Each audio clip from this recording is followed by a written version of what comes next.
Greetings, ladies and gentlemen. The last war of humanity is already going on.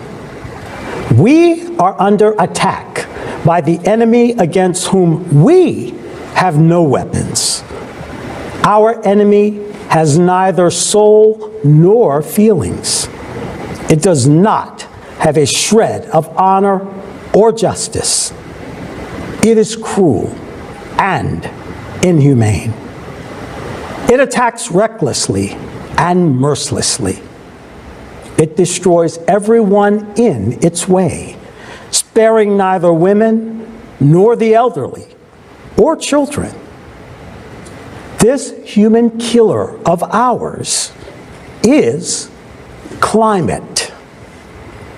And at this time, when every day the power of the enemy is growing and his attacks become more deadly, we are divided. Because we have been divided into countries, nationalities, races, social, religious, and political factions.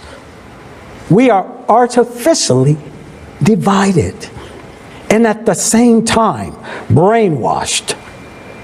We are all aware that we are constantly being zombified. We are forced to hate each other. We are even forced to fight against each other. We are being artificially driven into economic problems and shackled like slaves in the bondage of debt slavery. And this only happens because you and I now live in a consumerist format. As a result, we are destroying each other worse than animals. Look, this is Ukraine, the ruined city of Bucha.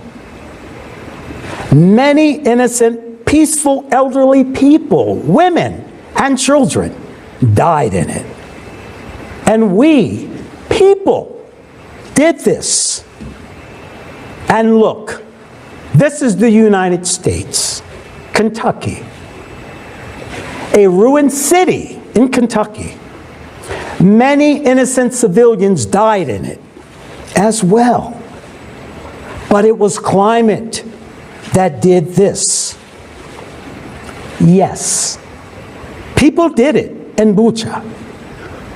But there is hope that people will stop this bloodshed, that this will end, that people will sit down and negotiate. Any war ends with negotiation and eventually peace. But you can't negotiate with the climate, and it will never stop. My heart aches for the innocent people in Ukraine. They are dying and suffering because someone's stupidity, tyranny, and impunity. The war in Ukraine has shown that whether you are rich or poor, it doesn't matter. Everyone found themselves in the same conditions, in basements, without water or food. But even in this difficult case, people do have a chance. There is a chance that a few will come to an agreement and stop playing the lives of millions. But what about the climate? No one will come to an agreement with the climate. The lives of a divided humanity are in real danger of annihilation. In today's consumerist format, with our inhumaneness, hatred, and greed, we are violating the sacred right of every human the right to live. Our society is in death agony at the peak of violence, slavery, and inhumaneness. At the same time, there is an undeclared war aimed at the destruction of all humanity. Our enemy takes no prisoners and has no sympathy for anyone. It is ruthless. Its power and might is increasing every day. Its goal is to destroy all life on this planet and turn our beautiful Earth into a dead planet like Mars. How many more millions of us have to be killed before we are convinced of the inevitability and ruthlessness of the climate? How many more mass graves and sacrifices are needed for us to stop our consumerist madness and selfishness and indifference? How many more of our children, mothers, and loved ones should die before we finally unite and take action? This is the last war of humanity. And if we don't take up this challenge now, tomorrow, the climate will destroy everyone. It will simply wipe all of us off the face of the earth. We are totally unprepared for this war. In the consumerist format, we really have nothing to confront the climate. All we do is wage an information war against the climate. But the climate doesn't even know about that. The climate does not read newspapers. The climate does not watch television. The climate does not use the internet. The climate is impossible to brainwash, as we brainwash each other. All this information war is directed by the collaborationists against us, ordinary people, but not against the climate. Who benefits from these lies? Only those the collaborationists on whose orders the corrupt media are brainwashing us. And even in the conditions of war, these tyrants continue to manipulate and profit from us, hoping for their own secure future. However, the climate will destroy not only us, but also them and their offsprings, as well as ours, if we do nothing right now. The enemy destroys us physically and ruins our homes, cities in the blink of an eye. Meanwhile, we listen to the collaborationists and believe them, deceiving ourselves and wasting precious time. Is this not foolish? Is this not stupid? After all, lies and fairy tales in confronting the climate will not help us in any way.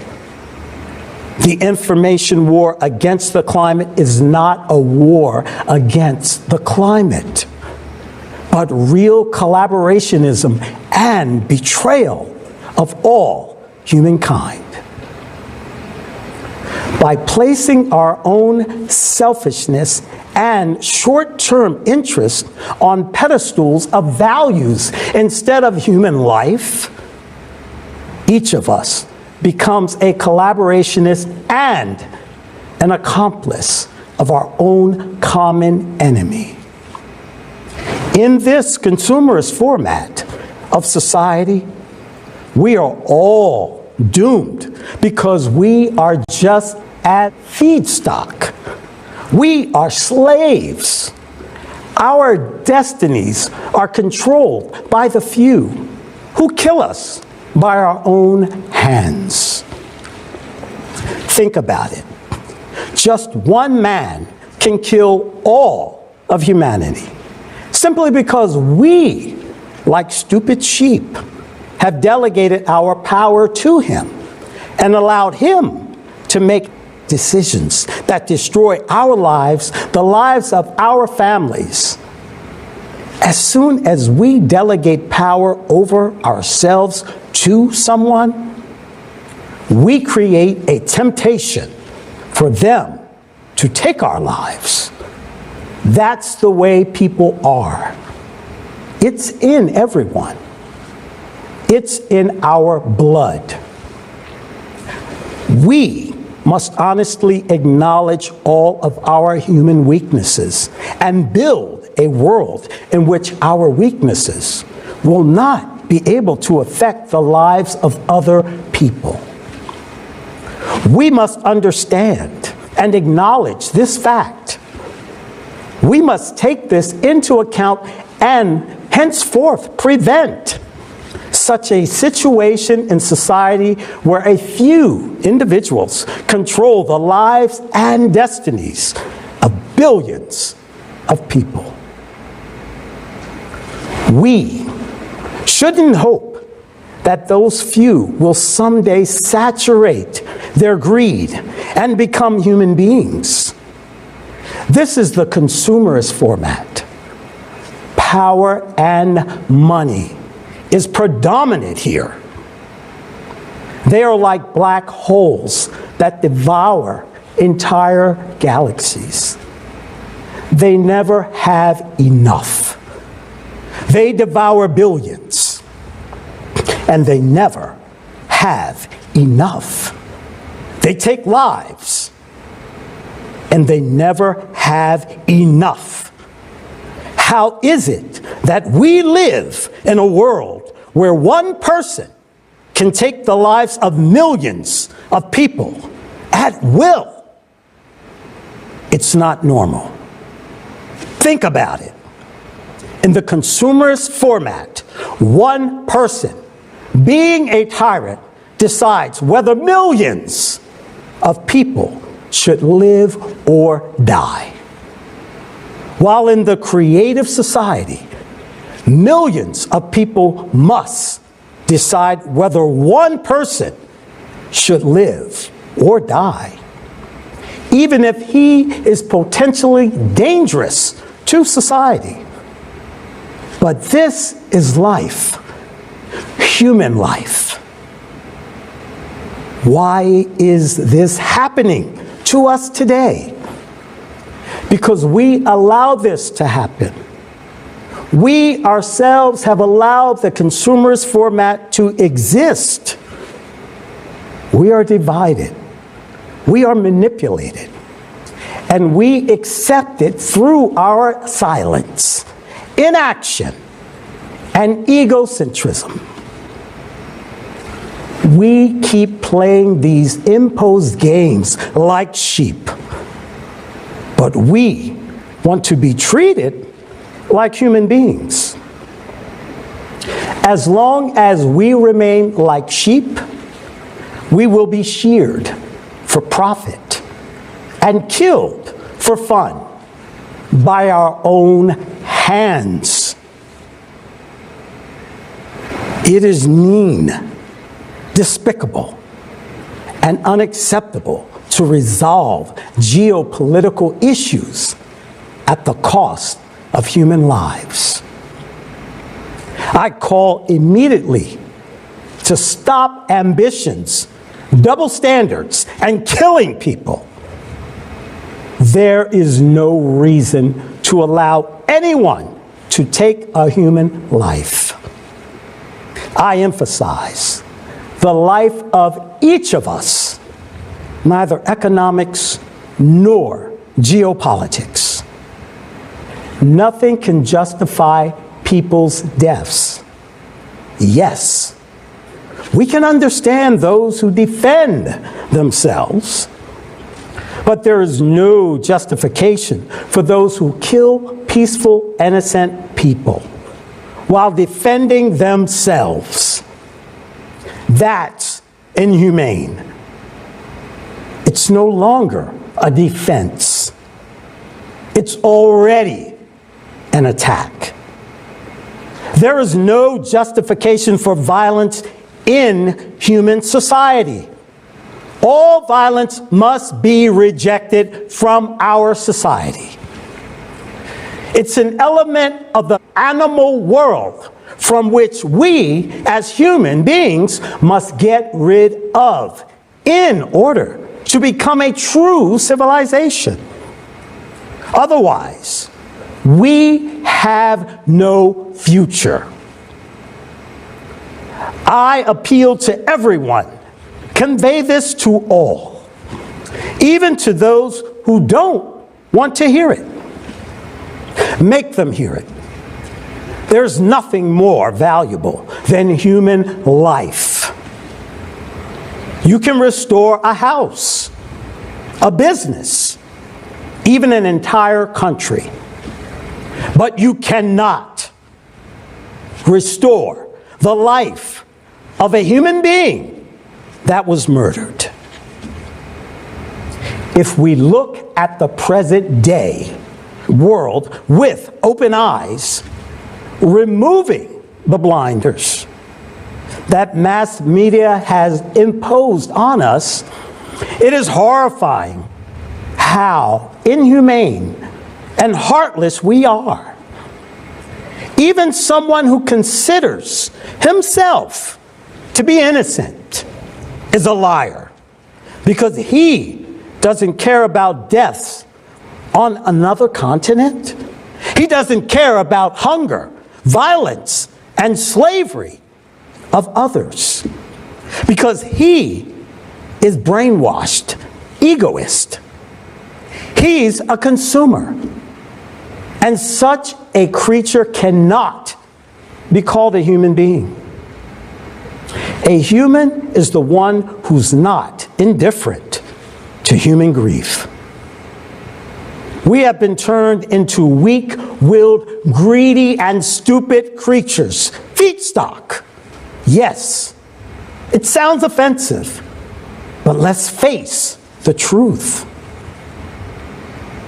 In a consumer society, how will you resist the climate that is physically destroying us? By means of false accusations? By pictures in the media? Or false slogans? How will you explain to a zombified, egoist, idiot that climate's loyalty cannot be bought with money, and when the climate comes to kill this person in his own home, nothing and no one will save him? How do you explain to the egoist he must act now and inform everyone, because this is in his own interest, because this is about saving his own life? Only the creative society can save us from the climate by changing conditions, by changing the very format of society. We can all unite together and thus combine all of our resources and our entire human potential in the fight against the climate. You tell me, what must happen for you personally to understand and take action? What must convince you? The death of your family and friends? Your own death? But then you wouldn't be able to do anything about it? Or should all the media on this planet get involved and start brainwashing you. Are you not capable of thinking for yourself? Are you incapable of seeing with your own eyes? What must happen for you to finally realize that the consumerist format is our common verdict, as well as your own grave? We have only two options to avoid the climate apocalypse. The first option, and the most difficult one, is to build the creative society. The second option is to sit idly and do nothing. In other words, just wait for our tyrants to destroy us in a global nuclear war before the climate does it. Tell me, what must happen for people to finally realize that the creative society is the only way out, and to start acting and building it? Yes, humanity is now in a deep pit of egocentrism, and it won't be possible to jump out of there into the creative society at once. But it is absolutely realistic to take the first steps towards humanist and unification of all of us. We mustn't be silent. We must tell our friends and strangers about this. Building the creative society will only become realistic when we accomplish the first and most difficult step in building. That is informing everyone. We should reach the hearts of people for them to understand that it is beneficial to all. Everyone benefits from being human. Everyone benefits from being a united civilization. It is beneficial to each and every one of us because it is the only chance to survive. Yes, it is hard. Yes, they don't want to hear us. But we must do it if we want to survive, because we are people. We want to live.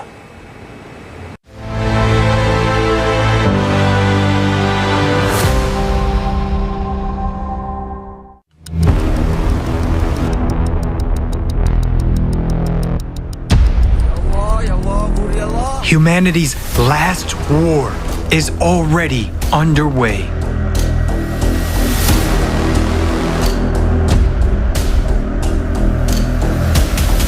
The enemy is destroying everyone in its path. At first, I thought it was a bomb explosion. It's scary. It's very scary. Honestly thought that I was going to die. What was happening was like a nightmare. Everything was destroyed. I couldn't stand to see the corpse of a mother hugging her burnt child. My heart is breaking with pain. Our enemy is climate.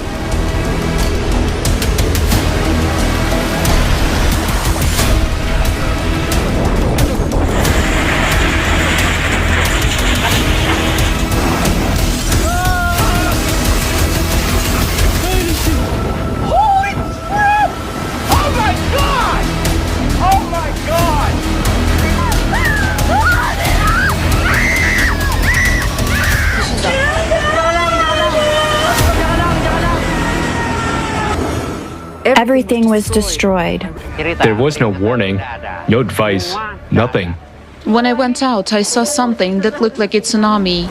My father died right under our rubbled house. If only I could have helped him. I thought my family and I would die because the wind and the rain were unbelievably strong. I'm looking for my wife and I need her. I want to be strong, but I can't hold back my tears. When we realized that the water had invaded the house, we only had time to get people out of the house. There was no time to grab anything, and I lost everything. And these are just its first attacks.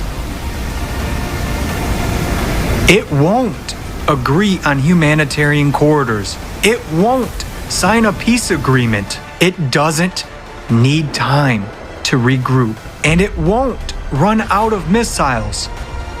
With each new attack, the enemy only gets stronger. What can we oppose against this enemy? Can we, humans, survive this war? If meanwhile, instead of carrying out planetary mobilization and creating a united front, we are killing each other. I don't want to die. I want it all to be over as soon as possible.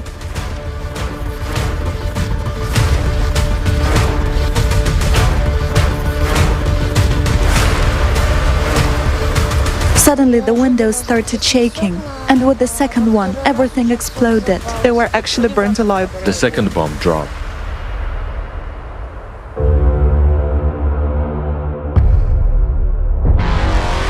We're killing the planet that is our only home.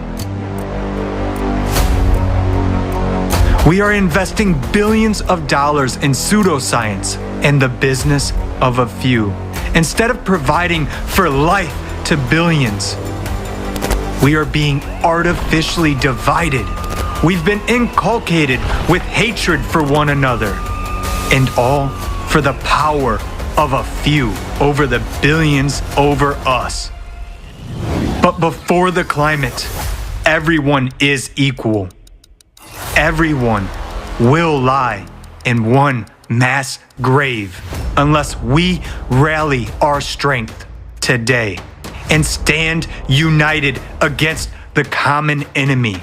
Yes, it's hard, but we must do so if we want to survive. For we are people.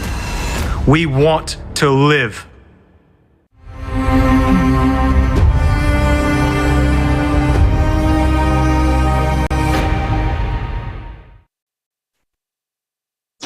Greetings. I would like to welcome everyone to this unprecedented international online forum, Global Crisis. We are people. We want to live.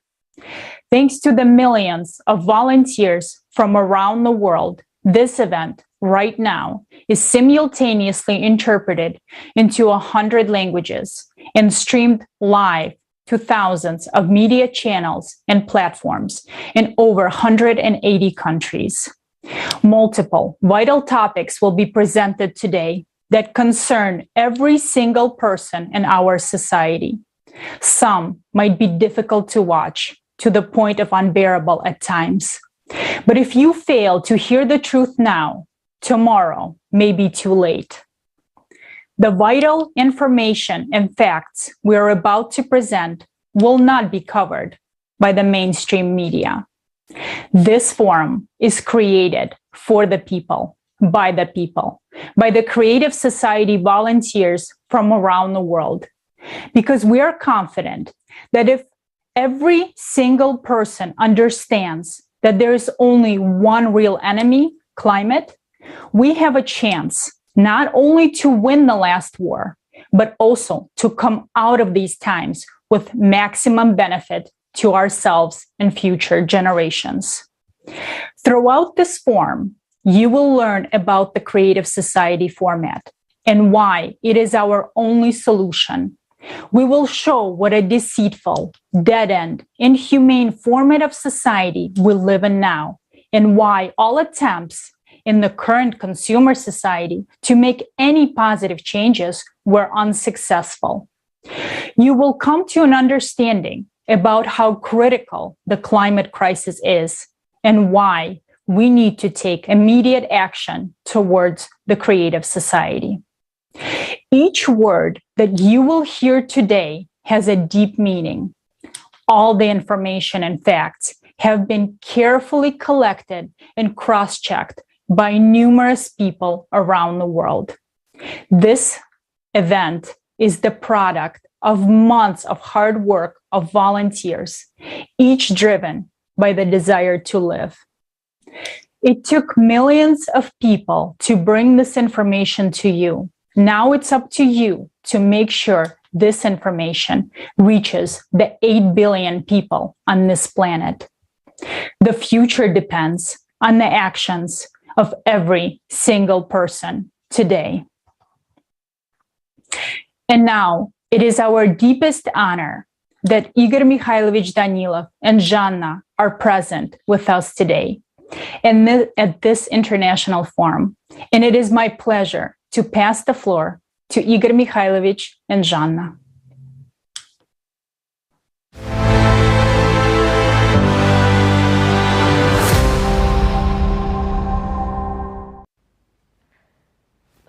Hello, dear friends. Greetings. We welcome you at this significant All People's Forum. Humanity is experiencing hard times. Right now, it's important for people to consolidate and demonstrate their best human qualities. It is precisely now that the destiny of humanity, which depends on everyone's choice, is being determined. Yes, many people are now going through great sorrow. It's a pity that the stage of internal maturation and awareness is passing through such tragic events, which take place all over the world and aggravate day by day. Remember that every day of inaction in the consumerist format entails missed opportunities and lost human lives. Whereas every day of active informing about the creative society is a chance for saving people's lives and survival of the entire humanity. Therefore, now as never before, the choice, truth, and actions of every person are extremely important. I would like to express my personal gratitude to the true heroes who do not abandon others in a tough moment and lend a helping hand from their pure hearts, despite any circumstances. These people deserve respect. Thanks to their actions, events are generated that change the destinies of billions of people. Thank you so much, friends, for what you are doing. The time has come to become a true human. The time has come to create all conditions for the entire humanity to survive. Hello, dear friends. I'm honored to be with you today at this forum. It is not just a forum, friends. It's more than that. It's not just us coming together on the air, seeing and hearing each other. No. It is so much more than that. Today is a really significant day. Why? Because today's event lays the foundation for our future, our common future. And right now, every one of you who understands all the pressing issues of the present day, who understands all the problems that we face, we, as humankind, all of you, all who understand how serious everything is, and who are doing everything possible, everything that depends on us, in order to preserve tomorrow, even for those who don't want to hear about us, who are not interested in the climate, who frankly speaking, do not care that people are dying somewhere because it is quiet in his house. So, friends, today you are fighting even for them, even to them, to those who don't want to hear about the problems which already exist and which will exist tomorrow. It is you, friends, who are trying to bring the message to them, to those who don't hear us and don't want to hear us, to those who, frankly speaking, don't like us very much, because we are disrupting their lives. We prevent them from living well. We disturb their peace by telling the truth. They like staying in an illusion, the illusion of their consciousness. But it is you, friends, who awaken them and tell them what awaits them. And you tell them about the opportunity, the unique opportunity to build a creative society that can save all of humanity. In fact, this is the only format and the only chance for all of humanity. I heard what Leslie said, and he said it right. His words should reach everyone's ears so that everyone understands that either we will be destroyed by a couple of tyrants in a nuclear explosion, or we will be destroyed by the climate. To be honest, I would be disappointed if it were either this or that way, but with the same ending. It's not right. Our goal and task is to prove that we are human beings. Our goal and objective is to prove that we are a civilization, to stop the filth that we have, to stop killing people, to restore justice in this world, and restore the value of human life. This is our task, the task for which we are here fighting right now. Each of us. Thank you. Thank you, friends, from the bottom of my heart. I understand that it's hard. I understand that they don't want to hear. I understand that they don't want to see. I understand the resistance that comes from those whom we hinder. We prevent them from stealing from us. We prevent them from killing us. We prevent them from living comfortably. But we understand that we are also fighting for their lives and for their descendants, not just for our own. And in this, friends, is your great merit. And that is the value of the entire creative society. The value is that we act for people and not people for us, that we fight for all of humanity and tell the truth as it is, even when they don't want to hear it. Yes, we would like to be heard. But we are well aware, friends, that the truth is the last thing people want to hear. This is really so. However, our goal and task is to make sure that this world remains. It will change. It has already changed, and not for the better. The climate is raging, it is gaining momentum, and we know that. But there's still a lot we can do. We can preserve this planet. We can preserve our home. We can save each other. That's what is most important, each other. Friends, we can save not only each other, but also our descendants, our humankind, and not just as humankind is right now, but as one civilization, in love, in respect, and according to the principles that we want to be applied to ourselves. Isn't that so? It is not easy. No, it is not easy, friends. But if we want it, it will be the way we want it to be. Thank you, friends. Thank you for being here. Thank you very much and most sincerely.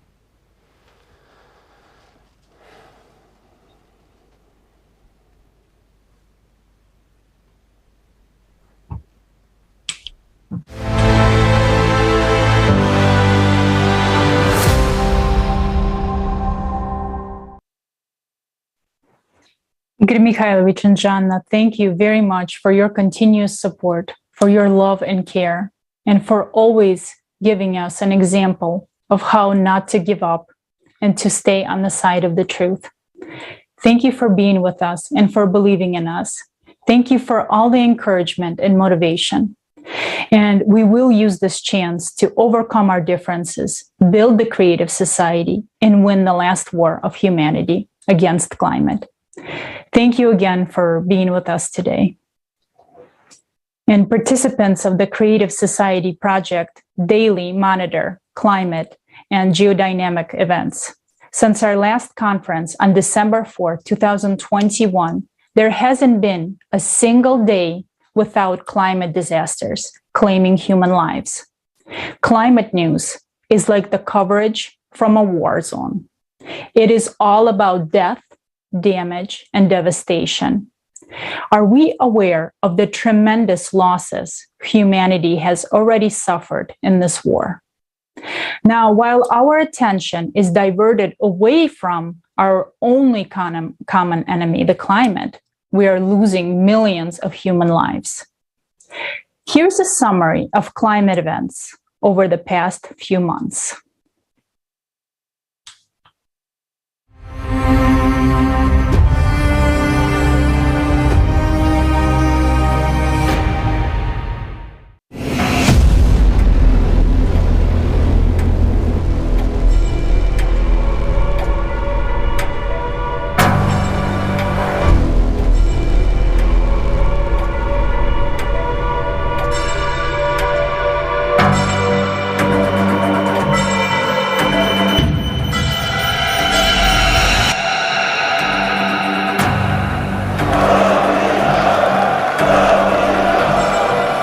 Any war ends with negotiation and peace.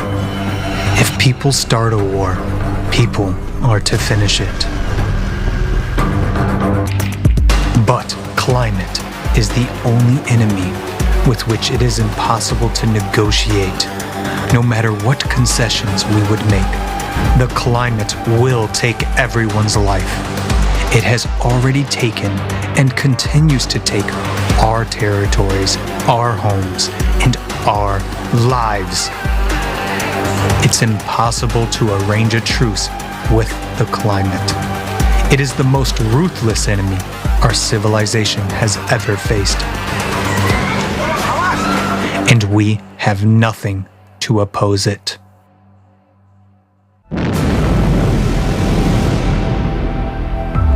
The last war of humanity has begun. It is an undeclared war. For the first time in history, we humans are facing the most powerful and ruthless enemy. Brazil, December 2021. Nossa, nunca tive uma tragédia igual essa, não. Severe floods swept Brazil back in November 2021 and have not stopped until now. In just 4 months of this year, more precipitation has already been recorded in the northeast of Brazil than expected for the entire year. In December, a monthly norm of rain fell in just 2 days in the state of Bahia. As a result, 2 dams failed. 67 cities were flooded. We have almost 1.8 meters of water in some houses here. This was everything to me. Everything. The only thing I had was my home, and now it's gone. It's gone. We lost everything. Everyone here was left with nothing. Malaysia, December 2021. Several days of torrential rains caused a series of flash floods in Malaysia. We couldn't do anything. We could only carry documents and save ourselves. We didn't expect the water to rise 6 meters. Indonesia, December 2021. The eruption of the Semeru volcano was a deadly surprise for the inhabitants of Java Island. No one informed people about the impending danger.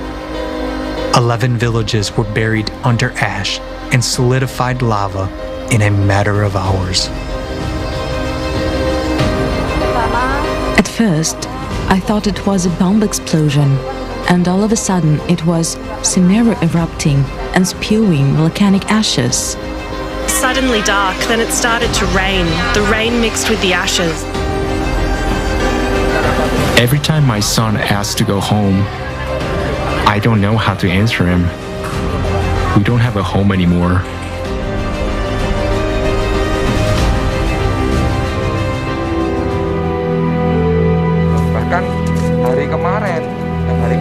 I feel very sorry, especially when I try to imagine the hot ash falling, imagine the feeling and screams of a mother who tried to calm her child by hugging him. This is very sad.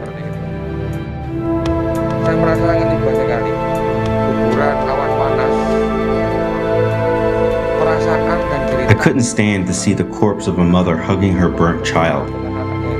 It was really sad. Even yesterday, we found a mother holding on to her 2 children. I can't imagine what they went through when they were trapped and surrounded by the hot ashes.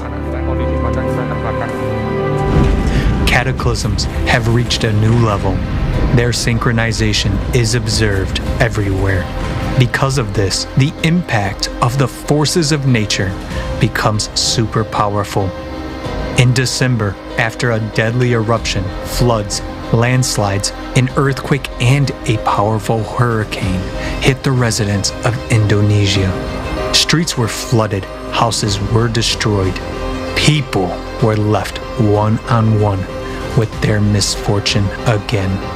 The Philippines, December 2021. Good morning, world. It is the day of Storm Odette passing over the island.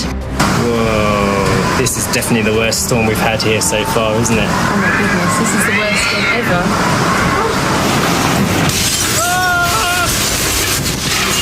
Holy shit!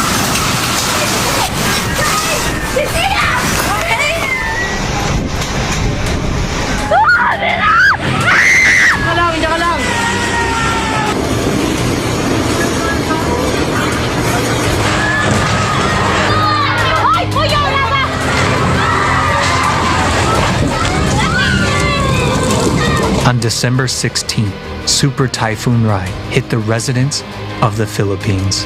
Experts warned people about the typhoon of the 2nd to 3rd category, but near the islands, the storm sharply intensified to the 5th maximum category. People were not ready for such a force of nature. The people were not aware that the typhoon will be a super typhoon level number 5. And that's when the people were got shocked and they never expected that it will be a worse typhoon. My father died right under our rubbled house. If only I could have helped him. One typhoon and 3 million people were left homeless. The strength and duration of hurricanes are increasing. Over the last 5 years, the number of 3 to 5 category hurricanes has increased by almost 30%. USA, Kentucky, December 2021. Hold on, I have to call my husband. Take shelter right now. Right now? Right now. Okay.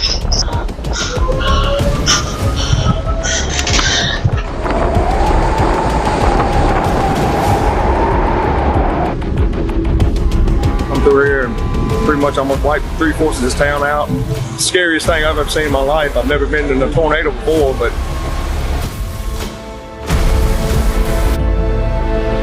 where were the babies? Right here. One was in this arm and one was in this arm. I never saw my 3-year-old because my face couldn't turn that way, but I did see the baby, and he cried, and then he just stopped. So at that time, I thought he was sick. God, but he wasn't. I never heard my 3-year-old say anything. Did Jalil die in your arms?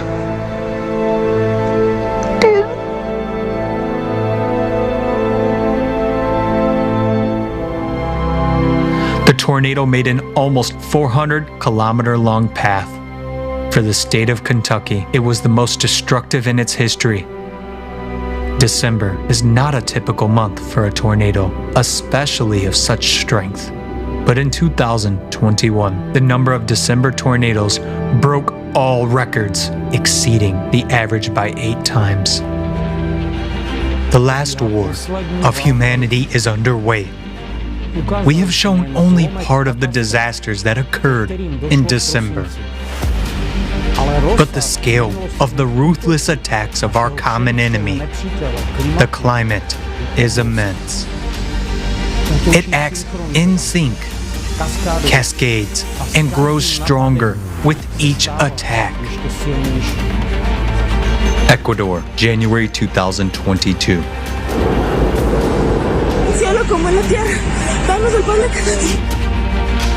A powerful landslide destroyed a part of the capital of Ecuador, Quito. The reason was the strongest rains in the last 20 years. Everything we dreamed of disappeared in an instant. I tried to be strong for my children, but we are living a gypsy-like life right now. We are roaming from one home to another. How many friends did you lose? I think everyone. It was unbelievable that in seconds, everything disappeared. There were people shouting, "Help, help!" But the strong mud flow kept coming down. And in the house at the back, we managed to find a friend covered up to his neck. I don't know how he got into that house. Managed to get him out. What condition was he in? Bad, very bad.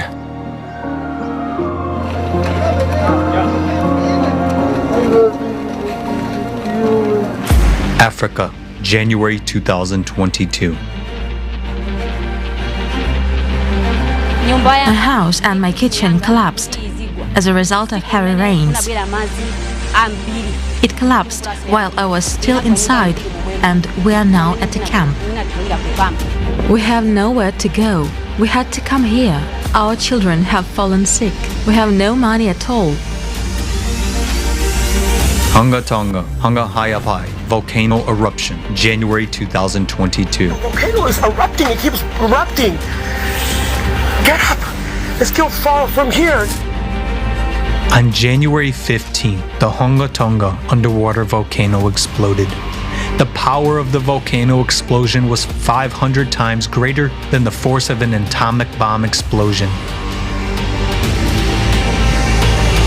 Third now is clean drinking water. These people had nowhere else to go. The 15-meter waves you've heard went from one side of the island right through to the other side. Were people warned in advance of the coming disaster? No.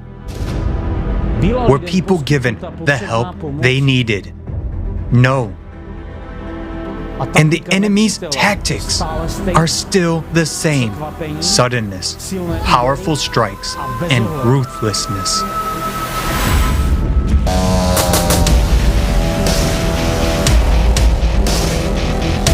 Fires, January 2022. Oh my God! I live right down the street. And look at this. This is so insane. The day that it happened, I worked from home. It was a beautiful sunny day, but we live in an area that no one thought a fire was possible here where we are. I have 2 kids and they were both home. We got no warning, no alert at all. My wife happened to see this on the news. This happened so quickly. I didn't grab anything other than some clothes. You know, I've been around the area and I've been to whole neighborhoods where they're just down to rubble. There's nothing there anymore. And people were outside. I thought we would be coming back to a home. I thought it'd be a 1 day, 2 day, couple day inconvenience. You know, I didn't think that that was it. The wildfire in Colorado has become the most destructive in the history of the state. It destroyed more than 1,000 houses, leaving tens of thousands of people homeless. Experts note that now there are no peak fire seasons anymore. The fire rages all year round.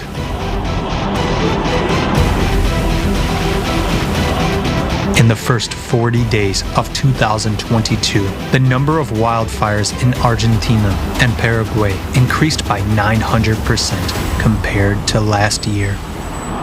This is atypical, historic, it's never happened before. We've never experienced anything like this. We are really shocked.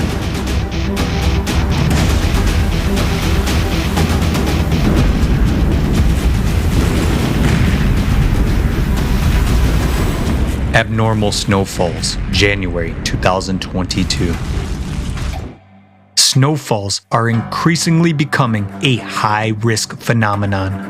A huge amount of snowfalls where it never used to. And the April snowfall of this year generally shocked the residents of Europe, the USA, Japan, and China with its non-seasonality and intensity. In January, the capital of Turkey, Istanbul, was covered with snow in a few hours. In some places, the height of snowdrifts reached 85 centimeters. At the same time, about 3,000 people were stuck in their cars on the highways. Social networks were exploding with messages asking for help. In Pakistan, thousands of tourists, having gone to a mountain resort, fell into a snow trap. Whole families went to admire the snow, and as a result,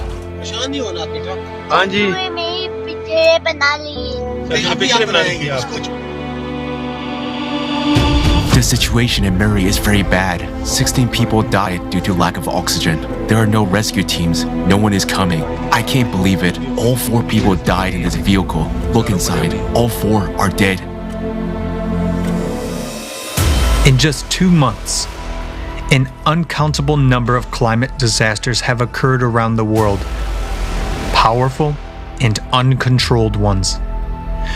The dynamics and anomaly of climate disasters is growing right before our eyes. In just 2 months, we have seen how much the strength of the enemy has grown. And when you observe the rampant and tragic consequences of the climate disasters that have occurred, it seems that nothing can be more powerful. But the horror is that this is only a small part of the ferocious attacks of the enemy of humankind. And their strength and crushing power will only grow. What you have just seen is only a tiny fraction of the stories about the pain of people who lost everything in an instant.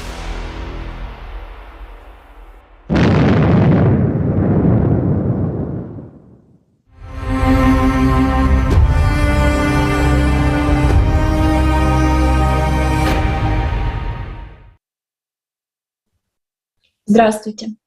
Мы сейчас посмотрели видео мониторинга климатических катастроф всего за 2 месяца. И в нем были приведены только самые масштабные катастрофы. Сколько уже жизней унесено за эти 2 месяца. Чтобы подготовить этот ролик, трудилась огромная международная команда волонтеров из разных стран мира. Все эти 5 месяцев между прошедшей конференцией и этим форумом мы собирали и анализировали данные по климатическим катастрофам во всем мире. Мы делали это каждый день и были в шоке от происходящего. В первую очередь от того, насколько много катастроф происходит каждый день. Мы делали это, потому что нигде, ни на каких ресурсах не отображается полная картина. А значит, люди просто даже не понимают реального масштаба происходящего. Каждую историю из этого видео смотреть было невыносимо больно. Но мы с командой продолжали собирать эти истории. И в вечера новогодних забот, и просто ночами напролёт, потом утром вставая на работу. А некоторые продолжали сбор данных даже во время войны, находясь в укрытиях при бомбежках. Делали мы это из-за понимания, насколько серьезная сейчас ситуация на планете с климатом. И если ее не начать изучать, если не собирать эти данные, если не оглашать их на весь мир, то шансов выжить у нас, у всех, просто не останется. Я не климатолог, но даже мне не нужно было прикладывать много усилий, чтобы увидеть, что за последние 5 месяцев масштаб климатических катастроф очень сильно вырос. Наша команда аналитиков подготовила статистику этого нарастания климатических катастроф. Сейчас я приведу только ее небольшую часть. Шторм. В одной только Европе среднегодовое количество штормов с 2000 года по сегодняшний день выросло в 16,5 раз. Количество мощных разрушительных ураганов 3, 4 и 5 категорий выросло на 30%. Более того, они теперь заходят дальше вглубь континента, внеся за собой гигантское количество осадков. В США торнадо обычно бушуют с апреля по октябрь на определенной территории. Обычно. Но теперь нет. За последние 5 месяцев 2 несезонных месяца, декабрь и март, побили все рекорды по количеству торнадо. За 5 месяцев мониторинга, по самым скромным подсчетам, случилось более 300 наводнений в 82 странах по всему миру. И это только самые масштабные. Осадки в Боливии в декабре превысили исторический максимум 7 раз. В Испании только за 2 последних месяца осадков выпало больше годовой нормы. В ЮАР полугодовой объем осадков выпал за 2 суток. Таких контрастов precipitation fell in 2 еще не days. было никогда. There have never been such contrasts in natural disasters. Только в The США heavy snowfalls are количество replaced by и площадь fires. In лесных the United пожаров States alone, уже the number сейчас and area значительно of превышают норму, wildfires are а это already еще well до above the начала norm, even сезона before the пожаров. start of the fire Как season. такового сезона There is no пожаров fire сейчас season уже as such вообще anymore не either. существует. Catastrophic Катастрофические droughts are засухи replaced сменяются by такими equally же catastrophic катастрофическими floods. наводнениями. The number Количество and и duration of продолжительность droughts засух on на Earth Земле has за 20 increased лет by увеличилось almost почти на 30% in 30%. 20 years. Песчаные Sand и and dust пыльные storms бури have become more участились, а главное, frequent and, стали most importantly, интенсивнее и more длительнее. intense and longer lasting. Аномальные волны жары также Abnormal все чаще heat waves накрывают are планету. also В increasingly Антарктиде covering the было planet. In зафиксировано Antarctica, minus -12,2 градуса degrees Цельсия. Celsius was Эта recorded. температура This превышает temperature средний exceeds показатель the average почти by на 40 almost 40 градусов Цельсия. degrees Celsius. Перепады температуры In the вообще United не States, for поддаются example, никаким the объяснениям. temperature dropped В США, к примеру, from всего plus за 15 сутки to minus температура 14 упала degrees с Celsius плюс in just a 15 day. градусов Цельсия до And that is минус happening 14 everywhere. градусов. И это происходит повсеместно. У всех сейчас на Everyone is слуху aware of экстремальная жара в that, of the Индии и extreme Пакистане. heat in И при India and этом после Pakistan. And рекордного жаркого after the марта за всю историю record-breaking hottest наблюдений в March in the Индии history of observations температура in в India, апреле the поднялась temperature rose еще even выше. higher in April.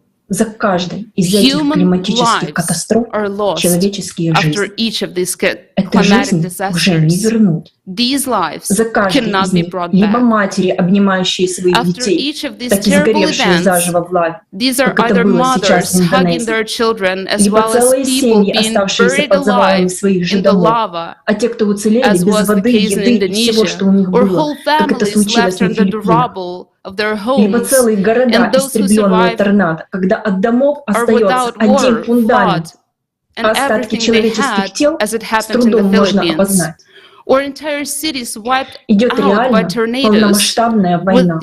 with В only этой the войне у нас foundations только of один houses враг. left and Это the климат. remains of human bodies that Чтобы выжить в этой barely войне, нам нужно identifiable. объединиться всем There's человечеством really a и full-scale днем и war ночью going трудиться on. над The only технологиями, enemy we которые have смогут победить in этого this врага. war is the Но climate. прежде To survive нам this нужно war, we открыть must свои глаза unite и all of признать humanity and work масштаб night and катастроф day on и то, technologies что that can оттягивать defeat дальше this уже enemy. некуда. But first, we need to open Нам our уже eyes and 40 лет recognize the scale of вещают the о том, что catastrophes причина and the fact that изменения we can климата delay no — это longer. антропогенный For фактор 40 years, years CO2. we have been told Мы that сотни because of миллиардов climate change долларов and тратим на anthropogenic решение этой CO2, проблемы. we're Но spending почему не hundreds of становится billions лучше тогда? to solve this Почему problem. продолжают But why умирать isn't it люди? getting better? Почему столько Why do семей people остается keep просто dying? на улице, Why are so без many families элементарных left вещей для just on the выживания, без streets, воды, without без basic еды, things to а в survive, результате и without без water and помощи? food? How Как has этим our людям planetary помогла fight наша against CO2 планетарная helped борьба these с СО2? people? Да, Yes, СО2 CO2 растет. is on the Мы не rise. отрицаем We это. don't deny Но it. какое это But what имеет does that отношение have to do к with the нарастанию increasing климатических climatic катастроф? disasters?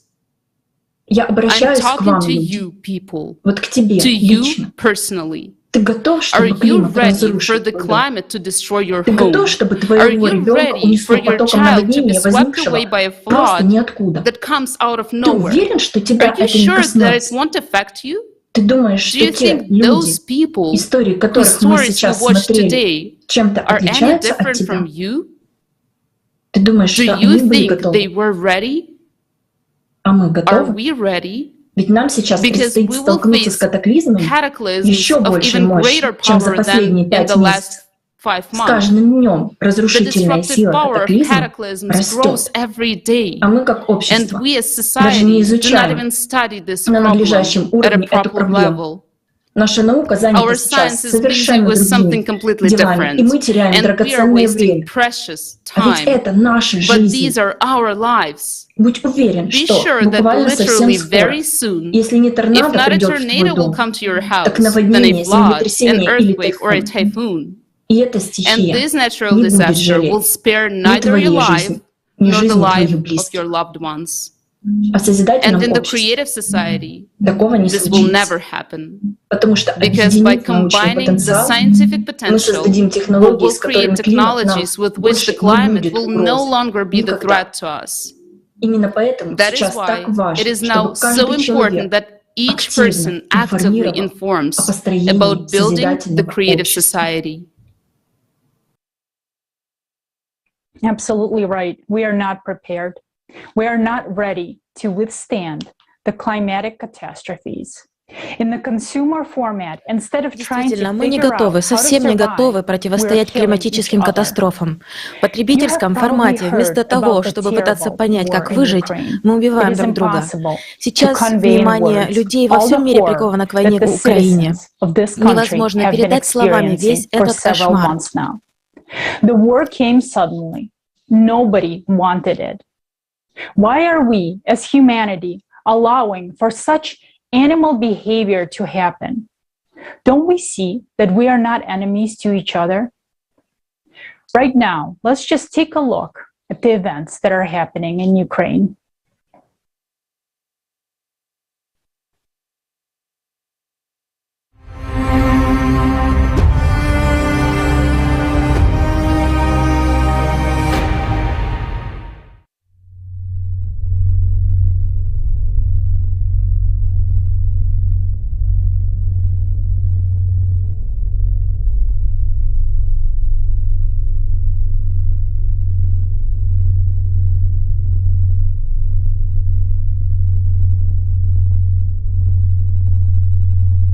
Greetings, everyone.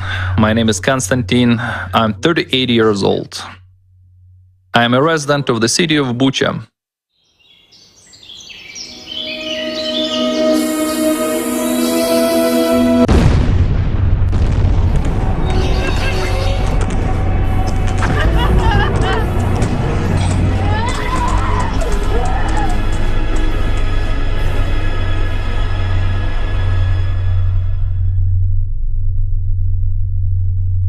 My family and I lived under occupation for 2 weeks. All those 2 weeks were a continuous nightmare, where every second we lived under constant shelling, shootings, and explosions.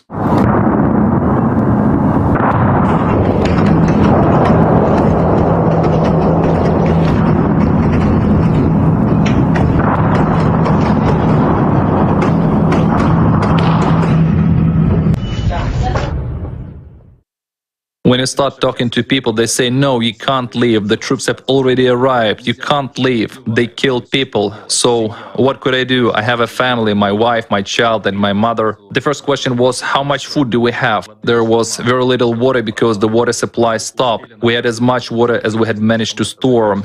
But it would end very quickly anyway. I was aware that we had to go to a shop. Okay, how far is the shop? Well, I understand that the store is about a kilometer away, right? So I had to cross 4 main streets, let's say, so as not to get killed on the way. Yes, as a father, I understand that I had to go there alone and couldn't take my wife with me. There was a big chance that both of us would be killed on the way to the store or back, so I had to go on my own. If one of us were killed, at least the child would stay with his mom, right? I mean, our child would not become an orphan all at once. That was really a hell of a choice. We found ourselves in a situation where we had neither stores, all of them had been vandalized, nor a pharmacy. So there were no medications and no doctors, nothing. Just live and survive as you can. We accidentally met our common acquaintance at the well, and she told me, "Do you have bread?" I said, "What bread? We haven't seen it for 2.5 weeks." She said, "Why don't you go to that woman? She bakes bread, but only if you have flour. She doesn't have any flour." Well, to go there wasn't an easy task because snipers were shooting everything through, and there were APCs all around. We went there once, twice, 3 times, then they started shooting like hell, and we couldn't go out for a week. Then we were standing in the yard, and I saw that woman coming. Jesus, they came here under flying bullets. Her explanation was simple. She said, "You haven't come for a week. First, I wanted to check if you're alive here or not. Secondly, I brought bread." Once we were walking to the well to take water, and a man was just shot. For what? Because he was going for water. He didn't make it to the well. Afterwards, his body lay there for 10 days, and they wouldn't let anyone take it away.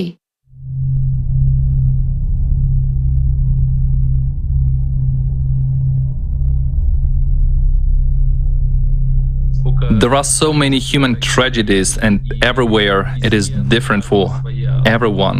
Someone came under fire, someone was shot, someone was driving through the city and was ran over by a tank.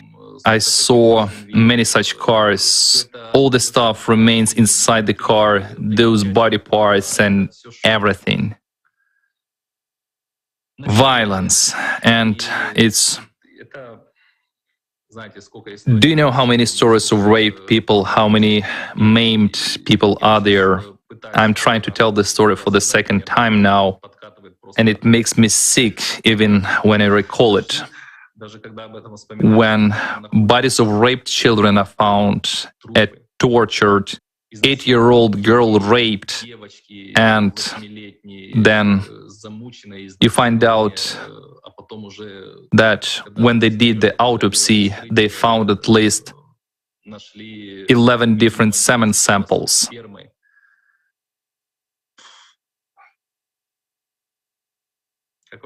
How is that even possible? I can't even imagine that. How many women were maimed? How many husbands were killed? It's already been told. When they broke into the yard, killed man, then raped a woman for several hours. At that time, the child was hiding in the next room. And sometimes a wife and a little daughter were raped together. It is such an abomination. I don't know. I heard a story about 21 roses on a man. 21 roses on a man. It's, well, there are 20 fingers, and each finger is cut so that there is a rose on the finger, while the 21st rose is respectively the male penis. It was all done by living people on a living man. I don't even I don't even know what it was done for, in order to get some kind of information from the man, in order, I don't know, satisfy some kind of pastel animal nature. Well, I know. People, what have we actually come to? Due to the war that is now going on in Ukraine, clients report complaints about their children being raped by the military. There are a lot of such complaints. I'm addressed by the clients who have two girls, and both girls were raped. The most terrible thing was to find out how old these children are. One girl is 6 years old. The other girl is 9. 6 and 9 years old. People address us. Literally, soldiers came into the houses where women were and raped women.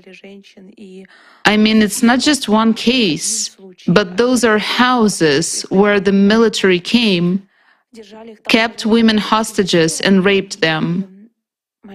My client, who was in Bucha all this time, she was sitting in the basement with her husband.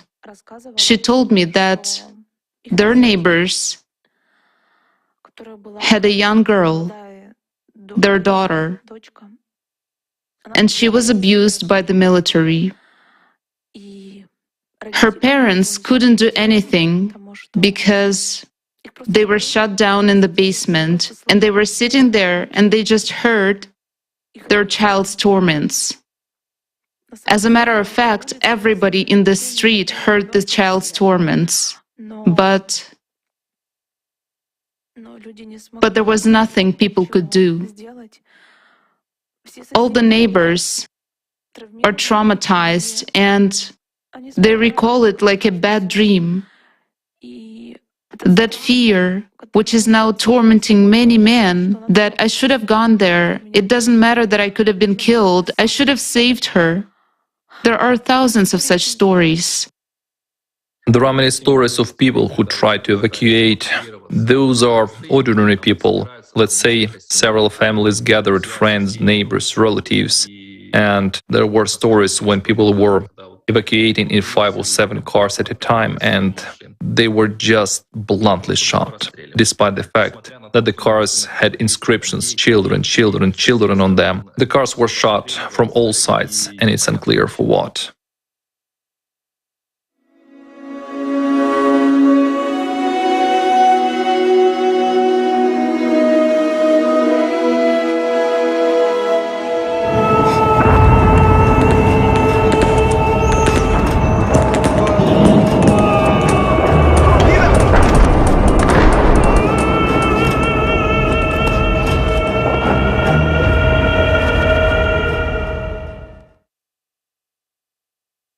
All of our cars, 12 of them, were covered with stickers, evacuation, children.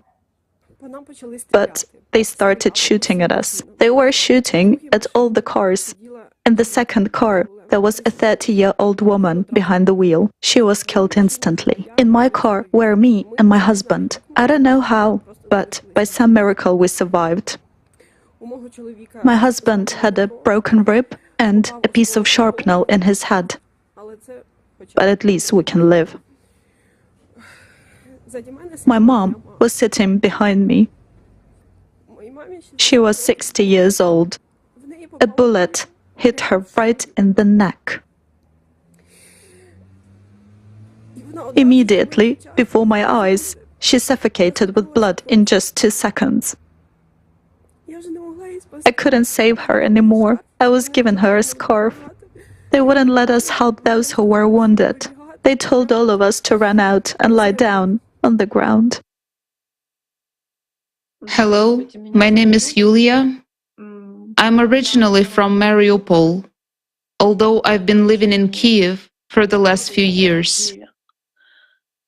And the war caught me and my family in Kiev.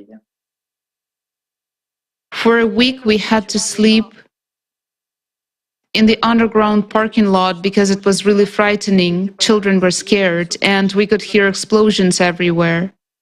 After a week, we decided to leave. But my relatives stayed in Mariupol, my mother and my aunt.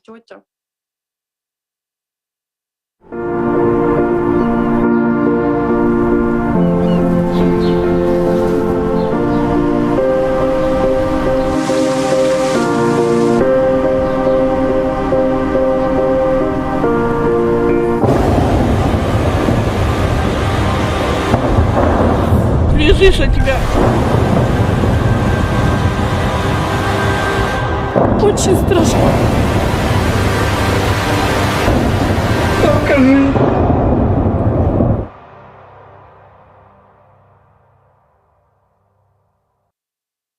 The entire street where I spent my childhood, there's almost nothing left of it. Every other house has a graveyard in the vegetable garden. I mean, people buried their relatives that had been killed by airstrikes or mortar shelling near their houses because nobody took away the bodies.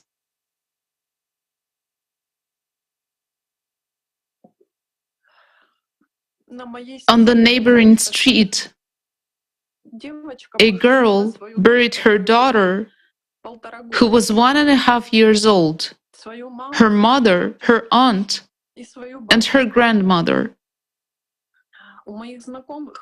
Acquaintances of mine who didn't leave Mariupol on time know a father who had to gather parts of his child from a tree. Fragments of the body, the head. Can you imagine what it felt like for a father to gather parts of his child and bury his wife and his child in the vegetable garden? People were going crazy because they didn't have water. So they would go out and get hit by mortar fire. Children were dying of dehydration. These are not just some stories. This is what was happening to my city. People who were able to get out of there said it wasn't just hell. It's impossible to convey what people were going through. They were going crazy with fear. Because when the Air Force was bombing, it felt like the ground was moving under your feet, and people were just going crazy with fear. Old people were dying of hunger and lack of water. There were a lot of bedridden people, and nobody could get to them because everyone was scared. A lot of people died under the rubble simply because they were not rescued in time, and there was no one there to rescue them because the city was under constant air bombing. More than 30,000. An entire city died. And that's not all the victims, because no one can count exactly. Official statistics, which translates human life into an empty figure, says that 3,000 people died in the city. I don't know a single person who hasn't lost someone, relatives or friends. You see, the whole city is one continuous funeral. I have a very close friend.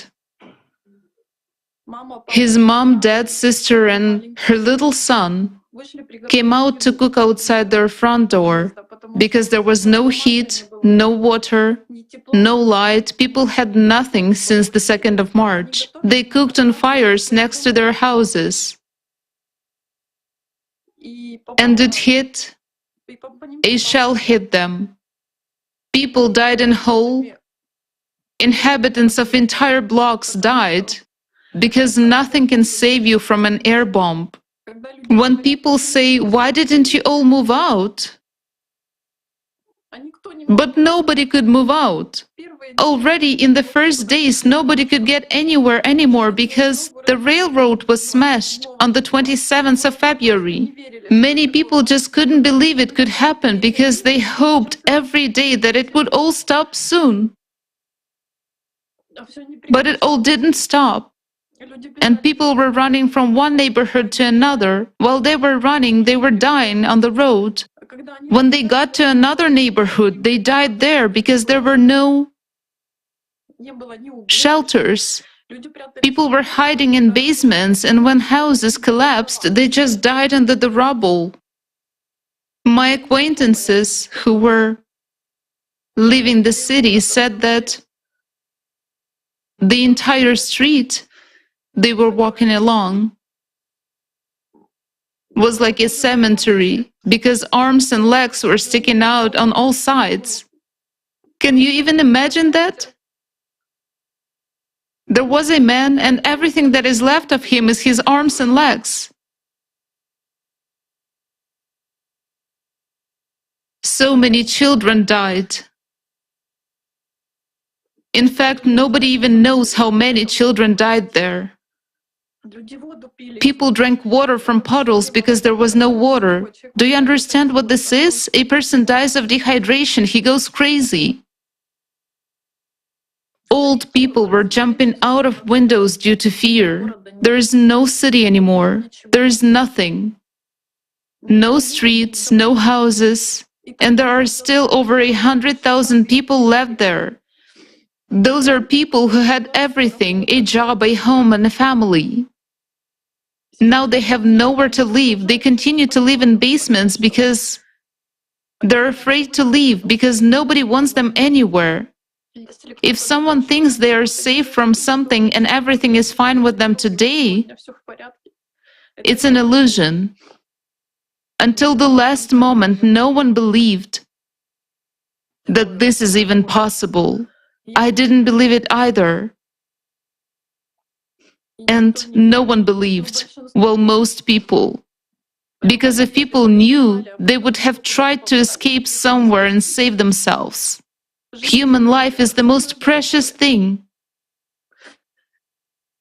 You can build a city, but you cannot bring back thousands of dead people.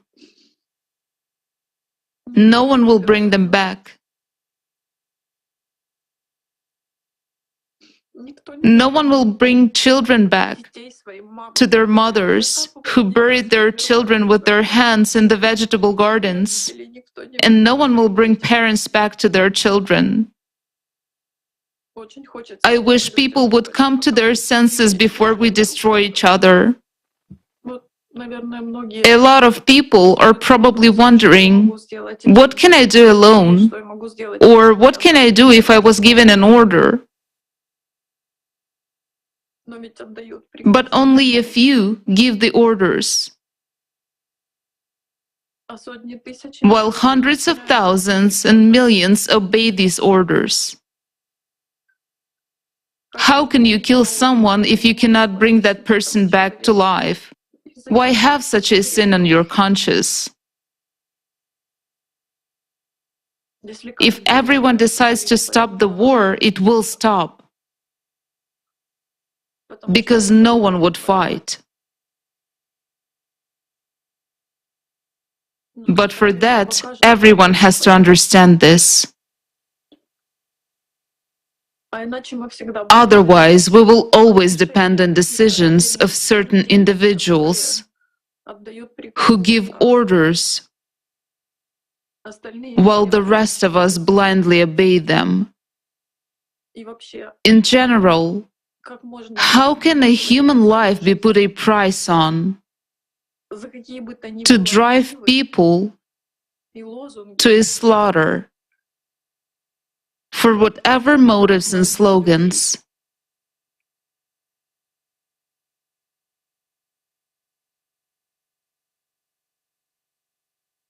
That's the world we have built.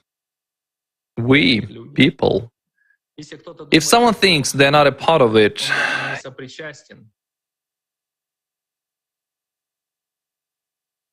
you know, when you're sitting under bombing, shelling, and explosions.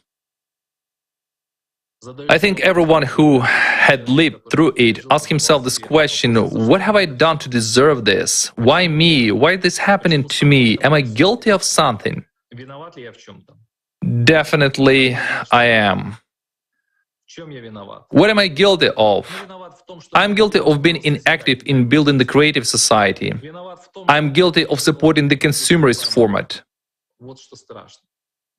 What is scary is that it's us, people. We built the society ourselves. We allowed that to happen. We watch this television, those commercials. We listen to some liars, cheaters, scoundrels. We follow the orders of some crazy psychopaths who imagined that they are gods, that they could send whole armies to foreign countries, kill people and rape women and children there. I ask myself, who created all this? What is this for? Who gave anyone the right to take away my life or your life? Who decides who should live or who should die?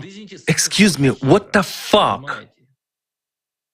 You see, why the hell do people have to suffer because one or more psychopaths, misanthropes, decided to divide something among themselves or have some kind of geopolitical shutdown? They tell us some bullshit, you know, that your neighbor behind the fence is such a bad guy, he is doing something bad, so you have to go and punish him, kill him, take away his property, destroy everything, wipe him off the face of the earth. So who gave you that right? Who gave you this right at all? You are the same mortal people, every one of you. You will just die when you are 70, 80, 90, or even 100 years old. You won't live more than 100 years anyway. Even if you live a little longer than that, you will bite the dust anyway. What right do you have to give such orders for people to go and kill other people? Who are you anyway? Who gave you such a right? You're an ordinary human. You're also in God's hands, and you cannot escape this punishment. Even if you think there is no God and it's all one life of some kind, you come and go. You should be on top of power. You should earn that power, use that power. You are merely a human. I'm telling you and everyone else, you are merely a human, and your life is just as fleeting and can be cut short in an instant, just like any other person's life. If you believe that you are God, you are very much mistaken, and you will have to pay for all your sins. You will have to. And you won't sleep because those thoughts will keep coming to you just like they come to any other person who has lived through the horrors of war.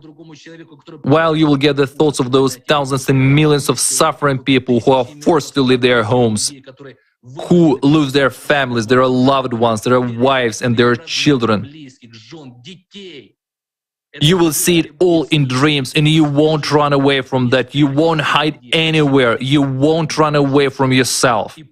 And remember, you are an ordinary human. You're just a human. Do you have an opportunity to change something? Change it for the better. Build a better world for your neighbor to live well, for your people to live well, for all people to live well in the world, because each of us is a human. Each of us values and cherishes one's own life and the lives of one's family, of one's near and dear people. All of us are people. We all want to live, and everyone wants to live because life is the most valuable thing they have. If you already have everything, make this world a better place. Create conditions where everyone would feel good. When you yourself would be able to walk down the street without 100 guards armed to the teeth, because everyone wants to split in your face rather than say thank you. Why are you bringing it to this? Build a better world, unite people, then yourself you will be able to walk down the street like a common man. And you won't hear anything but thanks and gratitude. everyone will thank you and support you. But instead, we create conflicts, we create bombs. Just imagine a bomb explodes, okay? A huge bomb, an aerial bomb. When such a bomb explodes, a person who has seen it in a movie does not understand when such a bomb explodes, dozens or even hundreds of lives are taken away. Within an instant, nothing is even left of them. What was created by generations of people, what people spent decades of hard work on, is destroyed. And people have to leave it all behind. It's all good that life has remained. A person can find some, I don't know, place to live afterward, but it's not life. It is people surviving. Why do you bring it to that? Why do you make people suffer? Who gave you such a right at all? Another year, 2 years, 10, 20 years will pass, your life will end anyway, and you will have to answer for it. And you know it. You do know it. I hope a lot of leaders around the world will hear me, and may everyone ask themselves the question, who is he? Is he responsible to this question that he is a human? Then be a human. Make this world a better place, safer, quieter, and more comfortable for other people. You cannot take with you everything you earned. There are no pockets in the coffin. And you must always remember that, always. As for taking away human life, as indicated by these events in Bucha, in Irpin, in Mariupol, in Kharkiv, in Hostomel, in any other city that survived, where people survived those horrors of war.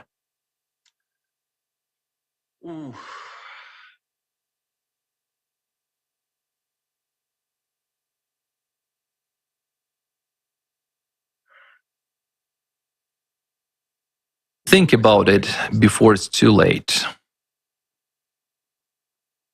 Life is very short, and so is yours. So is yours. Because you are just a human being. And we're human beings. We're all human beings, and we all want to live.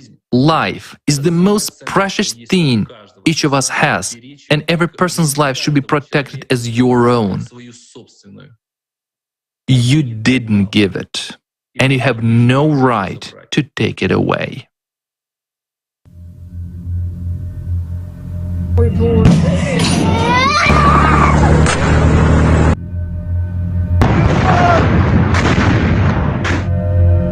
Димка, трупов на вокзале насколько, прикинь!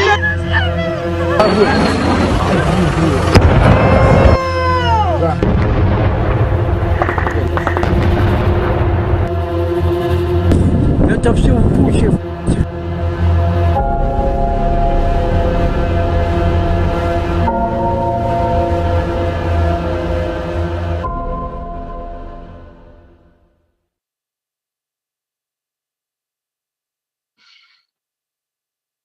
People, I want to address absolutely everyone.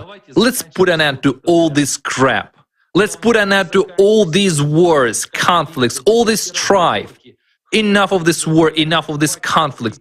I just can't even imagine what will happen when we face climate disasters. They are already happening all over the world. What will we do then? Will we flee as we were fleeing from the armed men in Bucha? Then we'll flee in just the same way from the same kind of gunmen who will loot, rape, steal, and so forth. Let's not listen to those psychopaths who are at the top of the power, who indulge in their immense power and amounts of money, and the ability to decide who should live or die. Let us take responsibility and build our own society. Let's build the creative society where we use our knowledge, our experience and capabilities to build and create. That's what our society should be like. The society where we support each other and where we live peacefully with one another. And the recipe is very simple here. We are all people. We all want to live.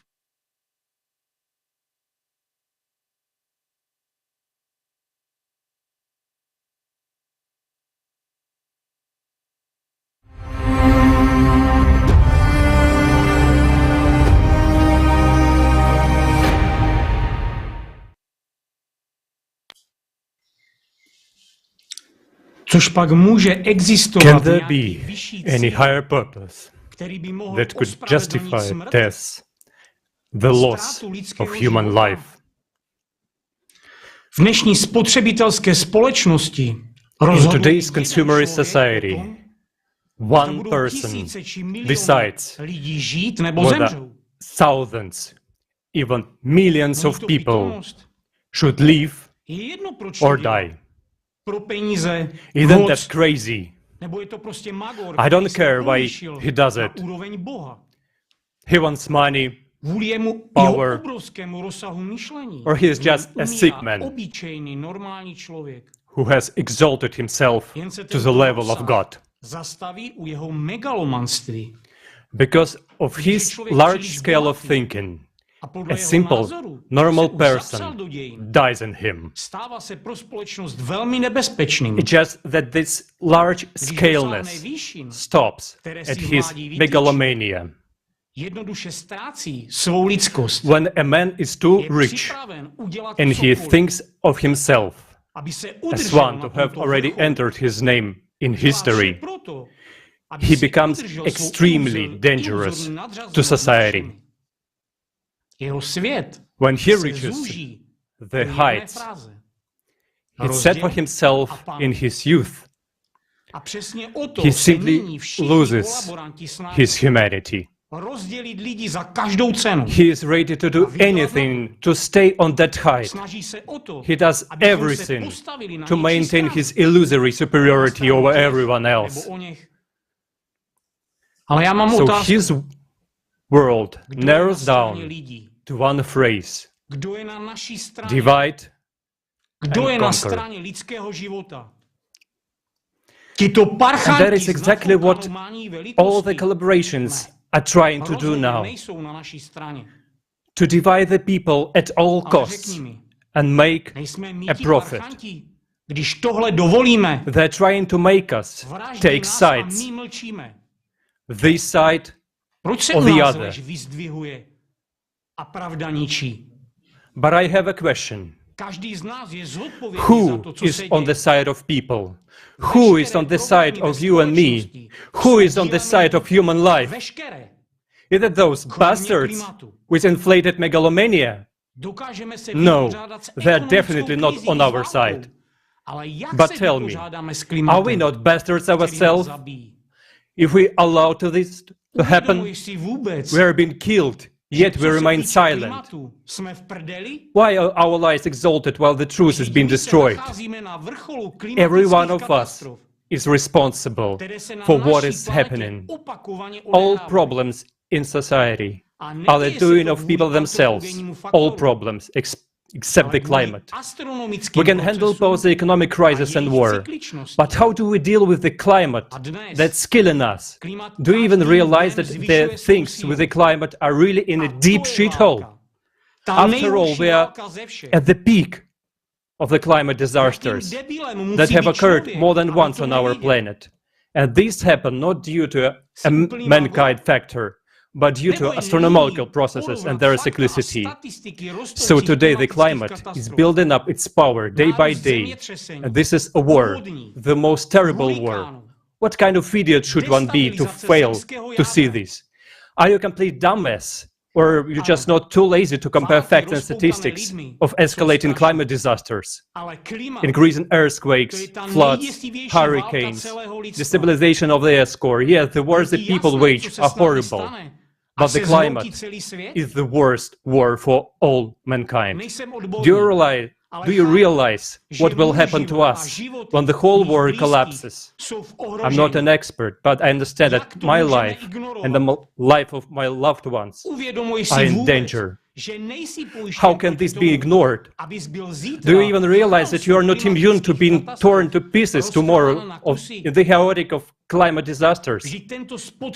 After all, this consumer system, which we ourselves have created, stimulates only the animal nature in us. And because of someone else's ambition, you and I can drop dead at any moment in a slow and painful death. Are we really broken freaks to allow such things to happen in our world? How can you, who is sitting and warm and lazy ass in front of the TV, sleep peacefully, seeing this horror and do nothing? And when I see the war there is now going on in Ukraine,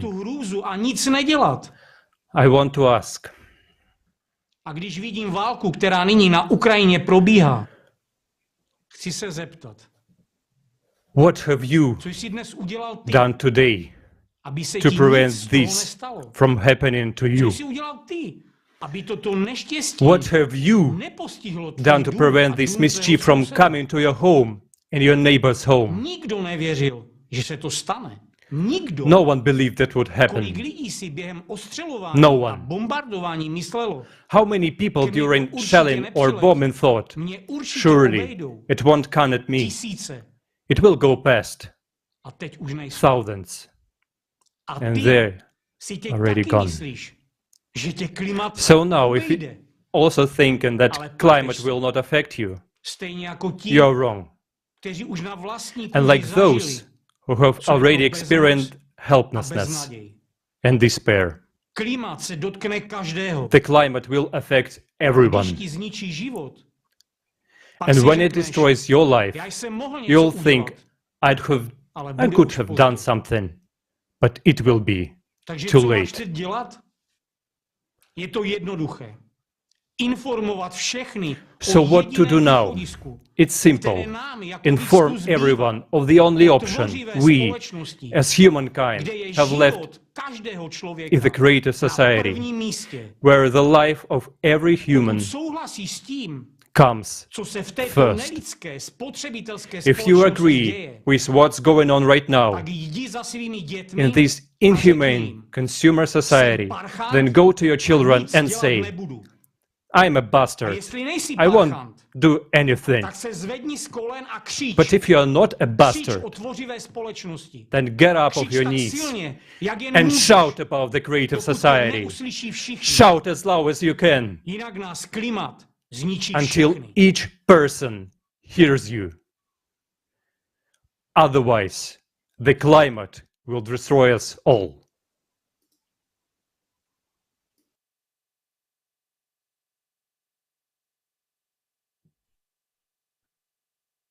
What we have seen in this video is what the Creative Society project participants want about long ago.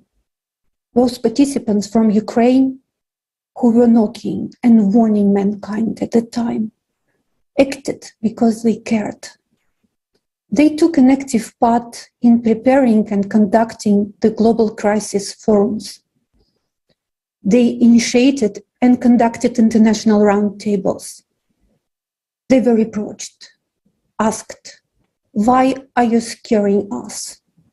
Why are you talking about climate disasters, wars, and violence? We were not frightening. We were warning.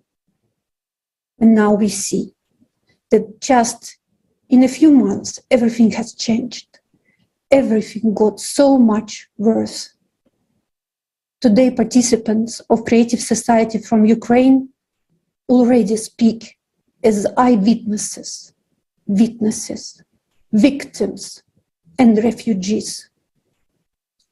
What else needs to happen so that we realize that something needs to change for us to start taking actions?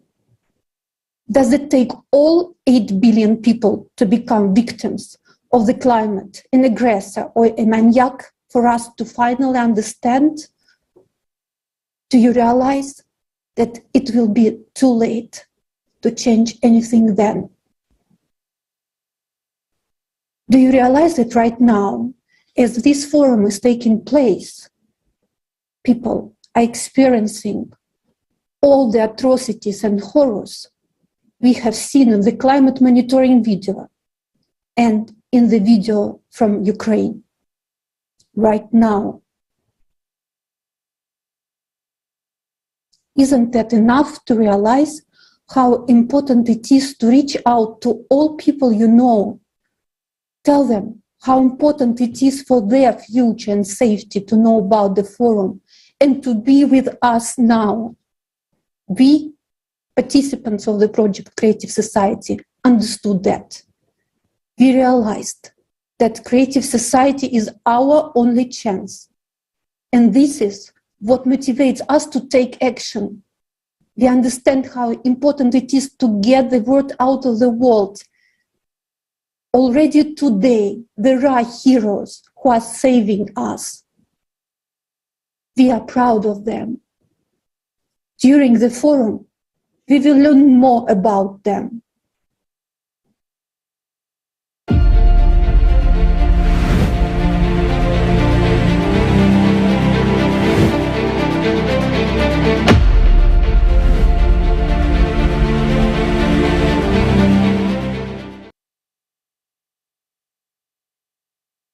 But honestly, even after everything you have seen, you have doubts about whether or not this tornado or other climatic disaster will happen to you. Maybe I will be lucky and the disaster will not come to my house. But the truth is, these events will happen. We are well aware that the climate is changing due to various natural factors, and humans have no influence on these changes. But it is precisely in recent decades that an additional, most frightening factor of climate change appeared: the 12-year cataclysmic cyclicality. During the last 20 years alone, we saw changes that we have not seen in the previous 1,000 years. These cataclysmic changes occur on the planet every 12,000 years and are caused by galactic cyclicality. But unfortunately, scientists still ignore this factor. We will discuss this topic in depth today. Unfortunately, this information is not available in the mainstream because it doesn't fit the official narrative. But this is the information which will help us win this war with climate.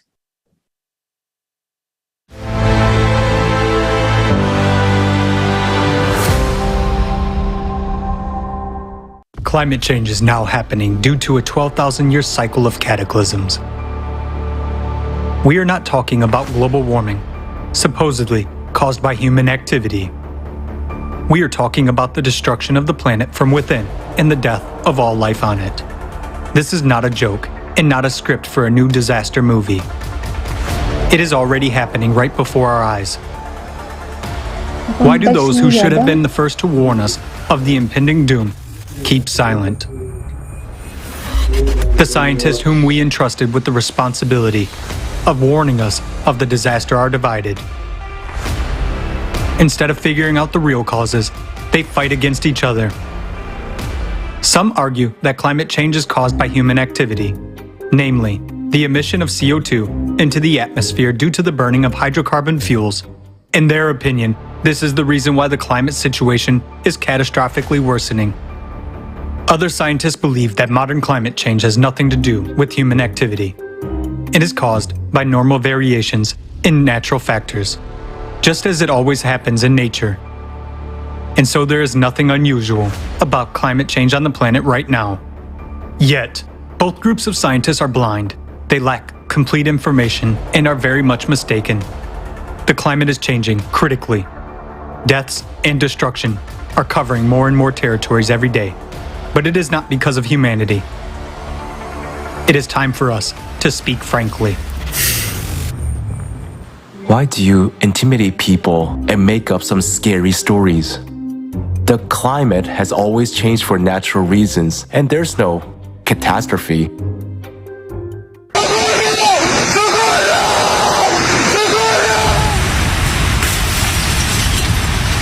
morning as firefighters try to... Just pull over, Jordy!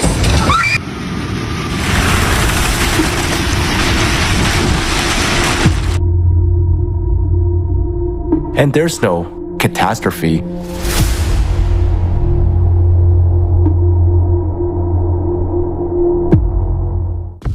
Is a person who wakes you up by knocking at the door when your house is on fire, scaring or saving you?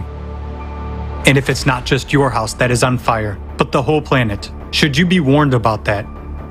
What is happening on the planet right now is abnormal for the last 11,000 years. Let's face the facts.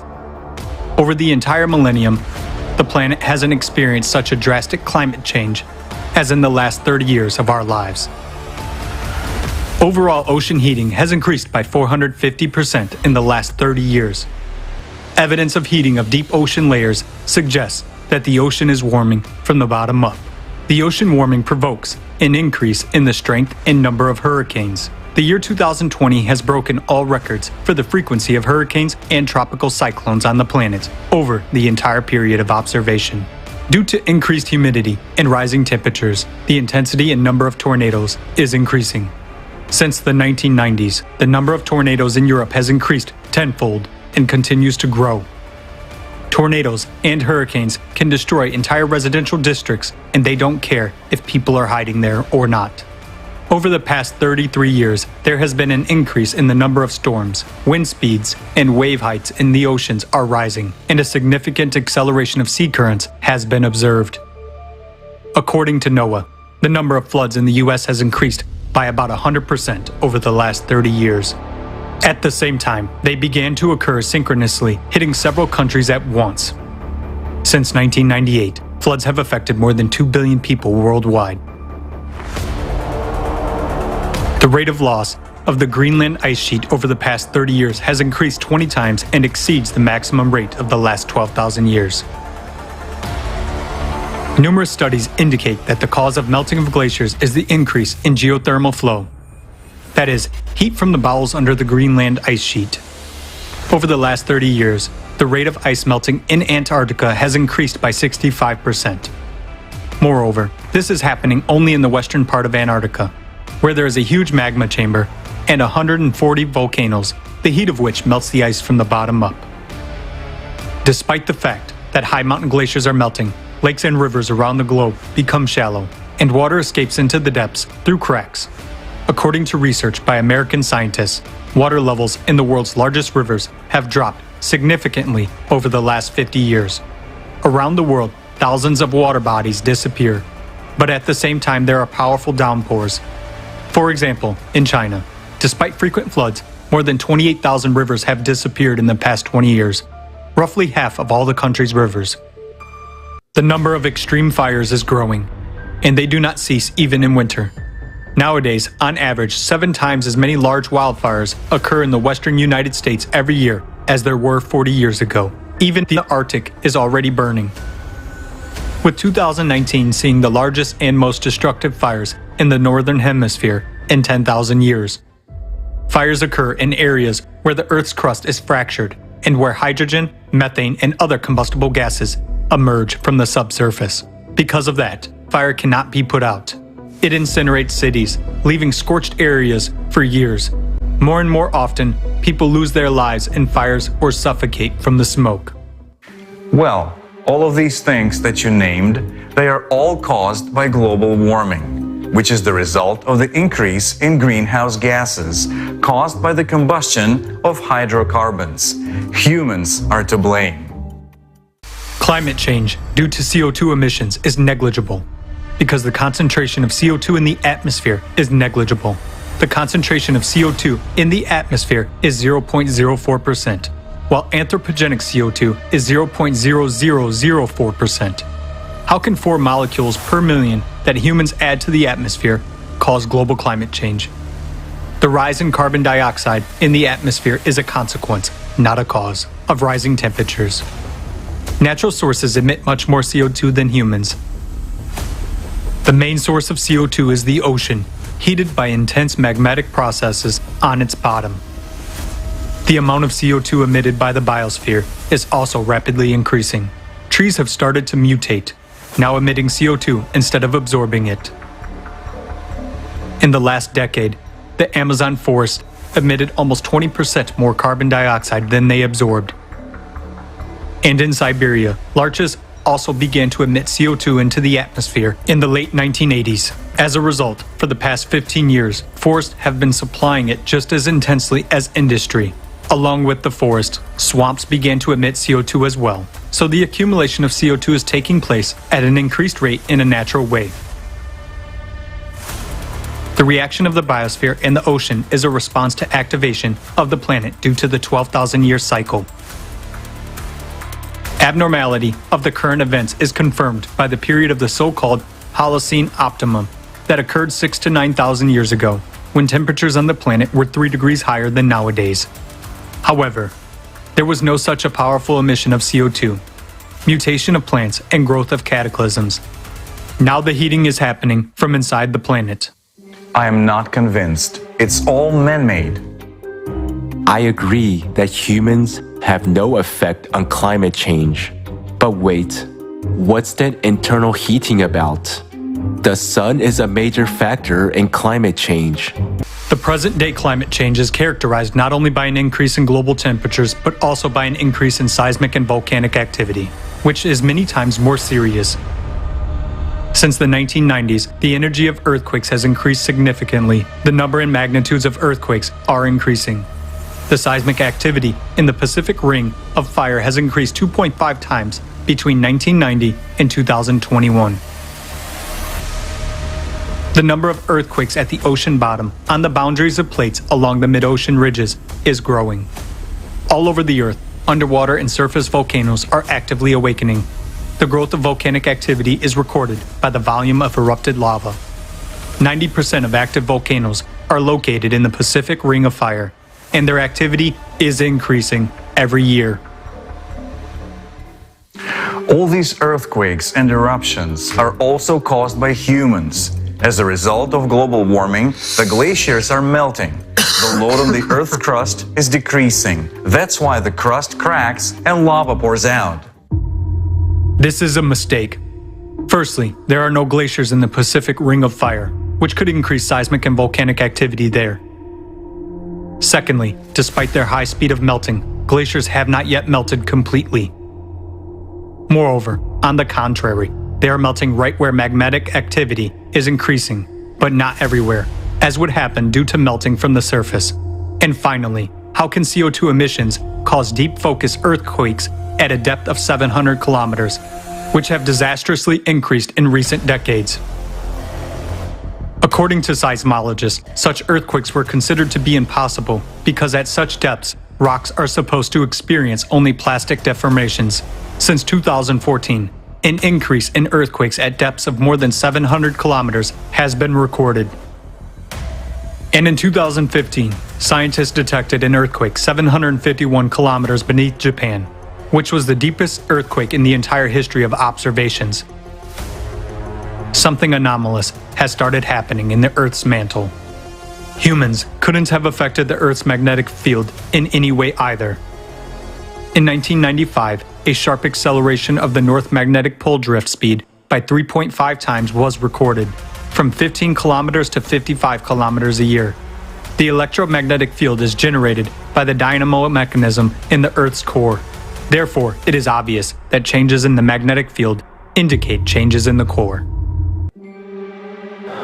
I agree about the magnetic field, but regarding the growth of seismic and volcanic activity, I'm doubtful. First of all, along with our progress, the number of seismic sensors has increased. Algorithm of data processing became more advanced. That's why we see their increase.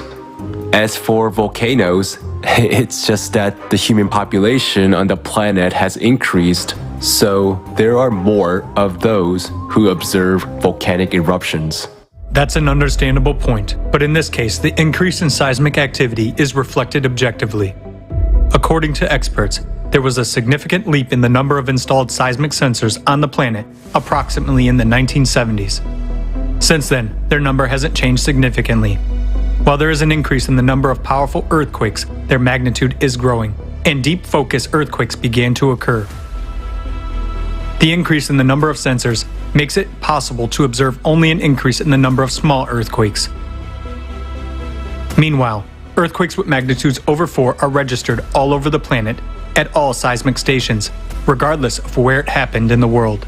Moreover, the increase in the number of strong earthquakes with magnitudes over 8 in the last 20 years has nothing to do with the way the data are processed. The same may be said about deep focus earthquakes. Since the first event of this kind was detected in the 1970s and up to the present day, there has been a significant increase in the depths and magnitudes of such earthquakes. Similarly, Volcanoes have been observed from satellites since the late 1980s of the last century. In other words, since that time, all eruptions have been clearly visible from space. The world's population is growing in places where there are no volcanoes or very few of them. But where there are many volcanoes, the population doesn't grow or it even decreases. The number of volcanic eruptions is increasing statistically, and not because more eyes are looking at those eruptions. If we accept your arguments, then what caused all this?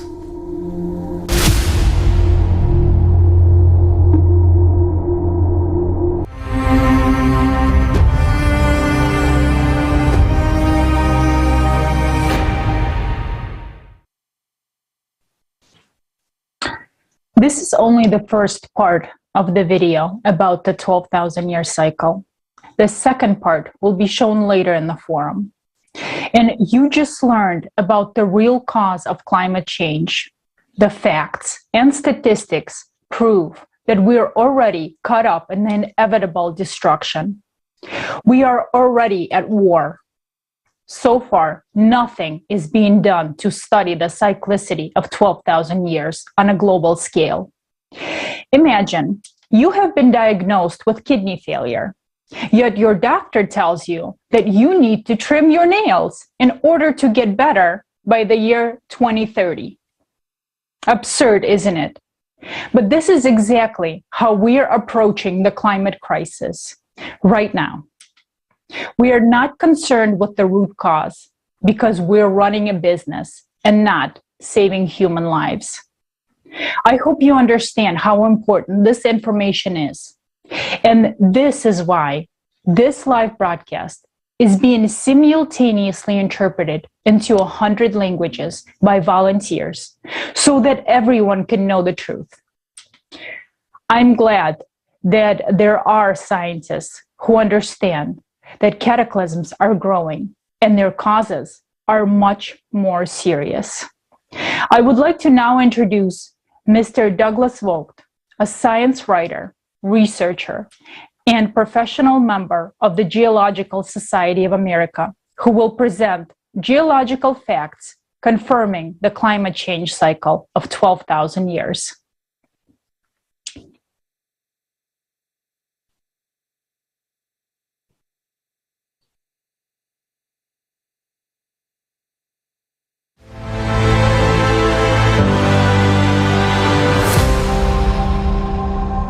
My name is Douglas Vogt, a research geologist researching the causes of the Ice Age reversal. And we're doing this conference for Creative Societies Forum, and I hope you enjoy it. And you're going to learn a lot of what's really causing the climate change. What has the most influence on our climate? Now that little green thing there, that spot there, that's our Earth. That's in size of proportion to the sun. And do you think the ants on that speck of dust has an influence on global warming? No, it's the sun. This is an IQ test. If you're too stupid to understand this, instead you're thoroughly brainwashed by governments to think global warming is caused by your car, your hibachi, you breathing too much, and cow farts. You're too stupid for this discussion at all. You're going to become like the dinosaurs, extinct, and you should be. You're too stupid to survive. What you're looking at is two ice cores. The one on the left-hand side, see that black band in there? That's about 12,000 years ago. The one on the right also is 12,000 years ago. And depending on where they took the ice cores, one is in Antarctica, the other one I think may be Greenland. But you get an idea of this is worldwide, and the ice cores tell the story right off the bat. Now, in the ice cores, they say, well, there's a higher concentration of CO2. Another source of CO2 in the sedimentary layers would be also more volcanoes going off. It gives off a whole bunch of chemicals, including CO2. Now, I'm going to explain why you're going to have an increase in volcanoes. So the volcanoes go off, but you're able to date material that a lahar or lava went over it and burned a log or whatever. And they find it in the sediment below. This is dating organic material that was found under lahars or lava. And again, they all group around 12,000, 24, 36,000. There's one more, 48,000 and 60,000. They're harder to find evidence like this because why bother? I mean, the scientist has so much time. Is he going to go plow through a bunch of lava flows to try to find a log that's got part burned and try to do a carbon-14 dating? Remember that I told you about a piece or a phenomena? You have to know to do the carbon-14 dating of something like this. And it costs money to have it done. Now, on the right-hand side, I'm trying to show the model of what's going on in the center of the sun, of the Earth, rather. The center modulation point. As you get closer to the reversal, you have a collapsing magnetic field, which is what's happening now. It's exponentially collapsing. So it heats up, and the heat percolates through the lower mantle, the upper mantle, and then finally, what happens, you'll wind up with, these cavities with magma in it start getting bigger and hotter, and you're going to have more and more volcanoes going off, which is the case now. There's over 25 or 30 volcanoes going off now. The worst will be about a year to 2 years after sunspot maximum. We're going to have a lot of these things going off, and there'll also be an increase in earthquakes. Like I said, this is going to be a lot of earthquakes because between the upper mantle and the crust, it's going to be more fluid and liquid. So you can have the moon on one side, the sun on another, maybe enough to release some pressure someplace and let these plates start moving more. You're going to have a lot more earthquakes. So on the right-hand side shows you the traditional model of a bar magnet in the center of our Earth. Yeah, right, sure. And but this is really what's going on right now. Now, you're going to have more hurricanes and more tornadoes, and it's all due to the output from the sun. And this is why. Sun's output increases, it's going to increase more evaporation of the oceans. Oceans heat up. You'll have more hurricanes and also storms and tornadoes, more evaporation of ocean water, more rain and storms. It has nothing to do with mankind. If there was nobody on the planet, this still would be going on. We're seeing this thing happen on other planets in our solar system. There's nobody there. They're not driving any cars. So, I mean, I'm telling you, you have to fish through the disinformation that's created. Government wants money by taxing you because you're hurting mommy Earth. Fortunately, daddy's son is going to get rid of them real fast. But by then, it's going to be too late for them, too. The bureaucrats have done something incredibly stupid that hurts themselves more than, as well as the rest of us. And I don't know what to say. It's like I woke up in the insane asylum and the patients have taken over. And taken over academia, too. Like I said, they've institutionalized stupidity for the one purpose of gaining money from government, usually, and tuition. What else do I say? I mean, this is the end of days, literally. And I'm basically trying to help people so they save their lives, so somebody can save their lives. I mean, I'm one voice. Dihole Foundation is a nonprofit science foundation. We're doing the best we can, but it's a lot of headwinds, a lot of stupid people, and people who don't want this thing to be known. And people say I'm brave in doing this. I don't see any bravery in it. Why to be brave to tell the truth or what you discover? What's the point? If you see something that's wrong or evil, you should say it. Tell people.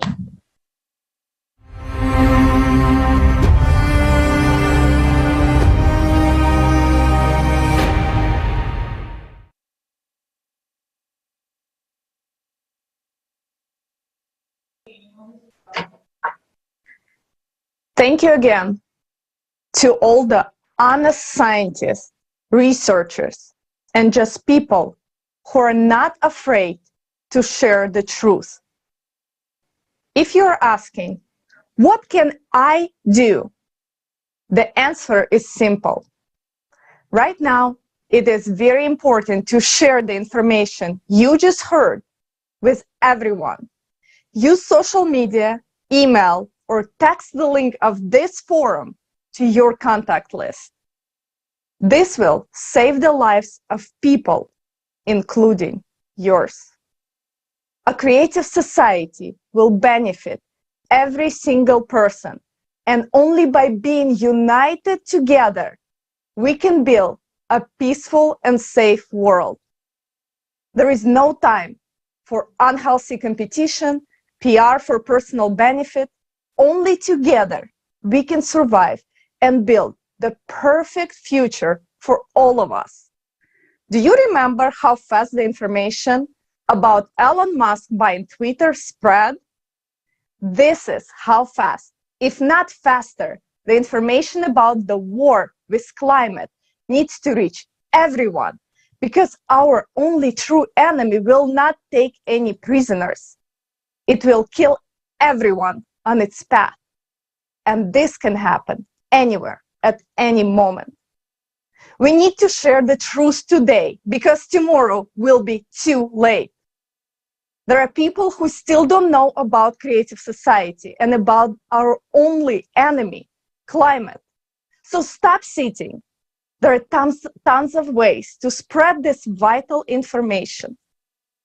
Now, let's take a look at the devastating events that are happening around the world in the last few short months.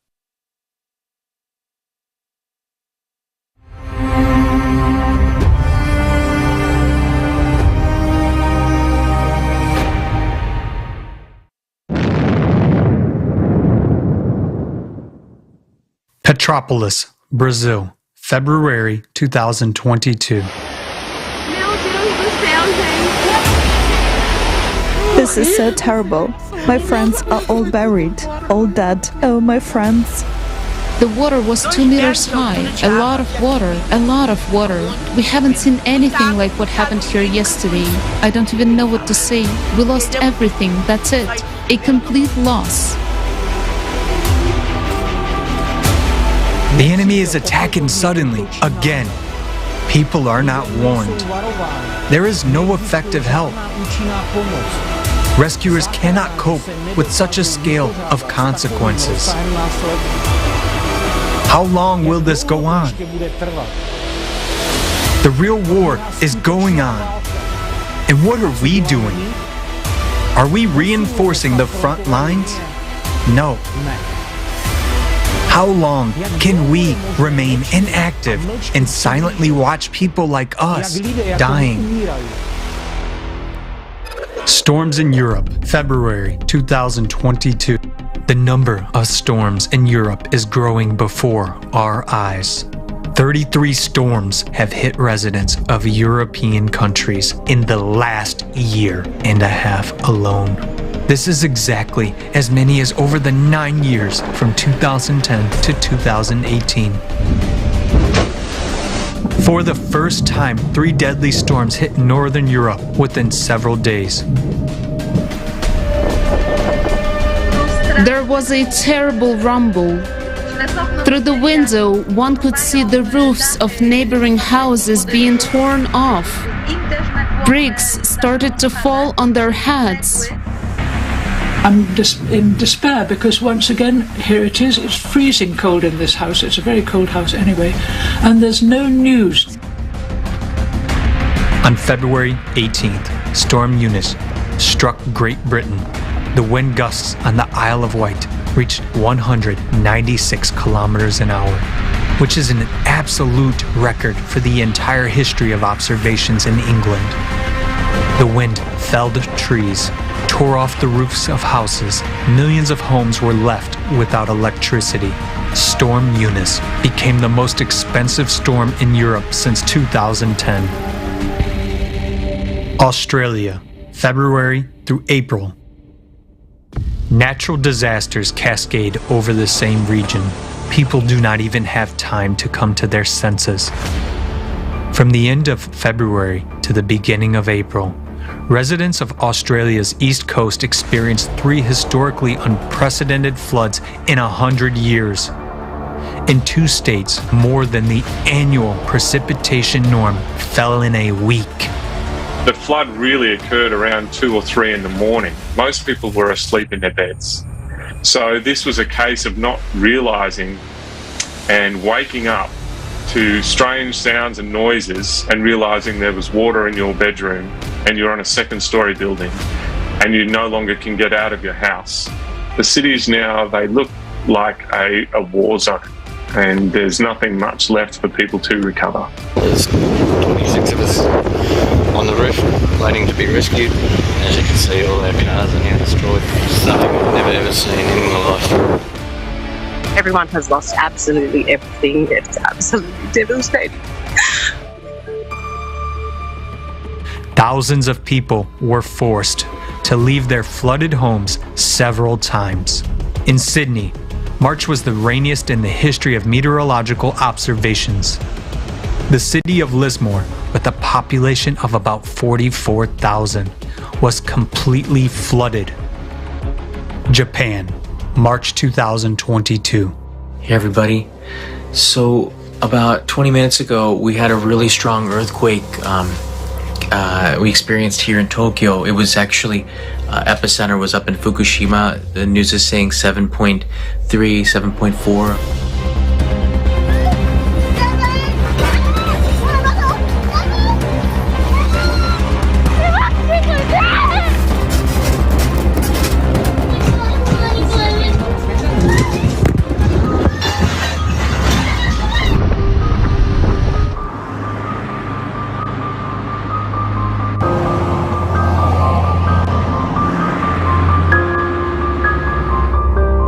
USA, March through April 2022. This is a tornado. This has got to be a tornado. Oh my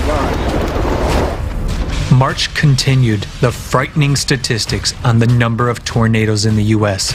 This month, 226 tornadoes were recorded, and this is an absolute record since the beginning of observations. And I honestly didn't think I was going to live through this one. I thought we were going to die. We barely made it into the room. 5-10 more seconds, we would have been in the hallway, which is nothing.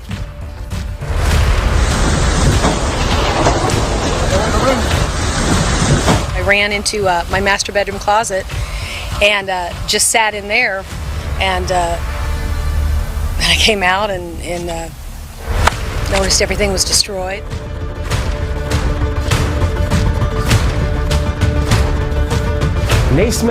We are not blind. We see that the situation is beyond our control. The real causes have not been studied, and we have no solutions. The Philippines, April 2022. In April, Tropical Storm Mega hit the Philippines. Heavy rains have caused large-scale landslides in the Leyte province. It sounded like an explosion. We ran up to the hill to see what was going on. It was awful. We could hear people crying, calling out for help.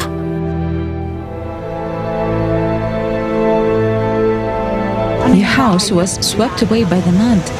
Yes, it was gone after it was hit. I was afraid for my children. I did everything I could, but I lost hold of my child because I was under the water and swallowing mud and water.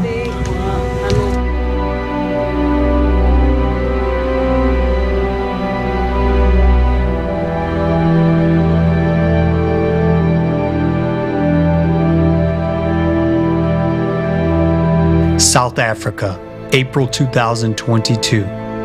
Residents of South Africa were hit by an incredible amount of precipitation.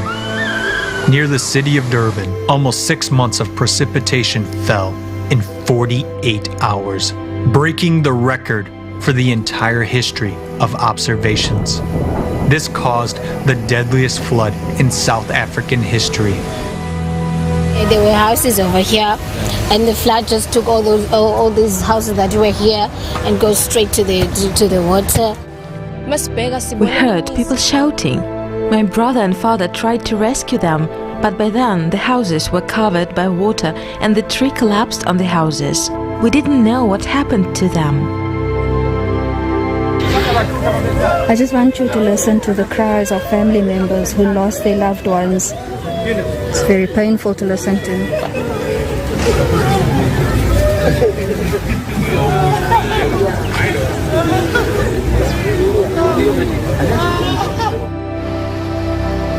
The past 5 months have convincingly shown that cataclysms are becoming more and more abnormal, unpredictable, and destructive. The worst climate forecasts are coming true right before our eyes.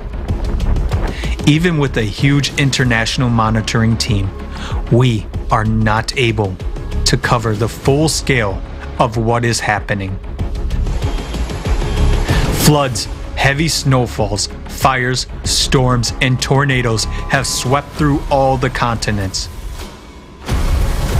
Every country has experienced the attack of our common enemy, the climate.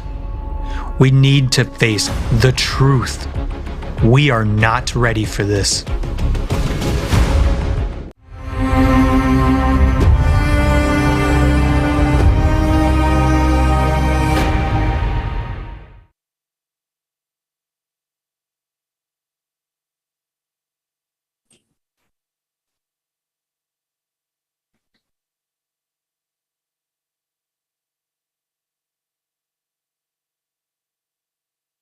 Вы еще сомневаетесь? Do you still doubt that this is war?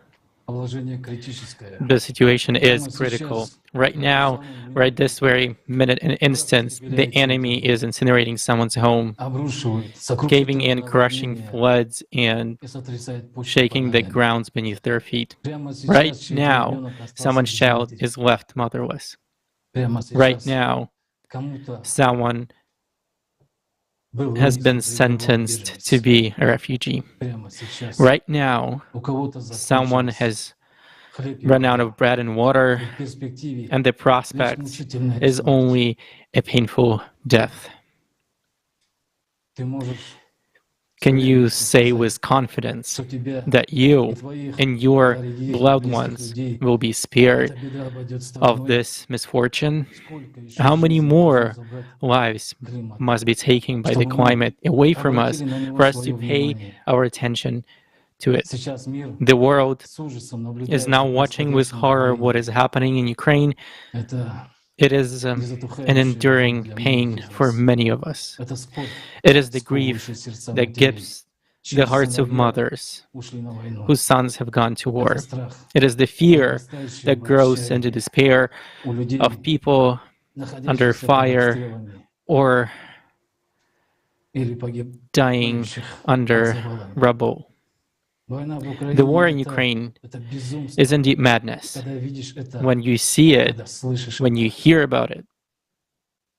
But what has been done in the cities of Ukraine will be all over the world, on all continents, in all cities, because the climate is millions of times more serious. Because of the climate, no one will survive in the long run. But right now, it doesn't bother us as much as the problems of war. And because the climate is much milder, we have this illusion that it will pass by or not catch on to us. So let's ask the residents of Bucha, Irpin, Mariupol, and many other towns and villages in Ukraine who found themselves embroiled in the bloody mess of war, whether they imagined that they would be the ones who would be shot. No. Everyone thought it would be hit the house next doors, but not his. Everyone thought it would happen to someone else, but not to them. When it happened to them, the epiphany came. And what? We are going to wait until the last minute when an enemy will get into the house and start killing. Only then we are going to start moving and shouting help. No matter how much we shout, we can do nothing. There will be no place to move to. No one will open the green corridors. No one will lend a helping hand because they will be buried alongside with all their hopes of survival.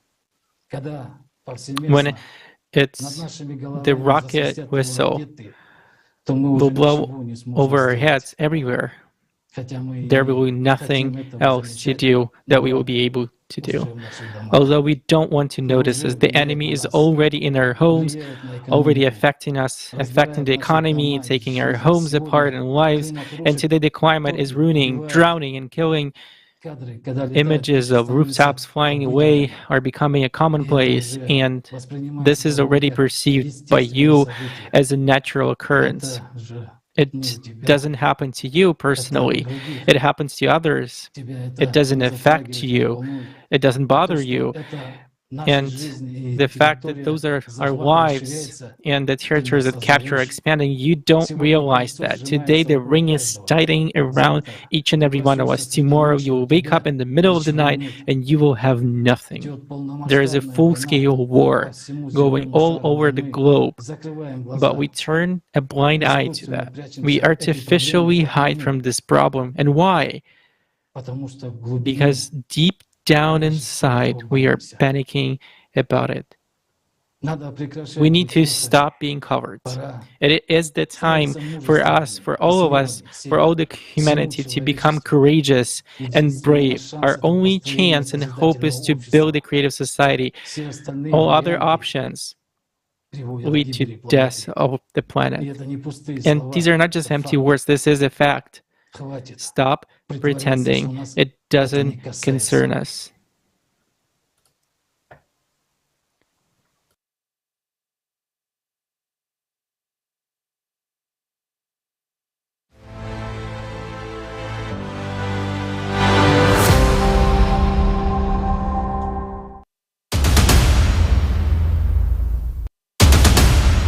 Do you know what a sudden death is? Soon we will all be affected by it, including our children and loved ones. It happens in an instant. In just 30 seconds, the entire city gets buried under rubble. People go to bed, and in the morning, they are just gone. In just 30 minutes, water fills the entire house. People are rushing out in their underwear while someone is breaking windows to save those who became trapped in the flooded homes. Landslides, instantly destroying everything in their way. If lucky, warning come just a few minutes before a natural disaster. It's impossible to escape within this time. None of us are prepared for such a scenario.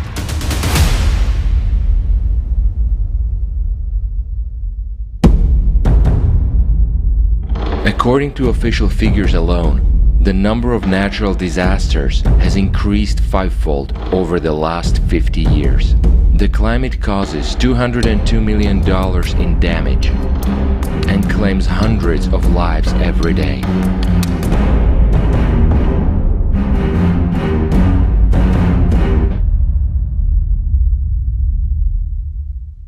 None of us would want to be among the dead. We reached out to experts around the world to find out if our society is prepared for rapidly increasing natural disasters. Climate situation has greatly changed the way fires behave. Climate change causes fires to become more destructive as they now form convective storms and smoke plumes which become very tall and massive, causing smoke plume tornadoes that already become much more aggressive and dangerous to the entire fire brigade, as we can see.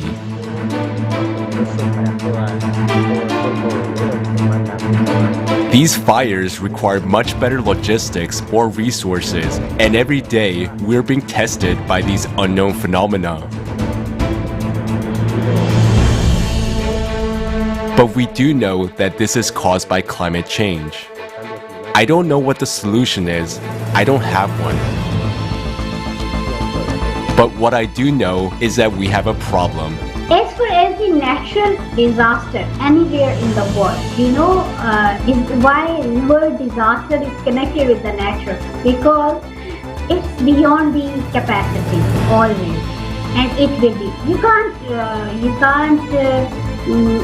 have enough moisture to deal with tsunami, to deal with the drought. You can take the safety measures, like where people will be shifted, what will be the relief area, and how you will be managing all these things. We are all targets and we are all victims. That is already a given reality. You cannot say, no, it will not affect me because I'm rich. That typhoon doesn't choose its path. Even the big houses here, even the millionaires' houses, or even any kind of calamity should be understood in a way that we know the effect of it. We are all at the aim point of the climate, but do we know our enemy's face, its weapons, and its force of impact? How are we going to stand up in a war against climate if today we spend money not on real counteraction, but on the hypothesis that 0.004% of anthropogenic CO2 causes all the cataclysms? They assure us that reducing carbon dioxide emissions will stop the cataclysms. However, there are more and more natural disasters, destruction, and climate refugees. Just think about it. Over the last 11 years, more than $5 trillion has already been spent on the so-called fight against climate change, but it's useless. There are so many disasters already that the heroism of rescuers is not enough. Rescuers are heroes and they risk their own lives. But the tools they have are not enough to deal with the force of natural disasters.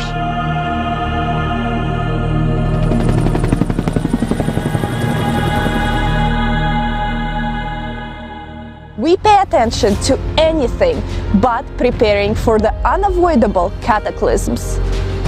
Do you know what to do if your house collapses on you?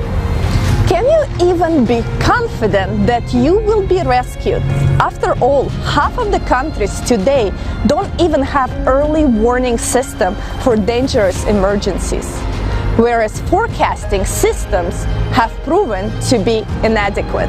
Lack of coordination and bureaucratic procedures and paperwork make it impossible to effectively save millions of lives in current consumer society.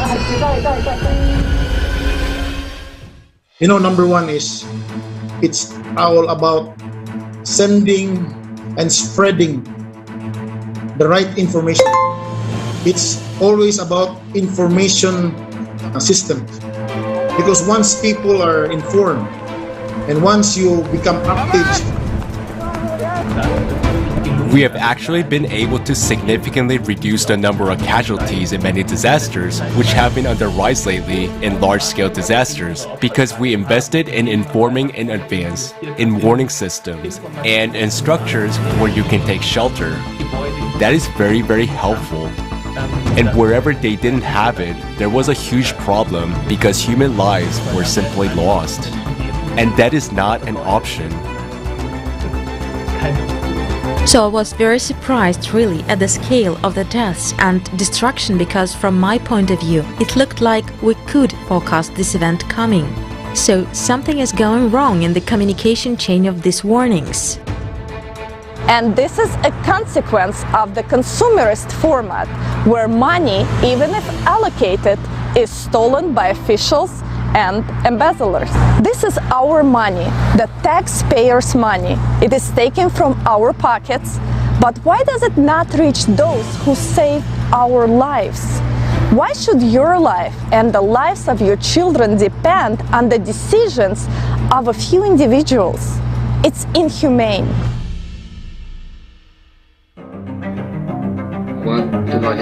While we were going through one of the greatest tragedies in our history, Our president decided to take a vacation and went for a trip to the south of the country. He provided no practical help, no help at all. If we only depend on the government is also will be also busy that time. The need for assistance must be well assessed, and there must be someone who can arrive at the site quickly to assess it. Whereas if the assessment is incorrect, then either too much or too little help will be provided.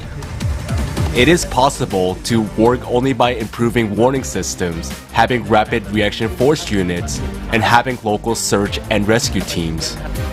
There are already some effective technologies that can help save people in emergencies. For example, a rescue drone that can be used regardless of weather conditions. Thanks to a multitude of sensors, it finds survivors very quickly. A vehicle with an autopilot can detect debris underwater during flooding, help people get out of the water, and it can deliver supplies. A snake robot and a crawler robot can detect gas leaks, and owing to built-in microphones and speakers, it can help communicate with survivors in hard-to-reach places.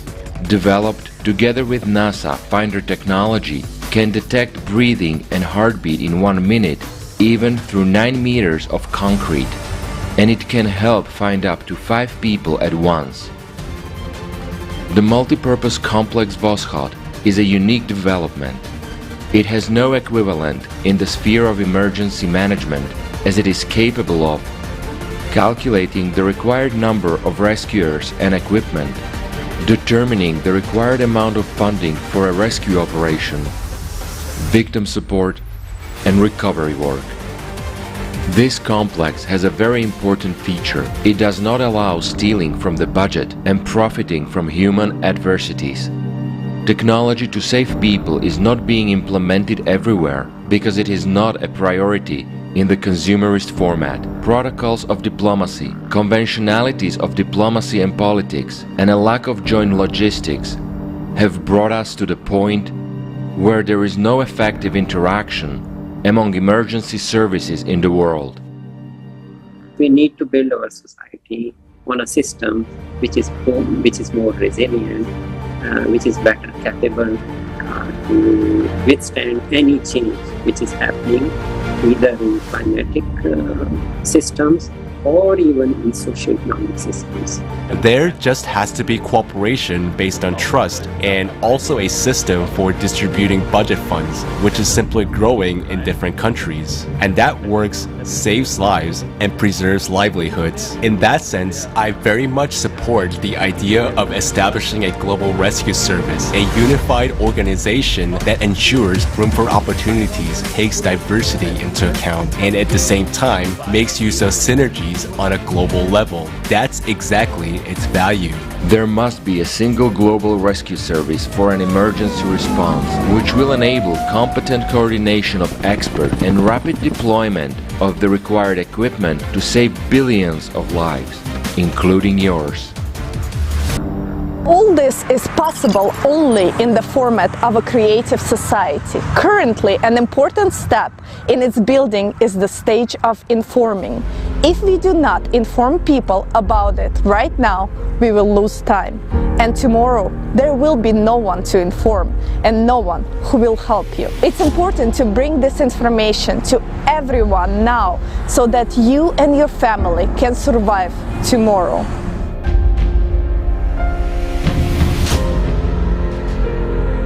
Search and other things, and even in the lowest floor there is 2-3 victims which are from small hole they are crying, and they are sending light signal from their mobiles, and that's it's very embarrassing for us that we are not doing something, because they are asking that just pull out, but it's very difficult to pull out them. Because there is a huge debris, 5-6 floor at collapse.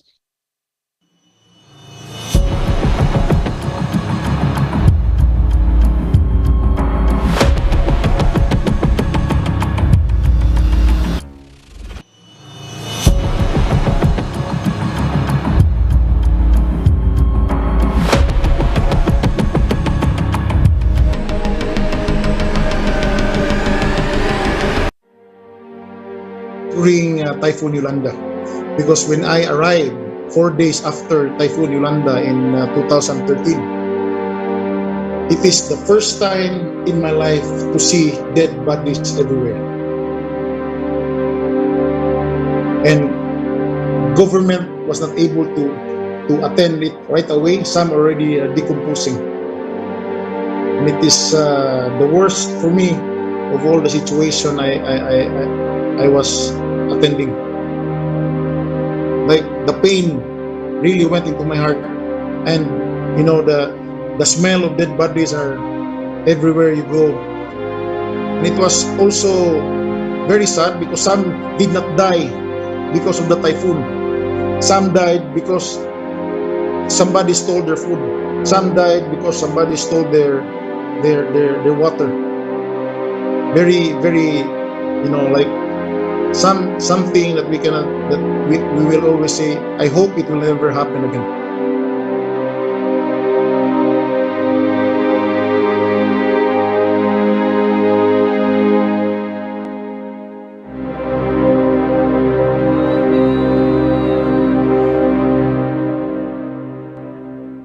In the consumeristic format, nobody cares about anyone.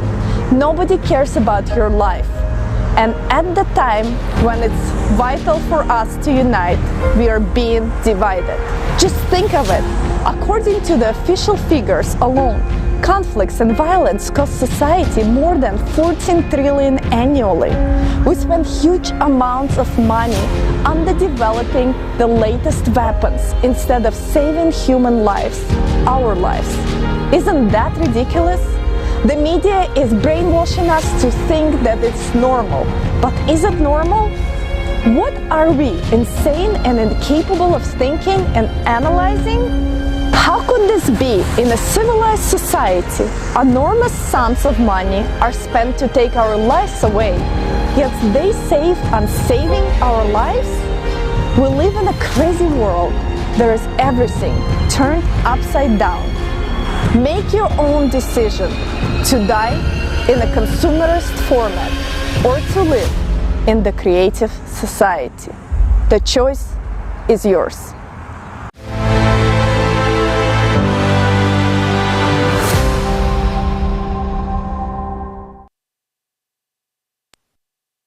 Dear viewers, in the current consumerist format of the society, nobody cares about you, but you care about your family, about your loved ones. We, participants of the project Creative Society, care about you. We created this forum for you. Please, make it available to everyone you know and love. Right now, if you're asking yourself, what can I do? Please, share this information.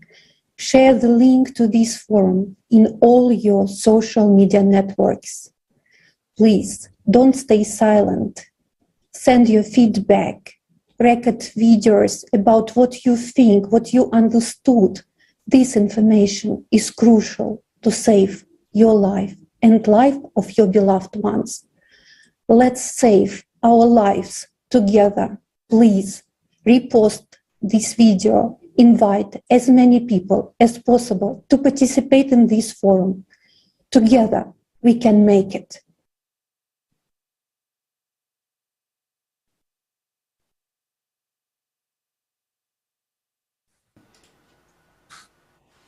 Greetings. Here, we have shown the real situation now, how serious and dangerous everything is. But most people, out of habit, think if something like this happens to me, I'll definitely be saved and rescued.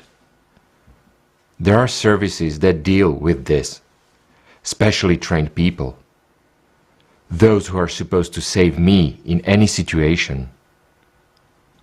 And let's look at what state these services are in now. How are they trained? What technology do they use? When was the last time they were updated with those technologies?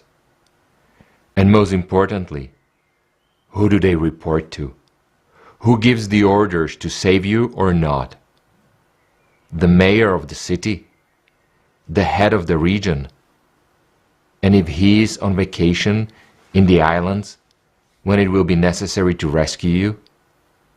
Or generally decides not to send to you the emergency rescue team so as not to create panic? How many such examples have there been? How many times have you personally heard such stories? Just recently, there was such a case in Brazil. So now, please, answer the question, are you sure you will be rescued by the Ministry of Emergency Situations? What are your real chances of getting help? And remember those cases when the emergency services saved, first of all, the rich, the influential, and their property. And this is taken for granted in the consumer format today. And how should it be? There should be a worldwide, unified emergency rescue service which should not be subordinate to officials or bureaucrats. Rescue specialists themselves should make instant response decisions. One more thing. No matter what disaster occurs, no matter who tries to help, the first thing to face is a shortage of food and water. And so famine is very real today. Why? Read some smart books. Pandemic, war, famine. Doesn't that remind you of something? Look at what's going on around you. This is what people have experienced more than once. Everything is scary. Disease, war, disasters. But there has never been anything scarier than hunger. Let's watch the next video about food and water shortage.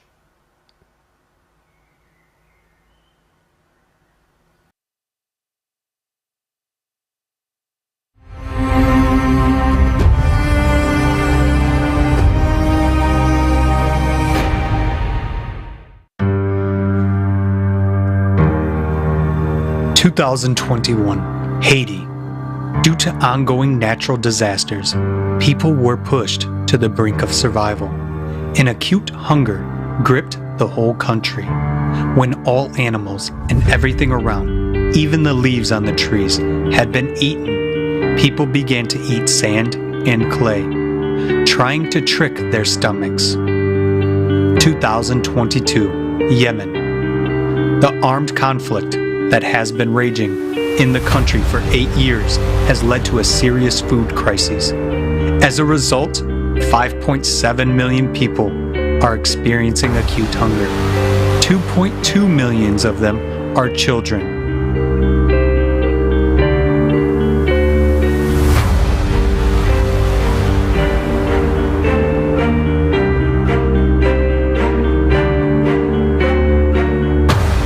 Hunger, the new reality. The modern world is a theater of the absurd.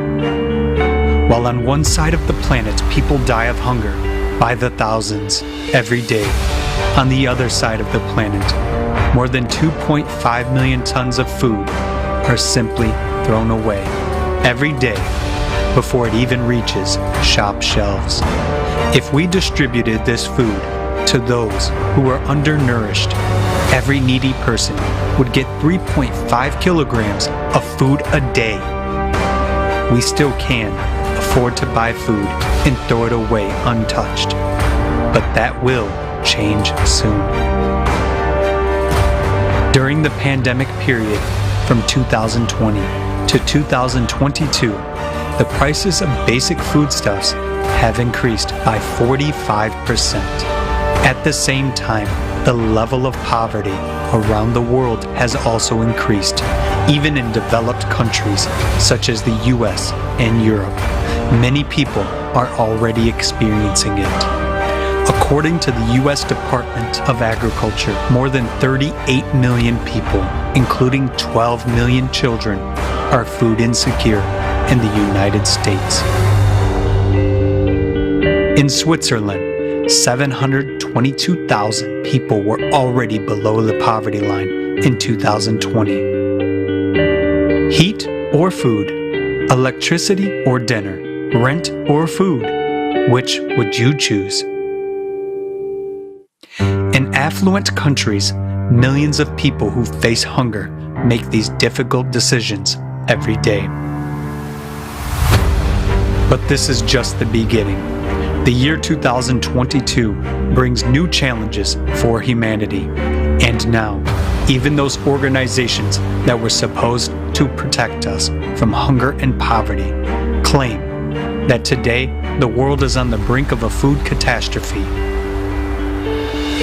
In the modern consumerist format of our society, wars, pandemics, and economic crises are just another excuse to make money off us.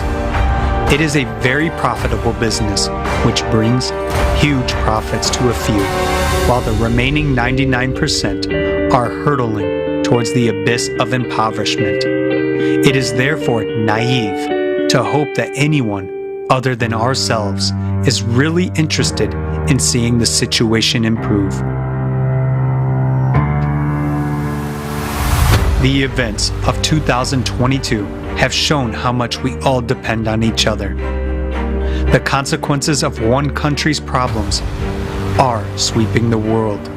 While we are fighting each other, imposing sanctions and food embargoes, the number of hungry people around the world is skyrocketing. Meanwhile, our planet is approaching ecological collapse. Pollution and drying up of water sources, erosion and soil degradation have made more and more land unsuitable for growing food. Extreme temperature fluctuations and shifting seasons have also contributed to that. Sharp frosts, heavy rains, or prolonged droughts lead to crop failures in entire regions. Meanwhile, it is estimated that by 2050 the world will need 50% more food to feed an expected population of 9 billion people. How will we be able to feed so many people under these difficult conditions? But these are only harbingers and the initial stage of climate change. Cataclysms are increasingly causing famine. Flash floods, hurricanes, and volcanic eruptions rapidly following each other not only make the soil unusable, it becomes impossible to live in these areas.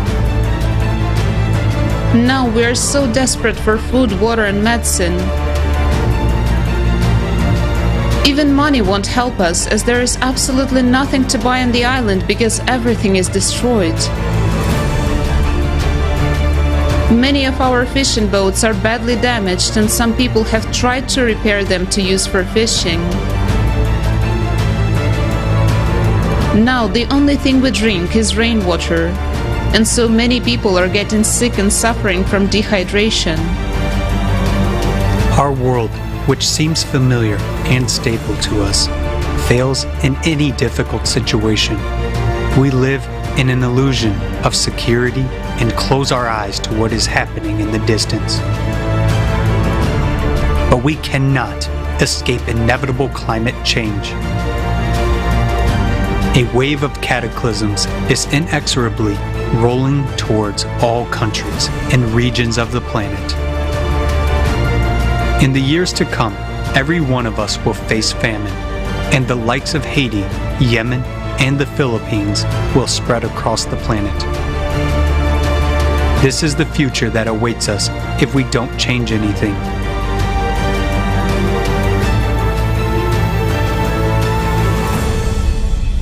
We can sit around and wait for someone to solve these problems, relying on international organizations, governments, and the powers that be. But when hunger comes to our home, no one will care about us. Everyone will be concerned only with their own survival. This is exactly the root of our consumerist format. We are all divided and everyone is for himself. And such an attitude towards each other will be our suicide in hard times.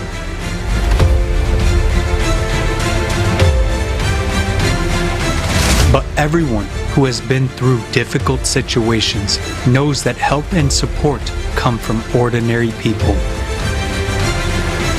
It is possible to solve a seemingly unsolvable problem together. And in such situations, everyone understands how important simple human relations are, as well as the life of each person around you. We are so interconnected today that it is impossible to solve global problems alone.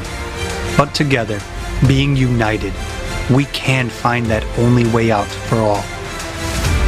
A way out that will allow all of us not only to survive in the future, but also to build a different world and a different society. A society where human life will be the main value, and where we will never allow hunger, poverty, or wars. That is the creative society.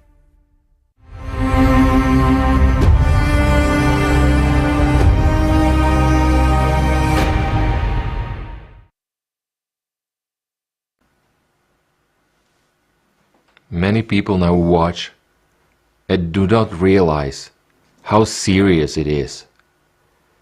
The state of hunger changes a person's psyche. Do we realize what we are capable of when faced with life-threatening hunger and thirst? Next, we will be very difficult interview. It is a famous case. You can read it on the internet. You can find it yourself.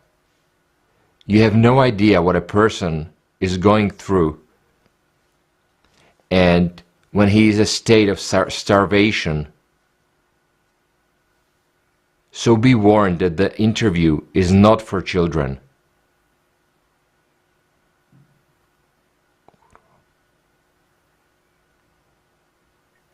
My name is Gustavo Zerbino. I am one of the 16 survivors of a disaster that occurred in the Andes in 1972. I was 19 years old. I was going to play rugby in a team called El Cristians.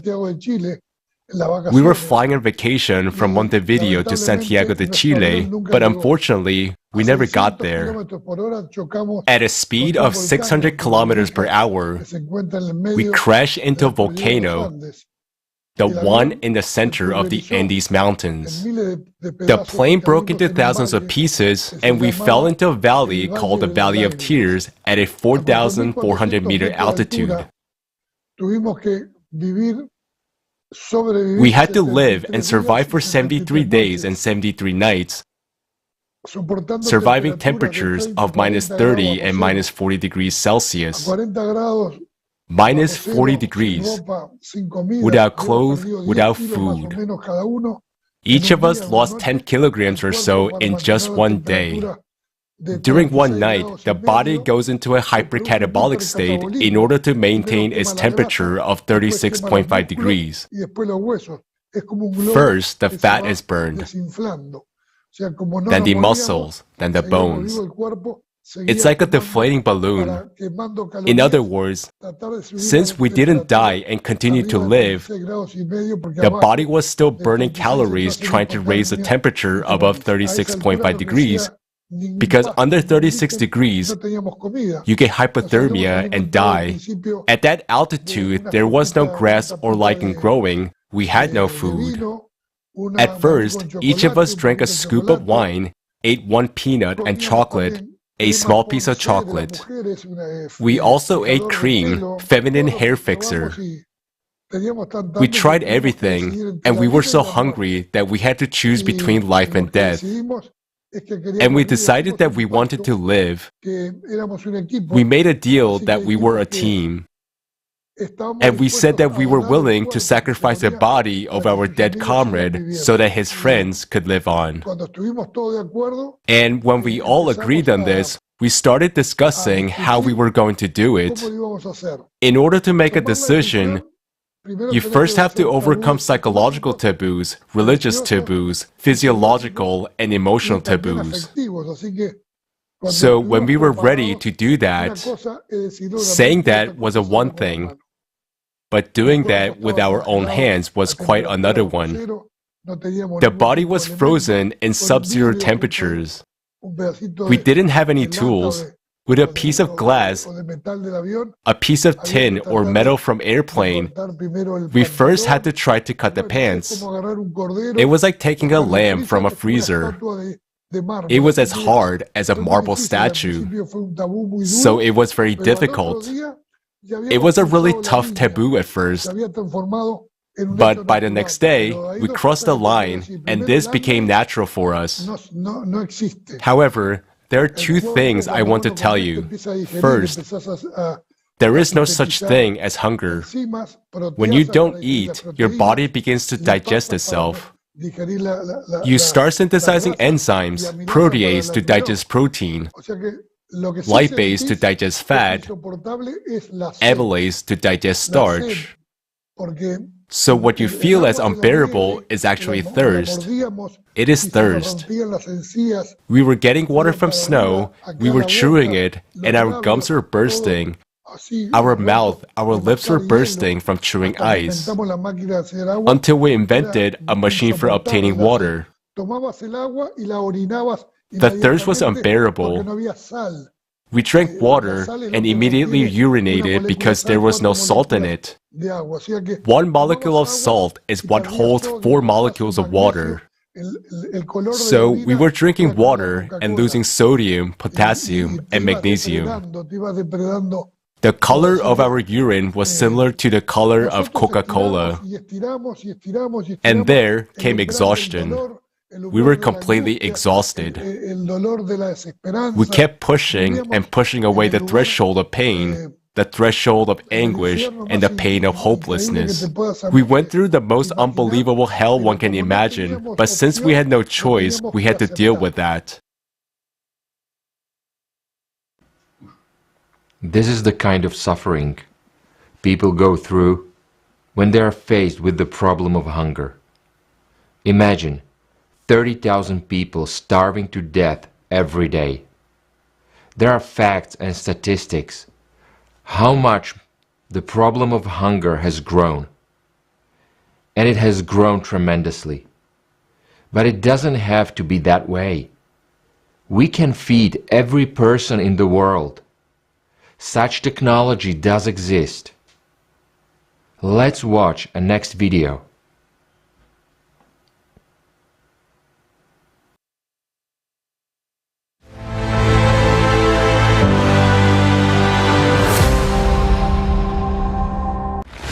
Every night, 811 million people go to bed hungry, and already 38 countries are on the brink of starvation.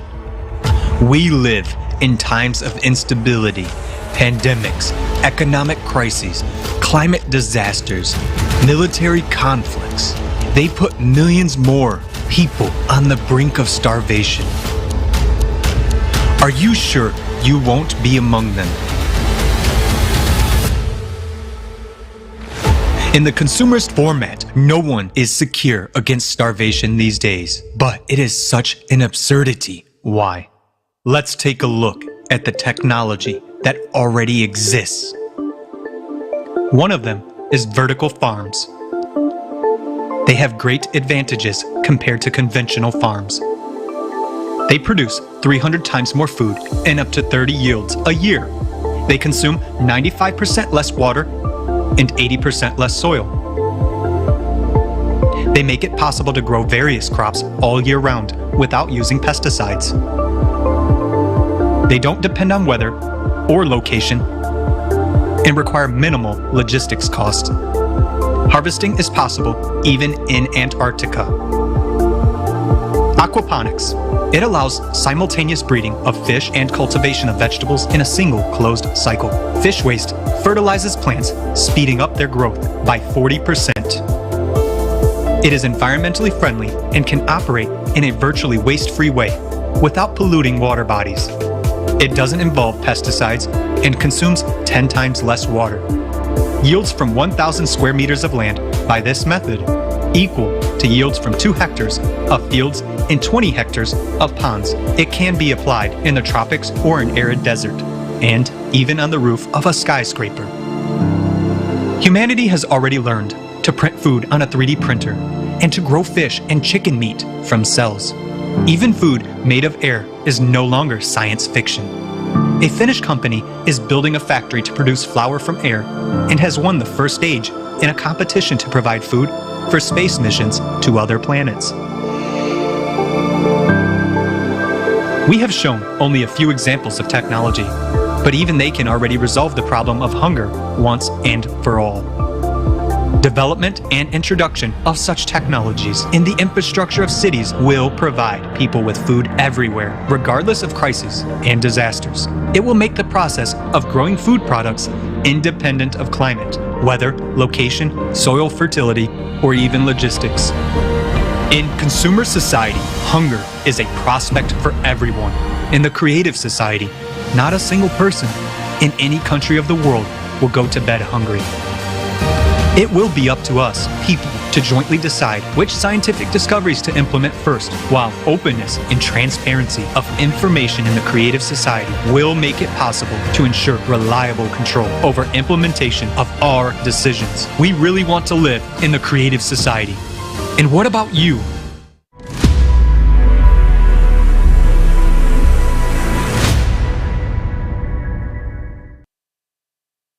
Friends, as you see, the information presented today is vital for all of us.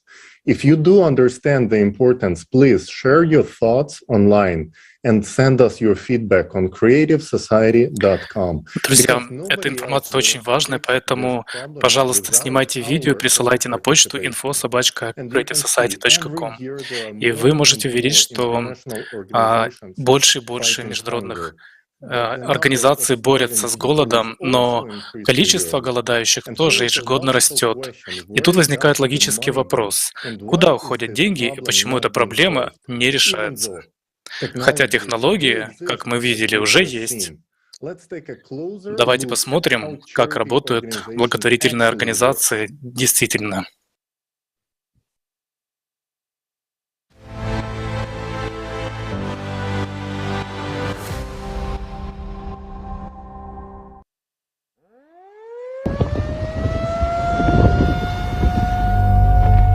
Perhaps you may think it will never happen to you.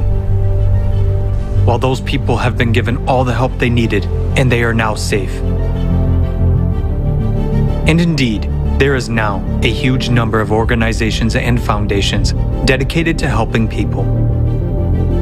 The largest of them, the United Nations, is positioning itself as the guarantor of peace and security of humankind. For decades, we have been hearing beautiful slogans and promises from high rostrums. If you listen to these loud statements, it may seem that we will solve all our problems. There will be no more poverty, no more hunger, no more wars, and we will all live well. After all, there are over 100 international organizations working under the aegis of the United Nations to solve the world's problems. For every new problem, a new organization is created. Every year, UN member states pay huge contributions to these organizations. In fact, this is money from our pockets. These are the taxes we pay to the state. Between 2010 and 2020, according to official data, the 44 UN organizations alone raised $540.4 billion. Contributions to the UN organizations have increased by 58% over 10 years. But let's take a look at what we have achieved over this period of time. The largest amount of money today goes to solving the problem of hunger. The main UN organizations to tackle this problem are the World Food Program, WFP, and the Food and Agriculture Organization, FAO. They have raised $79.8 billion over the last 10 years. Current estimates are that almost 690 million people are hungry in the world and 750 million people are severely food insecure. The Food and Agriculture Organization itself predicts an even greater increase in hunger by 2030. 841 million people. So, the World Food Program is projecting funding needs for 2022 already at $13.9 billion. So they say, there will be more hungry people, so they need more money. It is a legitimate question. How is it that, with ever-increasing funding, the problem itself is only becoming worse? Let's look at another problem, the refugee problem. The number of refugees has doubled over the past 10 years, comprising 82.4 million in 2020. The United Nations High Commissioner for Refugees, UNHCR, deals with refugee issues. Over the past 10 years, funding for the organization has increased by 56%, reaching $4.8 billion in 2020. Let's look at what kind of help they provide to people. One area of refugee assistance is shelter. On their website, they state, "The main part of our protection mission is to guarantee access to proper shelter in humanitarian emergencies. We provide tents, distribute plastic sheeting, and develop strategies, tools, and guidance in emergency situations, and provide emergency assistance to those who need it most. On cold nights or hot days, our help can be the deciding factor between life and death. In an emergency, tarpaulin tents are an adequate short-term measure, but people live in such tent camps for years in inhumane conditions with no hope of the future. Due to the lack of even basic sanitation conditions, people die of infectious diseases. Who benefits from the problem not being solved? As long as there is a problem, there is funding. And if the problem is solved, there will be no funding and therefore no organizations. As long as there is a financial interest, as long as someone makes money from it, no one will solve the problem. The UN itself is very much like a transnational corporation in its structure. There is a parent company that coordinates and manages the activities of its other companies, but each brand is a separate business entity. In 2020, more than $3.7 billion was spent to maintain the UN bureaucracy on staff and director salaries, health insurance, holidays, business class flights, and other expenses. The planned expenditures for the renovation of the Palace of Nations alone in Switzerland, where the UN headquarters is located, is $871 million. With this money, 174,000 houses could be built using 3D printing technology. How many refugee families could benefit from this housing? But alas, building homes for those in need is not a priority for their aid. What do we have in the end? Numerous organizations that we have entrusted with the responsibility of solving serious problems of humanity turn out, on closer examination, to be merely business structures.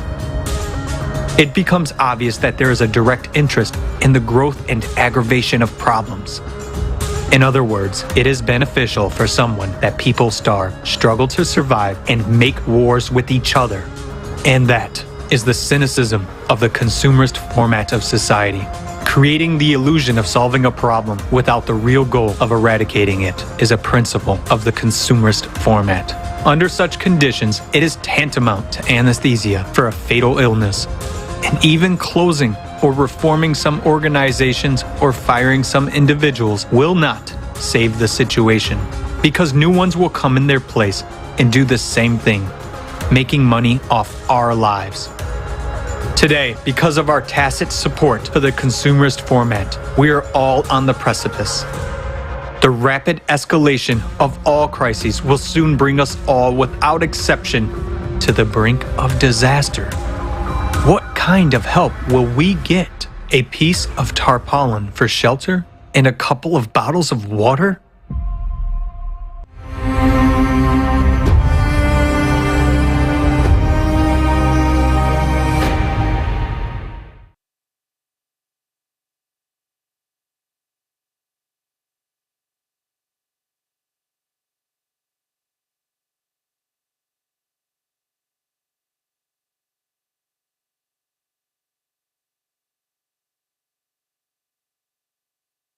Are not an altruistic group of volunteers with a noble vision, but businesses with an ever-expanding budget and a matching payroll to meet. And their funding methods are closer to racket at the state level. We pay taxes to the government, and our governments pay hefty contributions to these organizations. Ultimately, we are already taxed by these organizations, yet they are still asking for more. Billboards, letters, internet ad campaigns, all these to make you feel guilty and accountable and willing to donate to such charities, selling you these narratives. It is a very effective strategy on their part, as mixing a combination of fear and guilt is the most powerful motivator to get people to open their wallets, thinking they're going to help someone in need. One thing should be pretty obvious by now. This scheme will not work if the problem goes away. And here lies a fundamental conflict of interest. No problem, no money. Less of a problem, less money. No wonder we never solved a single problem, only got more of them. Let's be honest, in this consumer foremost of society, we are too accustomed to shifting the responsibility to someone else. What a relief it is to know that so many powerful organizations took the responsibility to fight world hunger and poverty, prevent wars and climate change. We were so happy to tick this off our to-do list that we never questioned either methods or results. Didn't check the publicly available financial reports. Instead, we did what was expected: acquiesce and look away. We live in those times when continuing business as usual will lead not only those on the brink of starvation, but everyone to sudden death. The choice is ours. Continue looking away or choose to build a creative society where human life is the highest value, the life of every human being. Decide to dedicate all human potential and all funding to really solve the problems at the root, once and for all. Given the combined spending on funding the organizations and CO2 mitigation, the problem is not the lack of money, but the lack of responsibility for our own lives.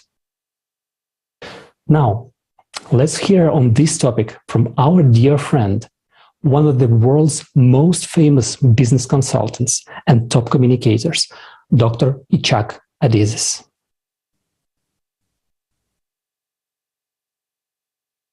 Those that believe in the human life are scattered. Thousands of non-for-profit organizations, philanthropic organizations, everybody working for himself for a certain goal. They take care of abused children. They take care of abused women. They take care of cancer. This takes care of I don't know what. Thousands, millions of philanthropic organizations working alone by themselves. We will never win. No chance. Guys, in Santa Barbara where I live, there are 900 philanthropic organizations. They don't talk to each other. If we took around the world all philanthropic organizations, well-meaning organizations, you know how many people belong to them? Probably 1 billion people. You know how much money there is? More than 1 billion. Billions of dollars. Not together. If we did put it together and have a common strategy, how we are going to change that business world, we can do it. We can do it. Because let me tell you something. I work with the business world. I work with CEOs of companies all over the world. They're not bad people. They really are concerned about what's going on as much as you and me. They're concerned that their children very soon will not be able to play in the street, out there in the field, in the park, because the sun will destroy them and give them cancer. We are not protected anymore. That they will not know flowers anymore. They will not know animals anymore. They're going to be sitting at home playing computer games all day. They cannot go outside because of crime. Because they're going to get cancer from the sun. They will not be able to breathe. They are concerned. Each one of my clients, CEOs, are concerned. So how come? The dynamics of the system makes them do it. They don't have a choice. If you are a CEO, if you don't produce the profits that the stock market predicts you should produce, your owners are going to sell the stock, your stock is going to go down, and you will be fired. They don't have a choice. The system took over, and we are all victims of the systems. We are not the villains, we are the victims. What we need to do is change the system. But in order to change the system, we have to be politically powerful. You're not going to change the system unless you're politically powerful, because politicians watch on the votes. How many votes do I get? We need to get these billion people together to say, we will all vote for those politicians that believe in what we believe, and they will change the system. If we don't change the system, it's not going to work. But in order to change the system, we need to get the politician on our side. In order to get the politician on our side, we have to get the voting. In order to get the voting, we have to get together. And people don't understand. You know, they're taking care of abused women and abused children and abused this and that. Nice. But you know what? It's not going to change the world. It's going to get worse and worse and worse and worse. Democracy is not working anymore. You think that we have democracy in America? Don't kid yourself. The business world, through the lobbying, are doing everything. We are just playing games. The world is becoming too complicated for democracy to work. Dictatorship does not work either. We need a new system. Everybody is getting excited to change the world, but nothing is happening. Except that we go and we burn some tires and when we make demonstrations. That's not going to work. What we need is to get organized. Through this platform, we need to get people to say, okay, we have a chapter of Creative Society in America, chapter in Santa Barbara, chapter in New York, chapter in Kiev, and we all start working in unison. And I'm glad that it's a Creative Society, which I believe should be the constructive society, is making it as a goal to do it in the future. You are blessed, and I congratulate you on your effort. Thank you very much.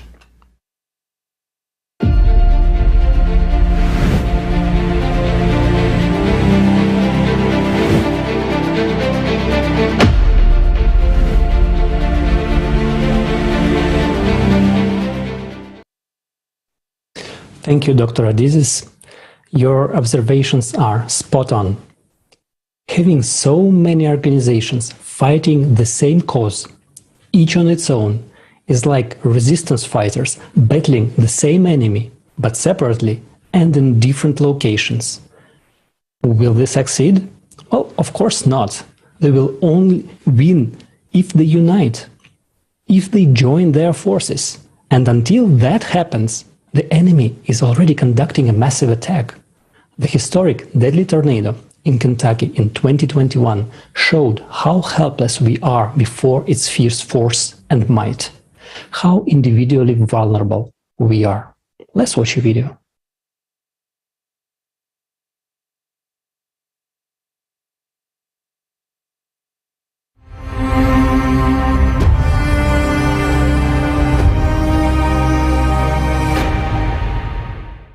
On the evening of December 10th and the night of December 11th, more than 50 tornadoes passed over 8 states in the Midwestern United States. It was a series of powerful tornadoes. The ferocious whirlwind lifted debris from buildings it destroyed to a height of more than 9 kilometers. And its path across the surface of the earth is first estimated at nearly 400 kilometers. An all-time record in U.S. observation history. Kentucky was the hardest hit, where the tornado was the strongest in the state's history.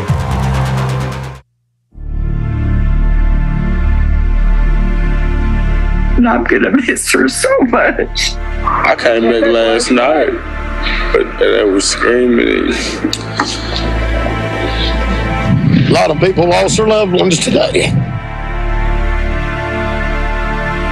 And I'm looking for my wife, and I need her. There were people everywhere, lots of children, people with lacerations, broken bones. I mean, they just kept coming in. We were using different parts of the hospital for triage, and we were suturing people up normally where we pre-op people before surgery, the ER. I mean, it was kind of crazy. The sounds that I was hearing was like a war zone. People crying and begging for help. One was in this arm and one was in this arm. I never saw my 3-year-old because my face couldn't turn that way, but I did see the baby, and he cried, and then he just stopped. So at that time, I thought he was God, but he wasn't. I never heard my 3-year-old say anything. Those images, just like last night, I was in my daughter's house, trying to sleep, and I couldn't because I still hearing the sirens and the people begging for help, and the images of the lady with the baby in her arm, dead. You know. Everything was so calm outside. I mean, literally, you could hear a pin drop. No wind, no nothing. And then all of a sudden, you could hear from a far distance what sounded like a train. Everything started the wind and the sounds started it went from being so silent to being just like a bomb had been dropped. You can see in the sky this dark funnel cloud. And I'm screaming at my kids, get down, get down, get down. All of a sudden, the pressure in my ears, you could hear the windows pop out in my house. My house started shaking. And I was like, oh my God, I didn't even know if we were gonna make it.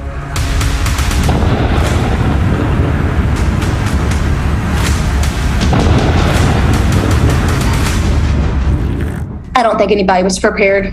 A lot of people I've talked to said they were not prepared. I don't think the city was prepared. I don't think the people who lost their homes were definitely not prepared for that. I never thought it was going to happen to me.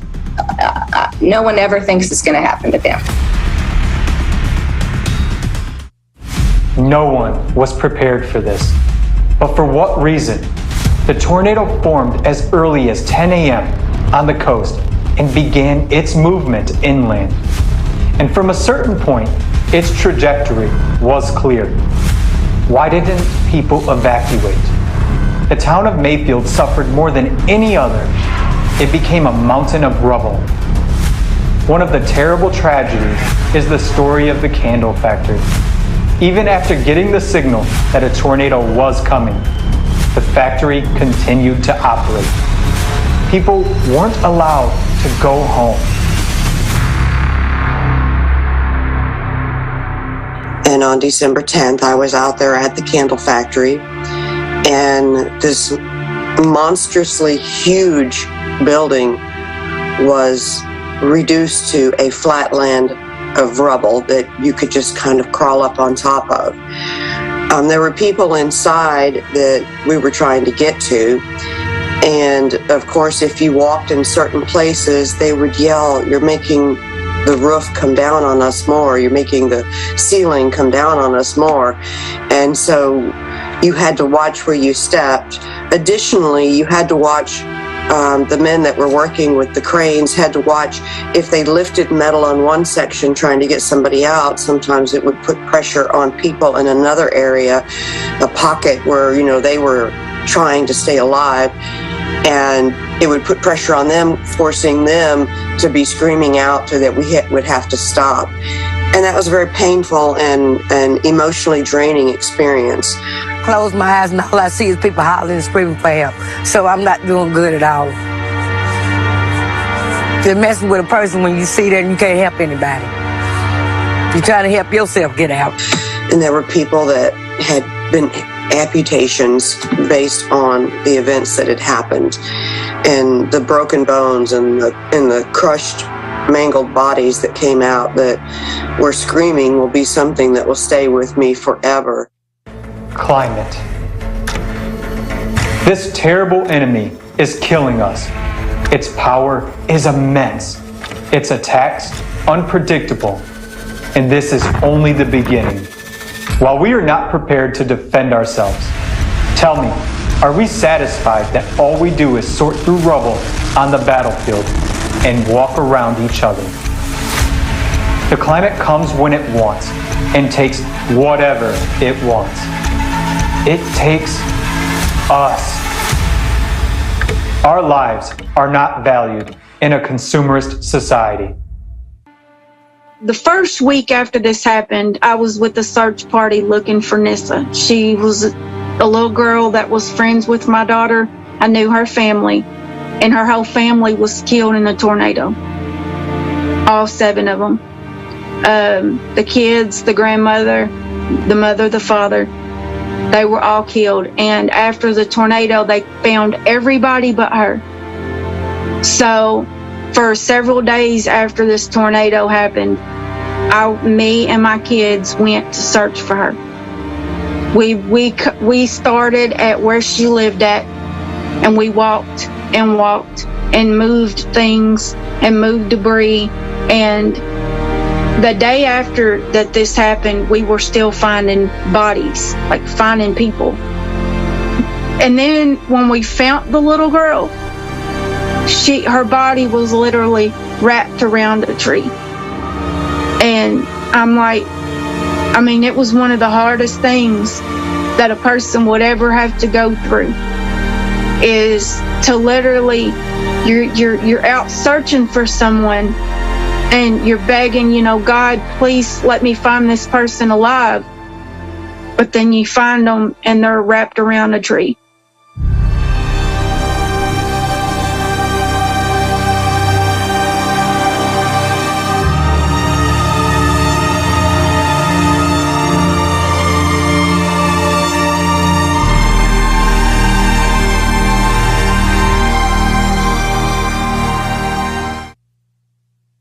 This whole square, this whole town was obliterated at a level you can't put words on.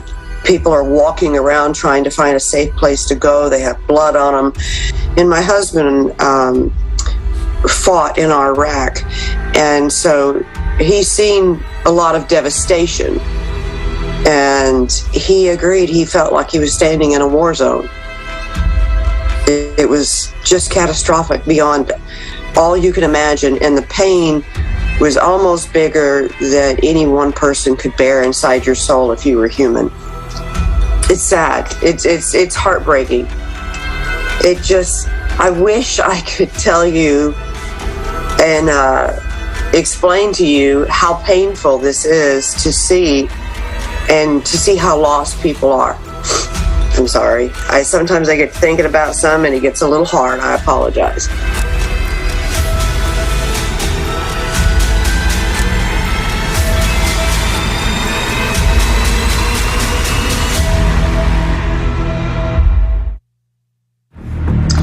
And now we're probably more in a level of frustration because people want to know, where is FEMA? Where is this help? Where is the Red Cross? Where is this help? How do I get money?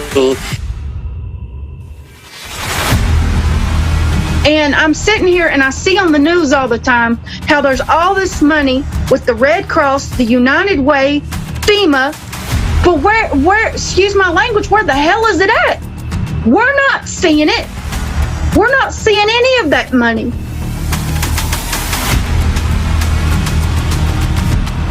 And then you're told, like I was told from FEMA, well, all we can do is offer you a loan. What am I going to do with a loan at a high interest rate? And not knowing what you're going to do and thinking the government is going to step in and is going to help you? No, they're not. No, they're not. No, they're not. They're only going to help the people who they're going to be able to pick and choose a few different ones who they can get the photo ops with. They're not going to help everybody. There's like 5% of people out of 100% that have received any kind of help since the tornado. The other 95% of us don't know what we're going to do. Once the news press pulled out of town and the big, I guess you could say, hoopla of the tornado had passed, then the people became more forgotten in a way. I'm sorry, I know I'm giving you a lot of information, but it is a lot. It's so much. It is more than your mind, if you're standing in the middle of it, can take. It really is. Many people that I know are going through a really tough time right now. And I want people to know all around the world, you are not exempt. You are not covered by some bubble that this can't happen to you, because it can. At any time. At any time. And it's only getting worse. From what I have seen with the whole climate change situation, it's getting worse. Way worse. So, and the government doesn't care. They don't care. How many lives are lost? How many homes are lost? How many people are destroyed? They don't care. And that is my own personal opinion based on what I have went through here over the last month. Our lives are not valued in a consumerist society. And how else can we explain that it is more important to the powers that be how they decorate their homes for the holidays? On social networks, they write huge posts about it and about people's deaths. They sometimes get off with one line, but our lives are not just lines on social networks. Cataclysms are escalating. Look at how much things have gotten worse in the last few years. Even a fool can calculate this progression. Human casualties will increase hundreds, if not thousands of times.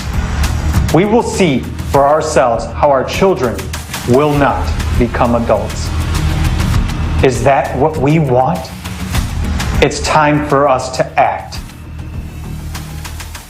And as us people, we need to come together to make sure the government does their job, no matter what country you're in. And if we can't come together and stop with all of the diversity and the hate and focusing on the wrong things, then we can't never make change. Change happens when more than one person sticks together. That's how change happens. To me, we should all want better for the generations to come.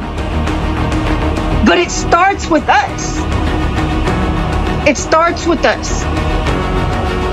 And too many people right now are so worried about the me syndrome of being selfish and feeling entitled that they're not worried about the generations to come, the people who are coming behind them. And it's sad. It's very sad. Because I want to know that when God takes me off this planet, that my kids or my grandkids that are to come, they're going to have a better way, a better space, a better place to live. And until we get that love and that unity together, we can't get nothing done. So that's what people need to do.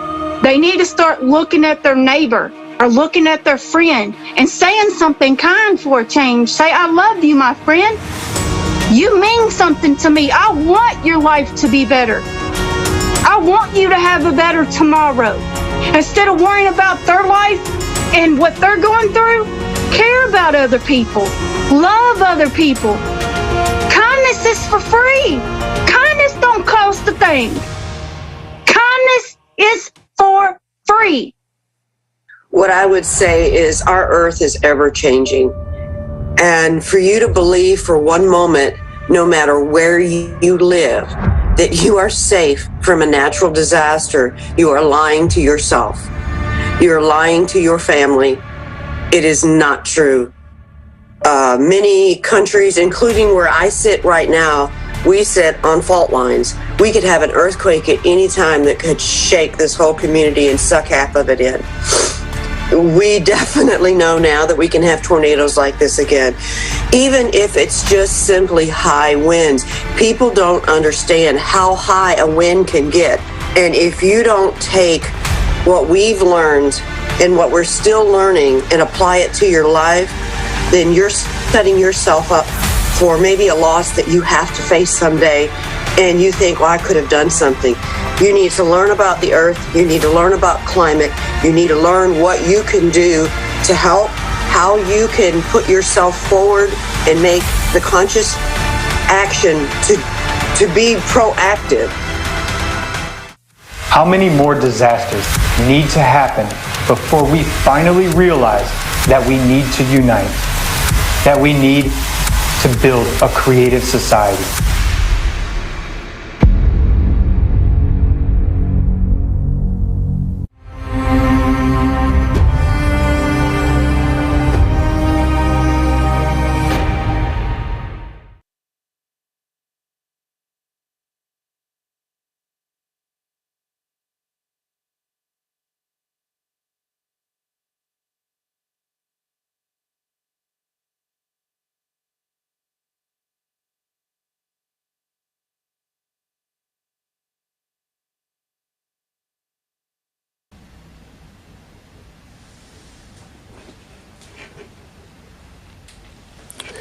December 2021 will always remain in the memory of many Americans.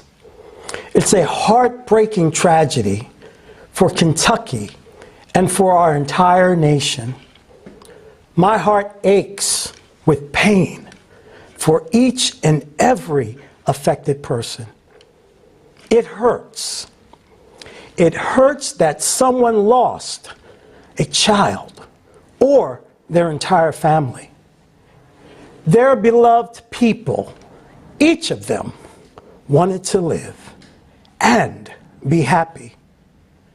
But unfortunately, even in an economically advanced country, such as the United States, people were left one-on-one with their own misfortunes.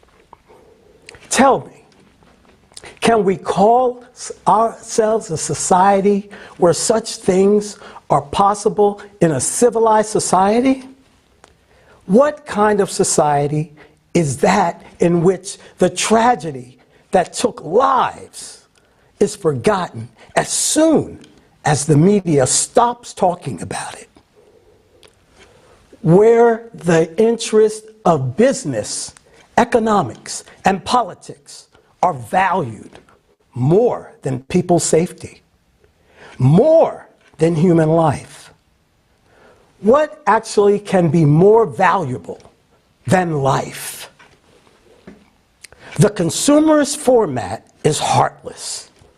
It makes us so callous that our reaction to people's grief becomes like they deserved it. People died. They lost everything. But there are those who say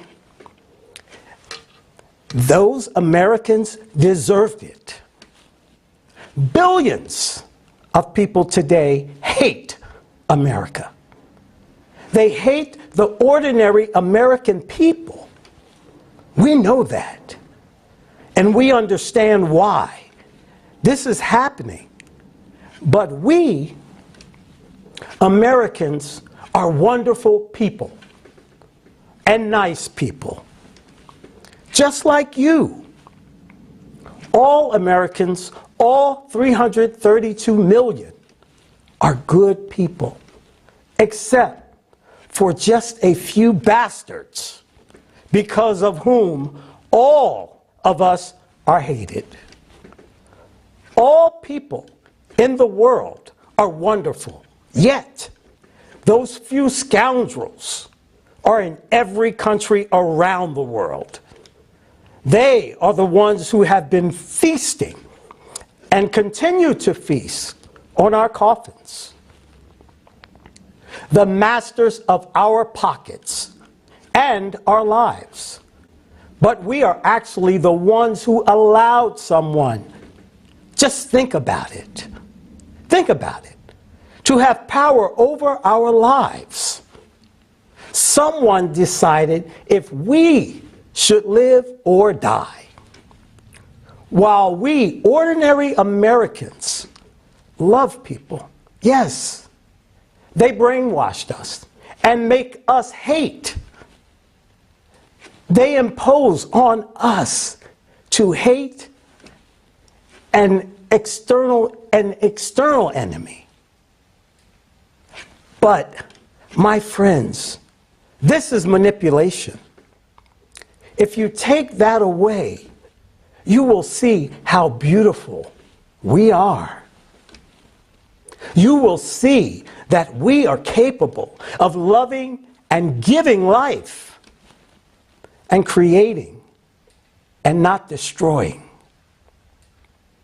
And you will realize that this is what we all want.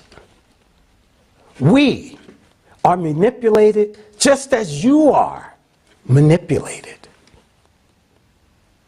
Unfortunately, because of a handful of scoundrels who are confused and have forgotten that they are humans, we, Americans, are now hated by billions of people. And here in the United States, we have the situation when one half of the country hates the other half. We have been divided within our own country.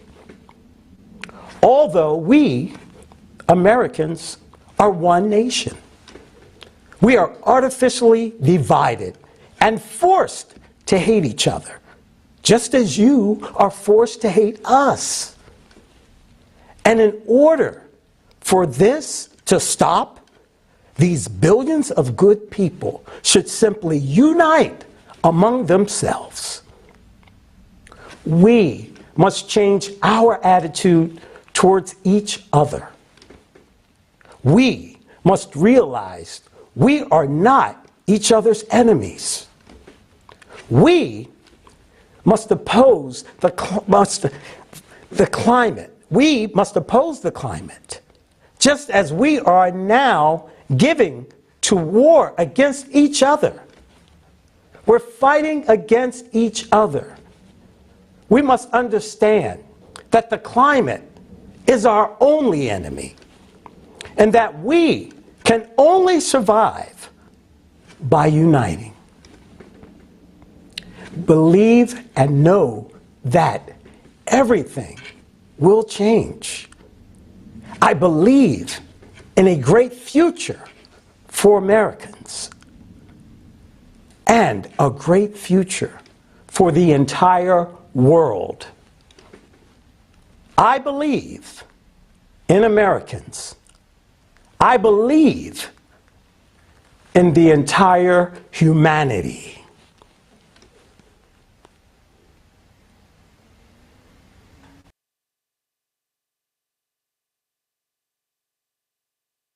Yes, Leslie, we are all good people.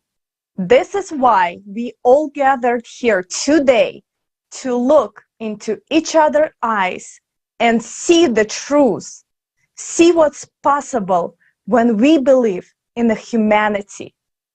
Unfortunately, we have been divided, as you said, and it can be clearly seen in our global spending habits and priorities. For example, did you know that the consumer society we live in right now costs us more than 14 trillion each year in conflicts? This information comes from the report titled Economic Value of Peace 2021 by the Institute of Economics and Peace. Just think about it. 14 trillion a year on a global violence and conflict. This includes war, terrorism, domestic violence, human slavery, the cost of crime to business, the cost of intelligence agency, the cost of initiation, recovery, consequences of violence against humanity. So how much is 14 trillion? Well, 1 trillion is in $100 bills stacked up on top of each other is 631 miles or 1,000 kilometers, twice as high as the International Space Station. Now times that by 14 and we can wrap around our planet with a nicely stacked $100 bills, still not reach 14 billion. Now that's a lot of cash slipping away from our own pockets to fuel someone that doesn't want us to. Is this fair? With global debt of 2026 billion, do we have any business of spending 14 trillions every year on killing each other? Is this insane? We have no other choice than to build a peaceful society that starts with creative society format, putting human life as a main priority. Even a couple of trillions, we can inform the whole world about the creative society in a matter of hours. In weeks, we can fix all social problems, including food and water crisis, housing, healthcare, logistics, counteract climate change, and develop science and research that will benefit all of the humanity. The best part is that you and your life will improve tremendously. You will feel happy and fulfilled, fully taken care of, with a bright future ahead. So how do we shift our format of society to a creative society in the entire world? Easy. Now is the time to share this information with everyone you know, so they can decide for themselves whether to rot in a consumer society or thrive in a creative society. Share this live broadcast now.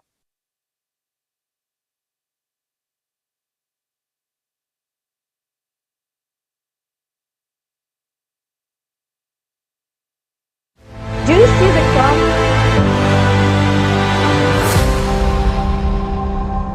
USA, December 2021. A catastrophic tornado swept through 10 states. 15,000 buildings and trailer homes were destroyed.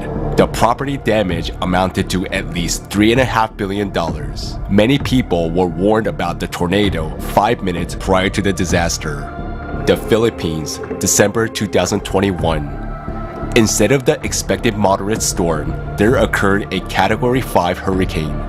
Typhoon Ray affected 10,800,000 people in 11 regions. More than 2 million homes were damaged. 427,000 homes were completely destroyed. 3 million people were displaced. The material damage amounted to more than $420 million. Haiti, August 2021. 7.2 magnitude earthquake. 690,000 people were affected and more than 137,000 homes were destroyed or damaged. Infrastructure damage amounted to about $2 billion. Malaysia, December 2021. 11 states were hit by severe flooding. More than 125,000 people were evacuated from their homes. Total financial losses amounted to almost $1.5 billion. Indonesia's National Disaster Management Board recorded 5,402 natural disasters in 2021. Climatic disasters occur in this region every day, making the area uninhabitable for people. All the countries of the Pacific Ring of Fire now find themselves in a similar situation. Over the past 10 years, climate disasters have caused nearly $3 trillion in damages. 220 million people have become climate refugees within the same period. Since 2010, weather emergencies have forced around 21.5 million people a year to move on average. In 2020, official figures alone put the number of climate refugees at 30.5 million.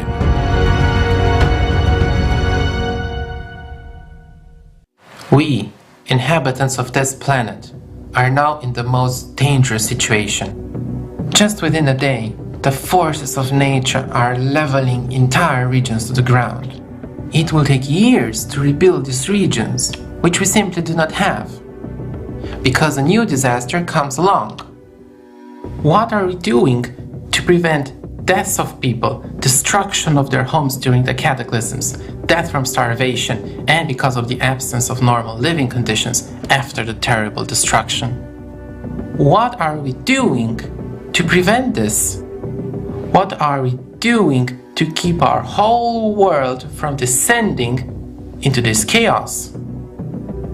Over the last 10 years, more than $5 trillion were spent on fighting the climate. This is the so-called climate financing. $5 trillion. But people are still suffering and dying from climate disasters. And as we can see, the amount of climate finance increases every year. But what have these enormous amounts been spent on? 94% of this money, that is $4.9 trillion, was spent on reducing greenhouse gas emissions. In terms of climate finance, this is called mitigation. In other words, how do we fight the climate? We spend almost $5 trillion on business development that will supposedly help reduce CO2 emissions. The proponents of the theory of human impact on the climate are very active in convincing us that reducing CO2 maybe will stop rapid climate change and save the planet. This theory has led to serious economic, political, and financial constraints on the world. Many governments strive to comply with directives to reduce CO2 emissions and develop green energy, even if it's not beneficial for them. The bulk of climate finance was allocated to renewable energy sources, mainly solar and wind power plants. 3.4 trillion spent on this. But did it really help to stabilize the climate? As we can see, no. The number of natural disasters continues to grow at an alarming rate. So these funds do not solve the problem. So what do? Perhaps they did help reduce the growth of the CO2 amount. It turns out they didn't. CO2 keeps rising. So how does that work out? We've already spent $5 trillion on nothing. Moreover, it seems that the more money is invested in this business, the more CO2 emissions increase. All the more so, these business investments have had no effect on the real climate situation, have they? Things keep getting worse. Okay, but we've got 6% of climate finance left. Maybe it's spent on actual help to people. Let's have a look. These funds were spent on so-called adaptation, that is, adapting to natural disasters that have already happened or to their expected consequences. Adaptation includes, for example, improved crop production in arid areas, climate-resilient infrastructure, access to water sources, and early warning systems for climate disasters. Yes, that's definitely important. But how much is spent on warning us and keeping us safe in the event of cataclysms? Only 1% of global climate finance is used to make us aware of the dangers in advance. Did the people in the US, the Philippines, Haiti, or Malaysia feel any effect of these adaptation measures? Have they been warned of the coming climate cataclysms? Our world is not prepared for the rapid escalation of climate disasters. Not only in developing countries, but even in developed countries such as Germany and the US, there are no effective warning systems. With an increasing volume of climate finance, we do not see climate stabilization, but we can see growing businesses and increased profits.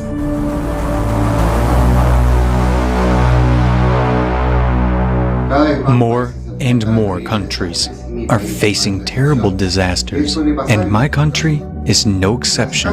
What usually happens in this case, houses are destroyed, terrified survivors look at what was once their homes. Yes, rescuers arrive, and people rake through the rubble trying to find survivors. The first humanitarian aid arrives. Yes, at first, certain mechanisms work. People try to help, but what happens next? Who compensates people for their homes and everything they lost? Who helps them pay off a loan for a house that no longer exists? What help can they expect in 6 months, in a year? There was over $40 million gave to the state of Kentucky. People that, everybody that I have talked to is like, well, where's that money at? Where did that money go to? It was gave to Kentucky to help us, but we ain't seeing it. We ain't seen it. Everything that has been paid on my home to fix any of the repairs on my home so far came out of my pocket. I had to go take out a small loan because my roof was so messed up. And then you're told, like I was told from FEMA, well, all we can do is offer you a loan. I don't need a loan. What about all the money that was gave to FEMA to help us? We're not seeing it. Everybody that I have talked to has said the same thing. I was offered a loan at a high interest rate. Like, what about the help that we were supposed to be receiving? There's like 5% of people out of 100% that have received any kind of help since the tornado. The other 95% of us don't know what we're going to do. It happens not only to people, but to entire countries. In 2019, Mozambique was devastated by tropical cyclone Idai. The damage amounted to about half of the country's national budget. The country requested $620 million in aid, but less than half of that amount was raised. Como resultado, As a result, Mozambique was forced to take out an IMF loan of $118 million to begin reconstruction. And where are those $5 trillion? After all, this is money from our pocket.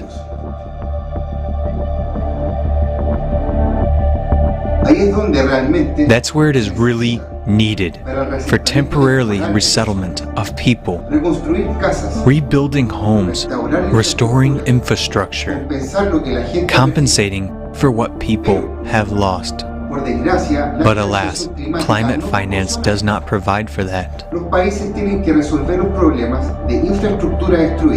Countries have to solve problems with destroyed infrastructure, unemployment, lack of housing, and people's livelihoods on their own. Not only that, but they also have to pay the interest on the loans they took to rebuild after climate disasters. No one is going to rebuild their homes for free. People are left poverty-ridden and unprotected with no money, no housing, and no future. Can you imagine what people's lives look like 2 or 3 months after the natural disaster occurred? The whole world has simply forgotten about this country and these people. What is their fate? What are these people doing now? No one cares any longer about that.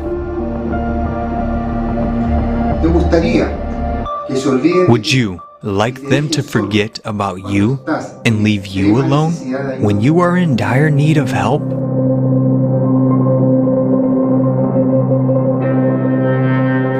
Should that surprise us?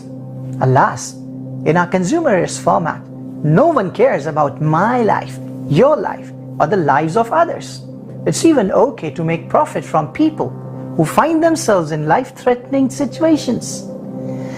All around the world, the number of climatic disasters is steadily increasing. More and more people are suffering from climatic disasters. Survivors are losing their loved ones, their homes, and everything they had.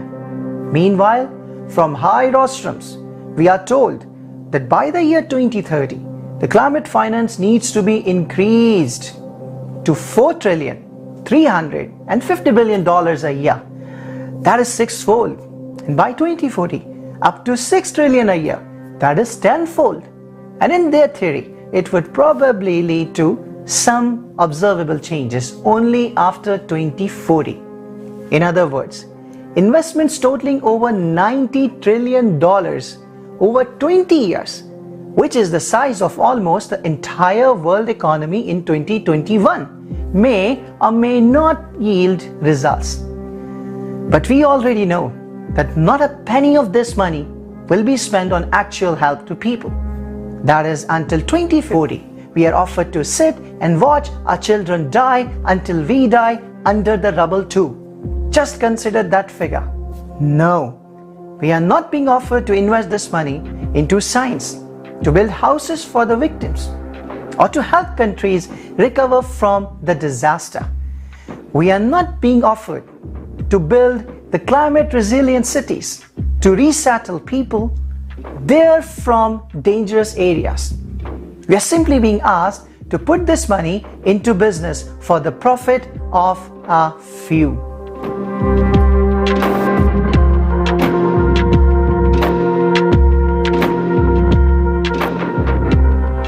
The bottom line is this: a few just get enriched at the expense of our lives.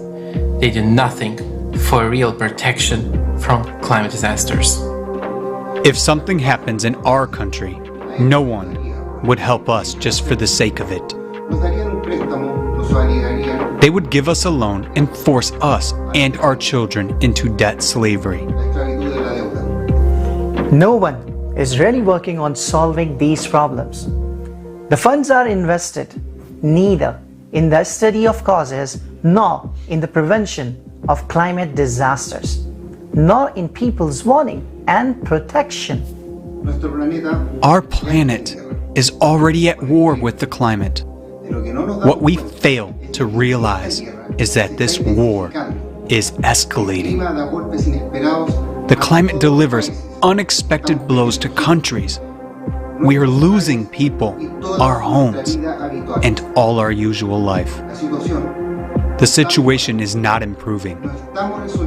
We are not solving the underlying problem, but we can see the progression and acceleration of natural disasters. We are losing the most precious thing of all, our time. When climate disasters overtake all countries and continents under the current consumerist format, we will simply start killing each other for salvageable lands, for water and food. This CO2 nonsense has to stop while we still have time, while we're still able to influence something. We need to take the climate problem seriously instead of stuffing wallets by imposing false theories. CO2 is rising, but it is not causing climate disasters. We need to understand that these false scientists are willing to do anything to keep the theory alive. After all, $5 trillion is a very powerful argument to continue this lie. And they will stop at nothing. They have nothing sacred left. They're interested neither in human lives nor in the fate of our planet. For all these years of fighting CO2 and for the amount of money spent on it, we could have created an artificial satellite on the Earth's orbit and everyone could have moved there. But this money is spent for nothing. As long as we keep shifting responsibility and wait for these pseudoscientists to solve our problems, we will stay in mortal danger. We need to change the format of society to a creative one and allocate funding toward the scientific development and research of the real causes of climate change. We need a scientific community that will not cover up the business of collaborationists, but will actually solve the problems of global climate changes. Otherwise, we will simply perish as a civilization from the climate disasters well before 2040.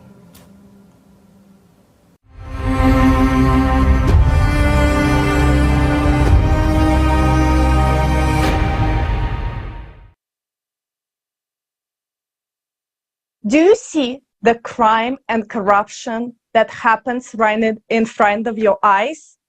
We are being fooled while the climate is taking millions of lives, and the true reasons for climate change are not studied. We are wasting our time and attention on the biggest corruption scheme in the world, CO2, which is the biggest scam of the century. Now, we are not against CO2. We know that CO2 levels are rising, but we understand that it has nothing to do with why the climate is changing. This is the truth. Let's hear how we were made to believe in this deadly fairy tale. And please share this live broadcast with everyone you know. Let's get unstupid together. Thank you, Olga.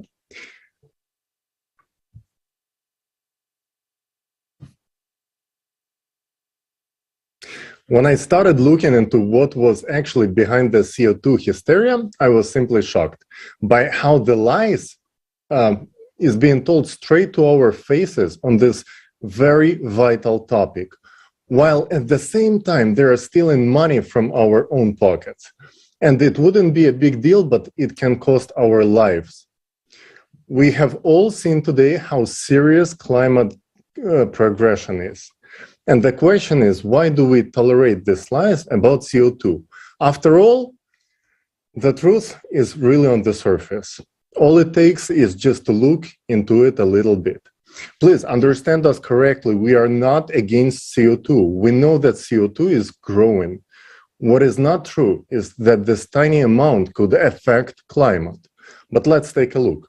In 2001, the IPCC, Intergovernmental Panel on Climate Change by United Nations, published the hockey stick graph, according to which the climate has not been changing for centuries until the 20th century, when unprecedented warming has begun. This graph, presented as consensus of scientists, became the main justification for spending tremendous amount of money to fight anthropogenic CO2. But was there really a consensus? Since the early 90s, some top-level politicians have been pushing to implement a money-making scheme on carbon taxes and CO2 emission quotas trading. The problem was that the study of climate history, paleoclimatology, has hundreds of researches showing that the climate on Earth has natural variability and is constantly changing. Therefore, the rise of the temperatures in the 20th century is a natural return after the cooling period of little ice period to the level where it was earlier in the medieval warm period. This was also reflected in the first IPCC report in 1990. But by the end of the 1990s, especially with the signing of the Kyoto Protocol in 1997, there was a strong political demand for scientific ground to the anthropogenic theory, and demand creates its own supply. In 1998, the Nature magazine publishes an article by Michael Mann, a young researcher just starting his career. Using proxy data like tree rings, he drew a graph of temperature for previous centuries, straight as a hockey stick handle. In fact, he simply erased Little Ice Age. And the 20th century's temperatures, shooting straight up, were taken from a completely different set of data, thermometer readings. Conclusion was that this is unprecedented warming in the history of the Earth, caused by nothing else but anthropogenic CO2. Next year, 1999, man extends the graph for another 400 years into the past, erasing the medieval warm period as well. And that is exactly what politicians were looking for. What happened next, we found out 10 years later, when in 2009, ClimateGate emails were published online, exposing the communication between the scientists and the IPCC leadership, just exactly like WikiLeaks did. The mainstream press media were silencing the story as it was bringing the light to how IPCC was pressuring the scientists and how they were acting to hide the data. One of the most notorious letters was regarding the hiding the decline. In the letter, British climatologist Phil Jones described how he used Michael Mann's Nature trick. Nature is the magazine in which he published the original hockey stick graph. And the trick itself was to crop the data from the three proxies that was showing a decline in temperatures in the 20th century, and then mix it up with the thermometer data, hiding the substitution by smoothing out the lines. It was done to make it look like all the data sets are showing unprecedented rise of the temperatures and, quote, to hide the decline.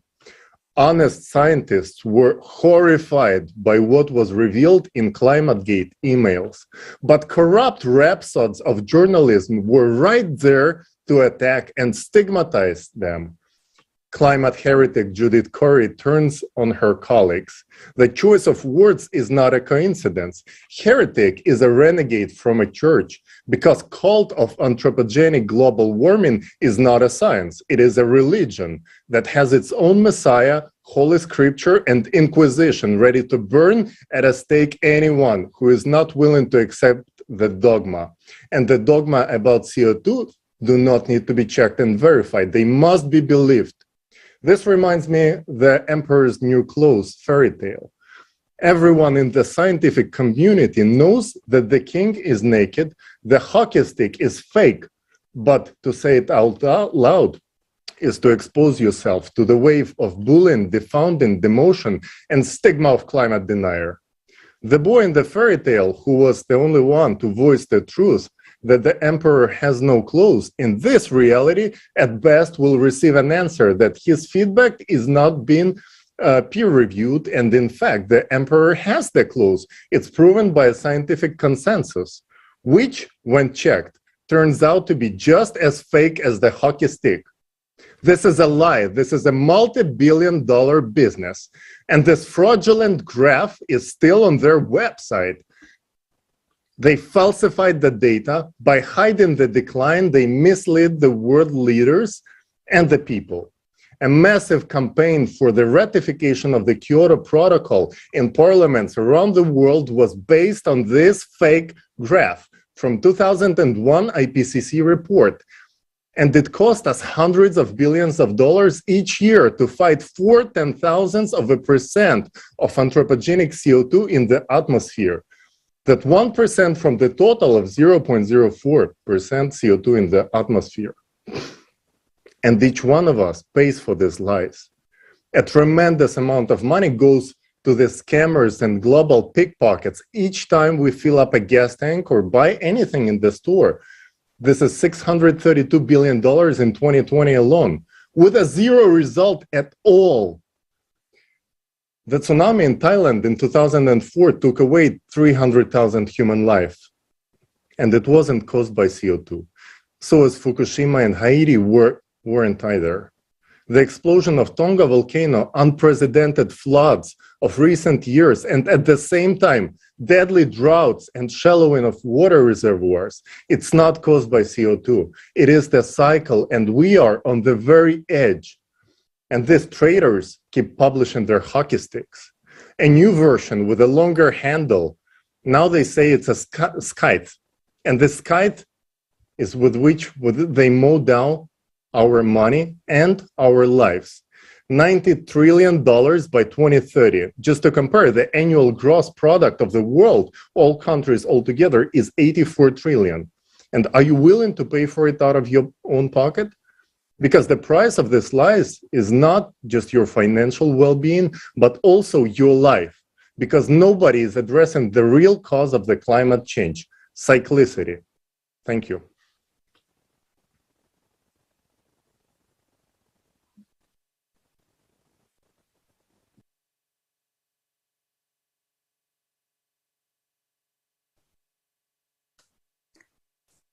Добрый день. Greetings. Thank you very much, Dali, for your journalistic investigation of the falsification of the hockey stick graph. I'm sure you have a lot more to say, and we'll hear more details of the hockey stick scam on the post-forum roundtables. Those who continue to defend anthropogenic climate change after exposing hockey stick graph have no right to be called scientists.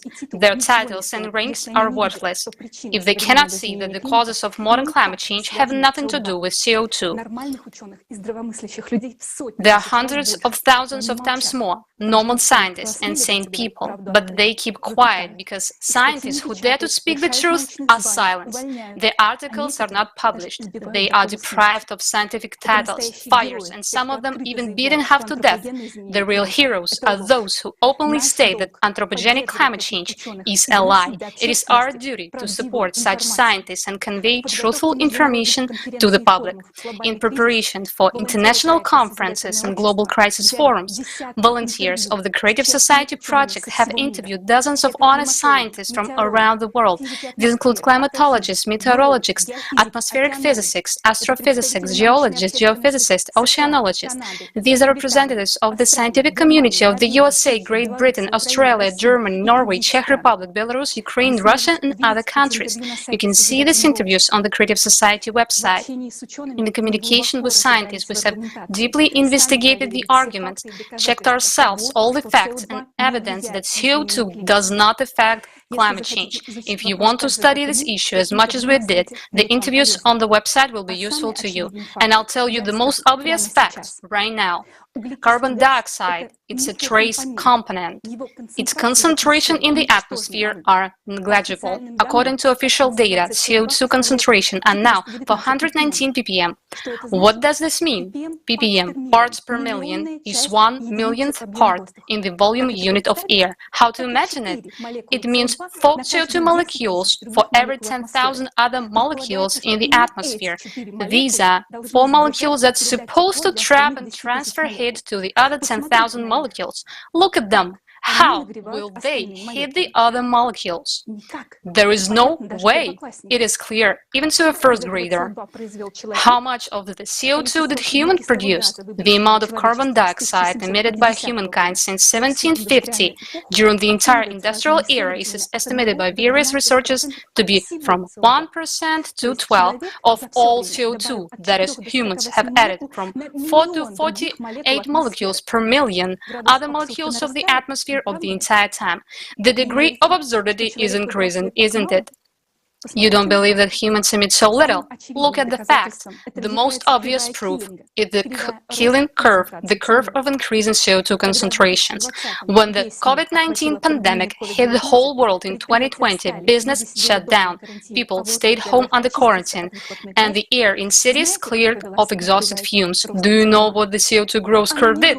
It didn't flinch. The concentration of carbon dioxide in the atmosphere continued to rise just as it did before.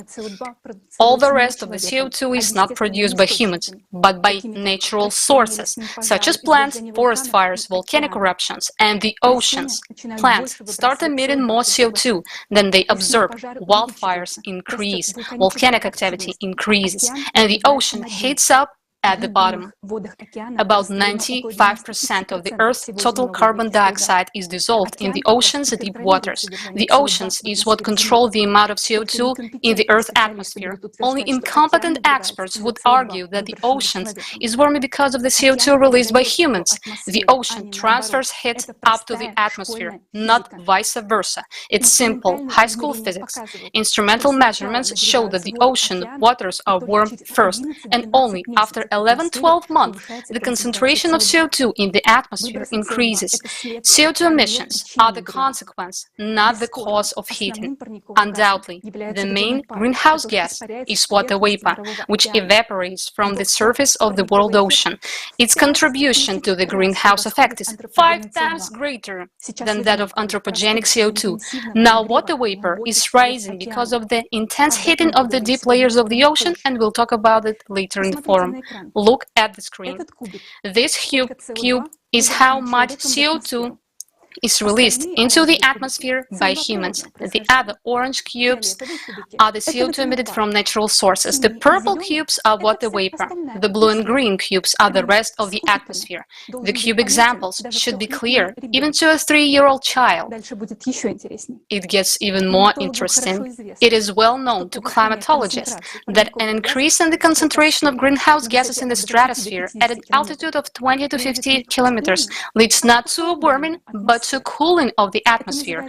This is called stratospheric cooling. That is, the CO2 supposedly hits the lower layers of the atmosphere and it cools the upper layers. Such a selective gas. Do you want more news? There are many scientific papers on how anthropogenic CO2 over the Arctic and Antarctica doesn't hit the air but cools it.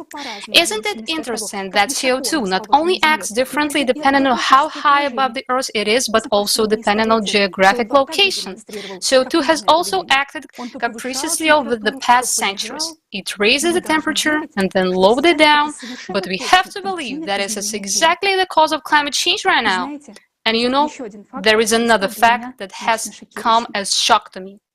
In ice cores from the last 100,000 years of the pre-industrial era, when there was no cars and factories yet, CO2 concentrations were much higher than today's, for 100 ppm.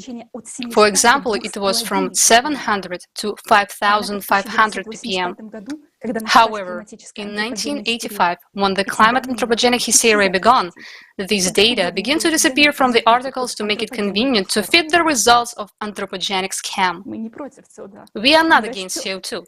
It is indeed rising right now, but it's just not affecting the climate in any way. CO2 increases intensely every time there is a period of global climate disasters, which happens once 12,000 years, and ice core remembers it. That's why for those liars who made up hockey stick graphs who are willing to kill 8 billion people for the sake of money needs to falsify the studies of glacier cores as well. Now, because of this corrupted Judas, the mouths of honest scientists are being shut, and we are losing precious time. Millions of people are dying. The number of climate refugees is growing. For 40 years, they continue to lie to us that we humans are to blame for global warming. We are forced to reduce our already negligible concentrations of CO2 and led to believe that this should keep us from dying. Had anything improved with climate? Every day that the world lives under the guise of anthropogenic CO2, there is another day that brings us, the whole world, closer to the abyss. We should have been studying the real causes of climate change by now and looking for solutions. But billions of dollars keep going the drain of the CO2 myth. The time will come, and we, people, will ask everyone where and why this money was unreasonably spent. Why was our money wasted on air? And who will bring back the lives of people who died in disasters? The theory of anthropogenic climate change is scientific nonsense. That's why we don't care about it. We talk about the real causes of climate change and geodynamic because we stand for lives of everyone on the planet, everybody's life, even those corrupted Judas. Because we are people and we want to live.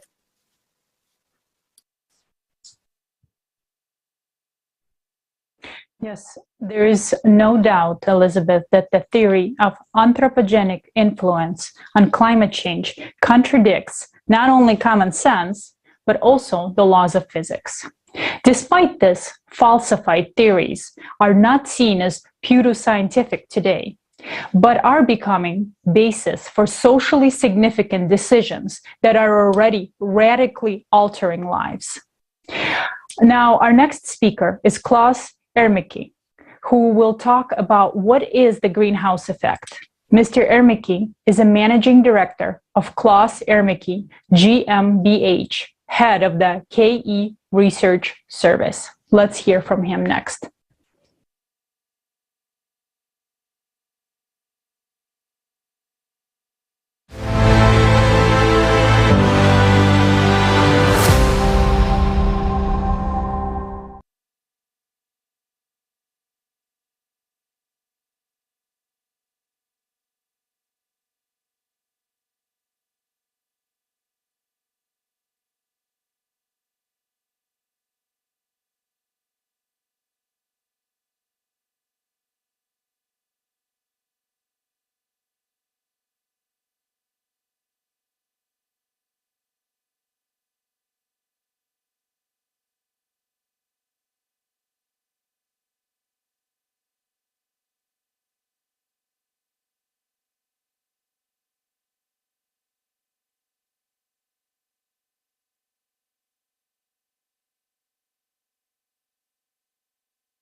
Well, I started observing the whole thing myself about 30 years ago. And at the time, the topic was still relatively new and uncommon. I thought it was incredibly strange that CO2 in the air, which is only present in negligible amounts, could suddenly change the world's climate.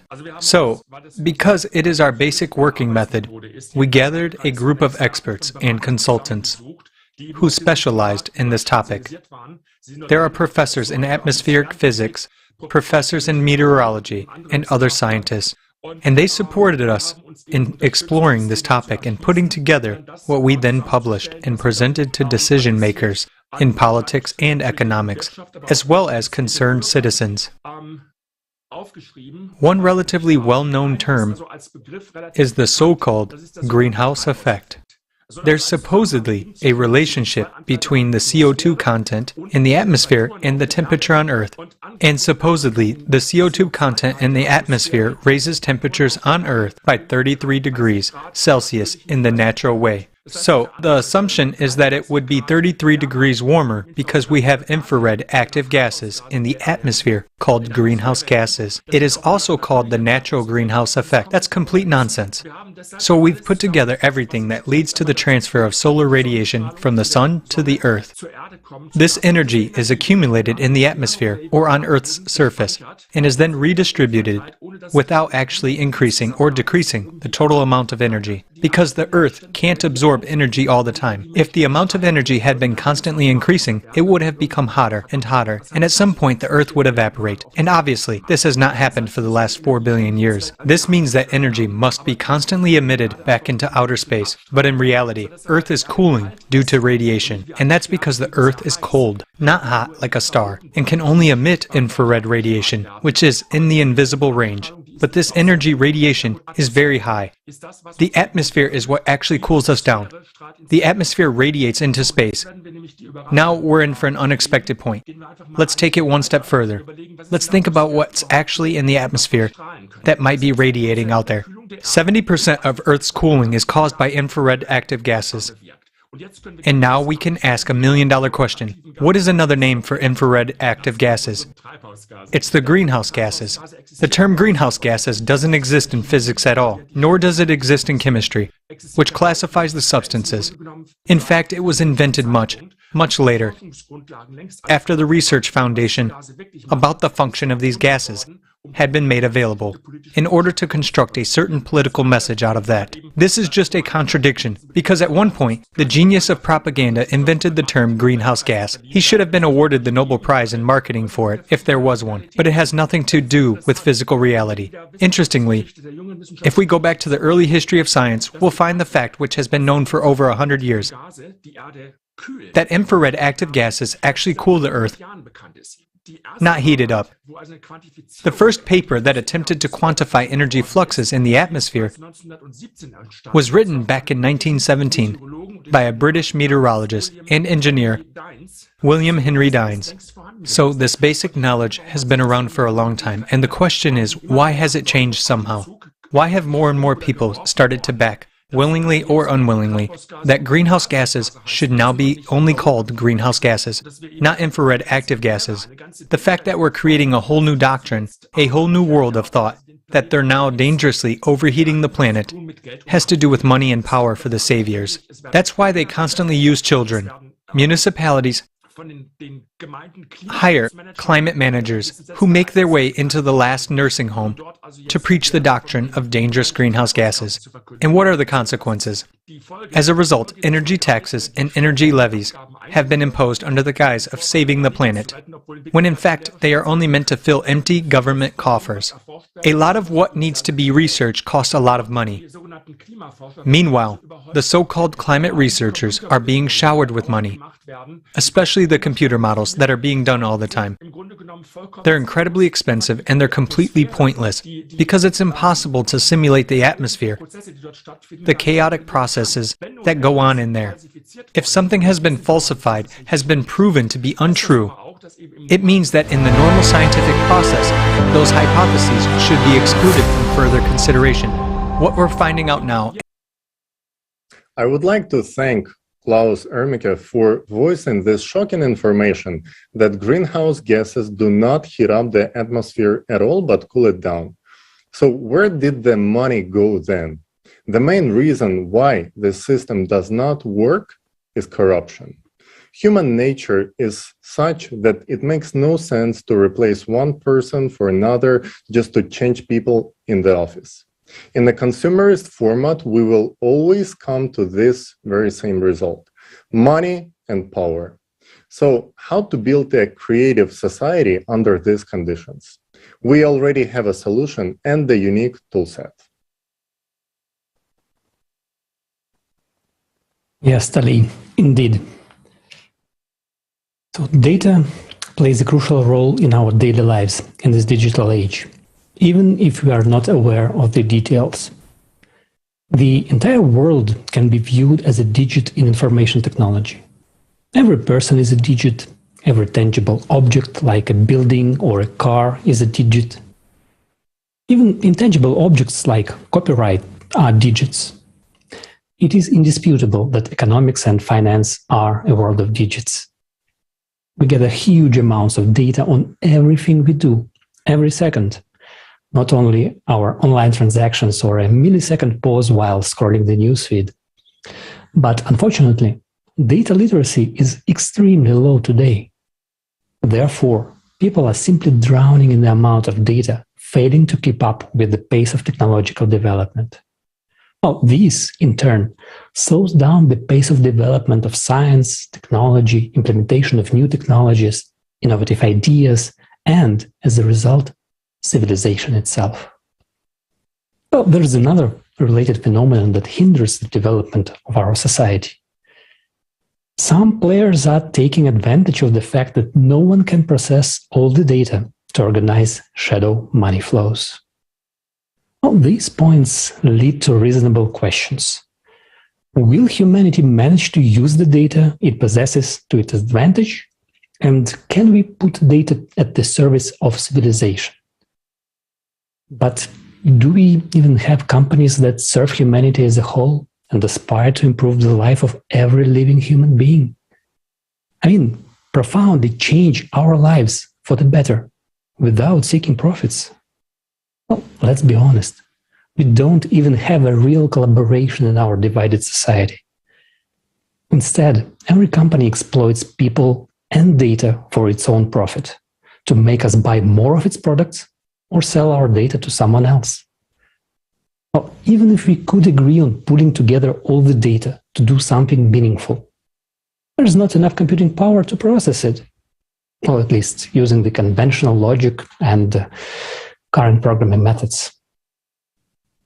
Well, luckily, today on this planet, there's one company that could tackle a problem of this size.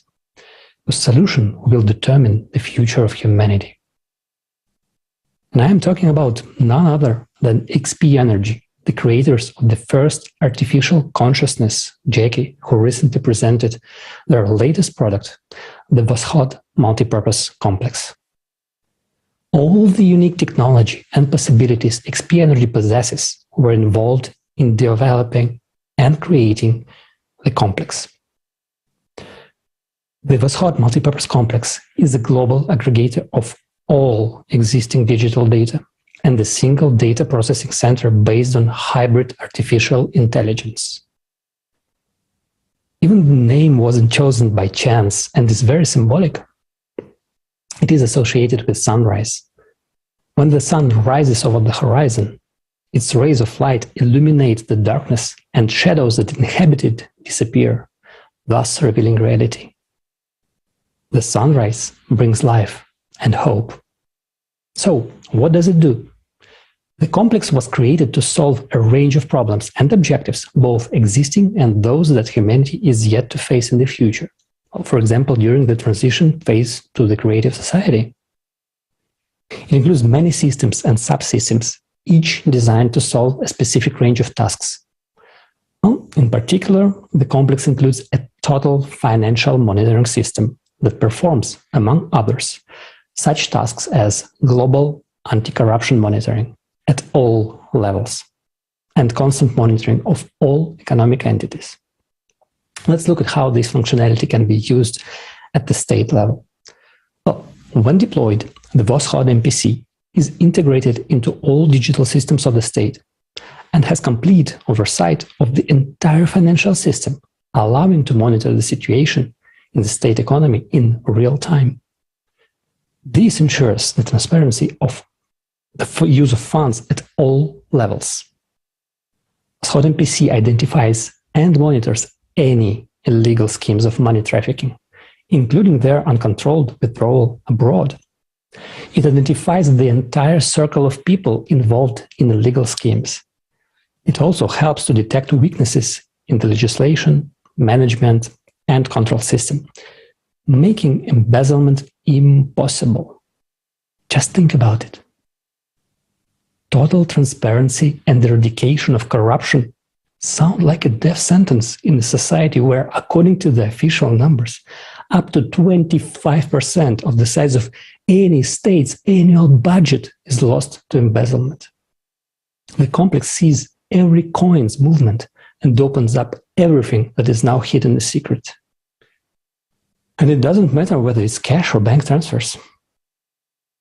Unlike humans, the complex does not get sick, does not steal, doesn't have depression, is not subject to temptations, emotions, doubts.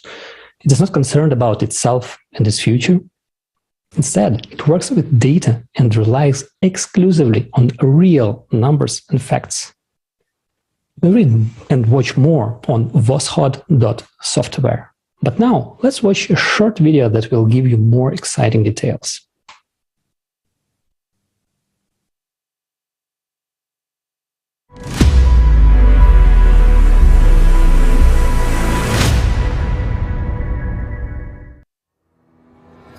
Voskhod MPC in the state. Despite the fact that Voskhod MPC was created for the transition period from a consumerist to a creative format of society, it can be effectively used at the level of the state or the Commonwealth of States and in the consumer society.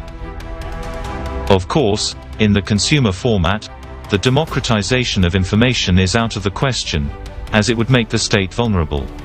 In this regard, the use of Voskhod MPC at the state level should take place in closed mode, with direct subordination to the head of the state. When Voskhod MPC is installed and integrated into all digital systems of the state, it carries out total supervision of the entire financial system. This ensures the transparency of the use of funds at all levels, allows the control of all financial flows, and operates with accurate data regarding both public and private capital. Voskhod MPC solves the problems of almost all controlling services and departments much more effectively while carrying out supervision for corruption and misuse of budgetary funds. In a consumer society, the weakest link at any level is the human being. The entourage of the head of any state is not an exception. Sometimes even his inner circle includes people who play a double game. The Voskhod MPC functions preemptively. It allows to identify such people timely.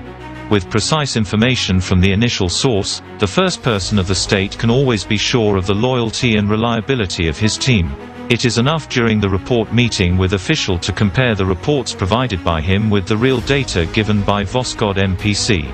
According to our calculations, for the secret department which will use the Voskhod MPC to be the most effective in such a state as China, for example, 12 employees would be enough, 3 IT specialists and 9 financial analysts, plus the head of this secret department. The complex is flawless. It is designed to be invulnerable to hacking. It is equipped with an internal audit and control system to identify unreliable employees who have access to it. The only vulnerable link when working with the Voskhod MPC in a consumer society are 2 people: the first person of the state, who decided to use the complex in the state, and the head of the secret department, who will operate and manage the Voskhod MPC. He will not be able to enter false data into the complex deliberately. This is impossible, but it is he who will provide reports to the first person of the state. State economic benefits. In economics, the Voskhod MPC makes the basing state practically out of reach of other states. The complex is capable of optimizing costs, bringing in huge profits by building accurate forecasts and financial models. It is also capable of significantly improving the economy and the well-being of the people. It will increase the level of trust for the government and strengthen the authority of the first person of the state. If we are to put into numbers the benefits of a single state from the usage of the Voskhod MPC, only on the optimization of budgets, personnel, restructuring of government services, the United States can save up to $2.5 trillion of the budget funds annually. Having the initial data on all the spheres of state life, Voskhod MPC predicts with maximum accuracy volatility of the economy.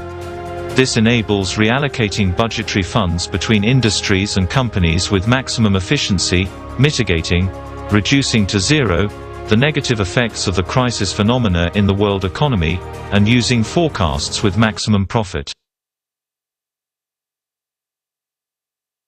Extensions and flexibility. There are methodologies for working with 31 sectors of the economy implemented in the Voskhod MPC.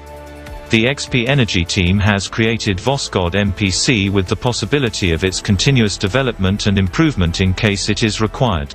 Suppose a new sector or industry of the economy appears. In that case, the functionality of the complex can be extended in a very short time. For example, the emergence of space tourism, which will undoubtedly become a new leisure industry in time, as well as planned flights to neighboring planets. Also, an industry that is about to burst into our lives and become an everyday occurrence. This refers to the industrial development of asteroids, or in other words, the extraction of raw materials on the asteroids and space bodies. We are ready to pass the Voskhod MPC to the state whose first person is ready to implement the creative society in their country.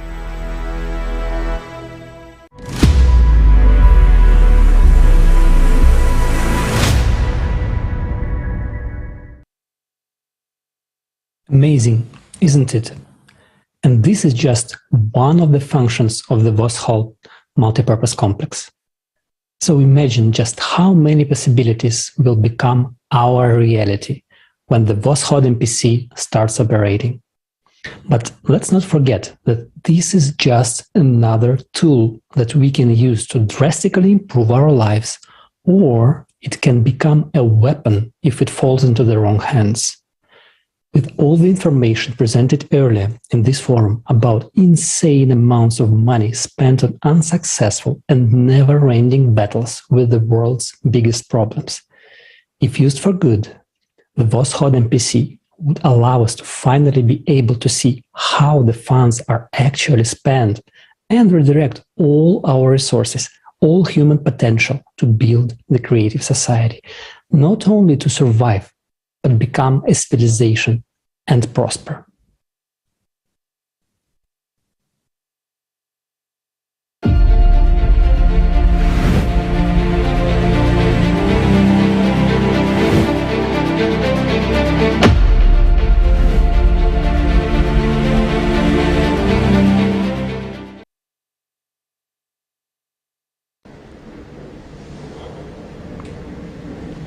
We, as humanity, have tremendous opportunities.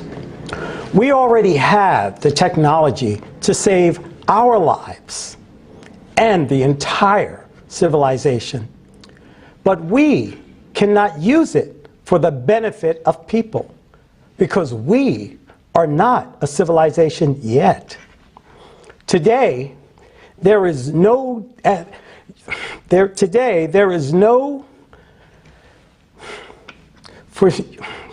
for humanity, for uniting. There is no system today for uniting humanity except in the format of the creative society.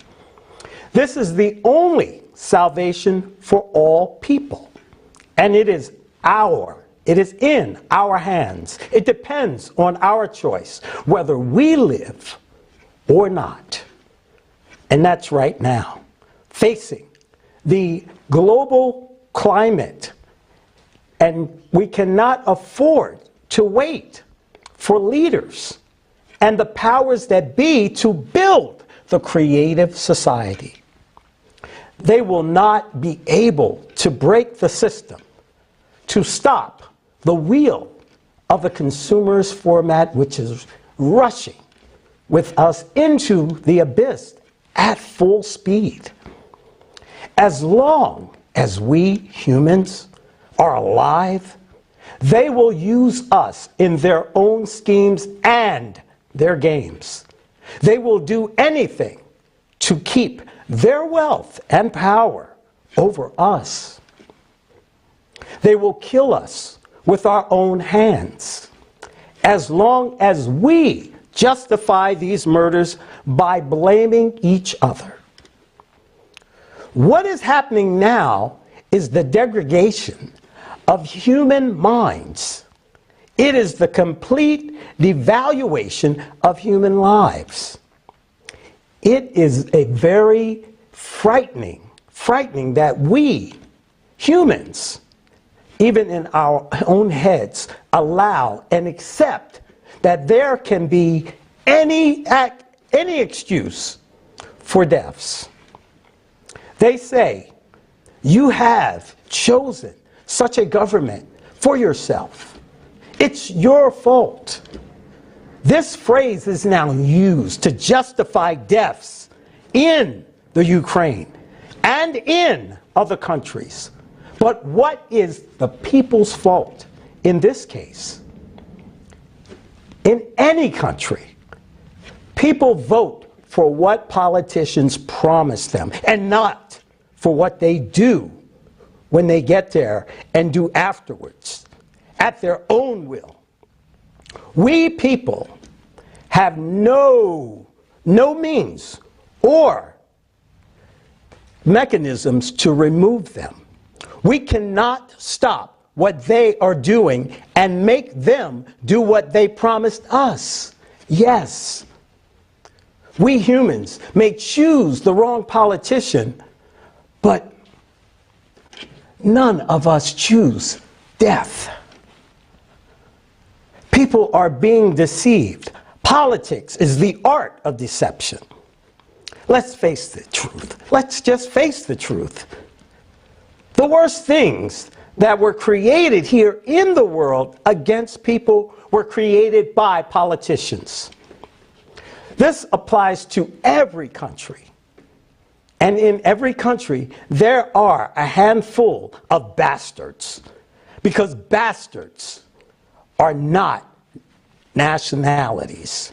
Bastards are people who have forgotten that they are human beings.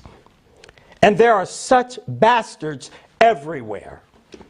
They believe they have the right to impose on us some super idea for which we supposed to die. Tell me, what kind of a great idea is that? Can anyone, or can any idea more valuable, is there any idea more valuable than human life? How can an idea justify murders?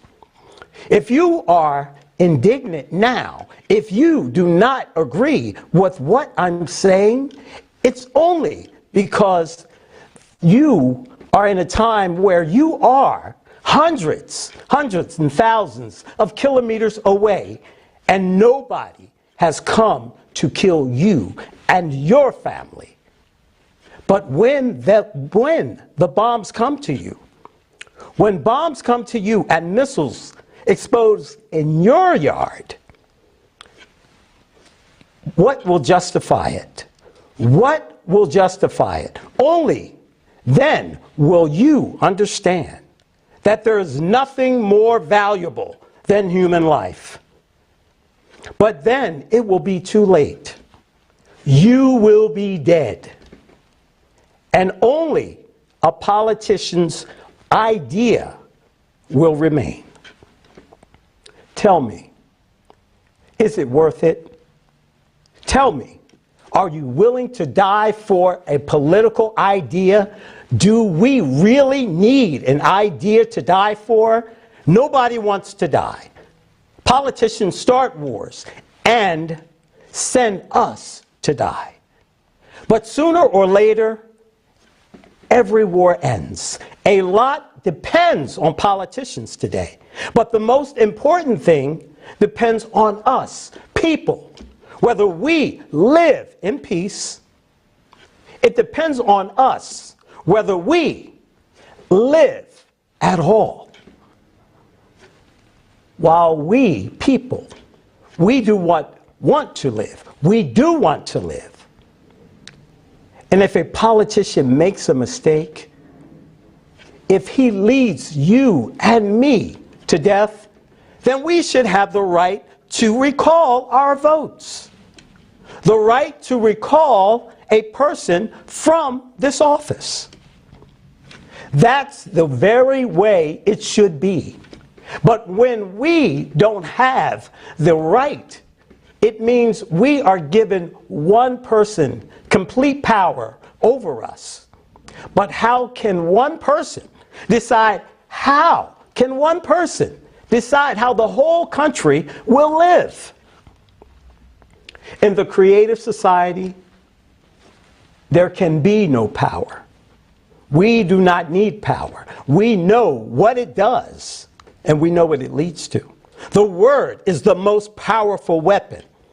It begins and ends everything. We must stop being silent. We must stop waiting. We should build the creative society ourselves. We have no one to hope for. It is up to us, people. We have to do it ourselves. I believe in us. I believe we can do anything because we are people. And we, all of us, we want to live.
are the people. We want to live.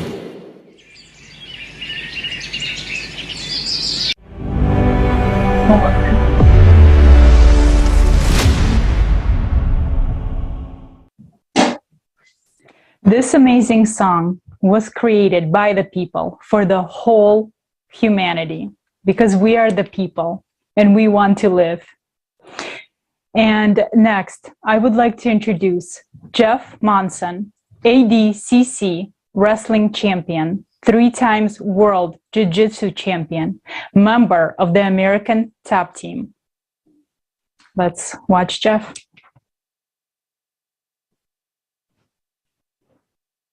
Hello, I'm Jeff Munson. I'm very excited to be on this forum because I have a lot to say, and I feel very strongly about the advocates of this forum and what it stands for.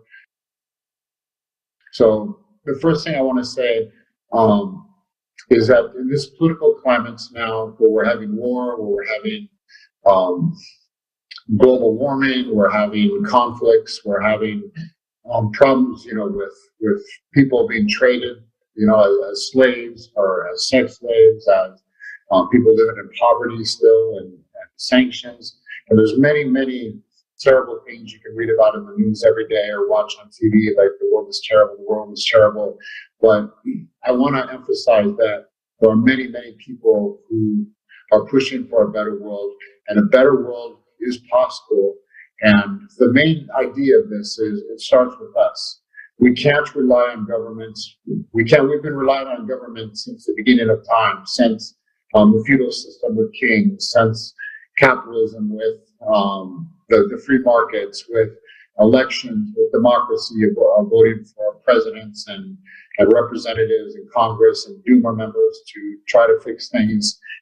When you participate in the world, when everybody has equality, when you can look at somebody on the street and know that they enjoy the same freedoms as you and they have the same opportunities as you and they're participating in the world as you, I don't think there's any greater joy as a human being than this. It's like everybody in the world shares this same feeling of unity within ourselves, within the human race.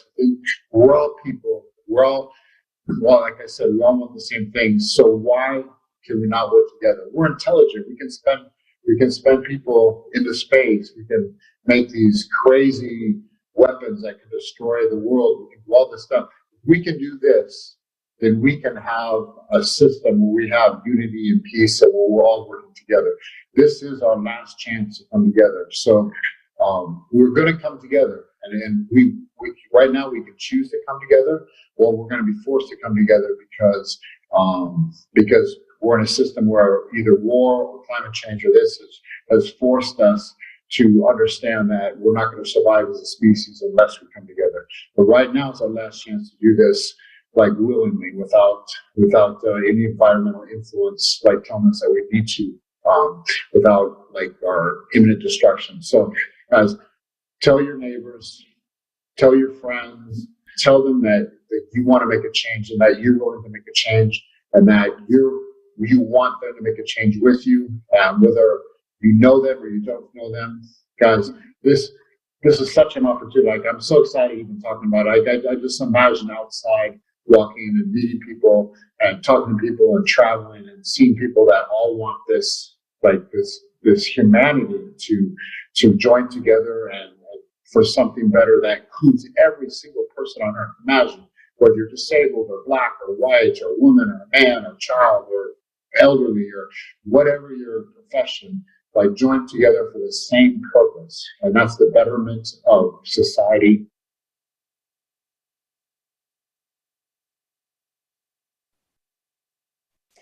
Thank you, Jeff, for your sincere understanding of the importance of unification. It is truly the only way we can survive. Dear viewers, I would like to thank you for being with us.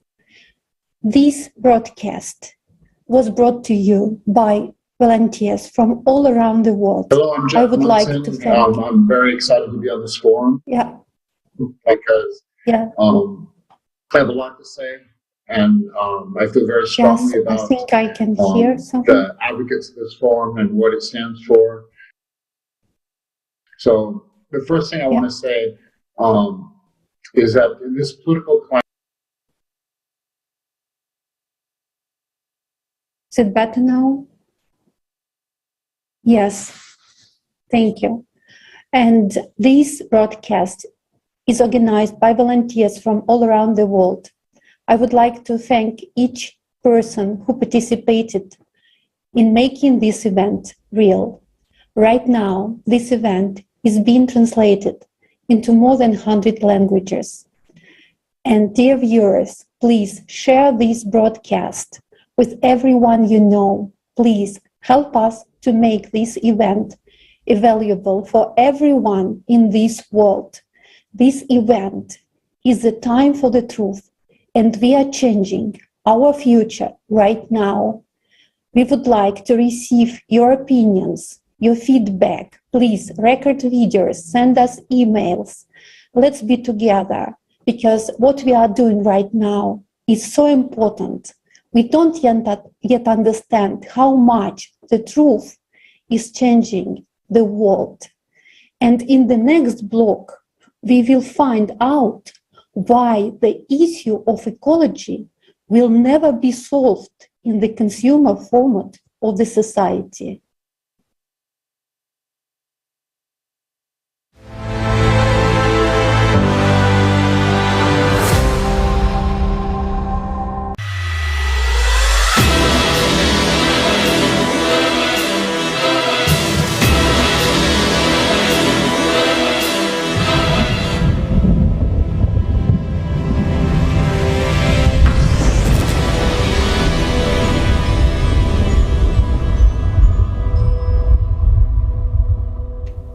Case number 115, Fashion Industry.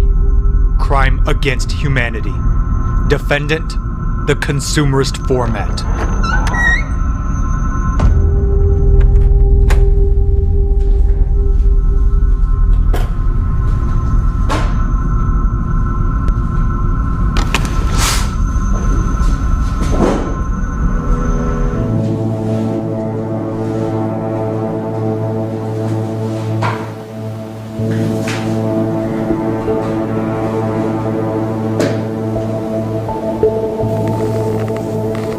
Aren't you gonna anything to say?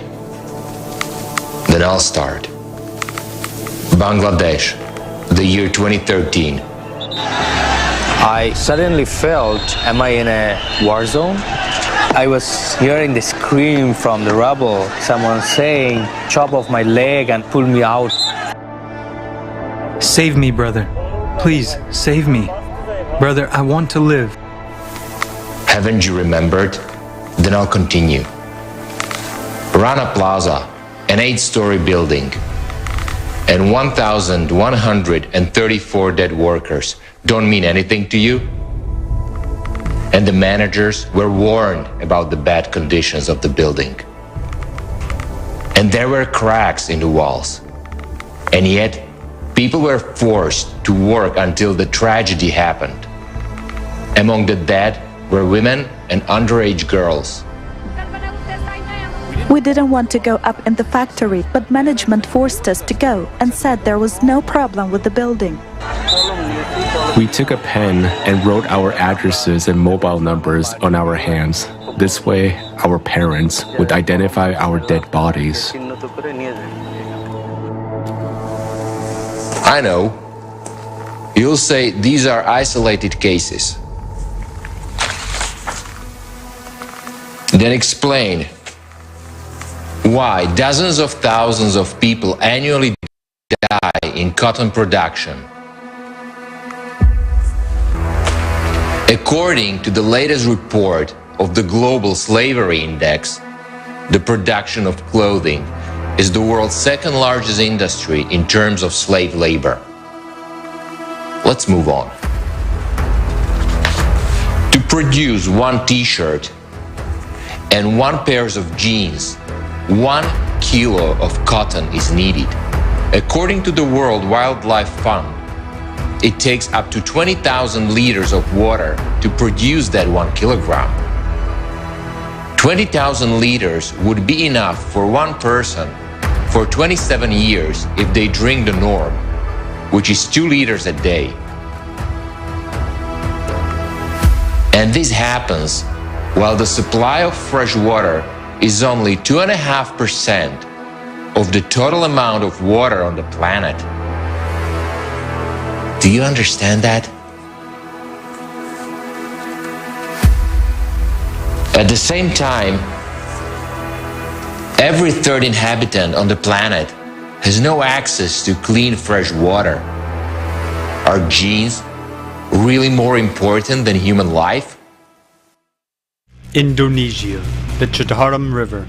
The Chitaram River is one of the 3 dirtiest rivers on the planet. But 40 years ago, this river and its surroundings were considered a tropical paradise. This is what the Chitaram looks like now at its source, and this is what it looks like when it crosses major cities. Today, there are more than 3,000 factories around the Chitaram River, a quarter of which work to export fabric for the world's clothing brands. Each of these factories dumps waste products into the Chitaram every day. The Chitaram is now a cocktail of chemicals with dead animals floating in it. The content of heavy metals exceeds all permissible norms here. Mercury concentrations are 4 times the safe standard. According to the 2013 report on the downstream impacts of water pollution in the upper Chitaram River, West Java, Indonesia, 25 million people depend on the Chitaram River.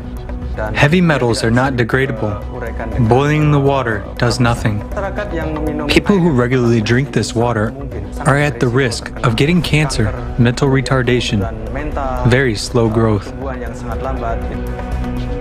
The scary thing is, it's this same water that irrigates these paddy fields, and everyone who lives around here eats rice that's grown in fields like this one. The factory usually dumps wastewater into the river at midnight. They'll check first if the coast is clear before dumping the toxic waste. How does that make you feel? You have protection when you're inside the factory, then you put the stuff in the river. It's ironic that I'm sometimes responsible for what's happening. I am conflicted and concerned, but I need to eat, so I have to work there. 3 million people work in the textile factories, manufacturing, dyeing, and sewing clothes for major fashion brands is a $12 billion industry that has kept Indonesia's economy the largest in Southeast Asia. But its price is an ecological disaster and destruction of people's lives.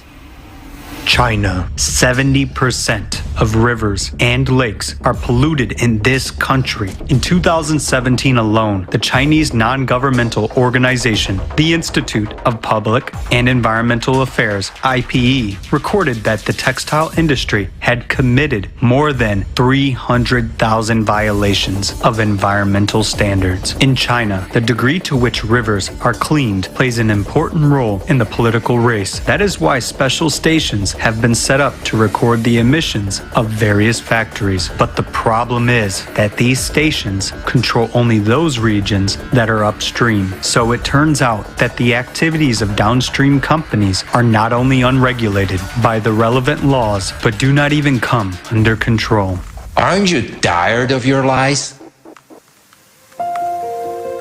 According to the study, National Prevalence and Effects of Multiple Chemical Sensitivities, from 2008 to 2018, the population's sensitivity to chemicals increased by 300%, including articles of clothing. This is despite the fact that most brands claim their materials and dyes are environmentally friendly and safe for people. Or shall we continue about environmental friendliness? Just like many people on our planet Earth, I was cruelly deceived by the fashion industry. This deception was the following. When I came to a store for another purchase, I paid more attention to those items which were labeled as made from recycled materials, and I certainly gave them preference. But imagine my surprise when on one of the websites I saw goods with similar labeling, yet many times more expensive. And I wondered what the difference was. Why do the prices differ so much? So I started my own research, and what I found really shocked me. Our clothes are usually made of composite fibers. For instance, if it is polyester, they add cotton and rayon to it, and you understand that it is almost impossible to separate all that. We take an ordinary sweater made of mixed fiber, which includes accessories. All this has to be sorted, detached, checked, and then given to recycling and production processes. Thus, it is really a very expensive product that simply cannot cost little money. What shocked me the most were sneakers manufacturers who claim that their sneakers are made of plastic. Yes, they are made of plastic, But the big question is, what kind of plastic is it? Because as an ordinary consumer, I believe that sneakers have plastic soles. Hence, it is logical that a lot of sneakers are collected and new sneakers are made from them. Or it is that plastic, those plastic bottles, which are recycled. However, everything turns out to be quite otherwise. In fact, sneakers are made of new plastic. So not only do we already have a big problem with plastic, but we also keep producing it, and we say that our sneakers are environmentally friendly and made from plastic. That's how the fashion industry lulls us into complacency, and instead of really taking care of the environment, we only pollute it even more, thinking that when we buy products labeled as made from recycled materials, we thus help our planet. But in reality, we are killing it by producing more and more worthless goods. Therefore, it seems to me we should stop being blockheads who can be easily deceived. We should start thinking about what the consumerist format foists on us, and we ourselves should figure out and understand what is really going on. The reality is that currently only about 1% of clothing is actually recycled in the very literal sense of the word. 1%. 1%. 1% is recycled. If you're talking about recycling in terms of taking fibers and breaking them down and turning them back into new fibers, it's 1%. In order for the fast fashion outlets to recycle what they make, it would take 12 years to recycle what they sell in 48 hours. Okay. Explain me this. Why do you produce 400 billion square meters of textiles a year, and 60 billion is just waste? With this amount of fabric, you can rob our planet 800 times. At the same time, one truckload of clothing is burned every second, and tons of new clothes are thrown into the landfill. Tell me, will you ever get enough? Casualties, slave labor, destruction of rivers, ecology, and overproduction. What is all this for? Your cynicism, greed, your boundless cruelty cannot be hidden behind the bright, colorful label of the fashion industry. You have forced billions of people into the trap of consumption and put them on the brink of survival.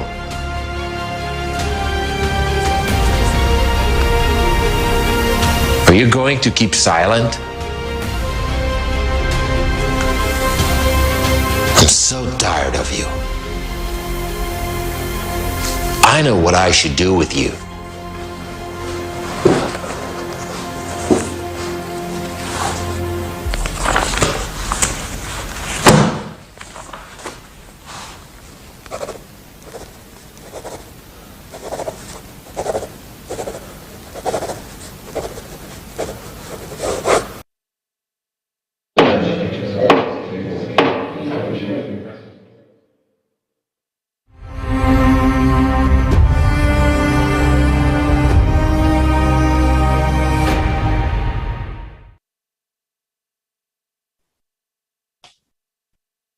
I was truly shocked by the information we saw in the video about fashion industry.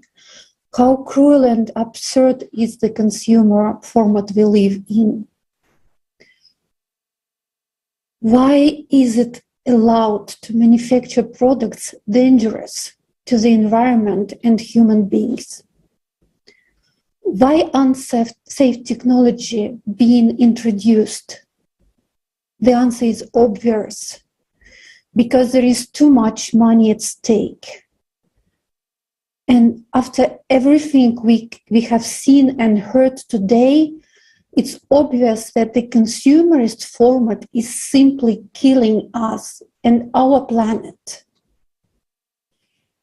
And how could it be otherwise in the world where money is more precious than human life?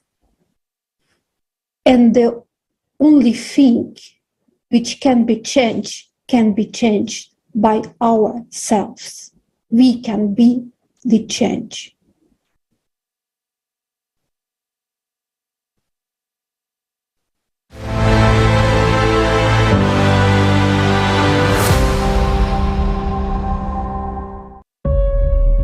Your life is in danger. You live on a planet that is dying. The ecology that provides the conditions for your survival is almost destroyed and continues to be destroyed at a catastrophic rate. But the truth is that this cannot be stopped in the current consumerist format of society. The format of lies, cruelty, and absurdity. Do you want to change that? Then let's take an honest look at what is happening now.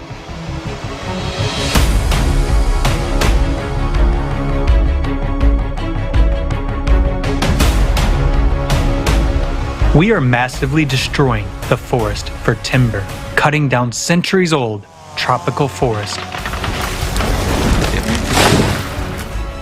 to plant coffee, cocoa, and soybeans because they are well paid for. We are recklessly clearing land for grazing, gold mining, and destroying the forest for so-called green energy. We have lost as many forests in the last 100 years as we did in the previous 9,000 years. The forest gives us oxygen, mitigates the effects of climate change, protects the soil from erosion, and preserves biodiversity. Where the forest disappears, all life dies. But in the consumerist format, we can't give up logging because the forest industry implies millions of jobs. Countries' budgets depend on it. It turns out that in order to survive, we must destroy what gives us life. The consumer society is a society of absurdity.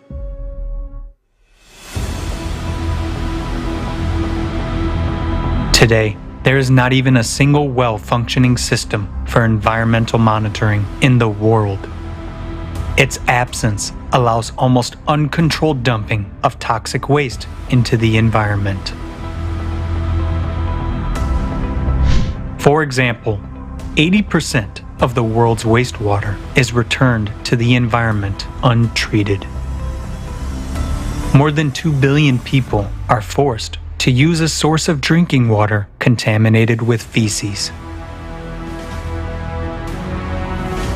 Even in a highly developed country like the United States, tap water of every state contains impurities of hazardous substances such as arsenic, copper, and lead. The amount of fines for environmental violations is far less than the cost of environmentally friendly technology. The money from the fines goes into the state budget. At best, they are allocated to eliminate the consequences, but the cause still remains. And why eliminate it? We can continue to fine and sell emission quotas and licenses. As long as one can make money on this, the problem will never be solved. They just throw dust in our eyes, creating the illusion of an active fight against environmental pollution. The consumer society is a society of lies.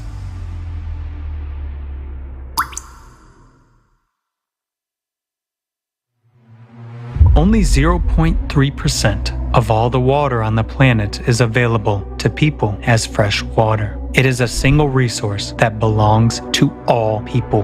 Now, 1 in 3 people does not have access to clean drinking water. To solve the water shortage problem in the 140 countries where it is particularly needed, $114 billion a year is required. Is it a lot? Just to compare, the global annual military budget for 2020 was $1,930 billion. That is, if we give up spending on the war for just 1 year, we can provide clean drinking water for all of these countries for almost 2 decades to come. In a consumer society, fostering hostility and fear is more important than caring for one's neighbor and future generations. Consumer society is a format of inhumanity.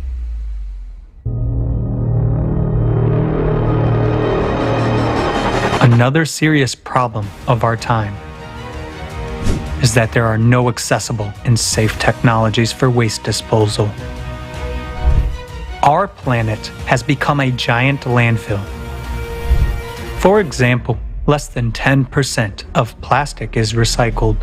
The rest we just throw away. Entire garbage islands have already been formed in the ocean. Microplastics have been found in the ice in Antarctica in 83% of tap water samples, and even in mothers' placentas. But it's a poison that contaminates people and nature. At the same time, the production of plastics is constantly growing. The volume of the global plastics market in 2020 was about $580 billion. Another paradox of the consumerist format. We are destroying nature and ourselves for money. Only in a consumer society can one make billions of dollars selling poisonous substances.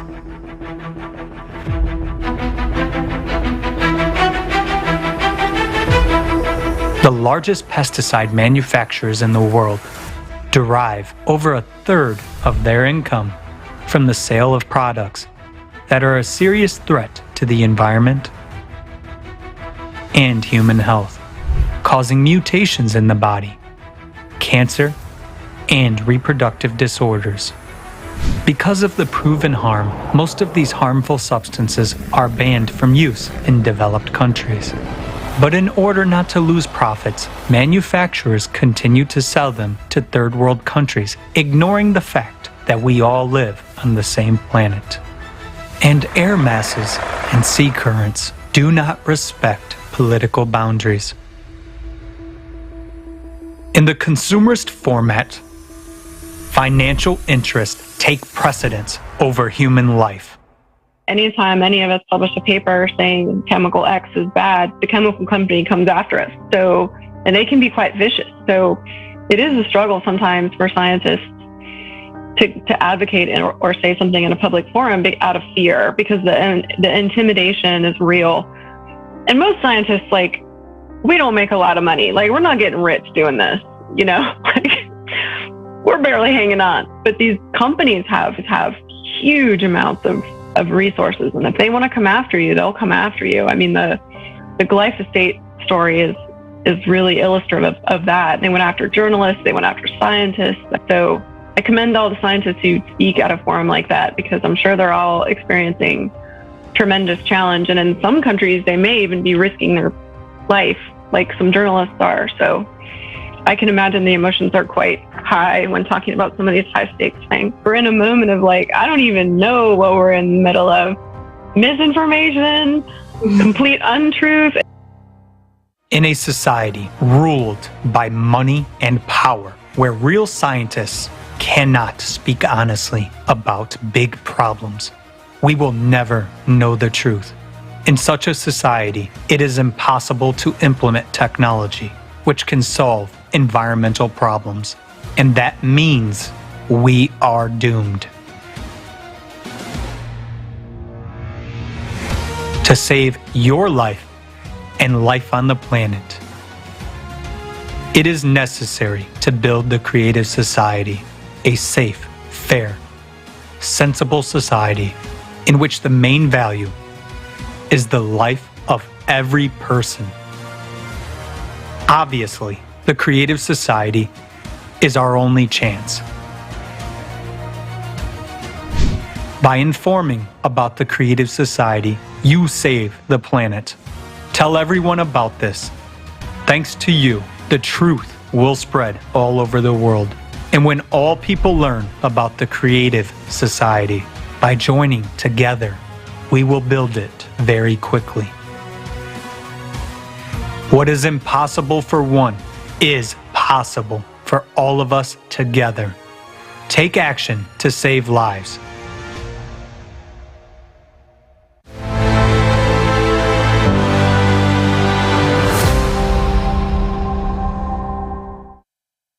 Greetings. My name is Anna. I'm an ecologist. And everything that is said in this video is a terrible truth. And it's getting worse day by day. Because we are increasing logging and pollution. I got engaged in environmentalism because I wanted to change all that and stop the destruction. But in fact, I now see that this is impossible in our consumerist format of society. And it hurts that those people who genuinely want to save the environment cannot influence anything. Because this is how the system of consumer society works. While in the scientific world they distribute grants based on personal interests and make decisions at international forums to save the environment, these decisions aren't binding and have vague deadlines. And at this very moment, our planet is dying. And we are on the brink of ecological disaster. It is important to understand that there are 3 stages of ecological destruction. The first stage is when the ecology can recover on its own, and we have already passed this stage irrevocably, even if we stop throwing waste into the environment and destroying everything in our path right now. Even in this case, the ecosystem will no longer be able to recover on its own. The level of destruction is so great that it is only possible to save nature with the direct and active help of people themselves. And this is the second stage we are now at, the stage where emergency resuscitation is needed. We must undo all that we ourselves have done to our Earth.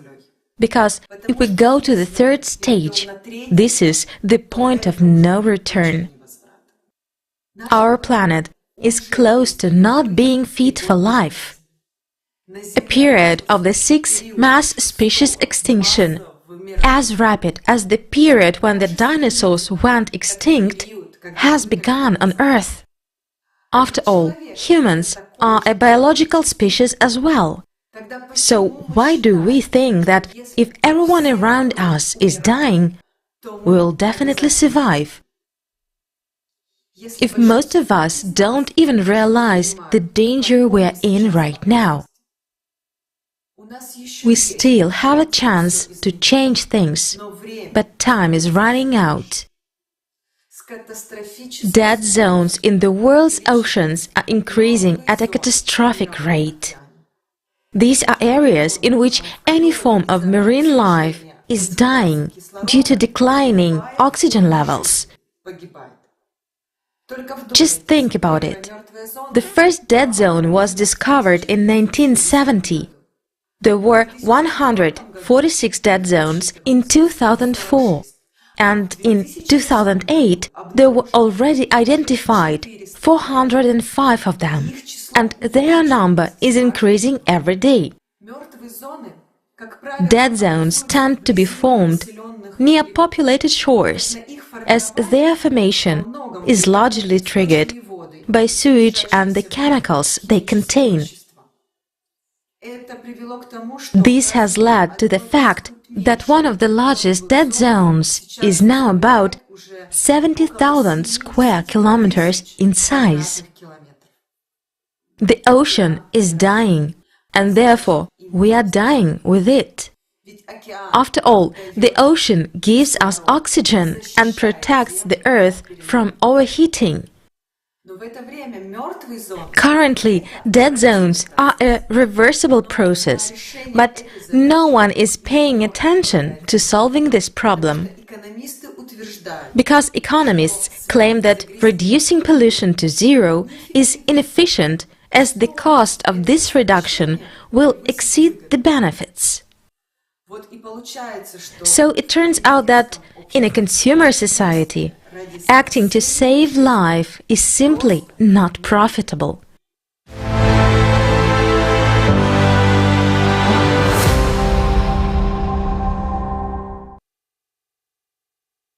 Shocking facts. Today, there are a lot of technologies for desalination, purification, and production of drinking water. But at least 2 billion people are drinking water contaminated with fecal matter. Let's watch the following video and you will understand who benefits from you drinking fecally contaminated water.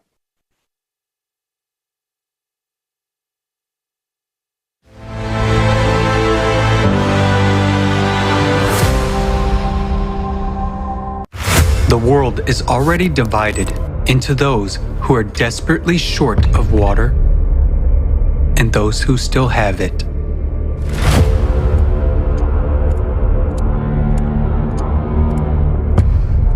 According to UN data, humanity needs to wake up to the looming water crisis.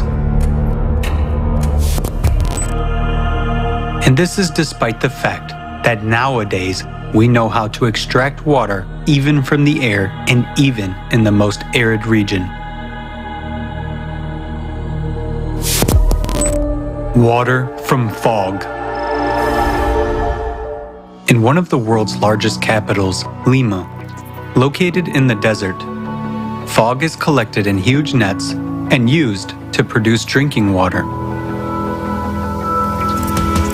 Morocco has one of the largest plants, which produces up to 6,000 liters of drinking water a day from the fog. Its operation costs practically nothing and does not require external energy. Water from the air. Atmospheric water generators allow you to extract up to 3,000 liters of drinking water per day, and it can be increased up to 1 million liters.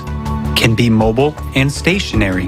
They can operate from any energy source and in any climate, even in the arid desert, are used for the needs of the military in some countries and well proven in emergency situations.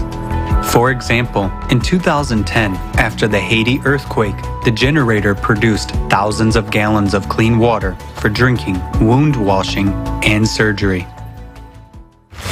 Do you agree to die of thirst in the presence of such modern technology?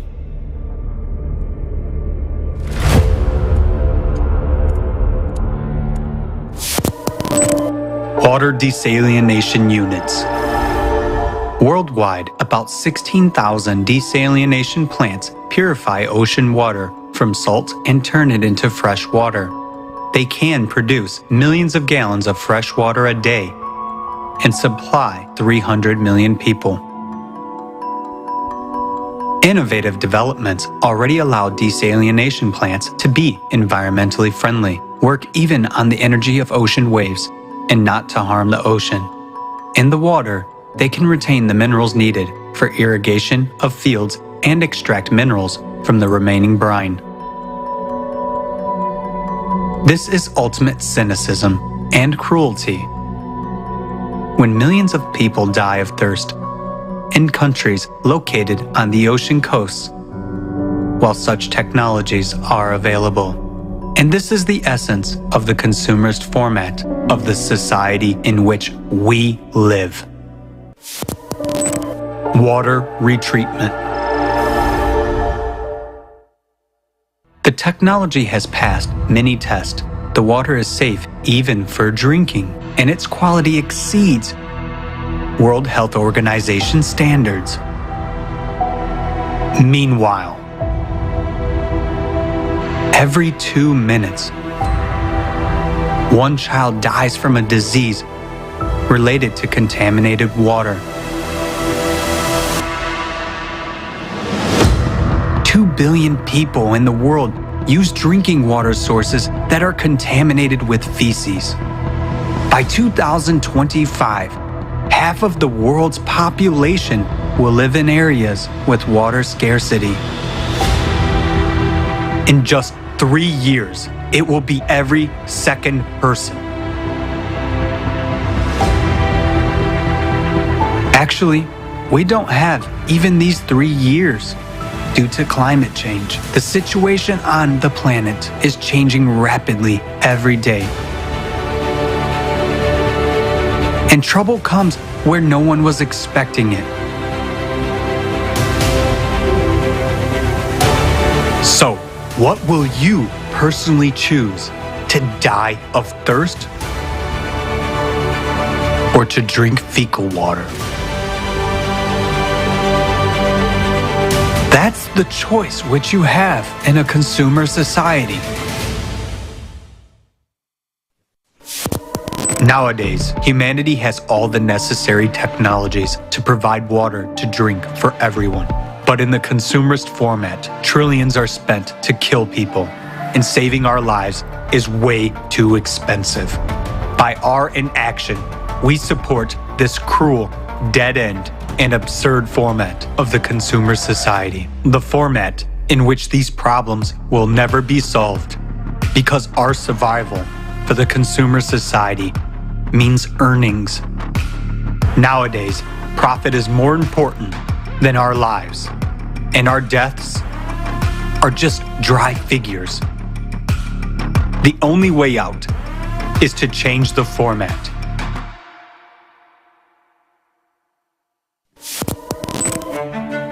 The most important thing you can do now to save your life, the lives of your loved ones, and all people on the planet, is to join in informing about the creative society. Because only by changing the format of society will we be able to prioritize the value of human life. We will introduce advanced technology everywhere and guarantee the protection of every person's life. Act now. Inform about the creative society.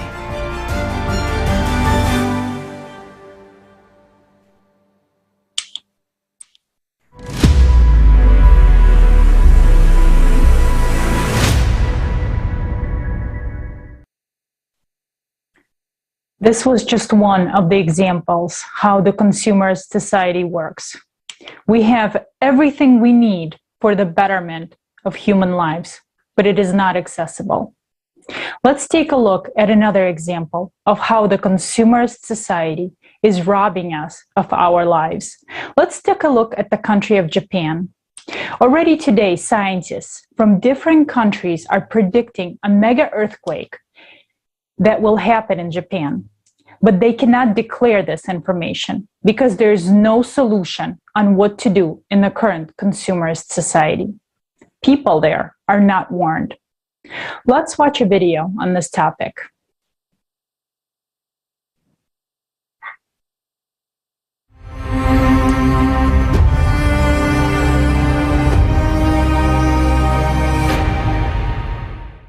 A mega earthquake could destroy all of Japan and nearby regions. Why? Japan became an archipelago about 12,000 years ago at the end of the Ice Age, and before that, it had been part of a continent. Every 12,000 years, global cataclysms and tectonic shifts occur on Earth and change the face of the planet, flooding some continents and raising others. Now, our civilization is living at the end of the 12,000-year cycle, which means global and catastrophic changes are underway. Japan is one of the countries that get into the thick of climate events. Alexei Lubushin of the Schmidt Institute of Physics of the Earth predicted the 2011 Tohoku earthquake 3 years before the event by analyzing seismic noise. He estimated that this quake was only a foreshock, an earthquake precursor to the Great Japanese Catastrophe. He predicts a magnitude 10 earthquake in the vicinity of Japan in the coming years. The destructive power of such an earthquake is up to 32 times stronger than the one that occurred in Tohoku. Our civilization has never experienced such a mega earthquake yet. German seismologists also predict a new earthquake in Japan in the next few years with a magnitude of 10 or above. Everything points to the Nankai Trough near Japan. Researchers at Kobe University also warn of an impending mega-earthquake in the Nankai Trough area. They have detected accelerated tectonic plate movement there. International research has shown that a magma dome is rising rapidly from the planet's interior. It intrudes from the mantle, deforms the Earth's crust, and causes earthquakes. An active magma upwelling during a cycle change will cause unprecedented tectonic movements in the area. The consequences will affect all neighboring countries. Such a mega earthquake could cause a devastating volcanic eruptions in Japan. Already now, magmatic activity is being registered in Aira, Aso, and Kikai calderas. An earthquake in any of the supervolcanoes would threaten the entire planet with a volcanic winter and an ice age. Even a nation so prepared for earthquakes cannot withstand such a force of destruction. We simply must warn the people of Japan about this danger so that they can be resettled to safer areas in advance, and that is 126 million human lives. Their country can disappear from the world map at any moment. Is a country as developed as Japan prepared to deal with the coming apocalypse? Would other countries be willing to help it with resettlement? In the present format of consumer society, relocating the people of a particular country is not feasible for economic, political, and other reasons. Would such a mega earthquake be a problem only for Japan? No borders, no walls will stop the climate from attacking. It is merciless, and it takes no money. In the face of planetary danger, all scientific and technical potential must be united for the future of humanity. Only in the creative society format is it possible to have simultaneous peaceful resettlement of 126 million people. The creative society is our only way out. By spreading this information, we're saving the lives of billions of people. We should act today, right now, so that all of us can have a tomorrow.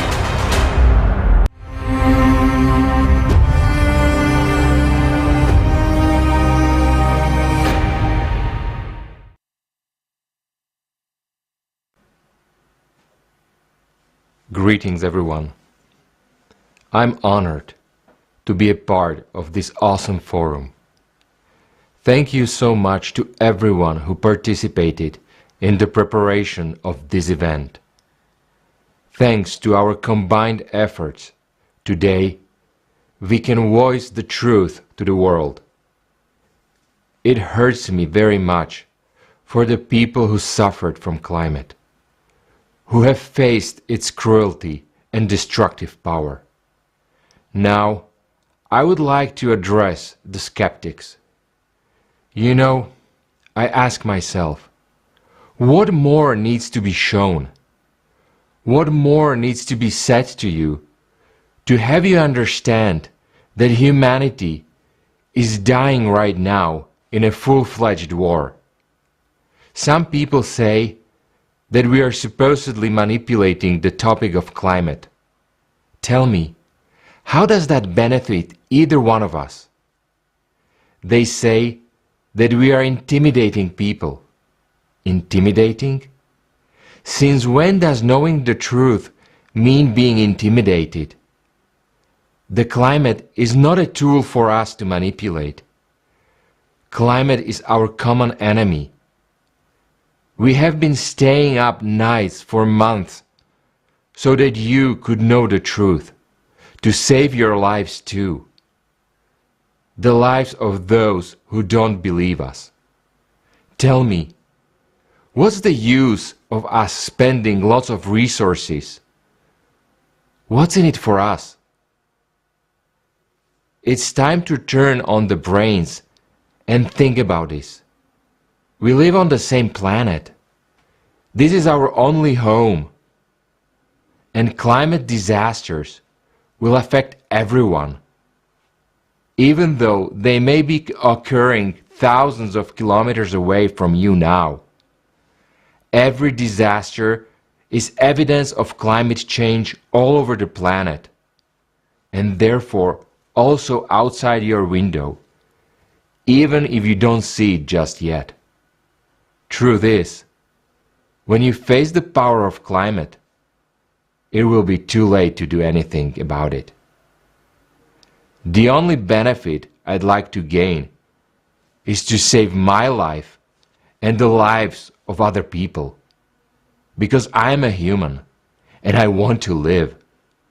That's why I speak the truth openly.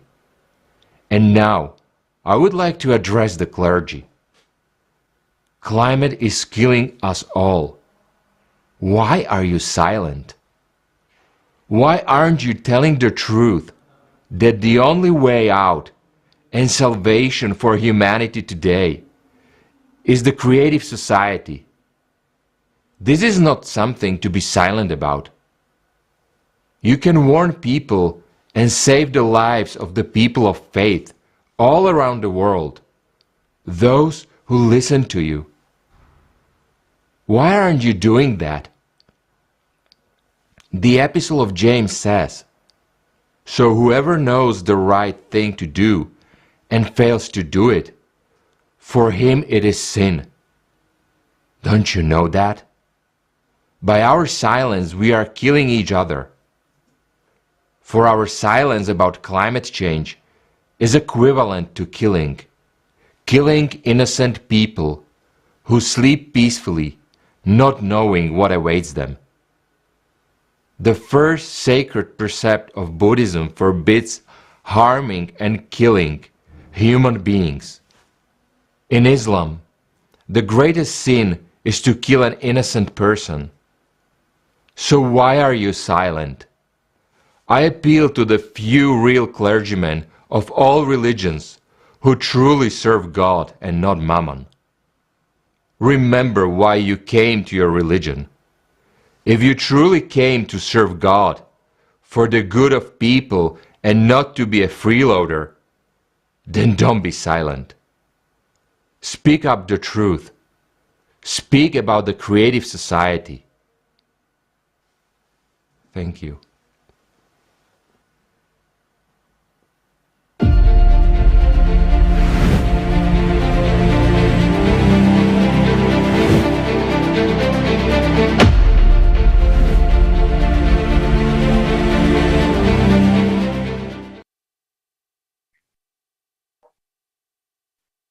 We have heard from the scientists that there is a possibility that a magnitude 10 earthquake will occur in the near future.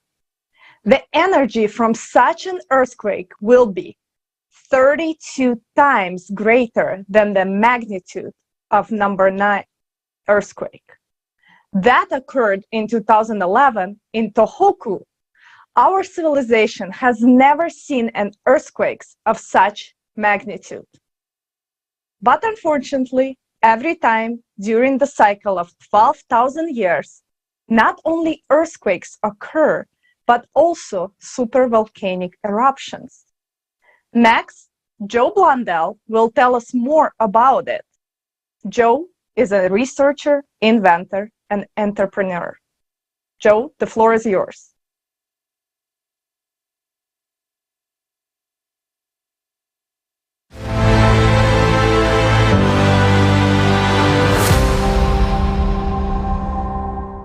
Greetings. My name is Joseph Timothy Blundell, and I would like to thank the Creative Society for allowing me to speak at this historic conference. A lot of people don't know this, but the Greeks and the Hindus all have their stories about the cyclical catastrophe cycle. A lot of people have wondered why these cyclical disasters seem to give rise to civilization and the ultimate destruction of. And it's actually a really simple physics principle. You see, the Milky Way galaxy has a giant northern magnetic field and a giant southern magnetic field. And where those two fields meet, create a waveform oscillation. We spend 12,500 years on the southern waveform and 12,500 years on the northern waveform. No big deal, right? Well, where those two waveforms come together represents a 3% region of space that we will be going through for 200 years. If you follow that 3% region of space back to the galactic central object, that's the place where stars are continually being spun out. So the enormity of energy in this region of space can't be understated. And of course, it's because of that magnetic mixing and the magnetic induction that our planet goes through for that 200 years that gives rise to the cyclical supervolcano cycle. And you can see it like clockwork. Exactly a half a great year ago, 12,500 years, Campi Flegrei off the coast of Italy. Supervolcano, boom. Exactly 1 year, one great year ago, 24 to 25,000 years ago, Taupo in New Zealand went off. Exactly a great year and a half ago, Campi Flegrei went off again. And exactly 2 great years ago, that region of space has a lot of debris flying around in it, so we're also susceptible to meteor impacts at that time. And that's why you find the Cannon Diablo meteor hit exactly 48,000 years ago. And I would be remiss not to mention the most catastrophic recent super eruption, and that was Toba, 76,000 years ago. Exactly 3 great years. And what you find there is a supervolcanic eruption that went off so big and so powerful, it took humankind down to about 8,000 people. 8,000 of us left. These things end civilizations, end entire species. The reason the Neanderthals are no longer here is because Campi Flegrei went off exactly 8 great years ago and wiped them off the planet. So the enormity of power I'm talking about, just to illustrate it for you, a supervolcano going off is like setting off 1,000 Hiroshima-style atomic bombs every second. So if you took all the nuclear weapons we possess in the entire world and set them off, you would have the first 6 minutes of a supervolcanic eruption. That on average lasts 49 days. So with the enormity of disaster that is coming towards us, how do we prepare?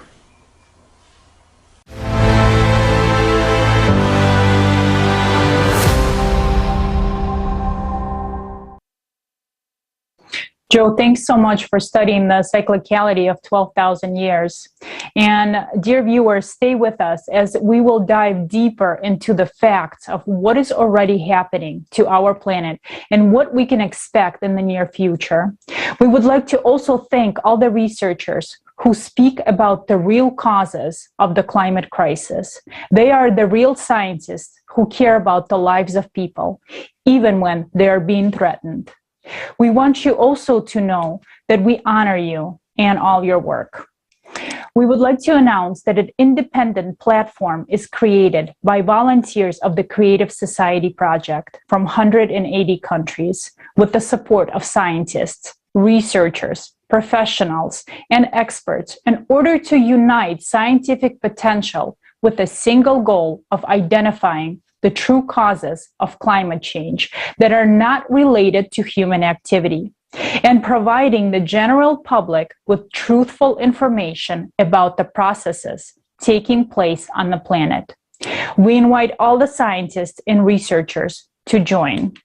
And also, dear viewers, please remember to share this broadcast, the one you're watching right now. I'm sure by now you already understand how important this information is for every single person. This is the information that will save lives, your life, the lives of your family, and all the people on this planet. Please share. And also right now, as you're watching this international forum, please record a video feedback of yourself. What are your understandings? Maybe an invitation for your friends or family members, your co-workers, and send it to us also. Send it to info@creativesociety.com. We would love to hear from you. And now let's watch a video about earthquakes and volcanoes, whose intensity and frequency is already increasing abnormally.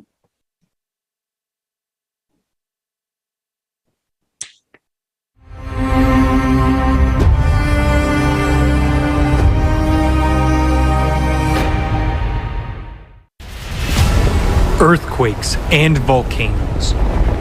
The power of the Earth's interior manifests itself unpredictably on the surface, causing colossal damage and destroying all life around.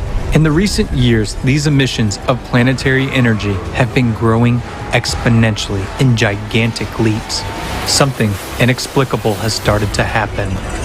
In 2015, a record-breaking earthquake was registered near Japan at a depth of 751 kilometers. This had never been seen before, and indeed was considered impossible by the scientific community. Earthquakes were thought to occur only in the Earth's crust and upper mantle when blocks of lithospheric plates break and shift. At great depths, matter is more malleable and does not behave like brittle glass, but rather like plasticine.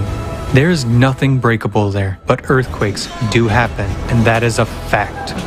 The horrible part is that their number and magnitude are increasing.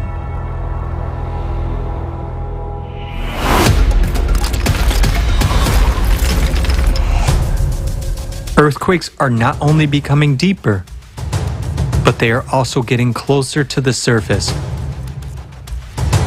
which means they are becoming more destructive.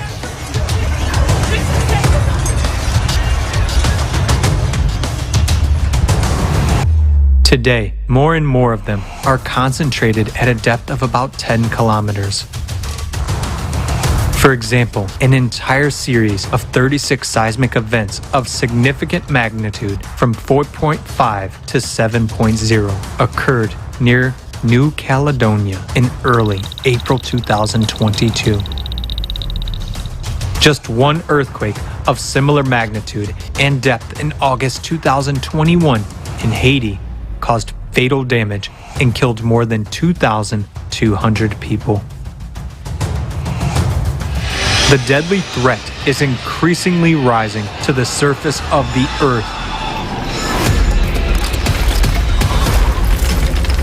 Right before our eyes, cracks are appearing and faults are being activated. The ground is literally crumbling beneath our feet, swallowing whole houses. Faults have been activated in the USA, Kenya, Iceland, Turkey, China, Lake Baikal, and other regions.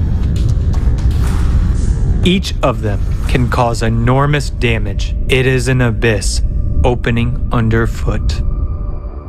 Yuri Kuzmin, Doctor of Physical and Mathematical Sciences, professor at the Institute of Physics of the Earth, has carried out a large-scale study of shifts in the Earth's surface in fault zones. The dominant anomaly turned out to be the subsidence of the Earth's surface. This suggests that the Earth's crust is spreading apart due to planetary expansion. The Earth is literally bursting at the seams.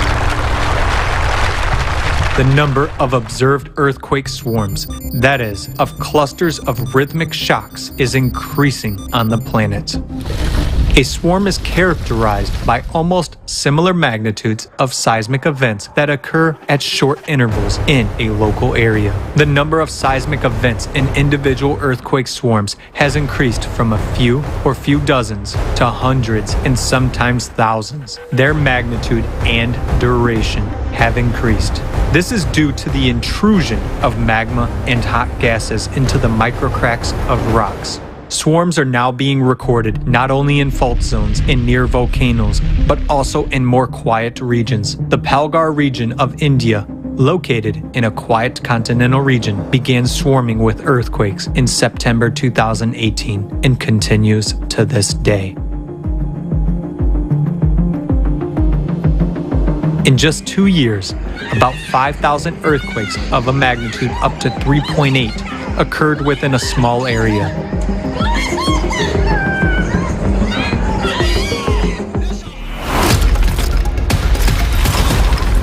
And what has been happening since August 2020 in the Bransfield Strait off of Antarctica has been described by scientists as a huge magma intrusion.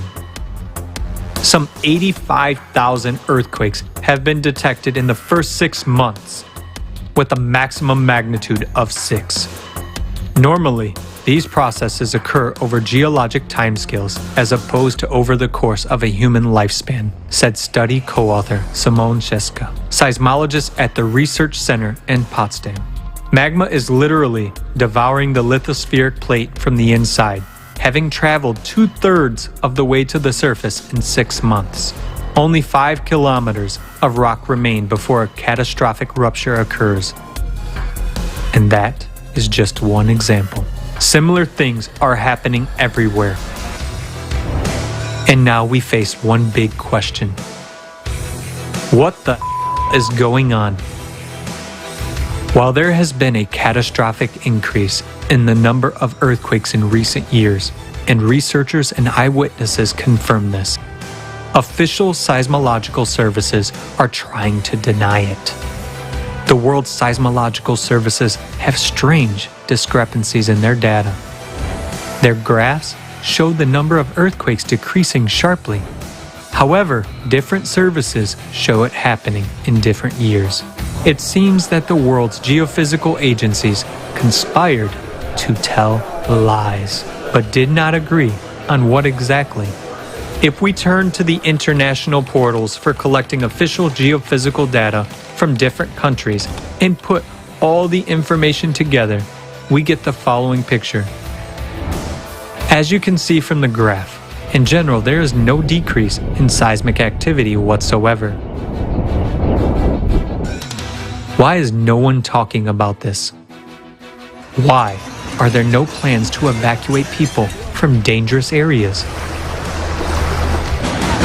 The reality shows that we will not be warned or evacuated when the most critical situation occurs. Just think about it. If they lied to us about the intensity and number of earthquakes, why should they save us? So only one is a whole area to serve as a maternity clinic.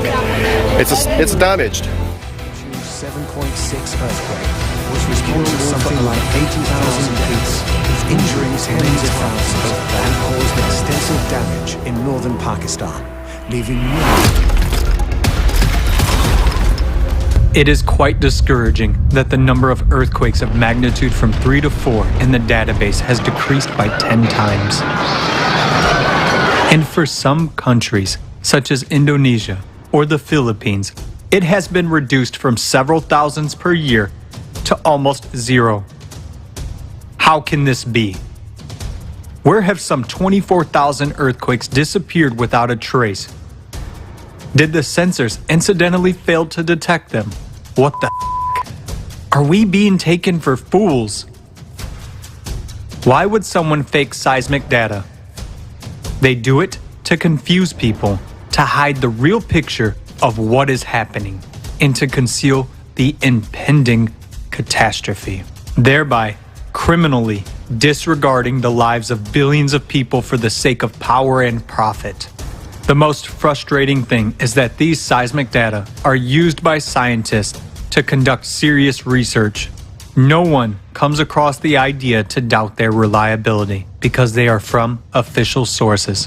There is a monopoly on seismic data in the world, and these monopolists reserve the right not to even explain the data manipulations.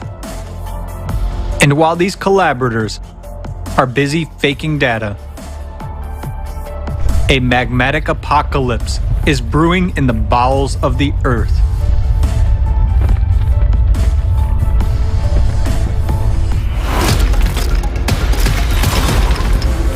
In recent decades, the earth has been accelerating its rotation by leaps and bounds, which means the centrifugal force is increasing.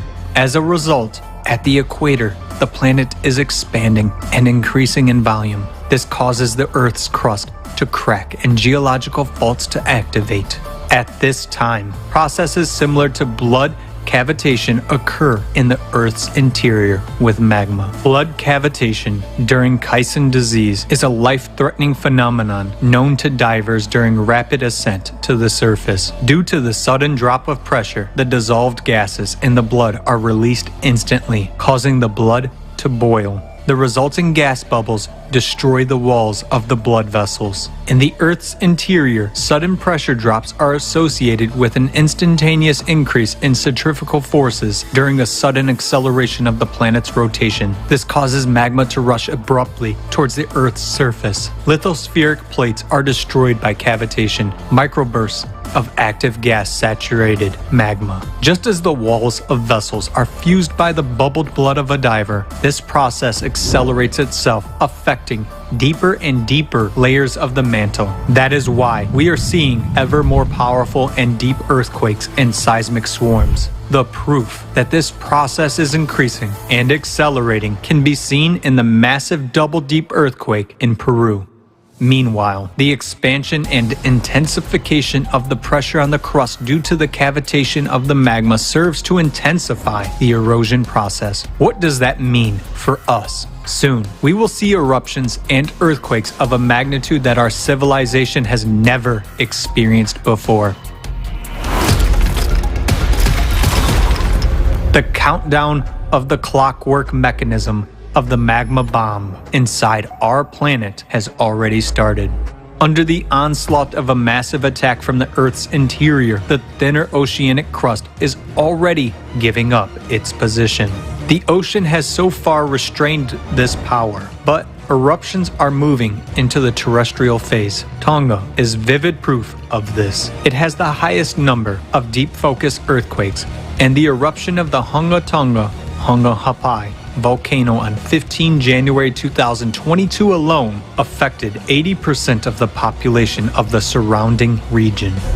If one volcano can do that, what can we expect from a massive eruption of terrestrial volcanoes? After all, already now, we observe their synchronization. The thicker continental crust is holding the line for now, but it won't last long. This threatens to bring on a volcanic winter and a new ice age. The magma's violent power has already awakened volcanoes that have been dormant for hundreds and thousands of years. Our planet is looking more and more like a minefield, where shells are beginning to detonate like a chain reaction.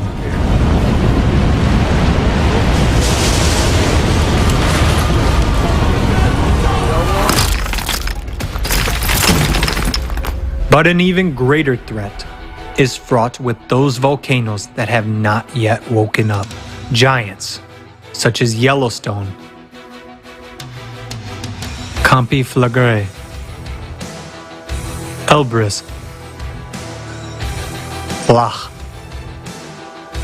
Kikai, are called doomsday volcanoes because the eruption of any of them could lead to the extinction of all life on Earth. They have held back the power of the Earth's interior for a millennia, but now they are showing signs of activation. When the magma beneath these volcanoes reaches a critical point, the scale of the catastrophe is hard to imagine. Our planet is splitting apart, yet we are busy with something else. Endless problems of the consumerist format cover our eyes, not allowing us to see the main thing. We are deceived by data manipulation. Earthquake statistics are manipulated in the same way that temperature data is. Those who do this keep quiet, some for the money, and some, perhaps, not to scare people and spread panic, so that people live out their last days in peace. Because it was so suffocating inside. I couldn't breathe. People die inside the dead body inside the house. It's a nightmare. Oh, I'm pretty well fucked. I fell through that hole. So that we go straight to the precipice with our eyes closed while someone knows but deliberately hides or is afraid to voice the truth. But we still have a chance. And so we just have to tell the truth. We will be able to withstand cataclysms if we unite our scientific potential. But in order for climate control to become our reality, it is important for scientists to unite in the common goal of keeping all of humanity alive. This is only possible in the creative society. Decide. The choice is yours. Your life is at stake.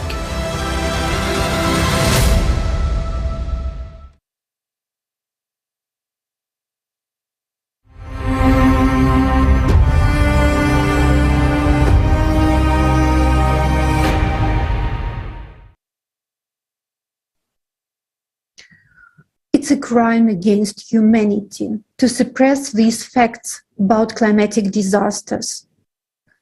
You may ask, why are these facts suppressed? Why are they being hidden? To prolong a peaceful existence while the consumer society continues to consume each other and our planet? And I want to ask, why are we silent? Do we think we will live more peacefully if we ignore the truth? We will, but not for long. By this attitude, by lying, by silencing the truth about climate crisis, we deprive ourselves of a chance for a future. Because then people see the truth about climate. They know it's our enemy. They know it's the last war of humanity. They will mobilize to confront it.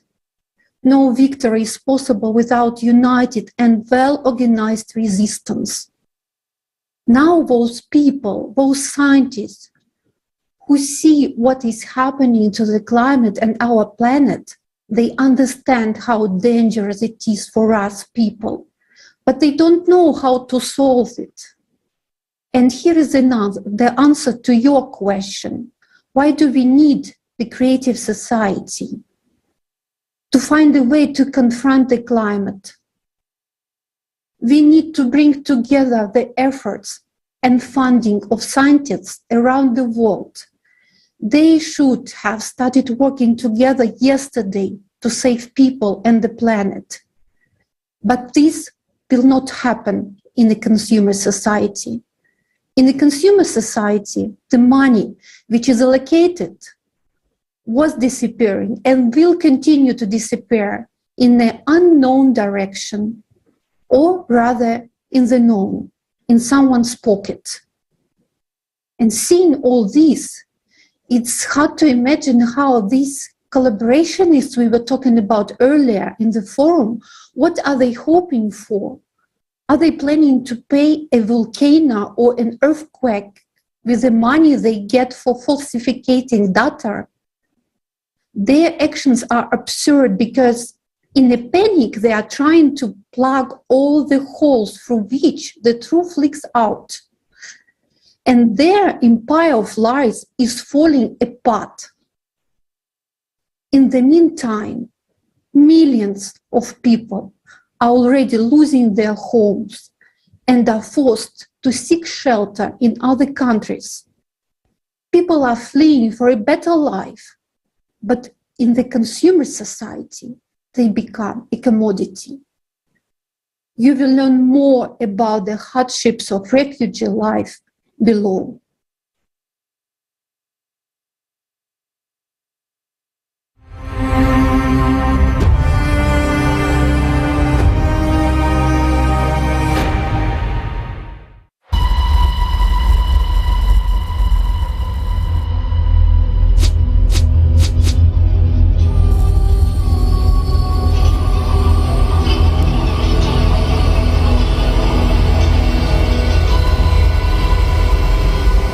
What kind of torture did you face? They used to burn us alive, to beat our mothers, sisters, children ruthlessly. They used to gang rape women and burn them alive after rape. We have come here to save the lives of our mothers and sisters. 21st century.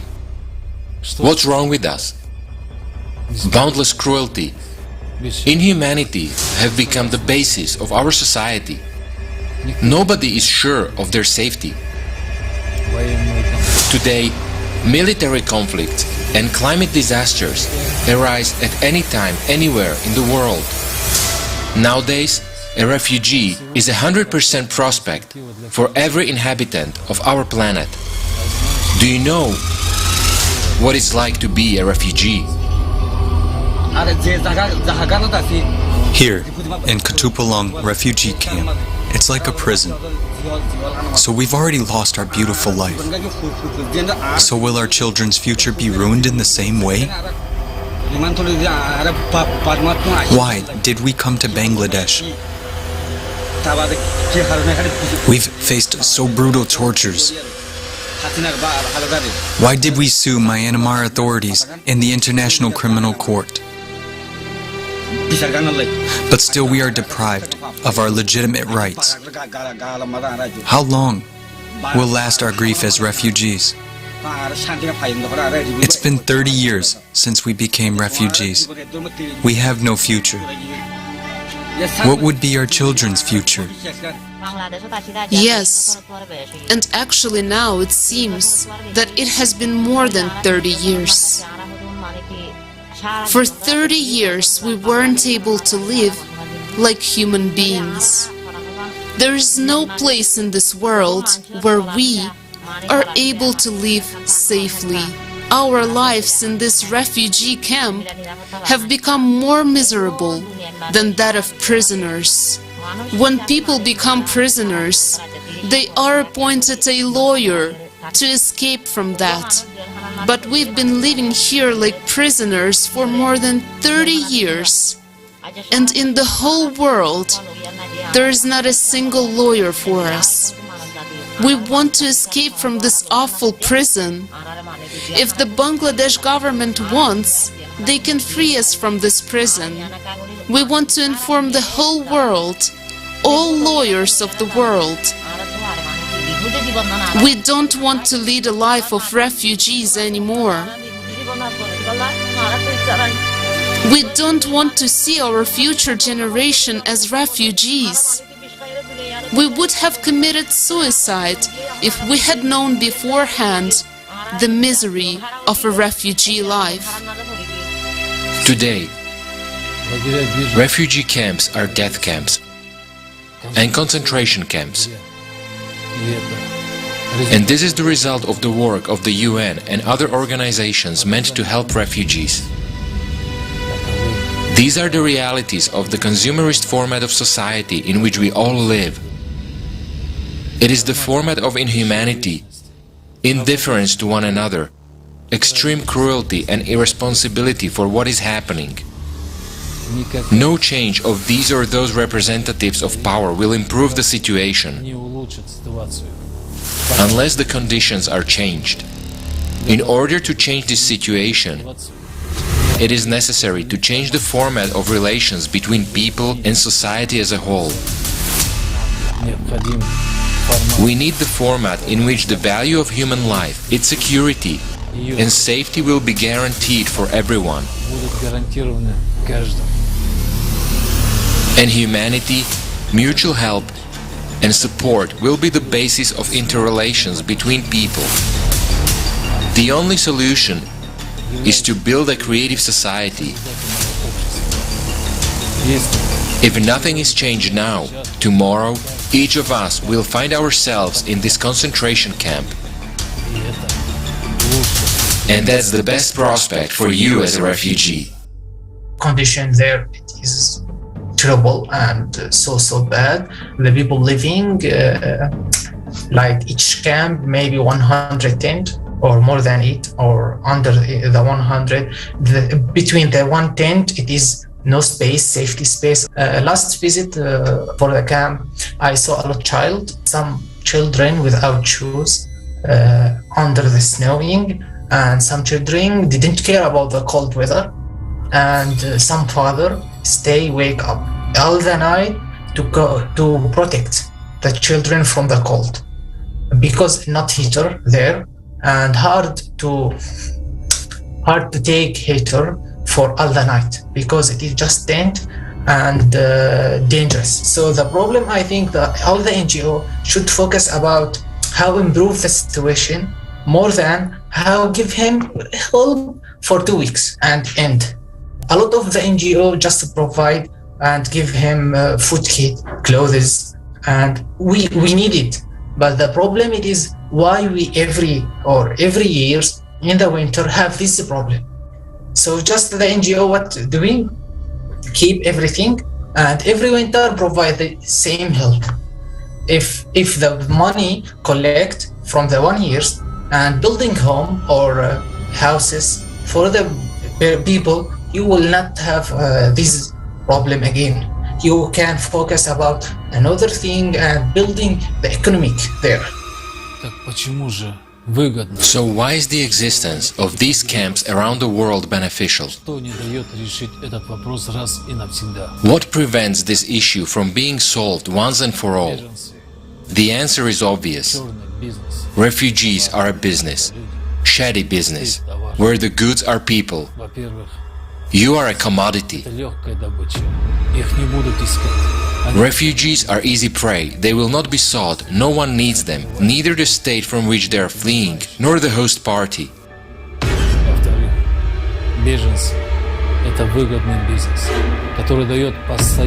Refugees are a profitable business that makes a steady profit. They can be sold several times with minimal investment, earning a maximum income.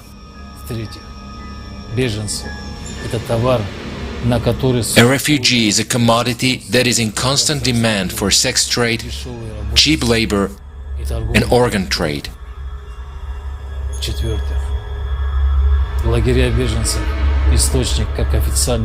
Refugee camps are a source of both official and unofficial income for those who work in the camps themselves and to those who work for international organizations.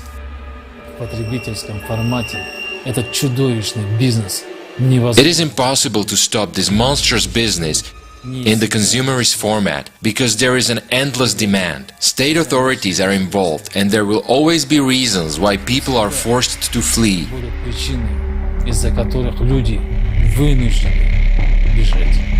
In this business, there are a lot of poachers, there are a lot of stalkers, there are a lot of hunters, and these people grab the thing. So the government is also aware about it. The customs are aware about it. The coastal guards are aware about it, like which boat is moving from where and to where. So from point A to point B, yes, it is a business. And everyone is involved again. Because of war thing, in most of the countries where people need some place to move around, there are many scammers who are in the market, who say that, okay, you pay me so much amount, I take your family safe and sound and well. If the scammer is a butcher, then you know the family is devastated. And you never know if the family is all together, because their intention is just to take the subject. So either the family is dead or something like that. Human trafficking, an epidemic that is global, and it's not just a certain nationality or you come from a different region. We have heard of young girls as young as 8 years old being pregnant from these refugee camps. We have those that have been missing part of these refugee camps, where people are picking them up by the van load and transferring them to somewhere else. And this is not going to stop anytime soon. As you look at these refugee camps and how people are coming in. Refugee camp, it sounds very absurd, but understand this is how it works. The refugee camp doesn't have all the good-looking girls or all the good-looking boys. I'm emphasizing on boys and girls because the young boys are also in good demand. Understand this. So even the boys are not safe. The more white, the more better. The white skin is in demand in the flesh trade. I'm serious. The refugee camp kids, they are just like peanuts. The reason I compared them to peanuts is they are on the top filling. So it is just filled. If the batch is incomplete, okay, we fill some more. Take them from this refugee camp.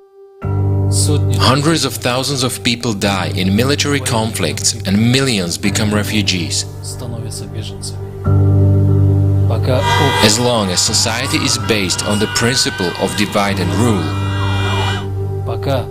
as long as there is a constant struggle for resources, confrontation, and division of spheres of influence, no human will be safe.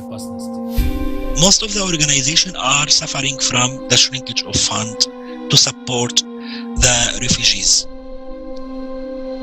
Why? Also, the political issues play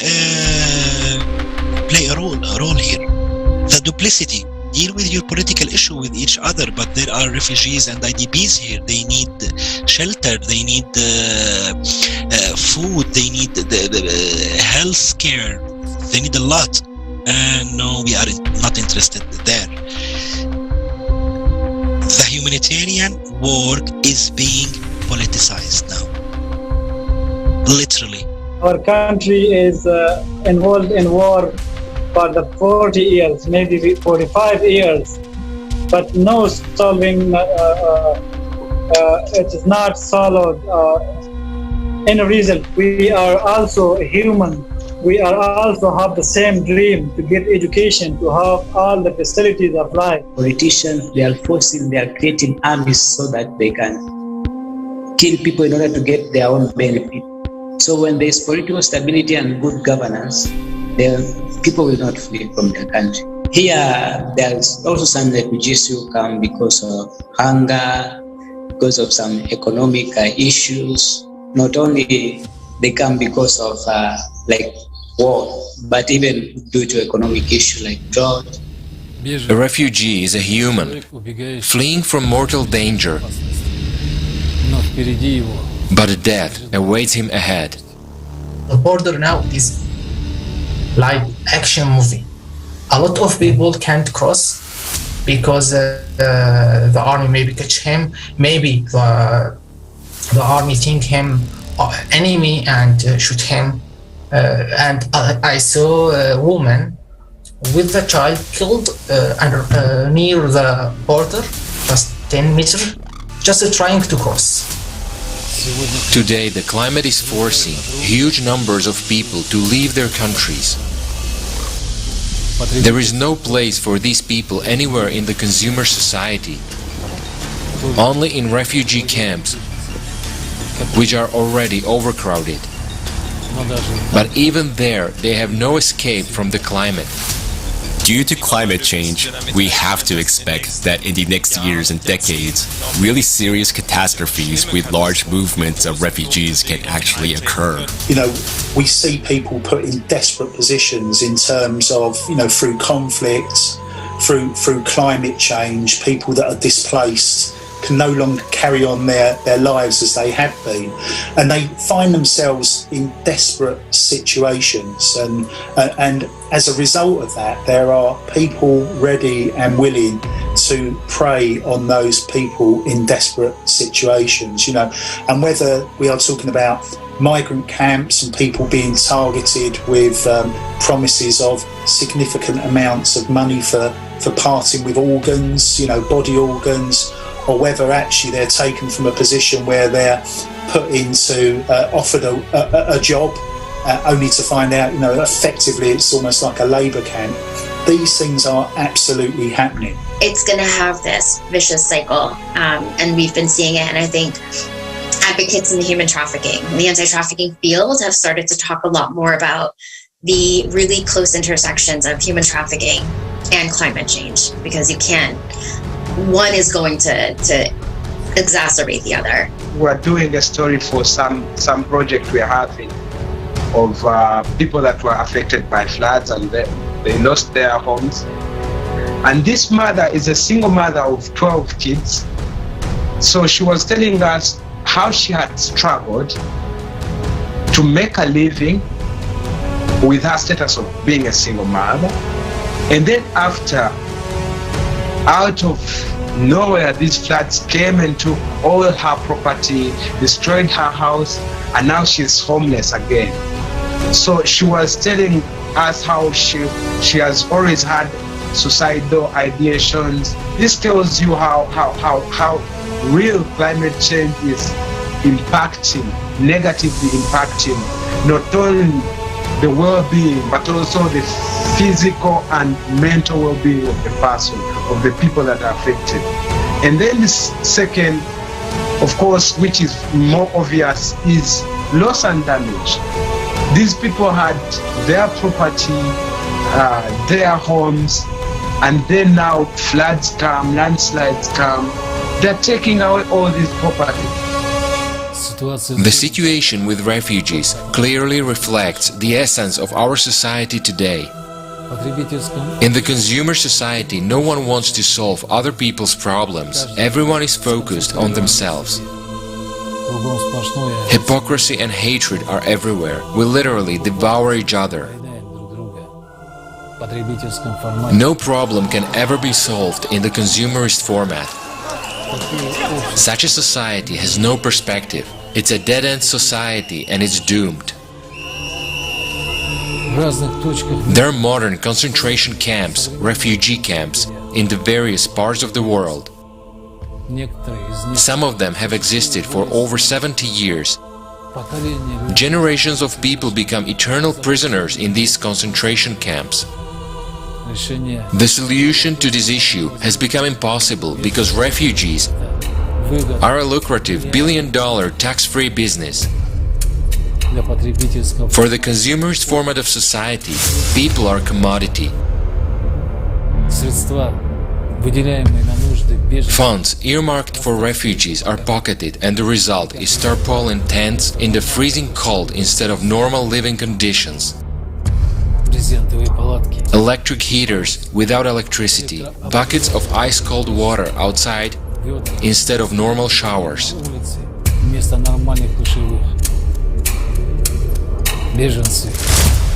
Refugees are people trapped between states without rights or protection.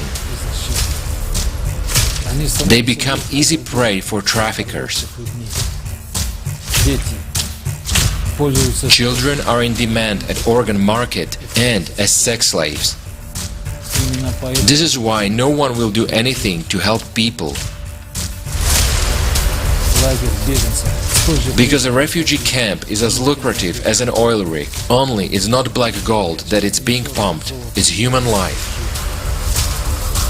The situation with climate and constant military conflicts will lead to the fact that all of us will become refugees. And what will happen? We will end up in concentration camps where we'll gobble each other up for a sip of water and a piece of bread. If we don't change the consumerist format, that will happen. And it won't happen in decades, it will happen in the coming years.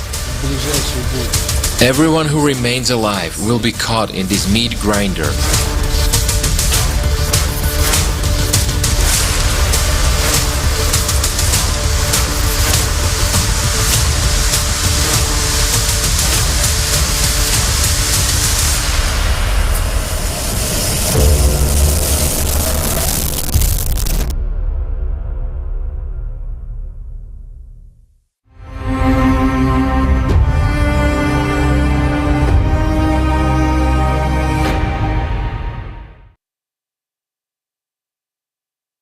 Now you may ask, how does it affect me? Why show such horrors? Why do I need this information? It concerns you directly. Imagine if your child, your little girl or boy suddenly has to displace somewhere without you. It's scary even to think about it, isn't it? In times of global climate disasters, the migration of large numbers of people is inevitable. And if we don't change the format, the market for human trafficking and human organs will be constantly replenished. Violence dominates everywhere because the consumer promote itself is the cause of violence. But it shouldn't be like this in a normal society. The fact that we behave worse than beasts is a sign of the deep degradation of society. It's really scary. And it's a consequence of the consumer format. Now imagine that we enter our near future as a society of degenerates. So you ask, what can I do now? Right now, our biggest problem is that people are divided, most are divided.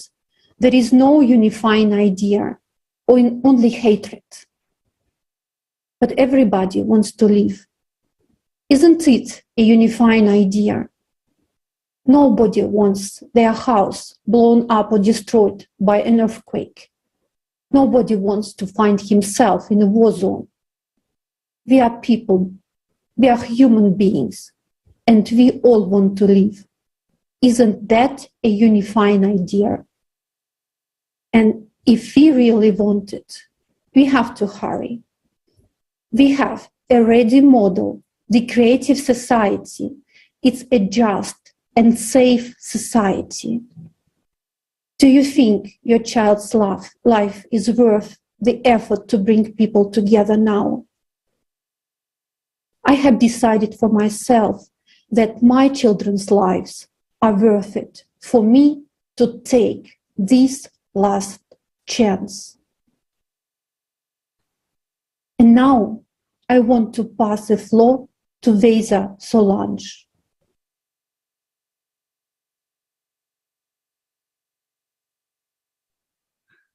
I'm from Angola, but I'm currently living in South Africa.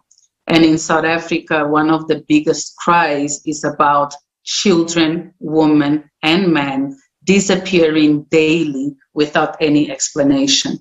The crisis of human trafficking is increasing more and more every day. Authorities don't seem to be doing anything about it.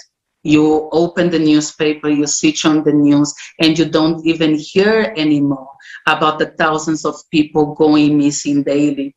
There are people all over the world right now that have been either taken from their home or they were taken as they were on their way to school or even to work. And it seems like no one is paying attention to those people. Human trafficking is destabilizing homes. Human trafficking is yet another cruel way of taking away the value in human lives. And this is affecting society in such a way that people are feeling so helpless that they are pretending that it is not happening. And we truly need to stop pretending, stop closing our eyes and opening our eyes to the truth.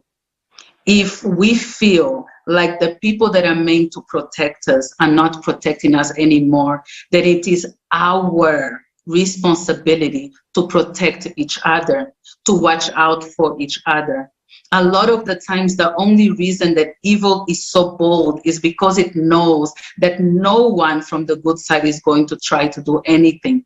That is where the watching out for each other comes in such an important way. It is so sad to live constantly in fear when you see a family member leaving the house, not knowing if they are going to be able to return safely, and not knowing if they don't return, who truly is going to help you. If we do not want to live in a society filled with fear, we are the ones that need to come together and start implementing these changes. We need to report, we need to rally together, and we need to make sure that more lives are not destroyed through human trafficking. It is very easy to blame governments. It is very easy to blame big companies that are gaining monetarily from all of that. But that would not be possible if we did not contribute to that. That would not be possible if we decided to take a stand and say, I will not be a part of this anymore. And that is my message for everyone that is watching right now, is that the change has to come from within. We have to start looking at each other as brothers and sisters again, independently of the color of our skin, of our nationality, of our beliefs, of our religions. We have to understand that the only way that this world still has a chance of changing is if we come together and we start working towards each other. I truly believe that it is possible to have a society that puts value in human life. Human beings, the value of a human life keeps decreasing every day. The value of a human life today is based on what they can do for somebody else, how much they earn, and what you can get out of them. I also want to urge everyone in reminding that it is our responsibility to seek for the truth.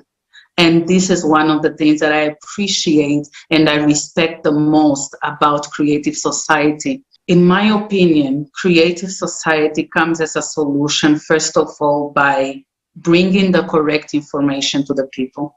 A person cannot change unless they have the tools to change. The first tool of change is information. The second tool of change is strength in numbers.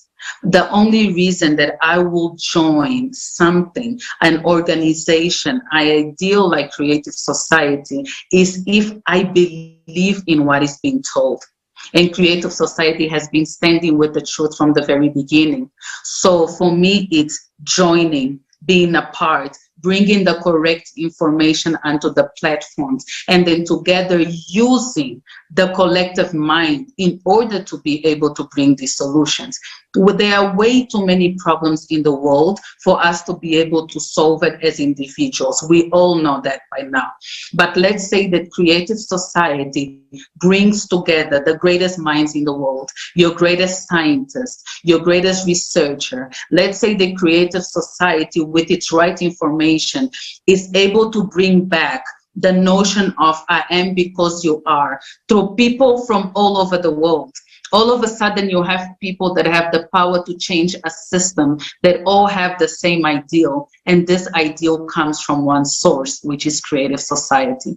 And that is how I truly believe that solution will come about.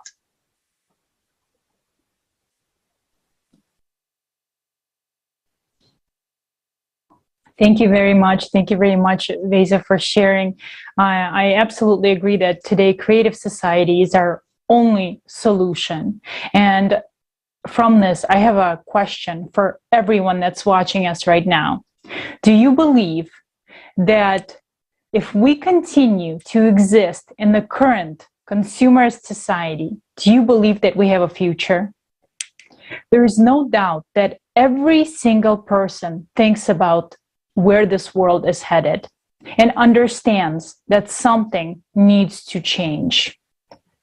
The time has come to stop pretending. It's time to stop lying to ourselves, and it's time to unite and solve all our problems together so that we can look in the mirror and know that we did everything to change this consumerist format of our society into the creative society and win the last war against climate. Plus, we have technologies today that will help save people's lives. Let's take a look at the next video so you can see for yourself.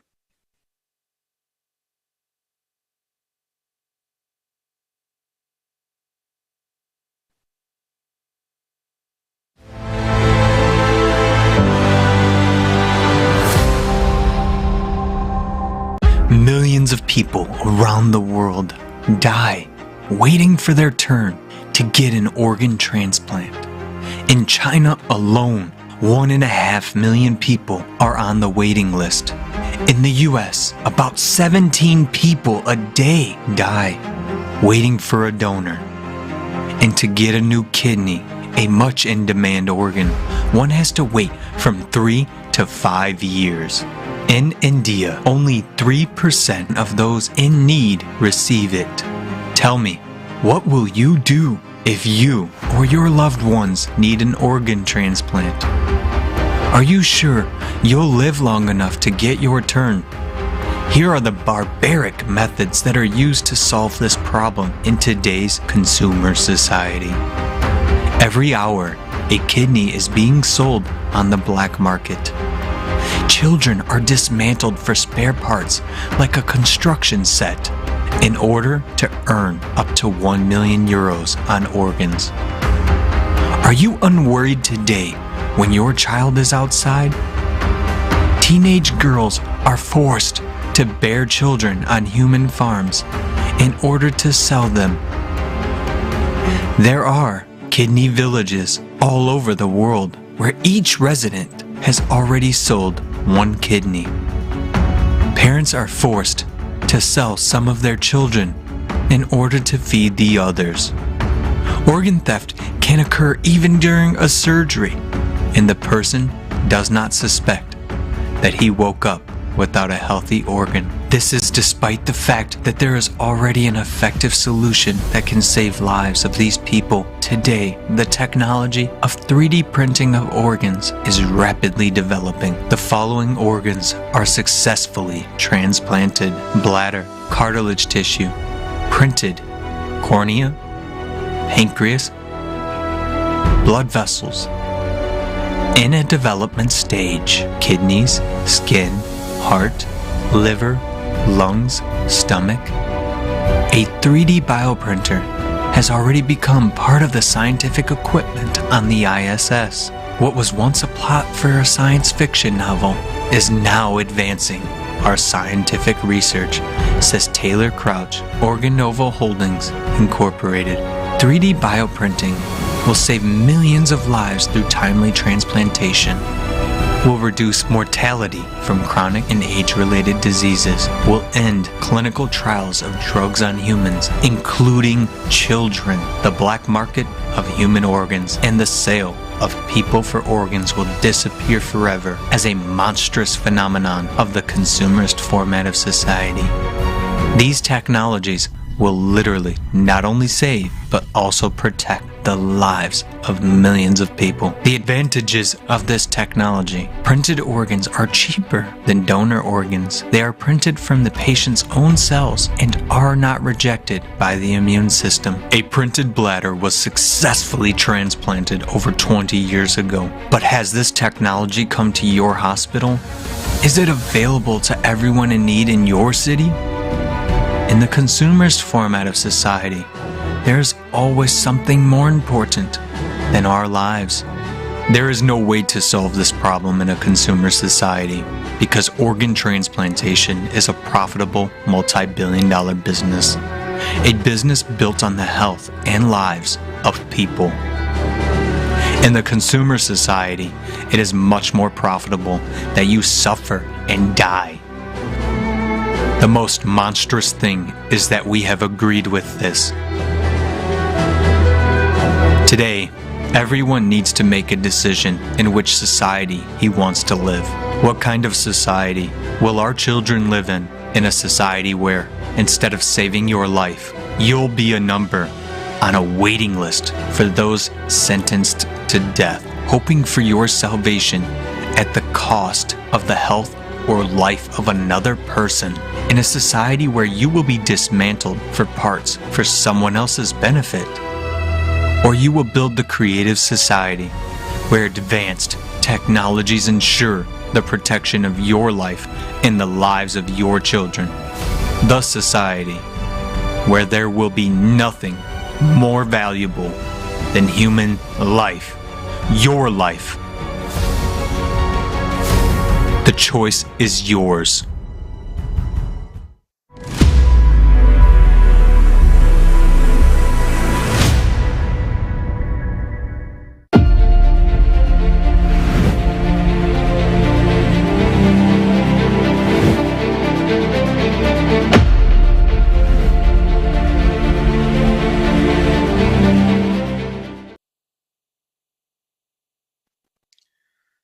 It just doesn't make sense. People are sold like cattle. Billions of dollars are made from human trafficking in human organs. Children are being dismembered for parts. Trillions of dollars are spent killing people instead of funding breakthrough technologies to save lives. Have we all lost our minds? Have business and money made us also blind, deaf, and inhumane? Made us helpless, consumer format invalids who tolerate any kind of abuse? Just think about it. There is a market for people in our civilized society today. Are you a commodity? Is your child a commodity? If not, why does such a market exist? Are you sure that you and your loved ones are immune from such a fate in this animal society? The consumer format today will offer you either the role of a butcher or a sheep. Exactly a sheep that will go under the knife itself. But what are you? A trembling creature or a human being? Stop living in a stall and bleating when the perverted consumerist format tears apart all living things. You are a human being. You deserve to live a human life. And what does that mean? It means, first and foremost, a guarantee of the value of your life. Creative society is the only format that guarantees the safety and protection of every person's life. And today, each of us makes a choice of the future for ourselves and our children. The choice between the creative and consumer format. The choice between life and death. Thank you so much, Dusan. Yes, indeed, it's a question of life and death. And to start acting towards life is so simple. Simply write a comment under this video, put thumbs up, take this link and post it on your Facebook page, on your Twitter account. Record a video feedback about it, post it on your Instagram and TikTok. Follow Creative Society. And please go to our website, creativesociety.com, write us a letter, send us your video feedback, and let's take action together. The first step is yours. And now I would like to introduce to you a person who already made a tremendous step towards building the better future by exposing the consumerist format. It's Mr. John Perkins, best-selling author and international speaker. He is an activist who's best known for his unique, amazing book, Confessions of an Economic Hitman, about highly paid professionals who cheat countries around the globe out of trillions of dollars. It shows the consumerist format in which we all live, a system of corporatocracy and greed. Please, Mr. Perkins, the floor is yours. It's great to be with you guys. I feel very privileged to be on your show. Thank you. The military one, enslavement by military, has been pretty prominent throughout a lot of human history, at least the last 2,000 or 3,000 years of human history. But after World War II, and especially for the United States, after our defeat in Vietnam, there came the realization that the military wasn't necessarily our best option. So debt became the real driving force. And this is when I stepped into the scene as an economic hitman. My real title was chief economist. And, you know, my job was really to identify countries that had resources our corporations want, like oil or many other resources. Today there's a lot around lithium and cobalt and sort of high-tech industry minerals. But anyway, we'd identify such a country and arrange a huge loan for that country from the World Bank or one of its sister organizations. But the money didn't actually go to the country. It went to our own corporations, the infrastructure projects in that country. And these were projects like industrial parks and electrical systems, highways and ports and airports and so on. Big infrastructure projects that made huge profits for our own corporations, first of all, and also helped a few wealthy families in these countries. The families that own the industry, that own the banks, the commercial centers, they benefited from better electrical service and bigger ports and highways.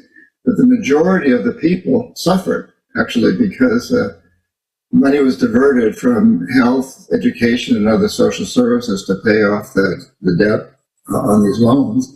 And in the end, the country couldn't pay off the loans usually, and so we go back in through the IMF and arrange to refinance, but that always meant that the country had to sell its resources real cheap to our corporations without environmental or social restrictions, maybe vote with us at the United Nations, allow us to build a military base on their soil.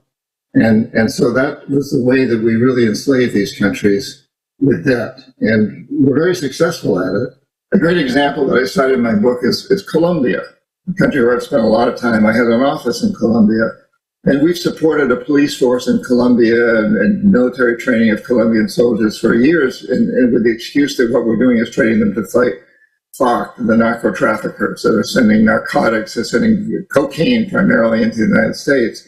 The fact of the matter, many of these troops are actually being used to protect U.S. corporations, oil companies, and other companies that are threatened by they may be threatened by terrorists, but in a way, some of the threats are truly legitimate from the standpoint of the people, because you build a huge hydroelectric site on a river, and you do an awful lot of damage for the people who live upstream and downstream of the dam, of the local campesinos, the local farmers, and you provide electricity to the very wealthy in the big cities, to their industries. And the local people don't even get electricity. They see these huge transmission lines going over their properties.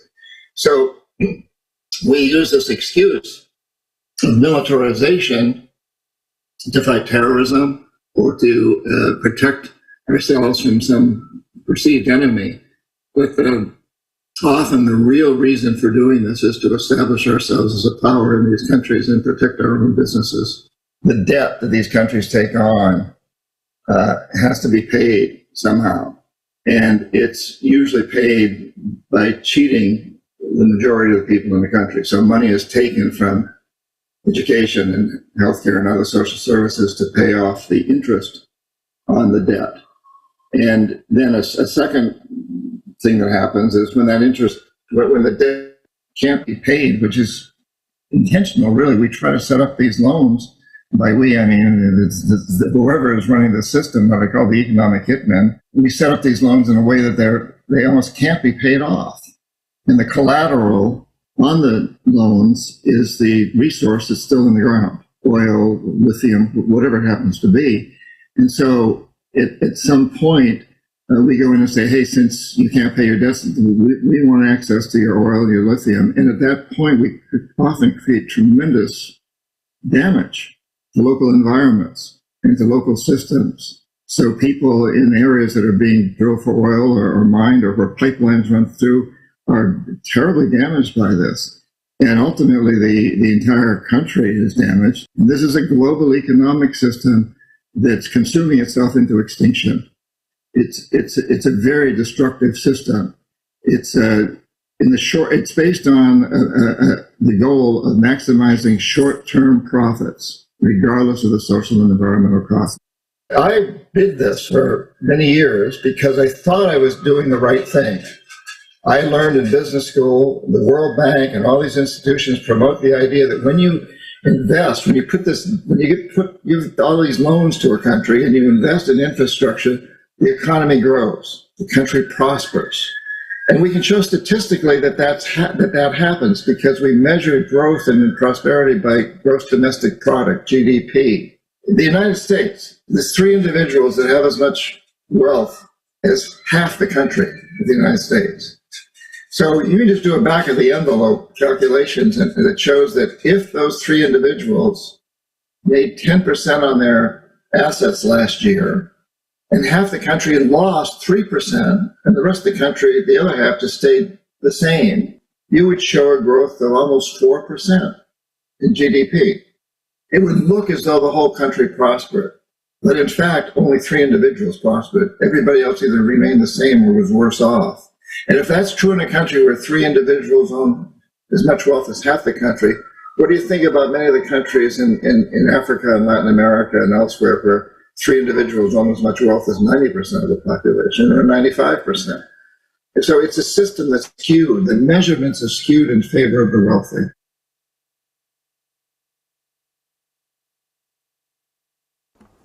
Thank you so much, Mr. Perkins, for an honest look and all the details on how the consumerist format is destroying our well-being, leading to the enrichment of a few at the cost of poverty of millions.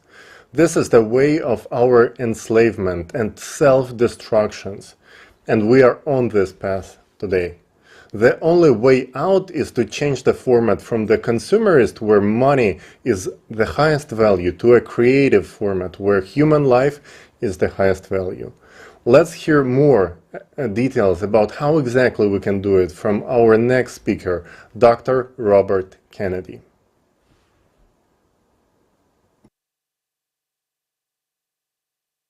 Well, I certainly would like to thank the organizers for inviting me to speak.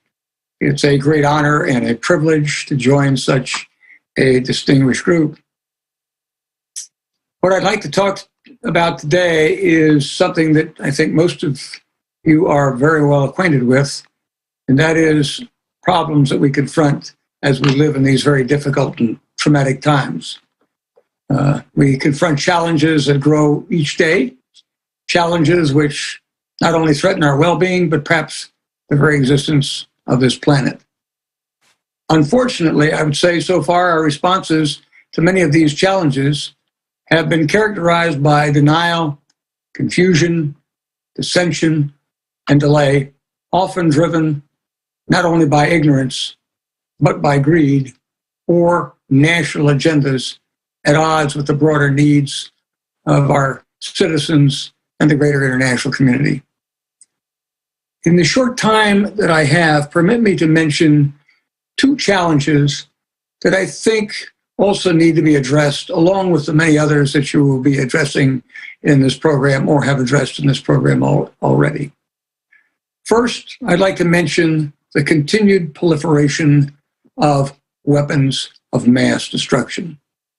Despite the fact that we have treaties such as the Treaty on Non-Proliferation of Nuclear Weapons and the Chemical Weapons and Biological Conventions, which include nearly all nations, several states today remain outside of these treaties and are known to have or are developing nuclear or other weapons of mass destruction. And we know terrorist groups are seeking fissile materials and other components needed in the production of such weapons. Furthermore, one of the principal parties to the Treaty on the Non-Proliferation of Nuclear Weapons has recently threatened to use nuclear weapons and is suspected of having used or is preparing to use chemical weapons in its unprovoked invasion of another country.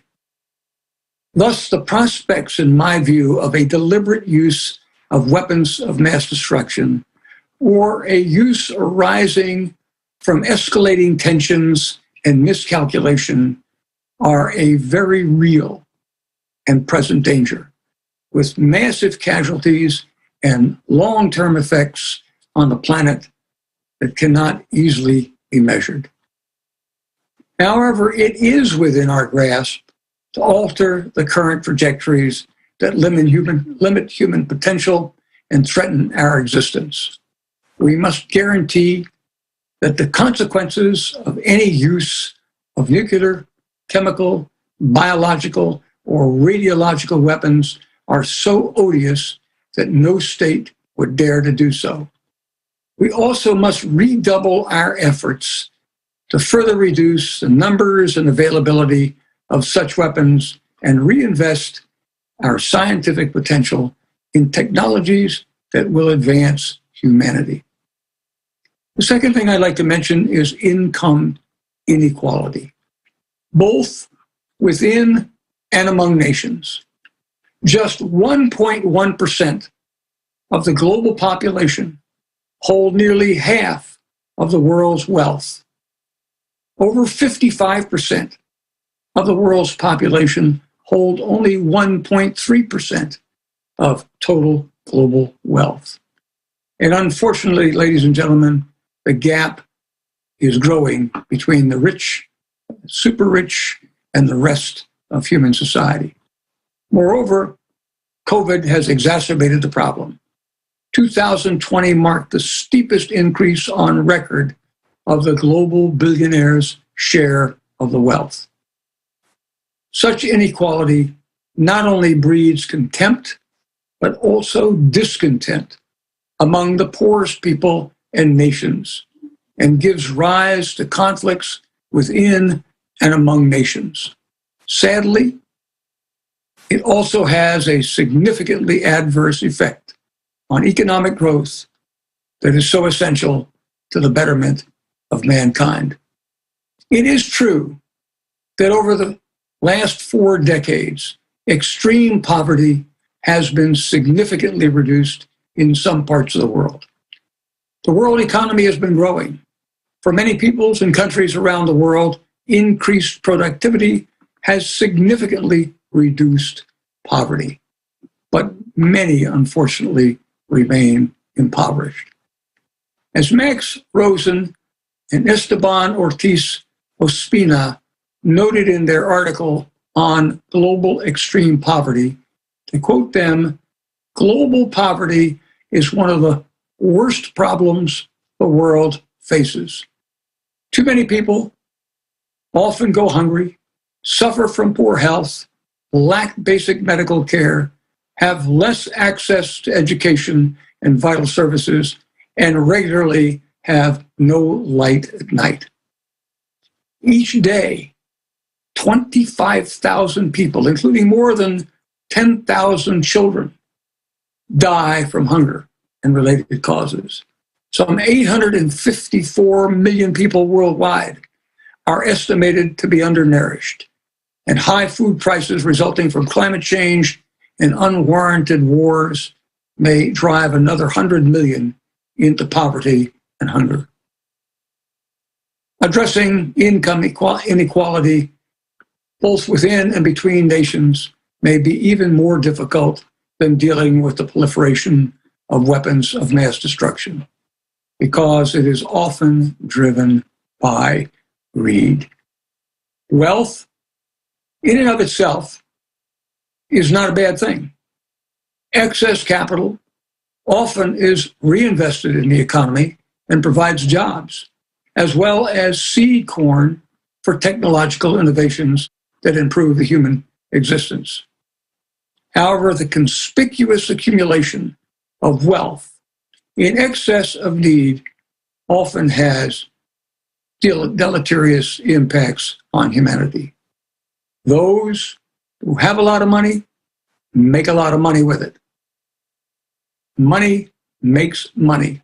As a result, most of the money flows to the top of the financial pyramid and is concentrated in a few, who often are much less interested in improving the lives of the poorer segments of society, which they frequently view with disdain, than accumulating more wealth to themselves. This is what we call greed. Does anyone really need a 400,000 square foot home? That's right, 400,000 square feet. A home owned by a tycoon in Mumbai, India. And he is not alone among those who own homes that are over 100,000 square feet. Who needs a 590-foot mega yacht? You can buy one today from the Emir of Abu Dhabi. Or maybe you can make an offer to Russian billionaire Alshir Usmanov for his 500-plus foot yacht. And again, those people are not alone among those who own such mega yachts. It is sometimes argued that the building of such homes and mega yachts have a positive economic impact. But does that money trickle down to those in need? The answer, if you look around the globe, seems self-evident. In today's society, the rich get richer and the others become relatively poor. The gap between the rich and the poor is growing in leaps and bounds. The price of this is the lives of billions of people who, given better health and education, would contribute greatly to improving the human condition. This inequity, ladies and gentlemen, must not stand. Can it be changed? Not easily. Money talks. Money not only buys mega yachts and mega homes, it buys autocrats and democrats. The latter, often through legally authorized massive donations in support of campaigns, which then get those people elected to office. And of course, while those people once elected will adamantly deny it, it strongly influences their decisions, which favor their wealthy contributors and not necessarily the general public. On the other hand, autocrats are bought directly and indirectly through corrupt practices. How else would the likes of Vladimir Putin acquire an estimated $200 billion? Such money provides autocrats with funds to pay off those who keep them in power, the oligarchs, the internal security forces, the military, as well as fund their means of repression and or buy off the public. What else would an autocrat do with $200 billion? So what can be done?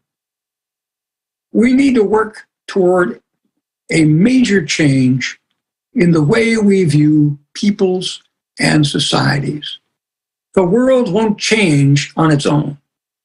Among what needs to be done, big money needs to be reined in.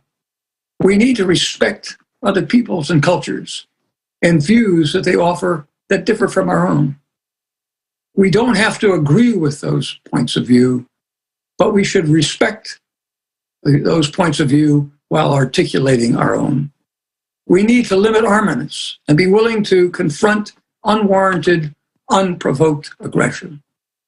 And finally, ladies and gentlemen, we need to move beyond the narrow definition of the individual and national self-interest and think creatively about how to solve the pressing problems that threaten our future and the future of the planet.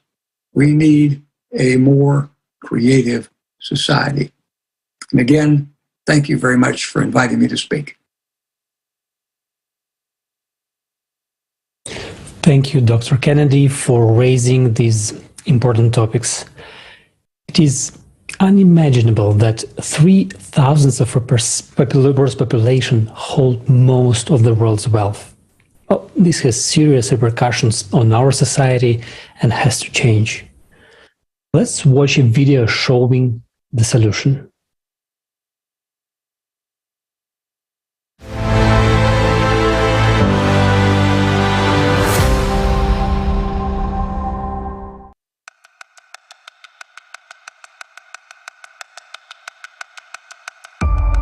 Did you know that almost all of the planet's resources are concentrated in the hands of a small group of people? Today, only 1% of people own more wealth than the rest 99% of the world's population. And the trend is that this world's wealth is flowing into the hands of this 1% at a great speed. Since 2020, the wealth of the world's 10 richest men has more than doubled. Their wealth during the pandemic increased at a rate of $15,000 per second, or $1.3 billion a day. Meanwhile, the vast majority of the population was only becoming poorer. The number of beggars living on less than $2 a day has increased by 160 million. According to WHO, every day, more than 25,000 people die of hunger and more than 5,000 die of lack of water and unsanitary conditions. At the same time, 1% of people who own the world's corporations, banks, and stock exchanges have a tremendous amount of money on their accounts as a debt load, which would be enough to solve not only the problems of hunger, lack of water and food, but all the material problems of humankind in general. Why did this happen? And why is this situation only getting worse every year? The reason is a consumerist format of our economy, which is based on unlimited accumulation of private wealth or capitals. The world economy is growing due to the growth of huge corporations owned by individuals in our world.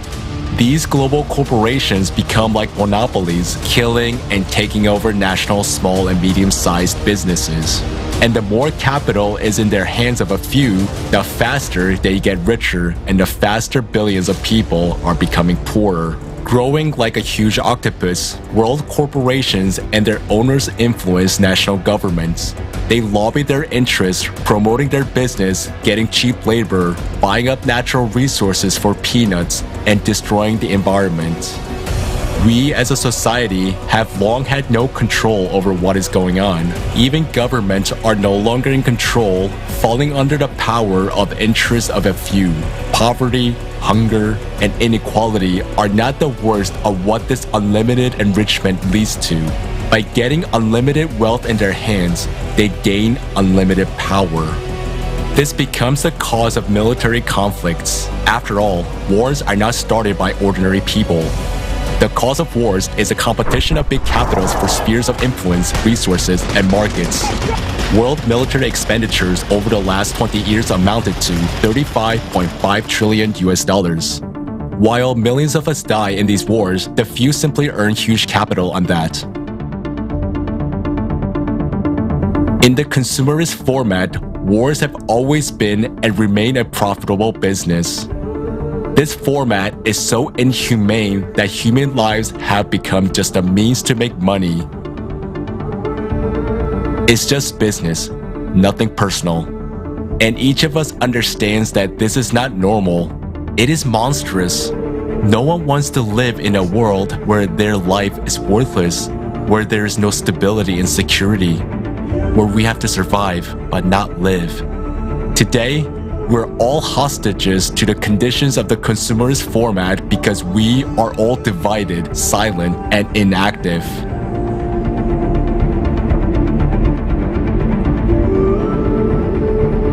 In order to change this, it is necessary to change the format itself, that is, to build a creative society. A society where the life of every human and the provision of their needs come first rather than the interests of the 1% of people. However, we can only build creative society if we unite. And our key step to change this inhumane economic system is to limit wealth.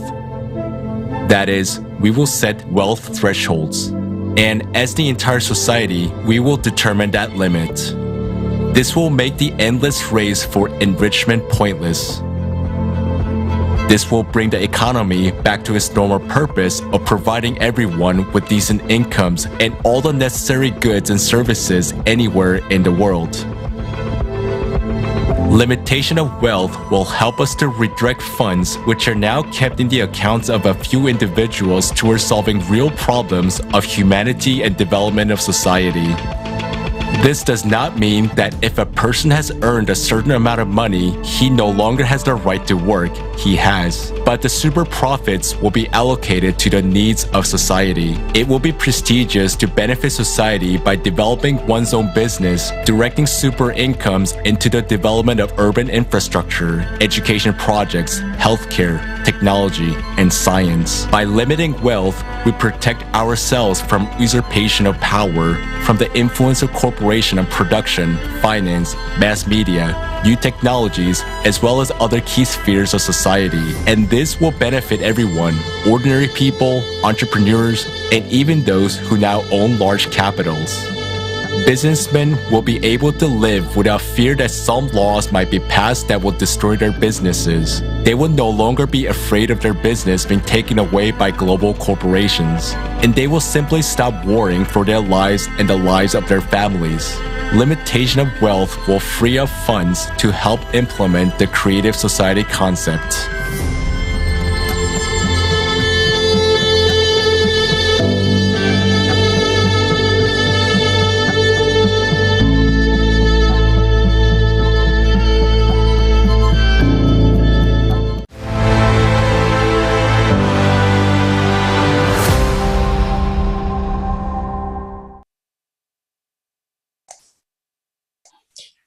Dear viewers, our current economic system is a theater of the absurd.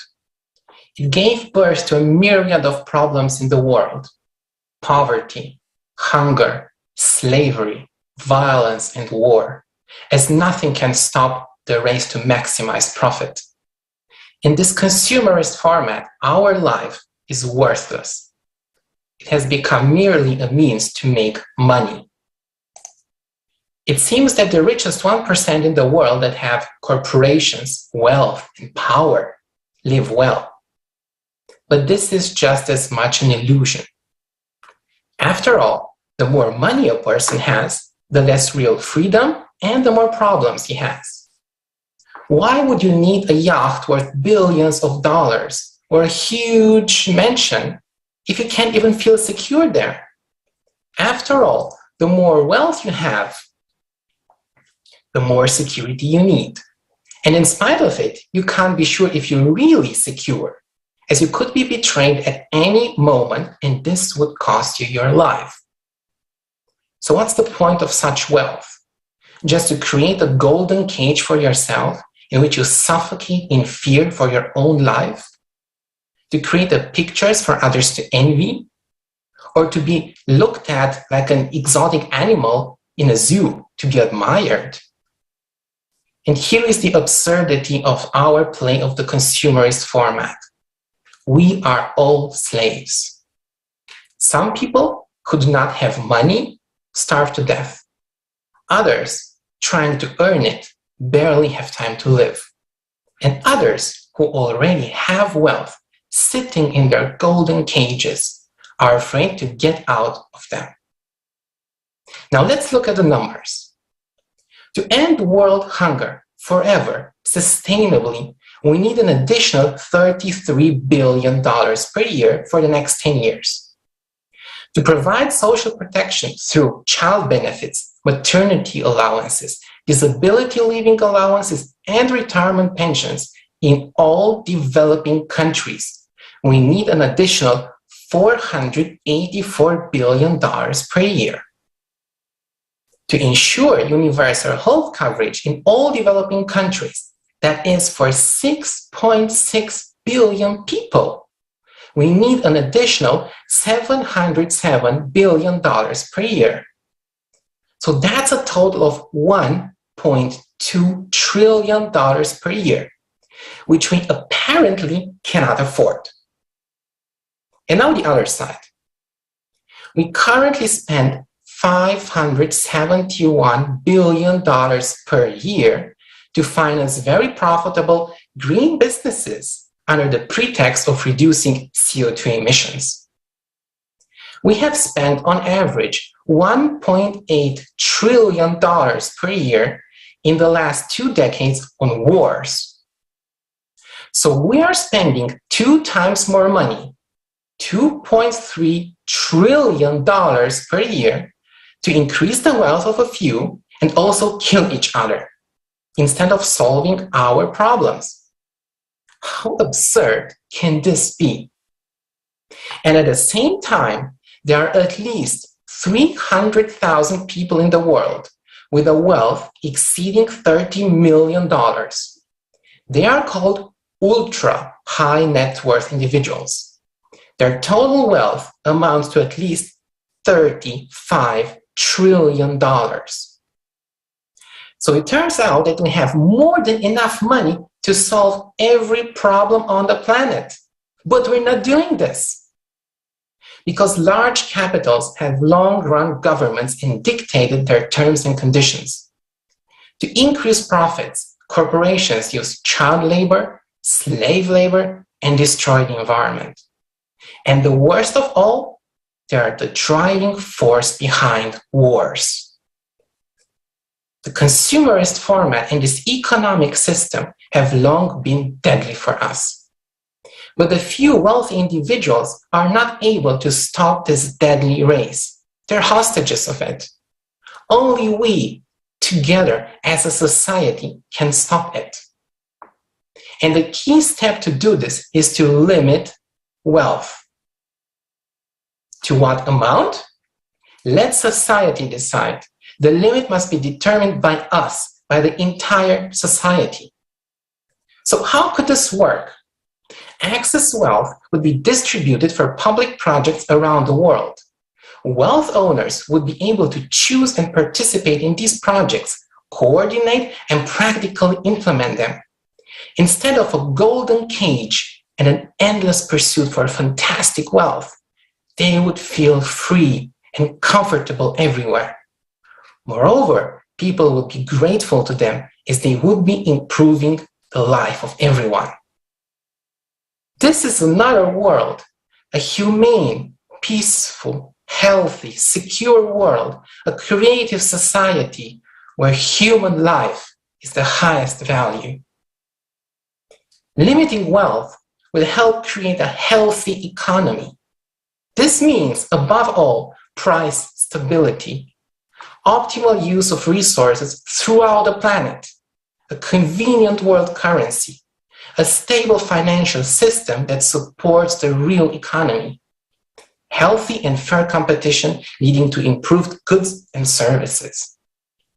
However, the cornerstone of the creative society is the absence of power. All its institutions and mechanisms are completely transparent and controlled directly by the people themselves. So is it possible to build such a creative society from an economic point of view? Yes, it is possible. And money is not a problem. We have more than enough for this. We can clearly see that building such a society is not at all expensive. In fact, it is cheaper than this inhumane and unprofitable system for us. We must stop this nonsense as soon as possible and limit wealth. This is the only real solution to our most pressing problems. And then thrive as human beings, as one humanity in a creative society.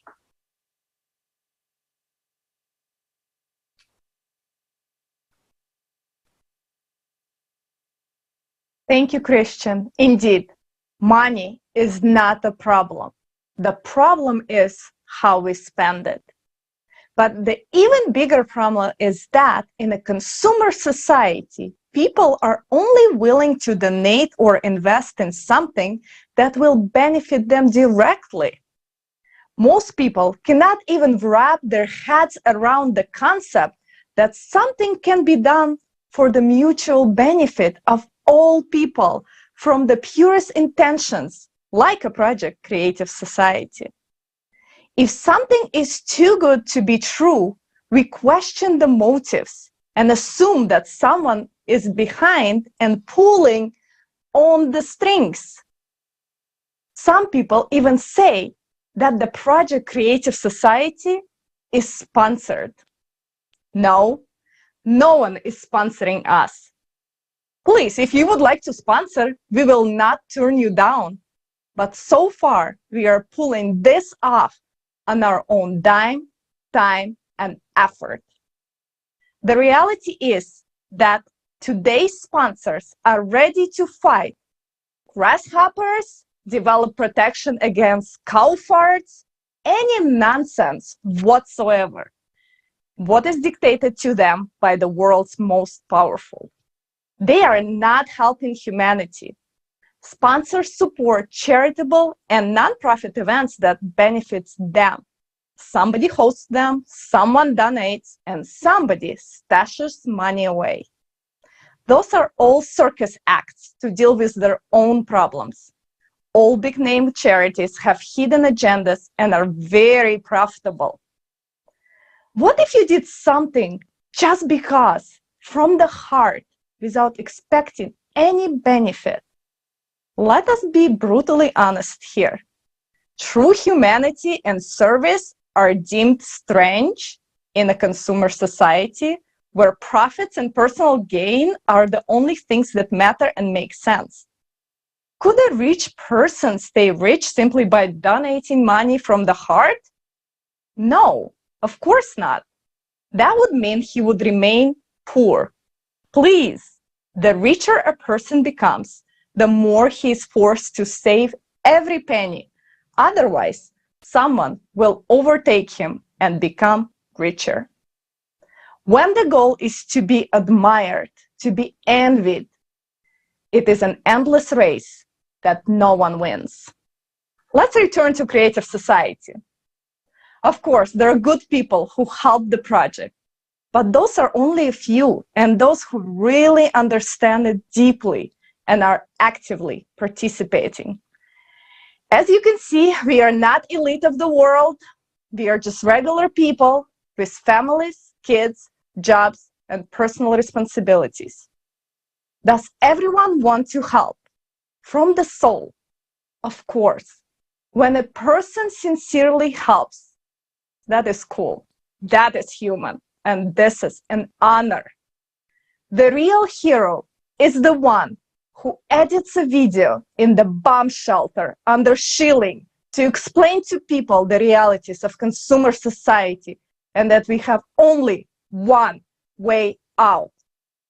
The Creative Society project now has no sponsors, but they are participants who seek to protect and save all of the humanity. What they do for all mankind is priceless, heroic, and selfless.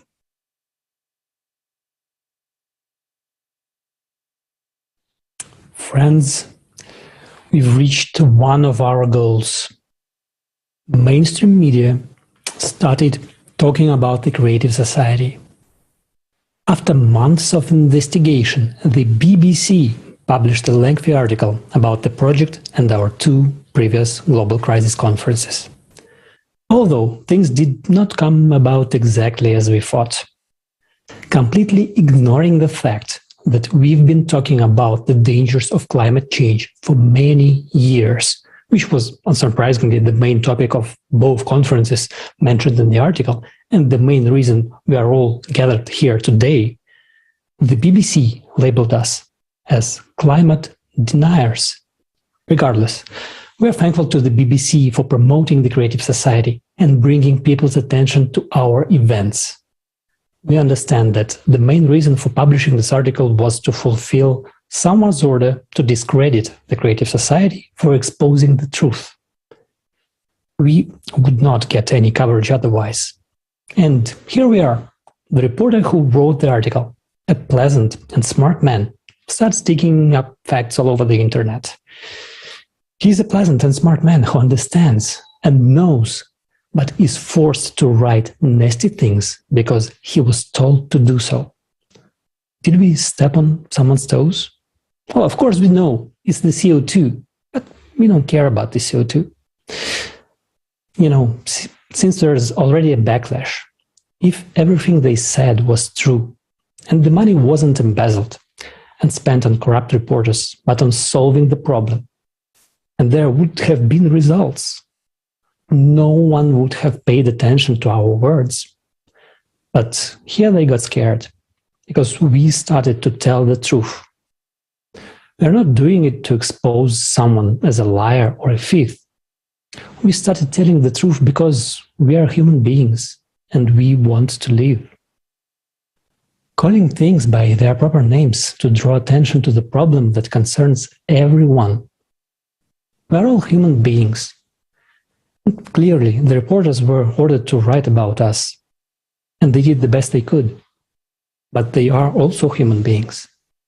And what we are saying concerns them, their superiors, those who gave the order, their relatives and friends, everyone. This is the consumerist format in its glory. We raise the most crucial topics, saying that we must unite to overcome the impending global cataclysms. And all they're worried about is not being able to steal money. We have also met such scientists. At first they tell us, oh, you're doing a good thing, I support you. And then backtrack, scared to lose their titles and grants. I was deceived, I didn't say that. That is the problem. But we are not idiots either. 40 years of funding from our pockets, trillions of dollars, we could have built an entire state. Instead, unfortunately, we were and are paying for a house that no one was going to build. We're not saying that the CO2 is not increasing. We're not disputing this fact. But it's ridiculous to assert that 10,000 of man-made CO2 change anything. All while there are stronger greenhouse gases, the CO2 clan says that the CO2 is the only parameter we can affect, so don't get distracted by the insignificant details. Friends, a bit more time lost playing this game, spreading the same propaganda, and our planet will become like Mars. Just look at the progression of climatic disasters of the past 10 years. Yet, they still think they'll be able to stop this by winning the info war. We are being ridiculed for believing in aliens. We do not deny their existence. If someone denies this, well, can they prove otherwise and that there's only one planet with life in all the galaxies? Well, isn't that a little presumptuous? Well, writing a couple of disgraceful paragraphs about Igor Mikhailovich Danilov did not help them strengthen their story. It did, however, show everyone else that only money is sacred to them. We understand why they are so worried, as some serious money is at stake, but we are not claiming their money. We are just saying that we are people, and we want to live. Since we are not concerned about our reputation or income, we sincerely thank the BBC for the great PR. Thanks to that, many people of all religions and cultures have joined the Creative Society, because we are telling the truth. Luckily, there are journalists who are not afraid of telling the truth and are doing so. Next, we have Mark Morano, Executive Director and Chief Correspondent of ClimateDepot.com. For 20 years, he has been investigating the topic of climate. Mark is the award-winning producer, writer, and the host of the Climate Hustle documentary. The film was shown in 400 theaters in the United States. He interviewed many scientists, conducted a journalistic investigation, and found that the CO2 is not the cause of climate change, and that it is pure manipulation, a tool in the hands of politicians, and in particular, the notorious Green Deal, which eventually leads to the destruction of the economy and stable energy carriers. Mark, the floor is yours.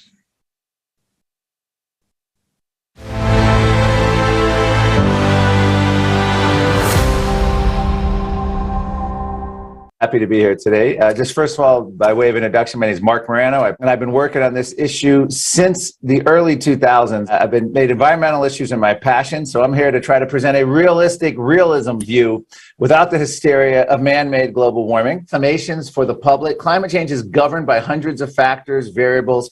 The idea that we can manage it by selecting at the margins one politically selected factor, carbon dioxide, is as misguided as it gets. It's scientific nonsense. This is UK scientist Philip Stott, who was in the first film, Climate Hustle.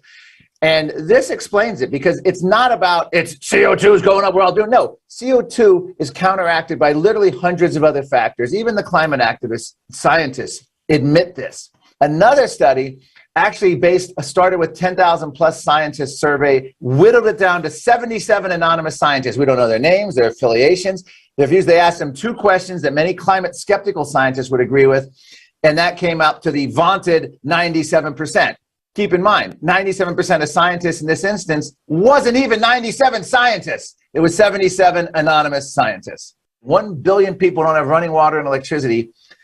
estimated, and the United Nations is doing everything possible through the Climate Fund and through repressing fossil fuel projects to keep them poor. In fact, I interviewed a South African development activist. This is at one of the UN climate summits when they had it in Durban, South Africa. They're always in nice exotic locations. And he said that the United Nations is going to pay the governments of the world who are best able, those governments will get the most climate funds who are best able to keep their citizens locked in poverty. One has to free oneself from the illusion that international climate policy is environmental policy. It has almost nothing to do with environmental policy. Gee, why don't you tell that to Greta and all the high school kids and school kids skipping class, that this is all bull bleep? This is what the UN's real agenda is. This is shocking. Should everyone have their own personal carbon quota? Calls grow for emission allowances. Fight climate change with every swipe. A new debit card monitors your personal sustainability score. New monitoring card enables tracking of carbon footprint on every purchase. MasterCard and the United Nations have joined forces. The World Economic Forum loves this because this card will monitor and cut off your spending when you hit your carbon dioxide max. Climate lockdowns. The Net Zero report urges behavioral changes to fight climate.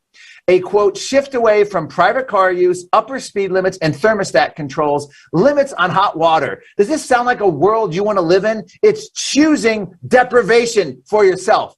UK-funded report, Absolute Zero urge climate aversion to climate lockdown. Stop flying, no new roads, airport closures, stop eating beef, lamb, stop doing anything that causes emissions. And here's the kicker. Regulate carbon dioxide. Humans, we inhale oxygen, we exhale carbon dioxide. Regulate CO2 similar to asbestos. British Medical Journal calls for meat and dairy hikes to fight climate change. Meat consumption in North America must fall 80%, substantially fewer journeys by car. You're hammering people. This is what the climate goal is. Force them at home, force them to essential travel, make meat, hamburger, steaks so high they'll have to eat the fake processed meat that they've been cranking out. Canadian Magazine, shift away from relying on private vehicles entirely. This is the UK transport minister. Owning a car is outdated 20th century thinking. We must move to shared mobility to cut carbon emissions. Electric vehicles won't save us. We need to get rid of cars completely. New York Times tells us critical thinking can only lead to misinformation. You think, I want to think for myself. No, that's a rabbit hole of misinformation. Forget critical thinking. It's not helping because we're getting misinformation. Forbes magazine, you must not do your own research when it comes to science. Just trust the experts. The United Nations, trust them. They'll tell you what the deal is. Don't question authority. We're not like that anymore. We just need to be obedient. Slate magazine, it's time to give up on facts. If all the other stuff I mentioned fails, then just give up on the facts. At least do it temporarily. How about 2 weeks to give up on facts? They say lay them down temporarily because of a more useful weapon. Emotion. It's hard to imagine a better control lever than carbon dioxide to essentially control society. You're trying to control everything from your transportation, how you live, what you eat, how you fly, your mobility, down to every last detail. So I welcome you to do continued open research, interview scientists, professors. We should never shut down debate, no matter how implausible or no matter how someone else says that can't be or that's not valid or something. Because what we've learned from ClimateGate scandal and the whole UN, they are gatekeepers. They keep out anything that's against their narrative. Climate Depot, about the intimidation of all these scientists, how they were essentially deplatformed, canceled, stripped of anything for dissenting, for having the daring to speak up.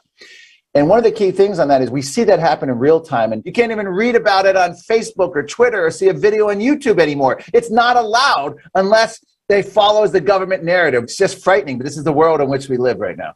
But if you look at the amount of energy produced from fossil fuels versus green energy, it's just green energy is just a fantasy at the moment. I'm not discounting that there may be some breakthrough in solar technology or breakthrough in wind technology down the road or breakthrough in a battery technology.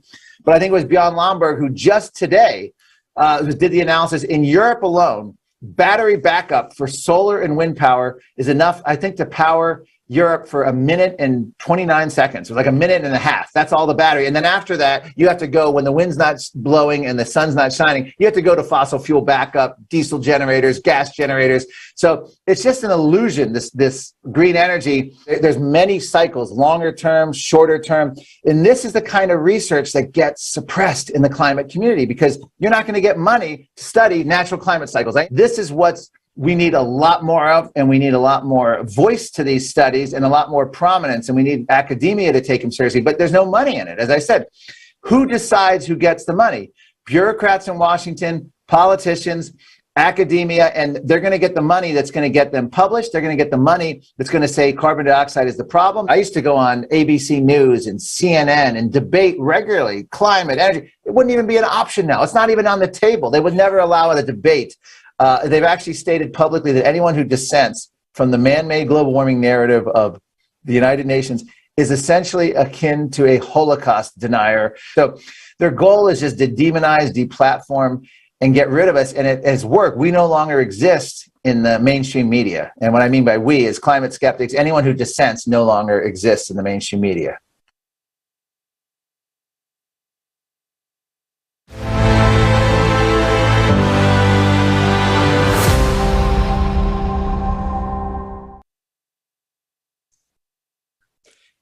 Dear viewers, everyone must have thought once or thought till today that renewable energy projects are really great. The sun and the wind provide electricity for free with an untapped resource just in front of our eyes. That should be common sense, right? But common sense is actually that the wind doesn't always blow and the sun doesn't always shine. Even a child knows this. So what happens then? Good question, especially if we pursue a net zero policy according to the plans of the world governments. In developed countries, we're used to having electricity 24/7. That's great, but what is the reason for this? The coal-fired, gas-fired, and nuclear power plants have a guaranteed electricity output. It doesn't matter if it's sunny, cloudy, windy, hot or cold, day or night, these power plants produce a controllable and therefore quite constant amount of electricity matching our demand. But what is happening today as part of the green revolution is that we're taking off the grid power plants with a guaranteed electricity output and consciously replacing them by solar and wind power plants that have a guaranteed output of zero. Yes, renewable power plants have a guaranteed output of zero. Actually, this should not be a surprise. Can anyone guarantee the weather forecast? So what does this mean? If we generate electricity only from renewable energy sources, solar, wind, hydro, we become totally dependent on the weather. If the sun is shining today, we can use the fridge and wash our clothes. Tomorrow is very cloudy, but no wind, no rain. Bad luck. So we cannot cook our meal or heat our home. This sounds ridiculous, but can you imagine living a day or a week without electricity? Especially in the winter? Not being able to charge any of your smart devices or use any of your household appliances? In addition, not knowing when the weather will change? The renewable energy sources are just like the weather, unpredictable. They can produce anywhere between 0 and a very high amount of electricity. Their output can fluctuate immensely. The problem is, as of today, there are no technologies for storing electricity if there is an overproduction on the good days in order to compensate for the blackouts on the bad days. Because of renewable energy, the electricity grid is already becoming unstable. For instance, in January 21, there was a huge electricity gap in Germany as many nuclear power plants have been shut down and replaced by wind and solar power plants. In order to compensate for this gap, coal-fired power plants in Romania and Bulgaria were used, but a very high amount of electricity flowing from Southeast Europe to Northwest Europe led to a collapse of an electrical substation in Croatia. This resulted in a serious disturbance in the European electricity system, minor blackouts in several European countries, and we were literally on the brink of a major blackout all over Europe. In September 21, the wind stopped blowing in Great Britain. So to compensate for the very wide electricity gap, gas was used, leading to an extreme increase in gas prices affecting several European countries. And due to climate change, the weather will become even more unpredictable and extreme weather phenomena will sharply increase. This will make the renewable power plants useless. Green energy is not only absurd, it's also very expensive. Renewable power plants are very expensive, so they're heavily subsidized from our pocket through green surcharges on our electricity bill, carbon taxes at the gas station, and so on, that we pay, we all. In Germany alone, end consumers pay 22 billion euros per year from their very high electricity bills to guarantee the revenues of green energy companies. So, think of it. We pay extra high electricity prices in order to risk blackouts. And because of the mismatch between the supply and demand of electricity, even higher electricity prices in the future. In addition, we do not make electricity more available in developing countries. On the contrary, we force developing countries to produce expensive electricity. Instead of making electricity more reliable and more available, we restrict it. Instead of conducting scientific research in developing new technologies for the generation of electricity and move forward, we move backward to basically using windmills, an old technology. Moreover, green energy is also named clean energy in contrast to fossil fuels. But, in fact, it is far from being clean. In the manufacturing process of solar panels and wind turbines, fossil fuels are irreplaceable. During operations, they have a negative impact on the environment, the soil, the fauna, the coastal marine life. And when their useful life ends, they cannot be recycled, so they're simply toxic waste. Last but not least, by switching to green energy, the impact on the total CO2, not only anthropogenic CO2 in the atmosphere, is close to zero, as we have seen in the previous videos. So all our very expensive efforts to reduce CO2 are anyway in vain. In spite of these obvious facts, the collaborationists are still pushing for the net zero and multi-billion-dollar investments into green energy. Last year, worldwide, $366 billion for new investments in renewable power plants were spent. In the last decade, worldwide, we spent $3.4 trillion for renewable energy. But it's absurd, but very profitable business, with no guaranteed electricity output, but guaranteed profits, while risking blackouts in the future. How ridiculous can this be? How much longer can we accept to risk our future, our prosperity, pursuing such an absurdity?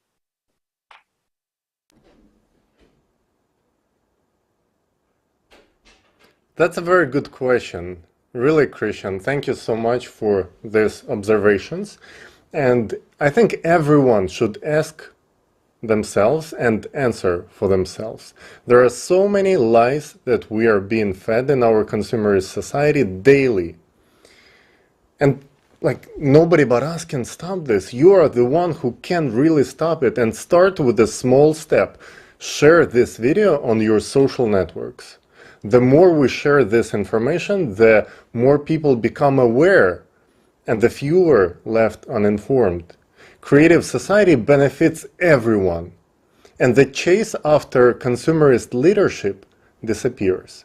There will be no place left for unhealthy competition for personal benefit at the expense of many.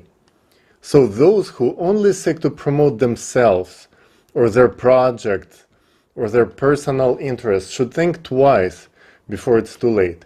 As only united and being together we can survive what's coming up. Everyone says that we should unite, but everyone is calling for unity in some very specific, particular small case, for their political, personal, or any other benefits, some recognitions and promotions. This time, it's not about consumerism. It's about building a safe, prospering, creative society for everyone. There are people who still don't know about the possibilities of living in a creative society and the dangers of climatic cataclysms. So those who already know have this responsibility to share this information, explain, make videos, create clips from this forum, and share them on your social media. All across, the vast majority of us have this reach out to hundreds of people. Let's do it together. Let's change this world. Thank you.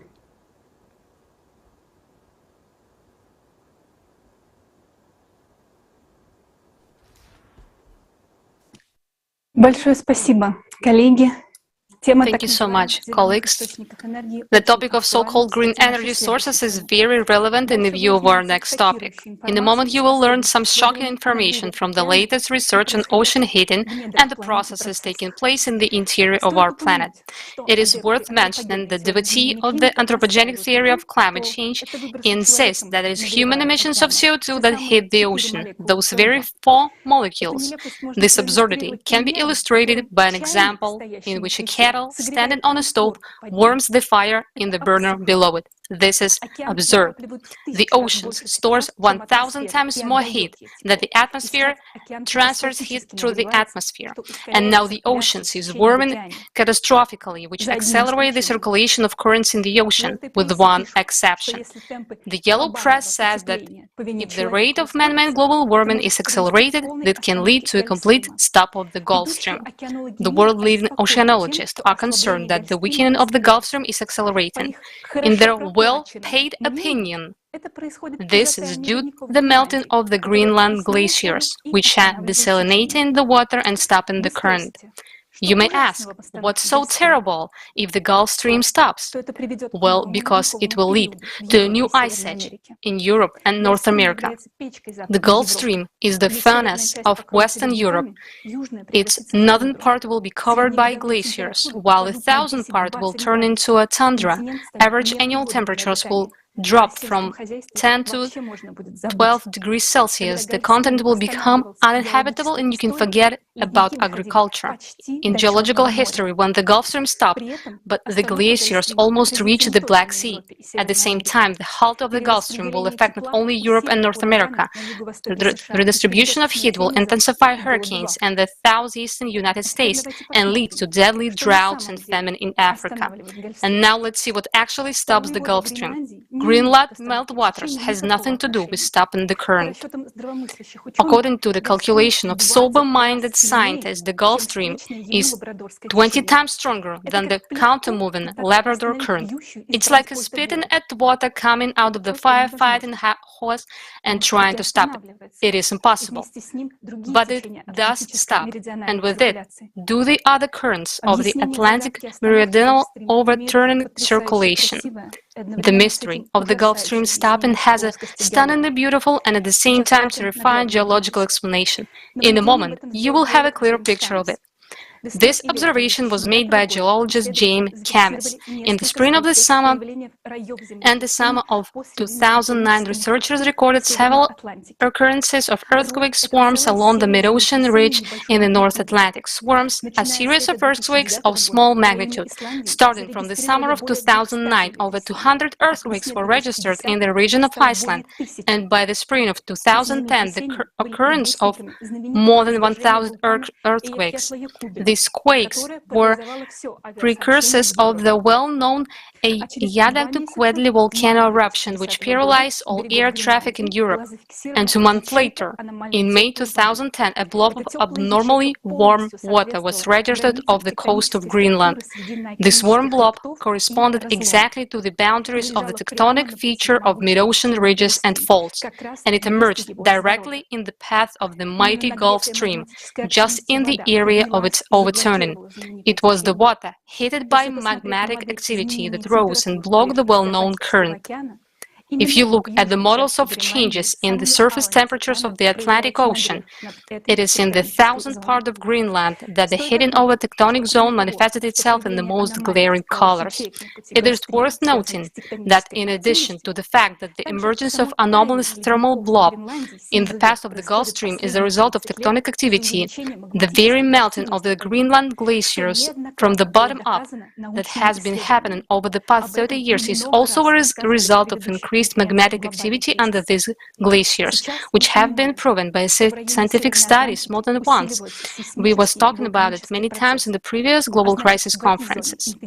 Now we realize that seismic and volcanic processes are intensifying in the North Atlantic region, which means that magma is rising intensively from the Earth's interior of this region, and we don't know how much time is left until it bursts out. But instead of studying this phenomenon in more detail, the official science actually ignores this, money stuffing solely the research of the impact of the Gulf Stream collapse due to 4 molecules of CO2 per million. And do you know what the most interesting thing is? 12,000 years ago, during the period when our planet was coming out of the Ice Age, the reason for the launch of the Gulf Stream was the hotly disputed warming. That is, the modern global warming should only strengthen it. According to the laws of physics, the circulation of currents should accelerate with heating. In fact, it is accelerating all over the world. Only the Gulf Stream gradually stops due to the increased magmatic and seismic activity in the Earth's interior. Moreover, this already happened before. Just like now, the Gulf Stream stopped due to cyclical cataclysms more than 12,000 years ago. Aren't you tired of listening to these lies about man-made climate change? What else are they going to blame us for? If we are to blame, it is only for allowing fools to impose their opinion on us. Can we start being rational and stop accepting as truth everything that the collaborationists show at us? Due to the Gulf Stream collapse, Europe and North America will continue to cool every year, plunging them into an ice age. And at the same time, we suggested that we move away from reliable energy sources, blaming us for climate change, and that we transition to weather-dependent energy sources.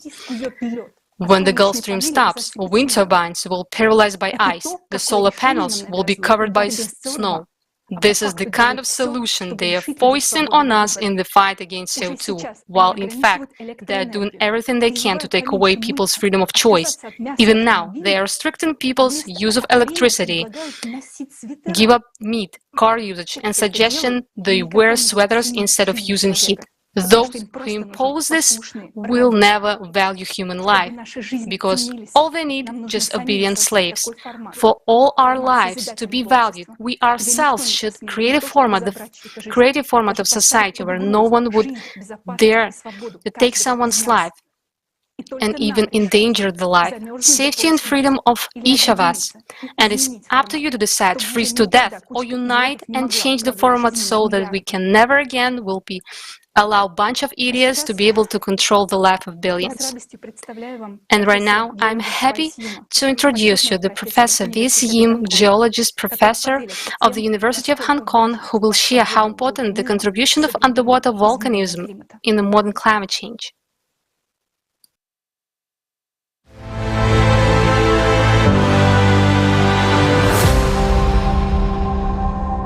My name is V.S. Yim. I'm a retired professor from the Department of Earth Sciences, the University of Hong Kong. I taught there for 36 years until I retired.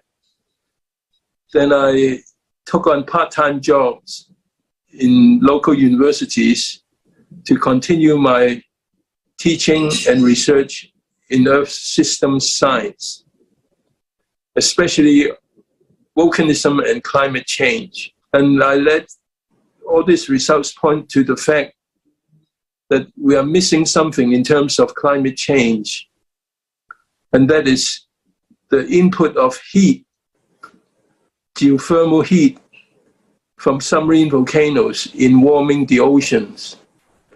And this is one of the major interests I have, to try to change the society to start considering.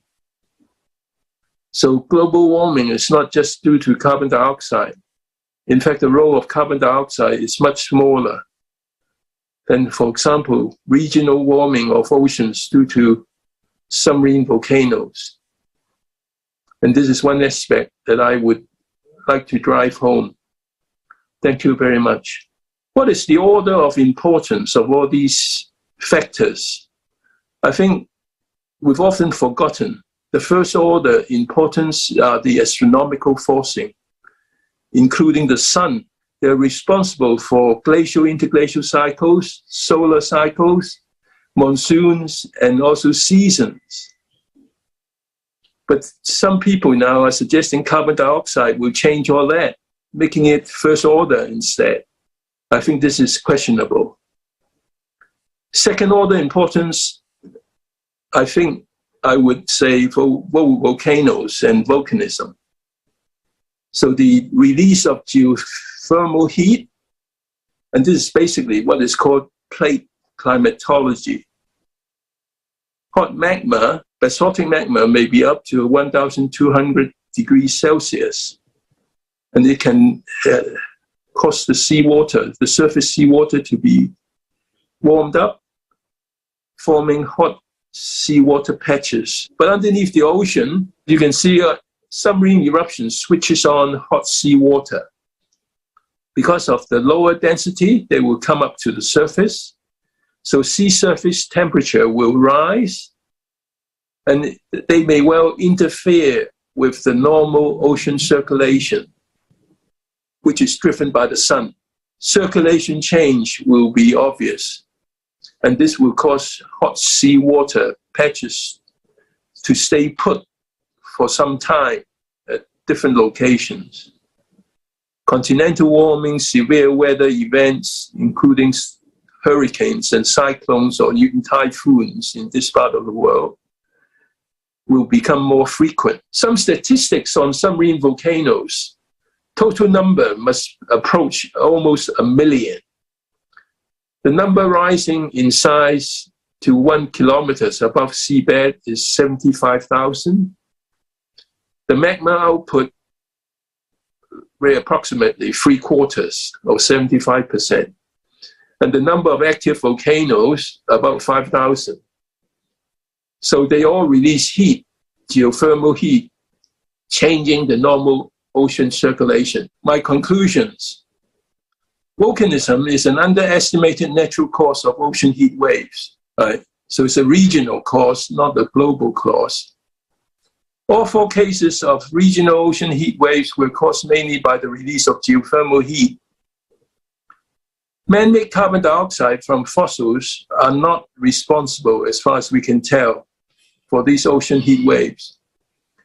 The occurrence of heat waves may influence sea ice extent in both the Arctic and the Antarctic. The biodiversity changes observed were of a temporary nature, which is inconsistent with global warming. Because sulfur dioxide released into seawater through volcanism is much more acidic than carbon dioxide, it is more likely to be the cause of coral bleaching, something also blamed on global warming by some people. Okay, thank you very much for listening. But I think we should all be interested in the truth. I think so. Have to get things right.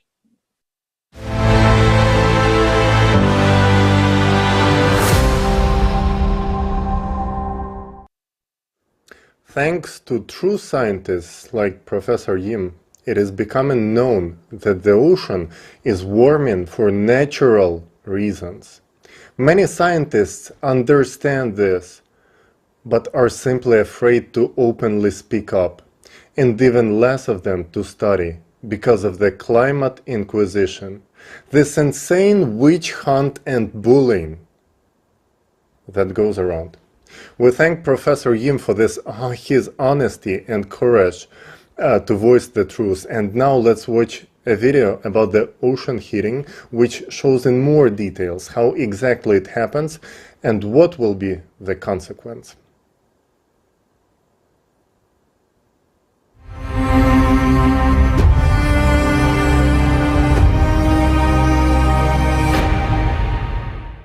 Welcome to the forum here on May 7th. I'm happy to present the results of my research as it relates to global climate change. My name is Art Federico, and I'd like to introduce you to some of the research that I've been doing on climate change. And my most recent paper on the subject has been 1995, an important inflection point in recent geophysical history. And the paper builds upon previous research. I've done looking changes in underwater seismic activity. The ocean is the source of life for the entire planet, and for us, humans. Thanks to the functioning of the ocean, we can live, but it ceases to be the source of life. It is about to become the source of our death.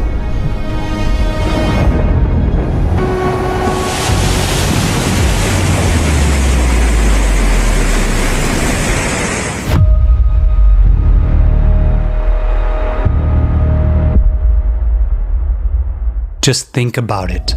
Ocean warming has increased by 450% in just 30 years. According to scientific estimations, for the ocean to heat up at today's rate, it would take as much energy as would be released if 7 atomic bombs dropped on Hiroshima would explode every second for a year. Let's see where this energy comes from if humanity doesn't detonate those bombs in the ocean. The direst fact is that the ocean is heating not only on the surface, but also at depth. A team of US researchers has found that the average depths of the ocean warmed 15 times faster over the past 60 years than they had been warming over the previous 10,000 years. And this progression is accelerating every year. At the moment, science has no explanation where this amount of heat comes from. The only theories being considered are that the oceans are warming from the sun and from human emissions of the greenhouse gas CO2. But they can only explain heating of the upper layers of the ocean to a depth of up to 200 meters, because sun rays do not penetrate deeper. The water can be maximally heated by the sun up to 700 meters as a result of agitation. How can we explain the numerous facts of warming of the deep ocean layers? After all, at a depth of more than 4 kilometers, the water temperature was always the same and close to 0 degrees Celsius. But now, everything has changed. One of the facts indicating the enormous heating of the ocean at great depths was recorded by an international team of scientists off the coast of Uruguay. At a depth of 4.5 kilometers, the waters were found to be warming from 0.02 to 0.04 of a degree Celsius. Only to a layman, this heating may seem insignificant, but for experts, it's a terrifying fact. Christopher Manon, oceanographer, commented as follows: If you think about how large the deep ocean is, it's an enormous amount of heat. Think about it. How much energy does it take to heat such a volume of water as the world's oceans? That would require a colossal heat source. The energy required to heat it equals the energy of all the nuclear reserves on Earth multiplied by 3. What could heat the ocean from below like a pot on a burner so significantly? Let's dive to the ocean floor and see what sources of powerful heat are out there. As we plunge, we discover giant mountains at the bottom. Volcanoes. 75% of all Earth eruptions occur from underwater volcanoes. Previously, it was considered that underwater eruptions occur with a gradual outpouring of lava, while explosive eruptions are impossible because of the pressure of the water column. And thus, it was assumed that underwater volcanoes could not heat the water column. The outflowing lava would freeze almost immediately. However, recent research is changing our understanding of the mechanism of underwater eruptions. What is the mechanism of such an eruption? The pressure of the magma ranges from 10 to 30,000 bars.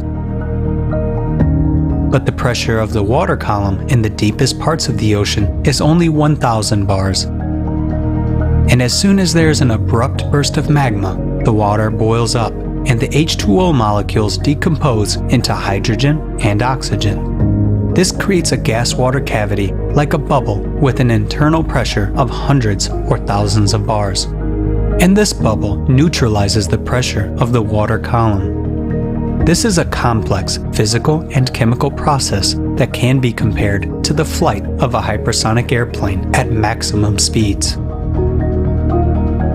The plasma ejected in front of its prow neutralizes the molecular resistance of the air, making the plane fly almost as if it were weightless.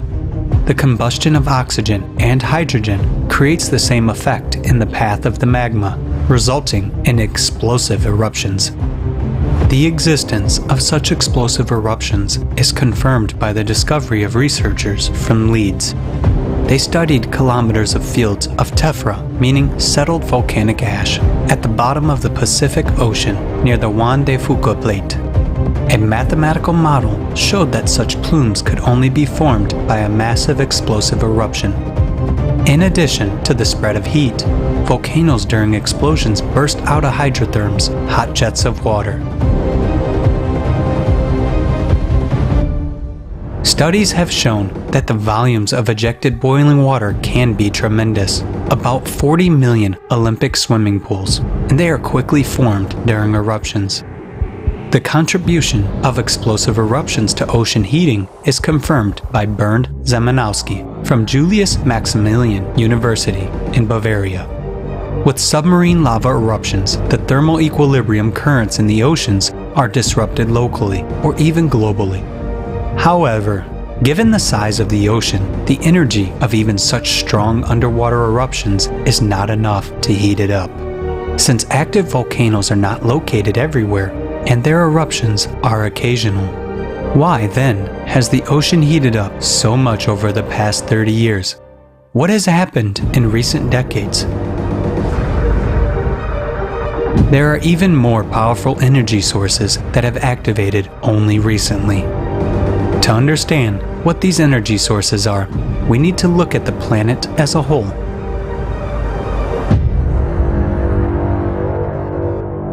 For the past few decades, Earth has been entering a phase of cyclical cataclysms with a period of 12,000 years. In 1998, a jump in the Earth's core was registered. The displacement of the center of mass causes a jump-like acceleration of the planet's rotation and an increase in centrifugal forces. As a result, magma rises sharply from the depths, in which a cavitation effect occurs due to pressure release. Because of this, magma boils and expands in volume. Its pressure on the Earth's crust increases. The expansion of magma pushes the Earth's crust apart, causes the number of cracks in it to grow rapidly, and increases volcanic and seismic activity throughout the planet. Due to the fact that the oceanic crust is thinner, it is more vulnerable to the onslaught of rising boiling magma. This uplifts the Earth's crust, causing it to crack and break, and magma rushes into the resulting cavities, rising higher and higher to the surface. This is happening in a broad front all over the ocean floor. The ocean is warming, and this disaster will only intensify.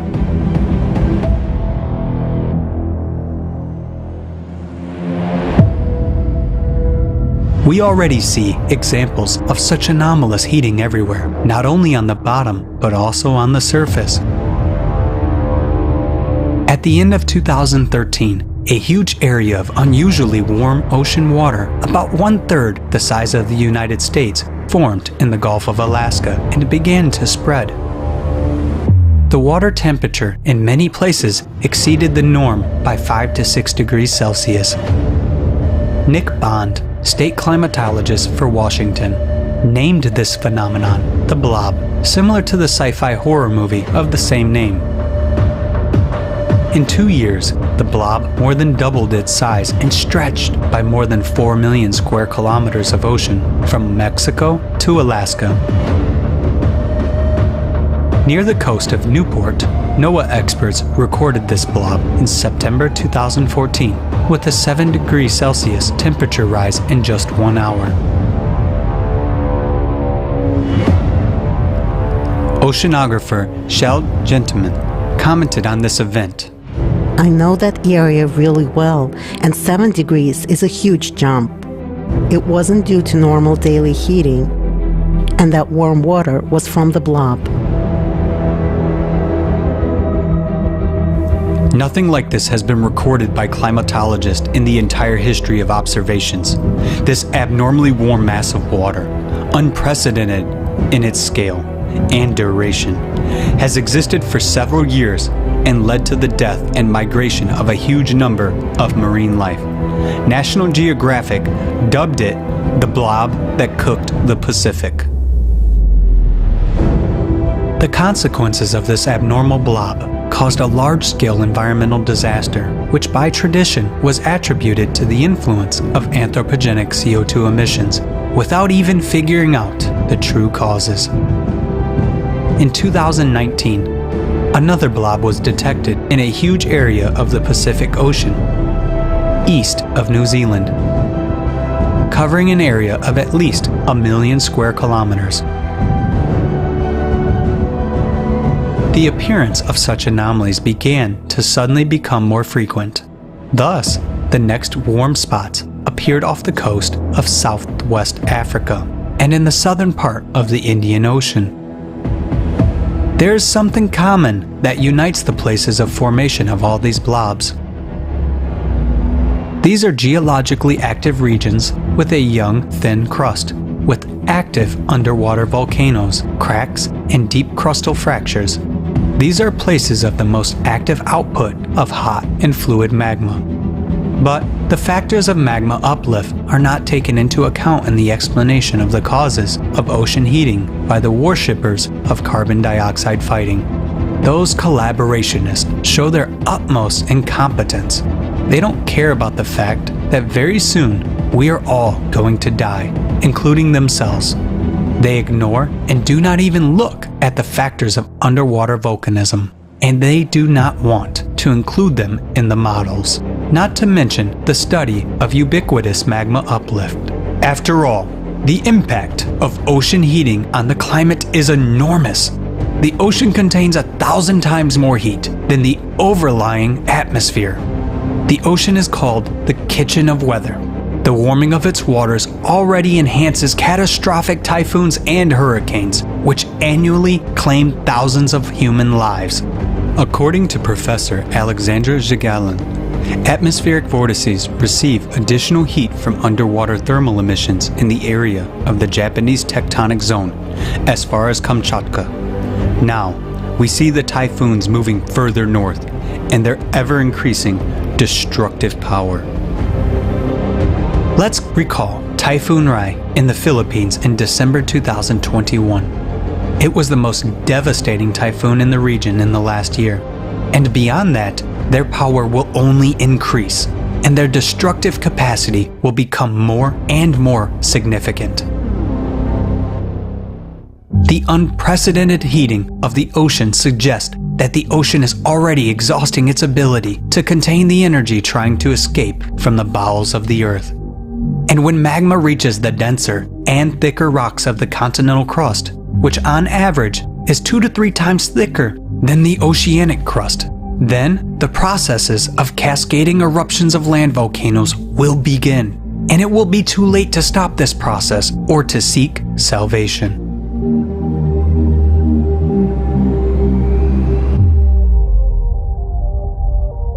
Now, the last war of humanity is underway. The danger level is red. Alarms are sounding all over the world, but most people on the planet are not aware of that. Are we going to continue to waste time and wait for the magma to rise and wipe us off the face of the earth? Or will we act right now? The catastrophe is rapidly unfolding.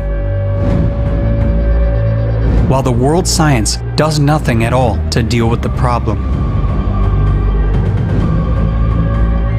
Instead, hundreds of billions of dollars are being spent to combat minuscule concentrations of CO2. This does not solve the problem at all, but only enriches the pockets of swindlers. And even more money is spent on studying the surface of Mars than on exploring the ocean floor on which our survival now depends. The ocean is already beginning to boil.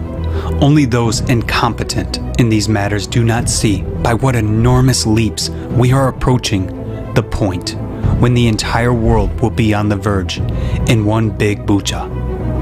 Not a local one, which is near Kiev, but a global one that spreads across our entire planet and that will not cease. Where there will be no hope for a truce, no green corridors, no humanitarian aid, and where humanity will be buried. It is an inevitability that we fall into by our own inaction. We need to convey the truth about the true causes of climate change to people all over the planet as quickly as possible in order to have time to find a common solution for the survival of humankind. This requires the will of each and every one. We must do everything now so as not to regret later on that we didn't do enough to build the creative society, that we didn't find the right words earlier. But when the bombs fall on our heads, we will not be able to do anything. Only in the creative society, where all people are united by the common goal of saving the lives of all people, is it possible to harness the scientific potential of the entire international community. Only then it is possible to create the conditions for the development of real science, which stands for the interests and lives of all people. We can build the creative society only together. The participation of every person is important. Take action before it's too late.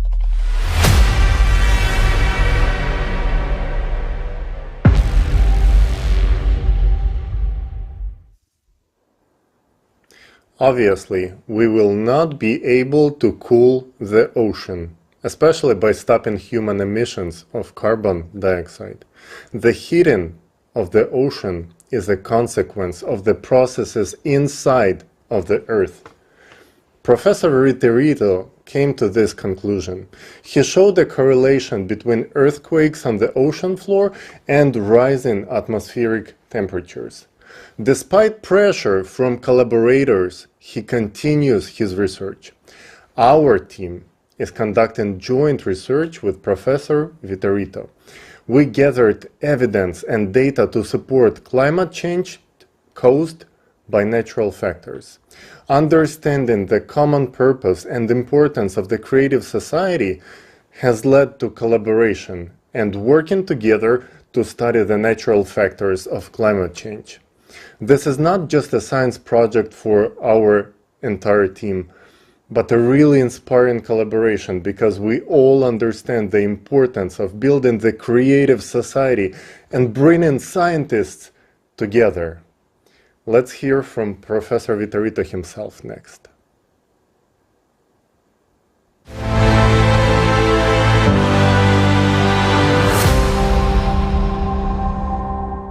Welcome to the forum here on May 7th. I'm happy to present the results of my research as it relates to global climate change. My name is Art Vitorito, and I'd like to introduce you to some of the research that I've been doing on climate change. And my most recent paper on the subject has been 1995, an important inflection point in recent geophysical history. And the paper builds upon previous research. I've done linking changes in underwater seismic activity and global temperatures in a 2016 paper titled The Correlation of Seismic Activity and Recent Global Warming. I established a link between seismic activity along what are called the mid-ocean ridges and global temperatures. The rationale is that more earthquakes equals more geothermal heat release. This is well established in the literature. And what this does is the release of geothermal heat from the ocean bottom intensifies what is referred to as the thermohaline circulation. The net effect is to transport more heat into the Arctic, and what this does is it kicks off a sequence of events that amplifies the warming in the Arctic. And we call this the Arctic amplification, and this intensification has been a hallmark feature of the global warming that we have seen recently. And the cascading effects lead us to conclude that much of the recent warming is caused by this thermohaline intensification. We saw a sudden jump in global temperatures in 1997, 2 years after there was a corresponding jump in mid-ocean seismic activity. We tie in the 1995 jump in mid-ocean seismic activity with a number of other geophysical processes. What we see here is a correlation, a graph that looks at this mid-ocean seismic activity with global temperatures. So the mid-ocean seismic activity is referred to as MOSIA, which stands for Mid-Ocean Spreading Zone Seismic Activity, and GT is the global temperatures. And we can see, going back to 1979, that the curves have matched up very, very nicely. They have a very, very high correlation. The correlation is 0.7, and this is statistically significant. And this tells us that there is a link between these two phenomena. In putting this together, there was a review of literature from a variety of geophysical specialties to include seismology, marine geology. We saw a rapid shift in what is called the AMO, which is called the Atlantic Multidecadal Oscillator. This tracks sea surface temperatures in the North Atlantic, and we saw that there was an almost instantaneous shift from negative to positive. That is, North Atlantic temperatures suddenly warmed up in 1995. We also saw a rapid increase in North Atlantic hurricane activity and the accumulated energy from these North Atlantic hurricanes. This is called the North Atlantic ACE. We saw a significant change in the dynamics and the variability of the El Nino Southern Oscillation and in the Northern Hemisphere summer monsoon. These also shifted very rapidly. We saw sudden changes in the spring and fall Arctic temperatures, followed by a large jump in winter temperatures.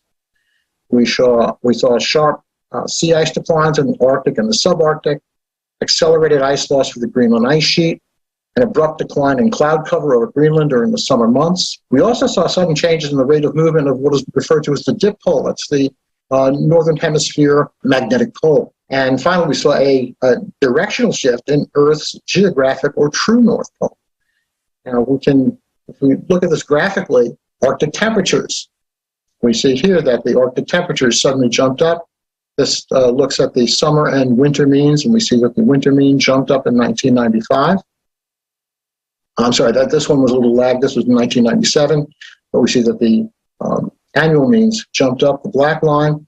We see that in spring and fall, we see again this rapid change commencing in 1995. And we also saw a decline in Northern Hemisphere sea ice area. All of this cannot be coincidental. There appear to be very strong physical links between the mid-ocean seismic activity, and we are going to continue to verify the linkages between this mid-ocean seismic activity and global temps. Going forward, I monitor this on a daily basis. We need to build more data on ocean temperatures at depth. Ultimately, the goal of all of this work is to arrive at the truth as to what is happening with global change. I believe that there is a lot of misinformation and disinformation about this, The latest report from the IPCC, the Intergovernmental Panel on Climatic Change, I think has done a very, very poor job representing us and ultimately understanding the truth. For future plans, I am doing some collaborative work with the Creative Society. We're currently working on database construction. There are a number of databases that need to be constructed and assessed. We ultimately strive to get to the truth of things. That is, it's the truth is always the best disinfectant, as they say. And this is what we need to find out. We have to continue to, as a society, you need to continue to have these forums. You need to continue to bring together people who have alternate points of view. You have to make those points of view public. That's the best that we can do. And now we really do want the truth.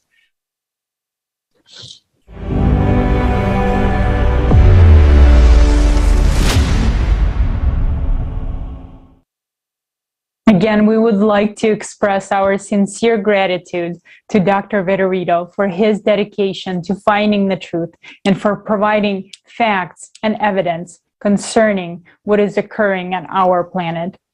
And we will be releasing a full interview with Dr. Vitorino after this forum. And now I would like to remind our viewers that an independent platform has been launched by volunteers of the Creative Society Project from 180 countries with the support of scientists, researchers, professionals, and experts in order to unite the scientific potential with a single goal of identifying the true causes of climate change that are not related to human activity and providing these facts to the general public. And we invite all the researchers, scientists, experts to join the scientific community on the Creative Society platform. And now I would like to pass the word to independent researchers who have created their own channel that's called Grand Solar Minimum. And now let's hear from Jake and Mary.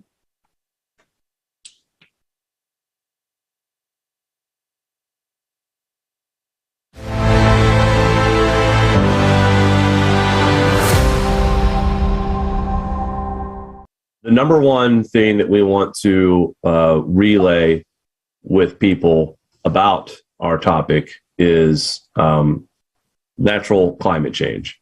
And a lot of people don't see these kinds of graphs and charts posted around anywhere, Twitter, Facebook, because the mainstream media bores us and fills us with that hockey stick temperature graph and how we're having runaway global warming. I believe that we have just experienced a brief modern warming period. And I think since 2016, just based on how we have correlated things with solar activity, we feel like that we are indeed cooling. This is a graph of the last 400 years of sunspot activity.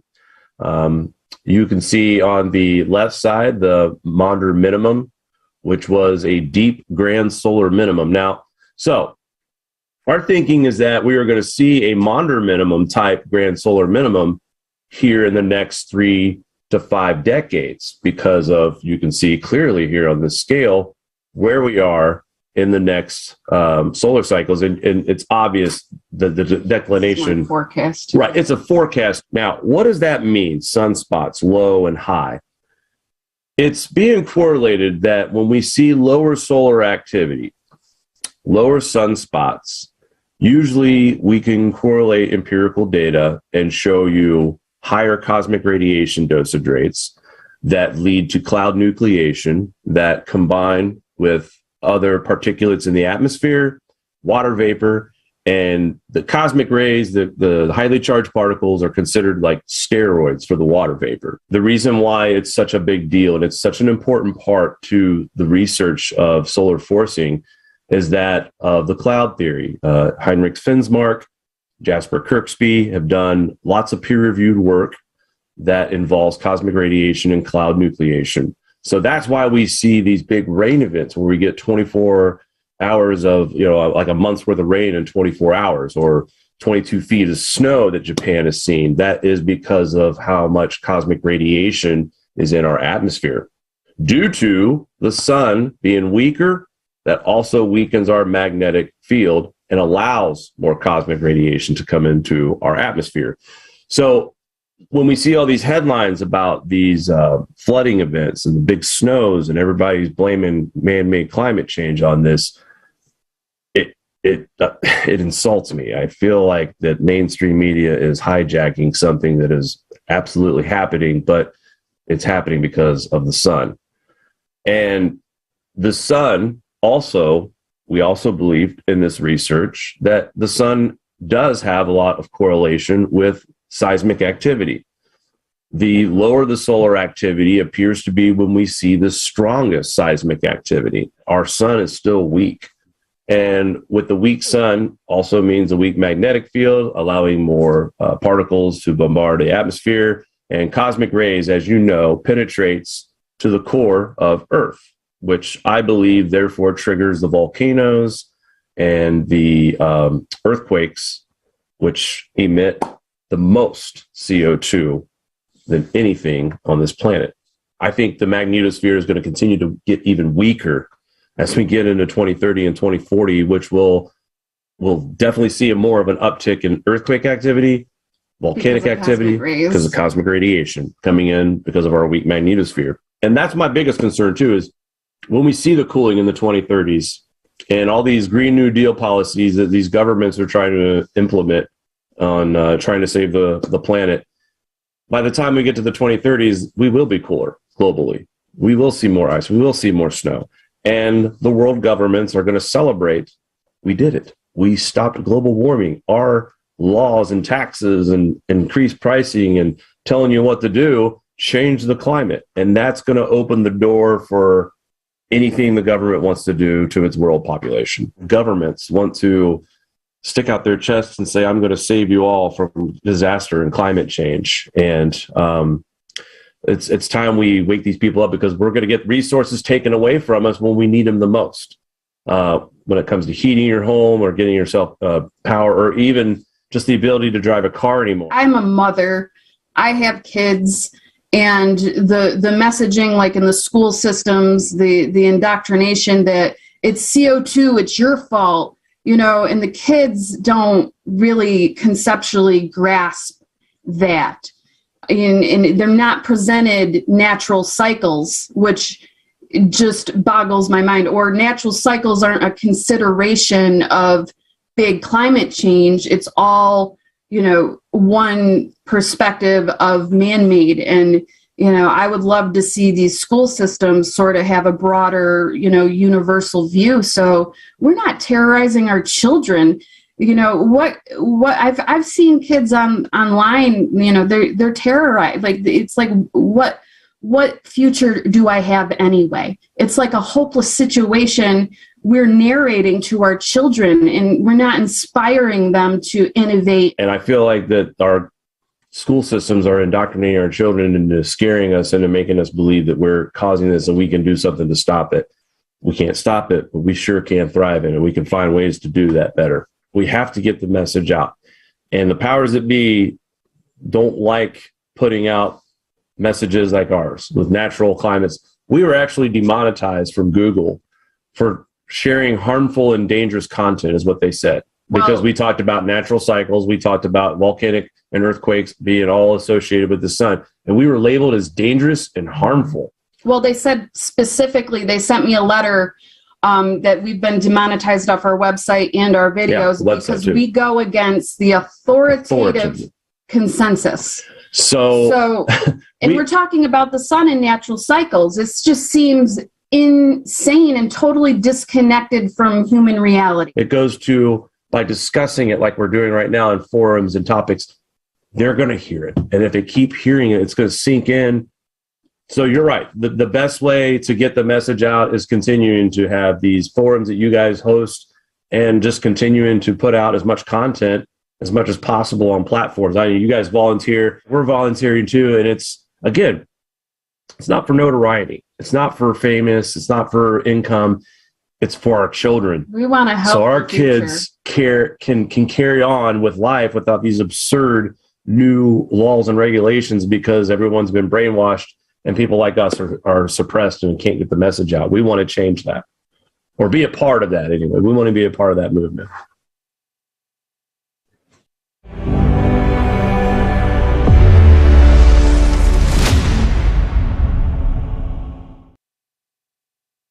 Thank you, Jake. Thank you, Mary. Thank you for coming on this forum. We really appreciate having you here with us. And so the sun is at its minimum, which means that the planets of the solar system are not protected and are much more exposed to cosmic radiation. It is at this time that a flow of energy causing cataclysms is directed right at our planet. So our planet is pretty much a bullseye of the energy flow. Do you see the danger here? To understand the mechanism of cyclicity, you need to understand the astronomical aspects and the position of our galaxy in the universe. And right now, it is a great honor for me to present a fragment from the program Climate Threats, Variants for Survival with the respected Igor Mikhailovich Danilov, who will tell us the essence of the astronomical processes that affect our planet.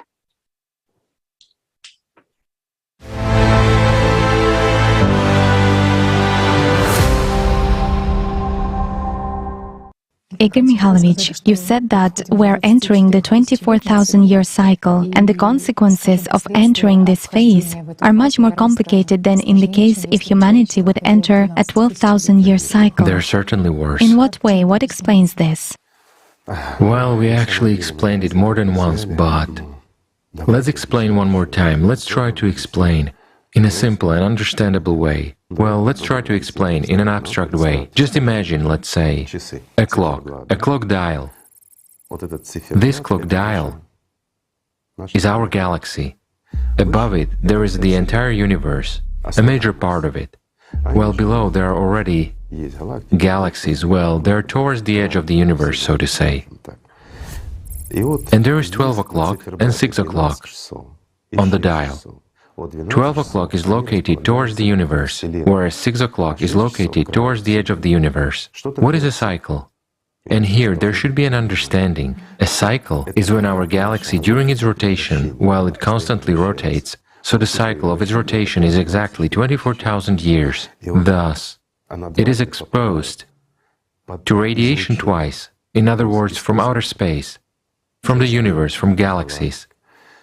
There is, let's say, such a ray of light, like a laser, just to make it clear, which simply shines. It shines not just on our galaxy, but on other galaxies as well. Aggregation and addition take place. And it's a very harsh interaction. It's not the light, it is something a little bit different. Energy. Right, it's a flow of energy that is formed by means of two lenses. Never mind, let's not delve into this. It's not an astrophysics class now. Yet, this hard radiation, when we get into a gravitational interaction, into a strongly pronounced interaction with the universe, with masses of galaxies along one line, let's say, we get onto this line twice during the period of rotation. When we get to the point of 6 o'clock, it's a 12,000-year cycle. Then, our entire galaxy is above us. And numerous planets take this hit. But when we get into this radiation, and at that time we are at 12 o'clock, it turns out that we are on the front line. After all, our planet is in the Sophora arm, well, in the arm of our galaxy. The planet is situated nearly at the edge of the arm. So it turns out that nothing protects us. And just like many other solar systems, we are actually a shield for our galaxy, for all planets and systems located below. Therefore, a much stronger impact takes place than when we are at the point of 6 o'clock, meaning when we rotate. Let's say, these interactions that take place, many people will come up with the question, how is that? It is clear that the galaxy rotates. Does it constantly occur or what? Well, the galaxy doesn't just rotate on its own, but there is also spiral movement. of the galaxy itself in space, not only on its axis, but additionally. And so, getting into this cycle, when all this is combined, here we are exposed to this kind of process of interaction, so to say. Why is it not so dangerous at the other time? Because at other moments during 12,000 years, this impact occurs along a tangent line, meaning along a slanting line. There is no direct radiation. Here I can explain using the sun as an example. This will be very clear and illustrative. Why in the middle of summer, when it is hot and the sun is at its zenith, do our days become the hottest? Why? There is a straight ray. Or the sun begins to set, or autumn comes, for instance, or it is winter. The sun, let's say, is aside, and it turns out that the ray goes along the tangent line. There is no direct impact. For this reason, it is sort of warm, but not very warm. That's the kind of impact. Or even better, you know, this is for a totally simplified understanding. Let's imagine a bullet that flies out of a gun is flying strictly horizontally, and there is a target that is located strictly vertically, so the bullet hits it precisely. And here naturally, if the material is not quite solid, the speed is sufficient and the hardness of the bullet is sufficient, then it breaks through this material. But it's enough to only change the angle of our target for the bullet to deflect upon contact. In other words, the target is no longer placed strictly vertically, but at an angle. So when hitting the target, the bullet will be deflected. The same is here. At 12,000 years, there is a reflection of these rays, and it doesn't cause us major harm. But when there is a direct impact, that's when the trouble begins.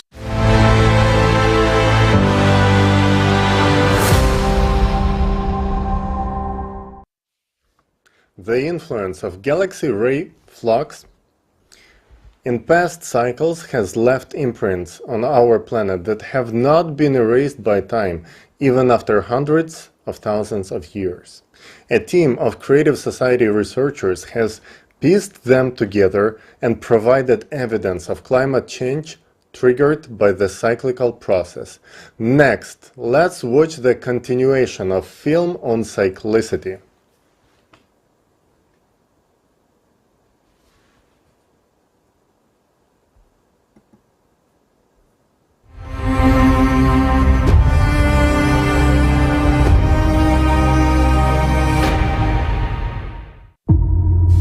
If we accept your arguments, then what caused all this? The climate has always been changing, but the planet's geodynamics has suddenly changed only in the last 30 years. These global changes are caused by processes inside the Earth. These facts are well known and recorded in satellite data.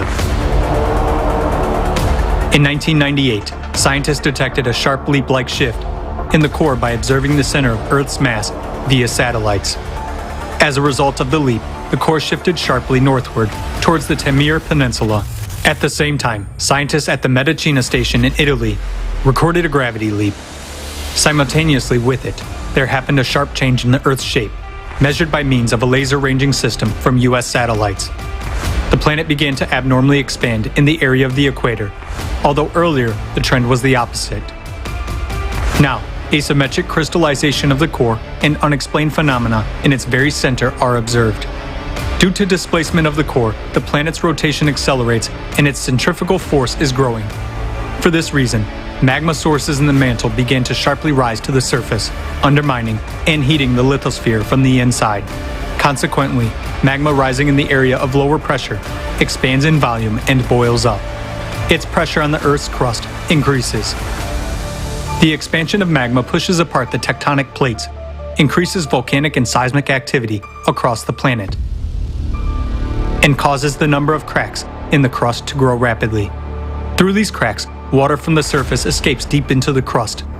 The thin oceanic crust is ruptured by magma, causing the ocean to heat up at the bottom. Rising magma leads to an increase in geothermal flow from the Earth's bowels beneath the glaciers of West Antarctica and central Greenland, which melts glaciers from the bottom up. Numerous facts of increasing geothermal anomalies, cases of water boiling in wells, permafrost melting at great depths, and methane explosions have been recorded. Further prediction of the trends of rapid geodynamic and climatic changes indicates that in the coming decades, due to the rise of magma, a massive melting of glaciers will begin along with a rise in sea level, increasing the number and the power of disastrous earthquakes, typhoons, and hurricane winds. Stratovolcanoes will erupt, which will lead to a long volcanic winter and disappearance of most life forms, including humans. Based on objective forecasts, we have only 5 or 10 years, at most. There you go again, scaremongering us. Why do you say it will be catastrophe? And why in such a short time? Changes similar to what we now see occurred before the peak of the crushing disaster just about 12,000 years ago. Those events are called the Ellard oscillation and the Younger Dryas glaciation that followed. 12,800 years ago, global temperatures rose as much as 15 degrees Celsius within just a few years. Most of the ice sheet suddenly melted, and the Earth emerged from a full ice age. At that time, there were extreme floods and other natural disasters, along with an intense sea level rise.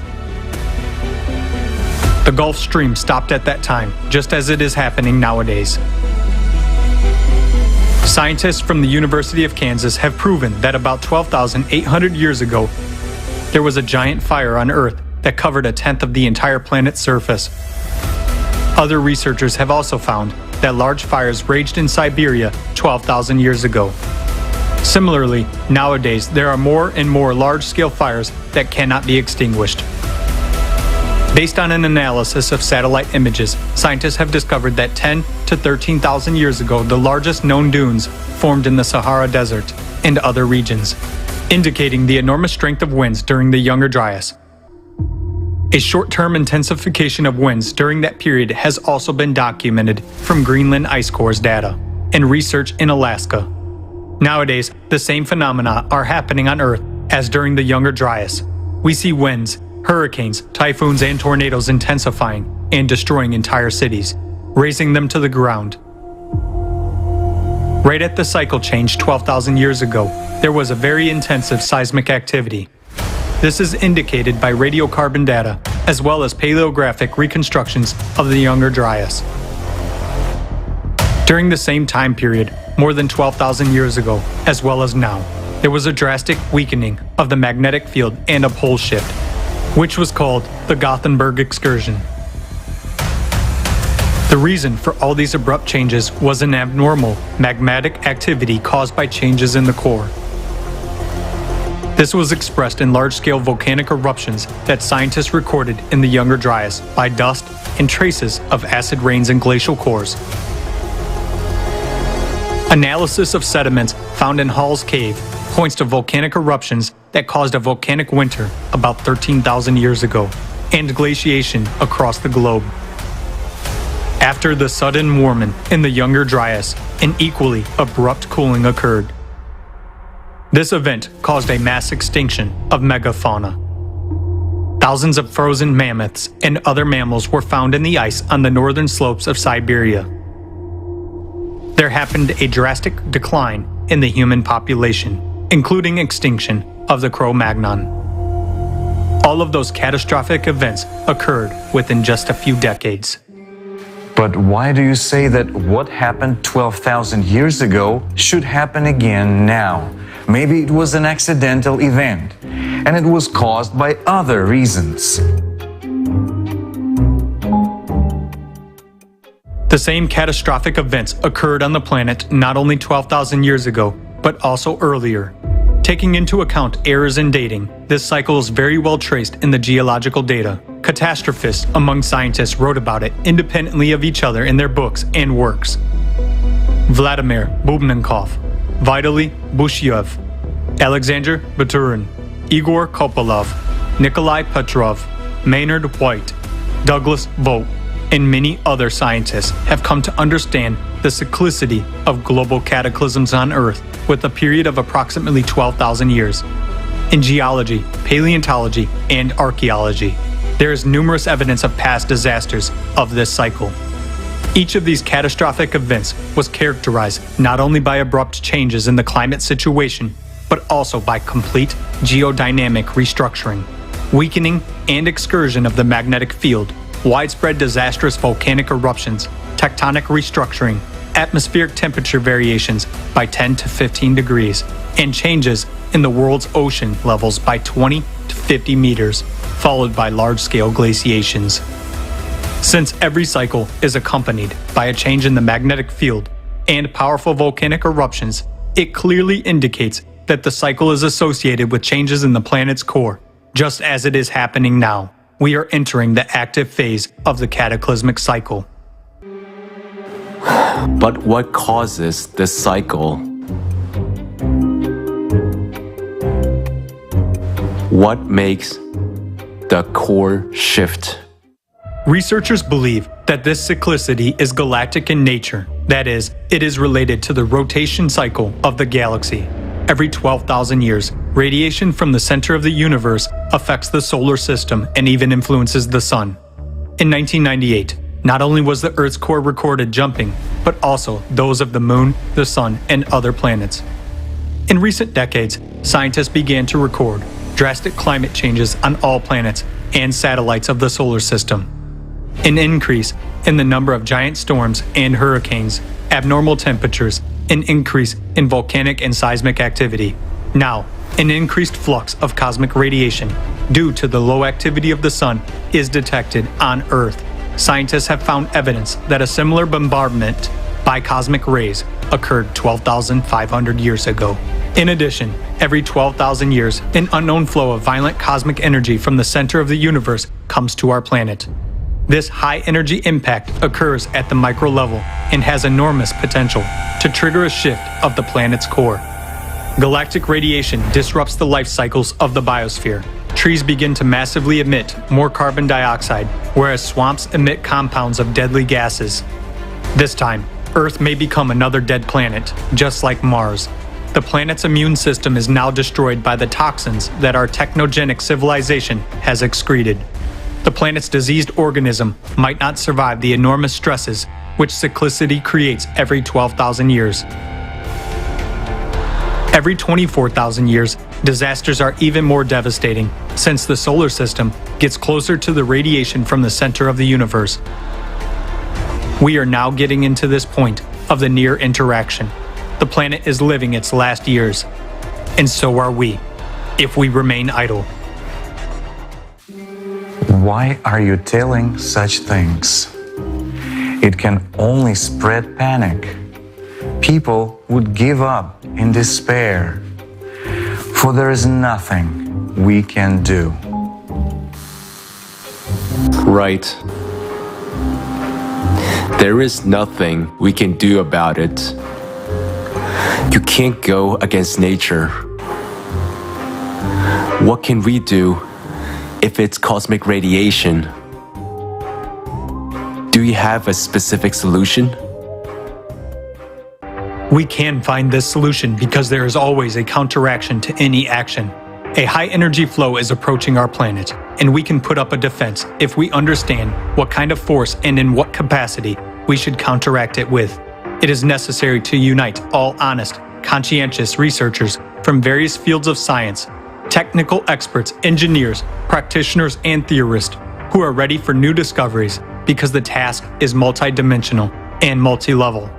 It is necessary to set one common goal at the level of all countries, to provide scientists with funding, access to advanced technologies, and truthful statistics of climatic and geophysical services. Even with our current technology, it is quite possible to counteract cosmic radiation. If the goal is one and society prioritizes preservation of civilization in every human life, then humanity will be able to find a solution on how to manage this high-energy flow.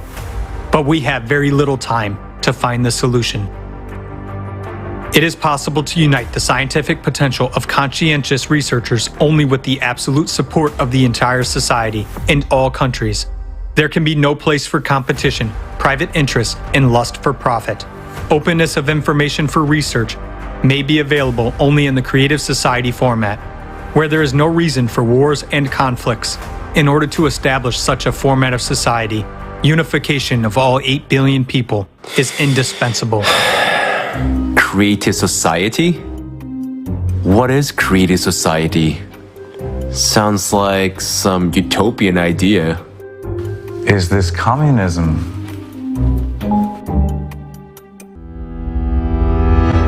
Creative society is a format of society where, not on paper, but in practice, the highest values are every person's life, freedom, safety, and well-being. It's a society where there is no power of one person over another, where people themselves make decisions on key issues without shifting responsibility to a few individuals. All conditions are created for the development of one's personal potential for the benefit of all people, and the whole society takes care of every person. It's a world without wars, poverty, violence, or power. Such a society is beneficial to everyone. Unlike communism, the creative format cannot be built by force or via a revolution. Creative society is an opportunity to peacefully bring our civilization to a new stage of evolution within the shortest time possible. All legal, economic, and social mechanisms are available for that. But this requires true unification of people. This doesn't mean uniting our wallets or refrigerators, but uniting based on the values of humaneness, kindness, mutual help, and respect. We are 99% of the planet's population. We want to live as human beings. People all over the world are already uniting and acting to build the creative society. What can we do right now? What can I do? Where do I start? You can join the Creative Society platform that already exists. Invite your friends, scientists, and all thinking people. You can tell the truth about climate change and the way out honestly and without smoothing over the rough spots. Through mass media, you can spread information about what is really going on, not to sow panic or fear, but to share the solution. People do not want to hear the truth because they are simply scared until they know there is a way out. Now, everything depends on each person, on you, my friend. Right now, you can tell all your friends, acquaintances, and relatives about what you learned and understood at the forum. Global crisis. We are people. We want to live. We should act now, while we still have time, so that we don't painfully regret later for not finding the right words and not being able to warn about the trouble. Creative Society is not a political or commercial organization. It's an association of ordinary people from all over the world who, despite any circumstance, act to save all of humanity. These are true heroes, just like you. Join us. We can do anything together with you. Look here.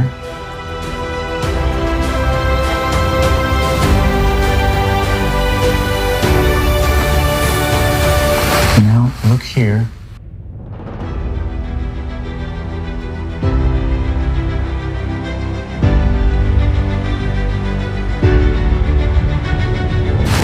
We can do this. It's realistic. Yes, of course. I'm calling the director of the Institute of Volcanology.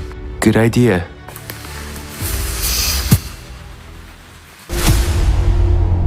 If even these people have understood, why don't you understand, my friend?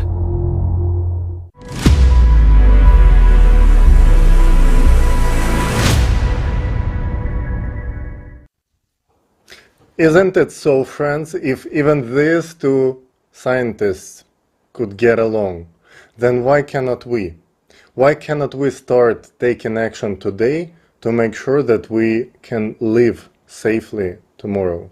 And the action starts from very simple steps, sharing the information, because only notified people who know what is happening can make decisions, can influence our future in the positive way. So share these links on your social media. Make sure everyone knows. Make your own video with understandings and send it to us on our website, creativesociety.com, on our email, and also post it on your Instagram, TikTok, Facebook, Twitter. That's the best thing you can do. And of course, join the Creative Society. Join volunteers who make this research, getting to know scientists from so many different fields and bringing together all the pieces of the puzzle of this picture of what is going on our Earth. And those who have been doing this already understand, and hopefully you too, that there are some very serious cataclysms ahead of us. And there is very little time left to prepare. Even now, it is necessary to understand in detail the cosmic impact, to know what are we dealing with and how can we counteract it. Giancarlo will tell us about the effects of intergalactic rays on our planet and what fundamental changes we are already seeing today.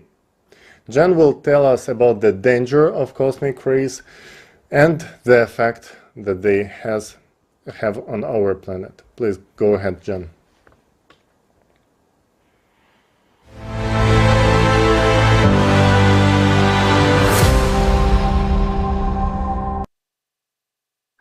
Climate change and the increasing number of natural disasters on our planet are the reality that people have to face almost every day now. The rising frequency and strength of these disasters poses a big threat to our civilization.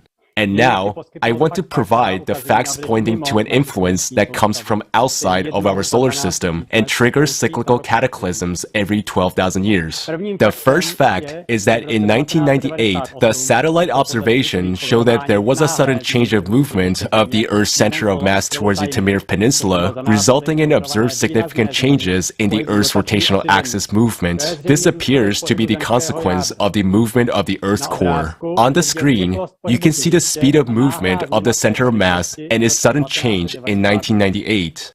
On the right, you can see a corresponding change in the Earth axis precession. These significant changes in Earth's rotation lead to changes in centrifugal force, increase in volcanic activity, and earthquakes. It is noteworthy that since 1994, the movement of the Earth's magnetic pole has speeded up and is also moving towards Taimyr Peninsula. On the screen, you can see the movement of the Earth's magnetic North Pole. Since the Earth's magnetic field is expected to be generated by electric currents in the Earth's core, these two facts are related. That is, some invisible force caused the displacement of the planet's core and magnetic field. Something triggered this process. So far, we were speaking only about Earth. However, at the same time, there are observations of a sudden change in the position of the Moon. On the screen, you can see the lunar distance after removing known influences as measured by laser ranging. You can see that in 1997, there was a sudden jump. Climate changes have also been observed on other objects in the solar system. All this suggests that the influence is coming from outside the solar system. This influence must have enormous energy to cause such dramatic changes. This effect is taking place at the micro level through elementary particles. The changes happen here as well. The proton charge radius is a well-known physical constant.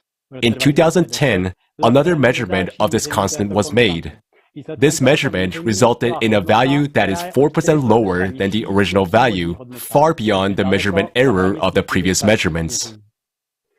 Both subsequent measurements confirmed the new value of the constant, although there were also measurements confirming the old value. This discrepancy in the measured radius of charge of the proton is a mystery to scientists, and they have no good explanation for it yet. We want to point out that the underlying cause of this change and the changes in the Earth's core are the same. As insignificant as a 4% change in the radius of a charge of a proton may seem, imagine if the Sun shrunk by 4%. the consequences for life on Earth would be catastrophic. The same goes for the proton charge radius. This constant affects the fundamental properties of atoms, such as the energy levels of electron orbitals, and as a result, the chemical properties of atoms. Thus, even a small change in this constant would affect the properties of hydrogen, which is one of the building blocks of life, and thus disrupt fine-tuned chemical processes within organisms. In the last 2 decades, various observatories have detected a variety of high-energy particles whose origin is not entirely clear. We believe that this is also a sign that the solar system has entered a cosmic ray jet of some kind. This radiation affects elementary particles and thus triggers destructive processes at the macro level, such as changes in the Earth's core. The response of plants to these changed conditions may be that CO2 production in the Brazilian rainforest is steadily increasing, while CO2 absorption is decreasing. That's why since 2013, these forests have become net producers of CO2. On the screen, in pictures C and D, you can see consumption and production of CO2 of rainforests. Picture B shows a resulting net CO2 consumption. We have presented the facts that point to an outside influence that is triggering the processes that threaten our survival on this planet. But we still need to fill in a lot of gaps to fully understand the nature of this influence. We need to bring together the potential scientists from many fields to research these processes so that we can counter them. We ask all scientists, especially quantum physicists, geophysicists, and astrophysicists, to join efforts in helping understand these external influences. Many lives are at stake, our entire civilization.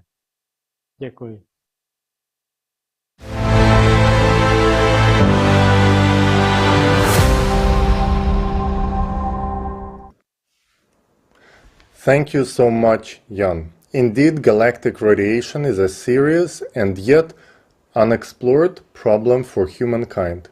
We have a lot of smart, inventive people, and we are quite capable of solving this problem. We suggest that you watch a fragment of a program with the esteemed Igor Mikhailovich Danilov about what opportunities do we have as a civilization.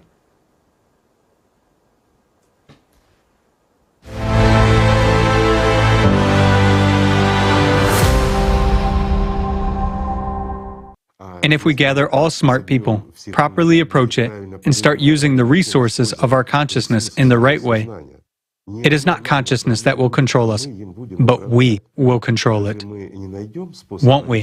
Find a solution to protect our planet. Yet, these are, pardon me, merely cycles. It is merely energy. Yes, the cycles are destructive, but guys, it is energy. We can accumulate and redirect it. We can direct that which destroys us to creation. Isn't that right? After all, it is power. It doesn't matter what kind of power it is. It is uncontrollable. Therefore, it is chaotic. Chaotic, uncontrolled energy can destroy. But if we use this energy, we can create instead of destroying. Isn't that so? It is. If we understand the basics of energy redistribution among these particles, or their quantum entanglement, interconnection, not the interaction of two particles, but what forces them and what they control. While these particles control this very energy, this particular force, they perceive and transmit a signal. If we are able to perceive and transmit a signal, tremendous opportunities will open up for us, at least in the field of communication. But if we understand this mechanism, we will be able to control other particles as well. And if we go even further, we will be able to control various kinds of radiation and extract energy from them. And it's a serious step to even find tools to confront climate. Well, climate. It is necessary to confront climate.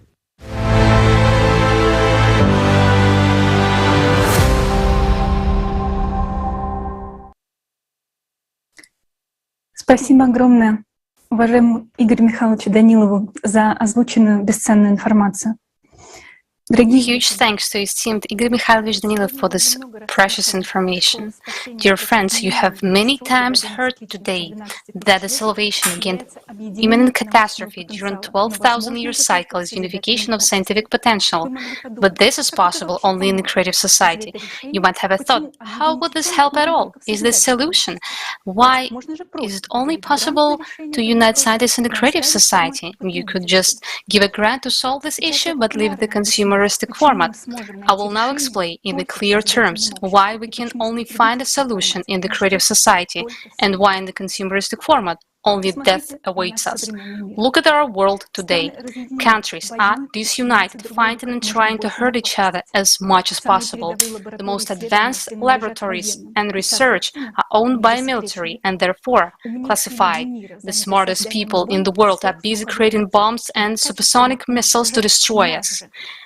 Us, humanity, on the other side of the planet, more qualitatively. Satellites, instead of monitoring the climate, control the bomb flights.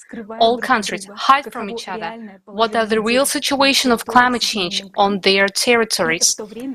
And this happens at the time when in every country the earth is cracking under people's feet and magma is erupting, trying now to resolve the information about where there are supposedly stable, safe territories and where a supervolcano is about to burst. For the pseudo-safe territories, there will immediately be a war with. We are managing to kill each other several times better than the climate, and soon there will be no safe territories on Earth at all. And what are doing those whom we used to call scientists? At this time, we have shifted the responsibility to them to think instead of us. Some people create bombs, others shot the crap about the anthropogenic factor into us, while others judge their megalomania, sticking to the narrow territories. Science is now killed by the consumeristic format. It is maximally fragmented to a multitude of unrelated areas, flooded by bureaucracy and smoothed by false dogmas. A multitude of the smartest people do piffing jobs, hiding confidential data from each other and competing with each other. And now imagine that in this format we need to conduct in the shortest possible time research on a global scale with unlimited funding and access to any necessary equipment, because the task which stands before mankind is global. Do you know what will happen in the consumerist format? The same thing that is happening now in the fight against climate change. All countries will promise to allocate funds and take measures, but in fact they will do nothing, because those who control the capital will only care about their own wallets, while cyclicity devours the planet. In the consumerist format of society, no one needs our lives, not even ourselves. So why is the creative society format is the only solution? Creative society is a united humanity. It is not complicated at all. It is like union of several states, only there are not 28 of them, but 197. And it is not just a unit, but all of society that makes a decision. Will such a union of countries be able to provide unlimited funds for honest scientists to study the cycle? Yes, it will. Can it provide access to laboratories, advanced technology, satellite data, and equipment? It can. Why? Because we are people and we want to live. We are interested in life on Earth because it is our life and love of our children, each and every one of us. We need to set our one common goal.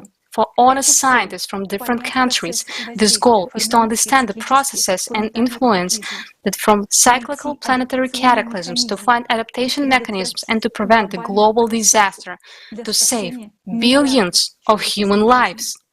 It should be as interdisciplinary research as possible. An international team of conscientious scientists from different fields of science, engineers, practitioners, and theorists, united by a single potential, amplified many times by each participant. Those who doubt will only get in the way, so we need only conscientious, honest and responsible specialists. We need climatologists and meteorologists to study the real processes that are now rapidly changing the atmosphere beyond the rays of negligible concentrations of CO2. We need oceanologists, volcanologists, and seismologists to assess the realities of magma rates, volcano activation, and earthquakes. We need geophysicists, geologists, earth physicists who study the subsurface, the magnetic field, the core, the rotation of the planet, who can model all the processes. We need astrophysicists, paleontologists, solar physicists to understand where the radiation comes from, how it works. We need quantum physicists, elementary particle physicists who study changes in the micro world to assess the strength of the impact of high energy radiation, its properties, its nature, to understand what force must be countered, and a lot of other directions and specialists should be united into one potential. Then we will be able to stop cyclic cataclysms occurring on our planet every 12,000 years. After all, there will be always counteraction to any action. With our level of even today's technology, it is possible to resist cosmic radiation. We need collective brainstorming. If we understand what this cycle is and what impact this radiation has, then we can understand how to counteract it. The first thing that will happen during the transition to a creative society is support for science, support for real scientists, not those who spend billions of obscure things. We need to act, and we can't waste time because these are human lives. That's why scientists will be on the front lines in the creative society. This will be the main front. If we bring together true scientists who are willing to face challenges and make new discoveries, we can take our science into skies and beyond. We will be able to make high-precision advanced forecasts to all kinds of cataclysms even during transition phase. We will be capable of terraforming the elements so that no human lives are lost or left homeless. We will not only be able to study the cyclicity, but to get out of it forever, for future generations of humankind, to learn to control those high-energy radiation and direct them for peaceful purposes, providing mankind with free energy anywhere in the world. We will be able to explore outer space, fly to other galaxies, and discover new planets. Combined scientific potential can bring the level of human development of such heights which we can only now dream of. It is more than real, and all we have to do is to act. We need a united humanity. What does it mean to unite? It means to act towards one common goal. So, is there a more noble and unifying goal than building the creative society?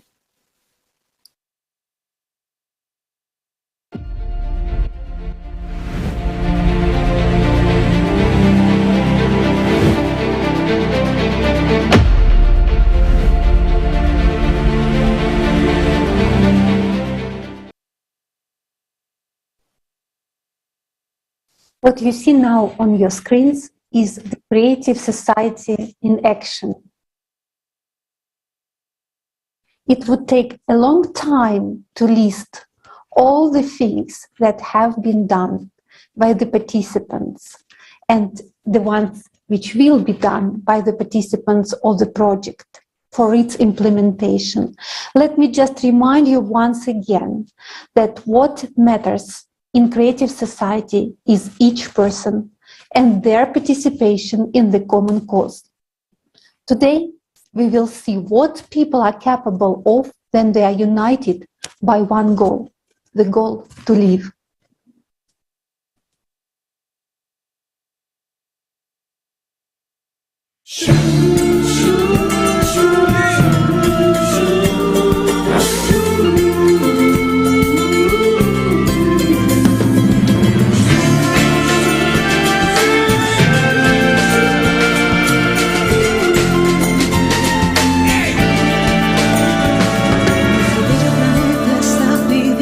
Ayuda, temblando, ardiendo en llamas. No quieren decirte esta verdad tan cruda, ahogándote en vacías proclamas. Que nunca muestra sus crueles espinas,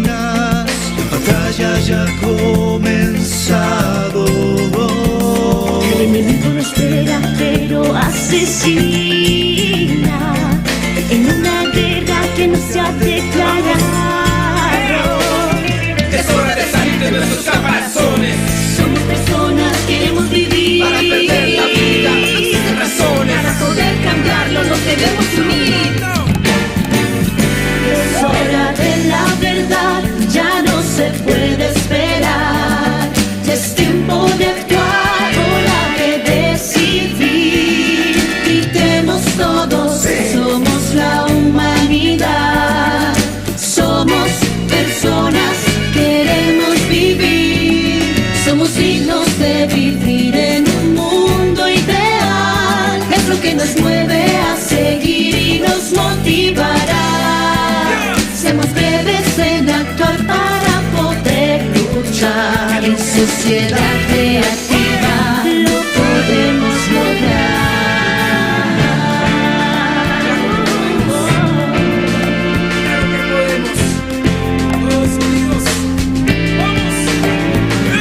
Ya esto está claro y no se puede esperar. Darle ventaja al clima que nos pueda matar. Lo que vale es tu opinión, no seas carne de cañón. Nuestra fuerza es la amistad, nuestra fuerza es la unión. El clima está matando a nuestro único enemigo. Eso podemos superarlo y lo haremos contigo. Con la fuerza de tu mano muestra al mundo tu actitud. Vamos por esa victoria. El héroe eres tú. Y no podemos salvar esto aún no es el final. Tenemos la oportunidad de unir nuestro potencial. Es hora de ser parte de una nueva sociedad. Todos unidos venceremos por toda la humanidad.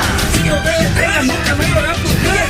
Traemos enemigos y nos quieren destruir. Y yo unido por lo mismo tuyo, ¿sabes lo que te digo? Tío, formamos el destino tuyo del mismo camino. Es hora de la verdad, ya no se puede esperar. Es tiempo de actuar, hora de decidir. Gritemos todos, somos la humanidad. Somos personas, queremos vivir. Somos dignos de vivir en un mundo ideal. Es lo que nos mueve a seguir y nos motivará. Seamos breves en actuar para poder luchar. En sociedad creativa formamos el destino en el mismo camino. de la verdad, ya no se puede esperar. Es tiempo de actuar, hora de decidir. Gritemos todos, somos la humanidad. Somos personas, queremos vivir. Somos dignos de vivir en un mundo ideal. Es lo que nos mueve a seguir y nos motivará. Somos breves en actuar para poder luchar. Sociedad creativa. Sociedad creativa. Queremos vivir en sociedad creativa. Lo podemos lograr.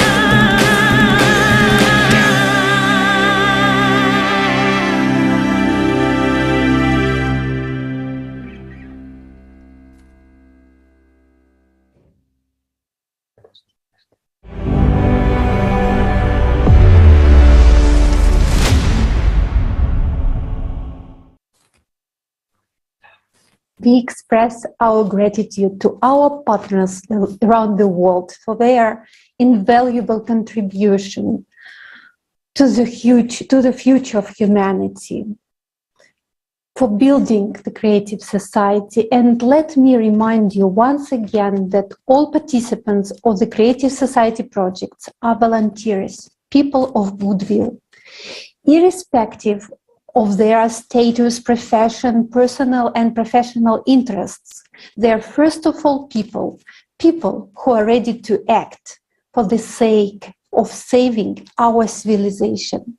The Creative Society project is open for sponsorship and informational support. Anyone who shares the views of the project can help and become its active participant.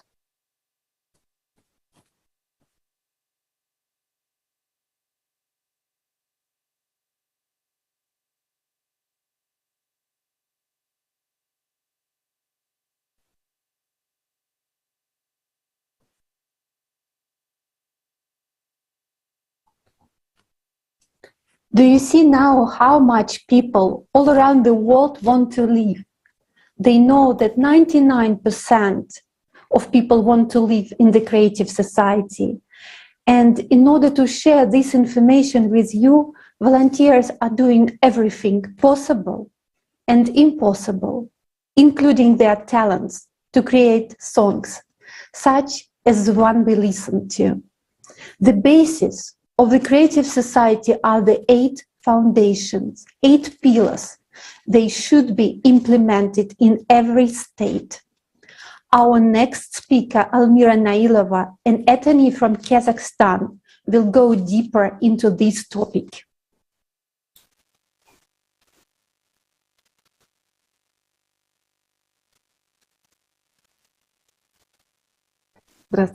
Hello.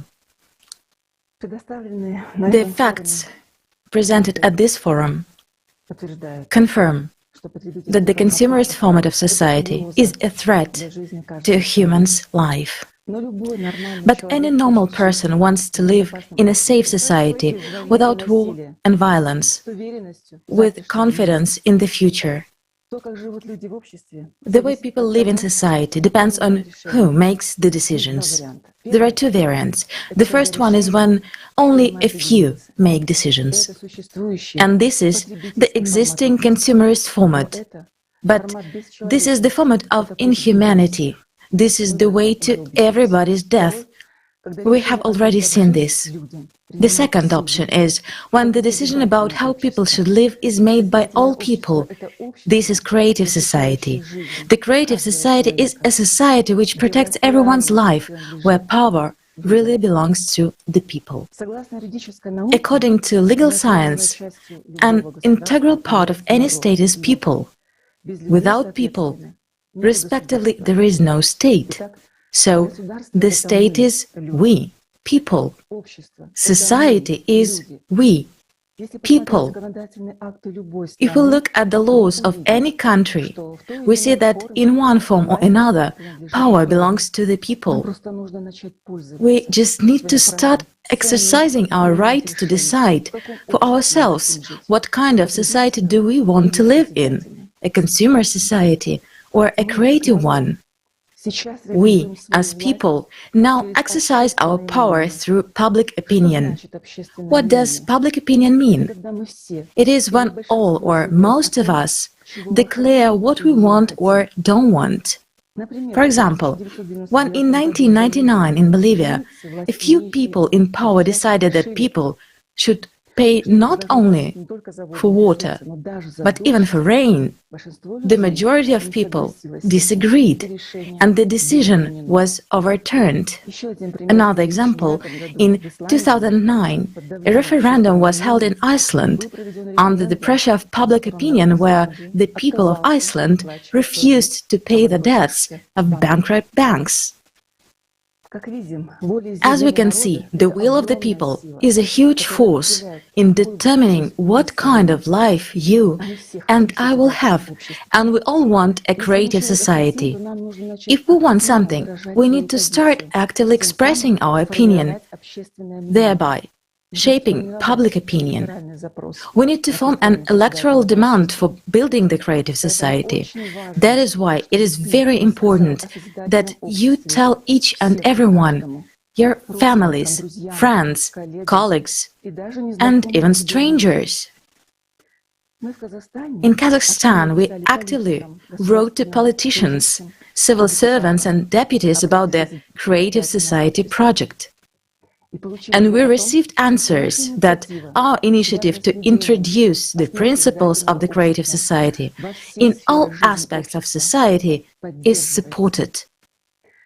Already today, changes are taking place in the political, economic and social life of the country aimed at increasing the role of people in the governance of the state, including through electoral processes. As the President of Kazakhstan said, electoral processes are necessary because people have simply stopped believing that their vote matters and is capable of changing life in the country for the better. Pay attention how important people's opinion on what kind of society they would like to live in is. Today in Kazakhstan, a platform for manifestation of the power of people has been restored, the referendum, so that people could really realize that their voice matters. Already today we have declared a decisive position to the culture of consumption and corruption, and we have chosen a creative vector of Kazakhstan development. The principle, not a man for the state, but the state for the man, became a key factor in the development of the country. So when you have the question in your head, who is going to let us? It is us who make it impossible by our doubts, fears, inaction and indifference to the way we live our lives. Once again, I repeat that the current law of any country allows us to build the creative society today. It is legally realistic, because under the law of any country, power belongs to people. Therefore, people can introduce the 8 foundations of the creative society into the constitution by means of a referendum. When the creative society is supported by more than 50% of the population, our representatives, presidents, deputies, and even monarchs cannot ignore the will of the people, because without support of people, there is no politics. Thus, anything is possible if we just take action. The reason why we have not yet built the creative society is because of us. This means that we are not working enough, not communicating the information, or doing it very slowly. It is necessary to take the initiative of people who already support the creative society and to keep informing in every country. As we can see, the creative society is more than real, but only if we all get involved in informing right now. And when we participate in this forum now, we are expressing our will, expressing our demand for the realization of the creative society and our disagreement with the fact that there are slavery, wars, violence. So this forum is also an active form of public expression. Thank you for your attention. Thank you, Almira. Next, to continue this topic, I would like to give the floor to Mr. Qasim Rashid, who will share his views on the 8 foundations of a creative society. Mr. Rashid is a civil rights attorney, author, human rights activist, and politician.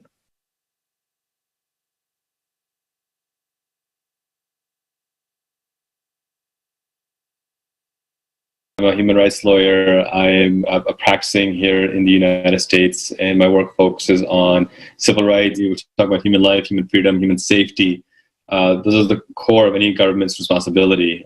Transparency and openness of information. The creative ideology, innovation is the the lifeline of human progress, of building new technologies and new medicines. And then obviously development of personality, justice and equality, and self-governing society. It speaks to these elements of ensuring that we have governments powered by people, as opposed to by autocrats or dictators or fascists or anything of that nature. So no, I think those principles, these 8 foundations, really well integrate to legal precedent and to what the law should require. Now it's just a question of making sure that governments and those in power are held accountable to the people, as opposed to ruling over the people with an iron fist. If we want a government that truly reflects the will of the people, then the people need to create that by being involved and engaged. And because at the end of the day, if we have a government by, of, and for the people, that's not, that empty statement remains an empty statement unless we act upon it. It becomes an active statement when we implement it in our daily lives. And every change we've seen throughout American history, throughout world history, began with somebody saying, this is wrong, and we deserve better. So do you think that the creative society where human life is the highest value is possible to build? I don't think it's only possible. I think it's necessary. I mean, it's not just a matter of possibility. It's a matter of this is a necessity. If we don't prioritize human life, we're facing existential crises. There's a potential for world war breaking out any day now. There's a potential for another pandemic if we don't get this one under control. There's the all but certainty of climate catastrophe coming, and if people are worried about the number of migrants right now, I think the number is 80 million now worldwide of refugees. I'm sorry. Once the climate crises become even more severe, that's going to get into the billions. So it's not a question of is it possible or not. It's necessary, and there's a shift in how we need to think about these things. That it's not a question of want; it's a question of need. And if we don't take action immediately, personally and actively, then this is going to get even worse. So I think it's going to require more than simply politicians doing political things. It's going to require a mass movement of individuals to say, we are going to build a society built truly on justice, where people have freedom of worship, people have freedom of expression, but we do so in a way that truly respects one another as well. And so when we can talk about moving forward, we need to talk about how do we guarantee these things? Because once people are fed and they're clothed and they're educated and they have healthcare, then you see true innovation happen. Then you see true economies prosper. Then people can invent the next great widget, or they can invent the next great idea and be successful in it and reap the rewards of their success because they've been given this foundational basis that guarantees their humanity. That's, in my view, the real path forward, where we can guarantee the humanity of people and allow them to flourish and be who they truly are. Thank you very much, Mr. Rashid. Thank you. And creative society is absolutely necessary. I would like to next introduce Mr. Saran Akminyan, President of Armenian Creation Council, NGO member of the Prosperous Armenia Party, who will share more about the creative society. Սրտանց ողջունում եմ գլոբալ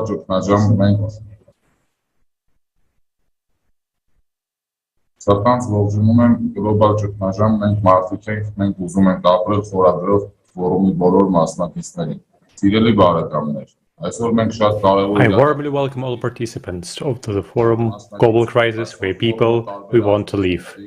Dear friends, today we are participants in a very important event. Today's forum is the coalition of people of different nationalities, religious views, and social statuses. It is expressed will of united humanity. It is an honor for me to be a participant in this forum, to witness that you and I are making the strategic step towards the salvation of our civilization. Dear friends, today, together, we have seen the terrible crimes against humanity. The most important thing for us is to understand this is, as long as we live in the consumer society, the war in Armenia, and what is now happening in Ukraine, and in hotspots around the world, will all continue. Some individual terrorists will be succeeded by the others. They will continue to divide us via different principles and to force us into fighting one another. People all around the world will continue to die. Things can be in any other way in the present format of society. It's our duty to stop and forever prevent this lawlessness. We are fed up with wars, deaths, and suffering. The only way out of this darkness is to start building peace among people. The only way out is a society in which the first priority is to improve the quality of each person's life. It is a society in which there will be a peaceful labor and continuous development. It is a society in which the value of human life is the highest value for everyone in the world. All this is possible for every person only in the creative society. Creative society is the salvation for the entire civilization and even for Armenia. My dear friends, It is a great honor for me to represent the Armenian people at this forum. It is a great pleasure and honor to announce to the world that the Armenian nation is now engaged exactly in the building of the creative society, and there are results in this matter already. I truly appreciate the tremendous work which has been done thanks to the fortitude, patience, and heroism of my compatriots. This path is full of difficulties, but it's our choice. What gives me strength is knowledge. The knowledge that the only option for the survival of all humankind is the creative society. This knowledge is based on the experience of the people of Armenia, who are taking specific steps to build the creative society. We are constantly looking for new ways to achieve this vital goal for humanity. What gives me strength is sincerity, because only sincerity gives the selflessness due to which we have made immense progress. I see this sincerity in the eyes of every participant of the Creative Society project, and I have seen it in the eyes of every speaker today. This sincerity in my heart gives me confidence in every step we take. Dear friends, the enormous responsibility for the future of all humanity rests on our shoulders. If any of you is still unaware of the importance of your choices, the moment of truth has come. Everyone has a role to play in building the creative society. We should unite and accelerate our progress as we are faced with daunting challenges. Yes, we are busy all on sites, but we are resolute in our pursuit of light and life. President of the Nevada Semipalatinsk International Anti-Nuclear Movement. Please, the floor is yours.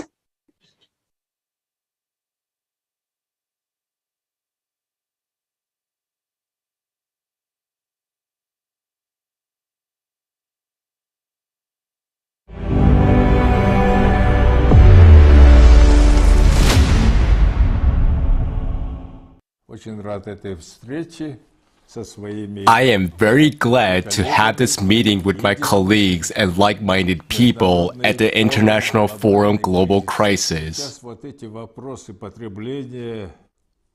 Now, these topics of consumption or creation are the central question.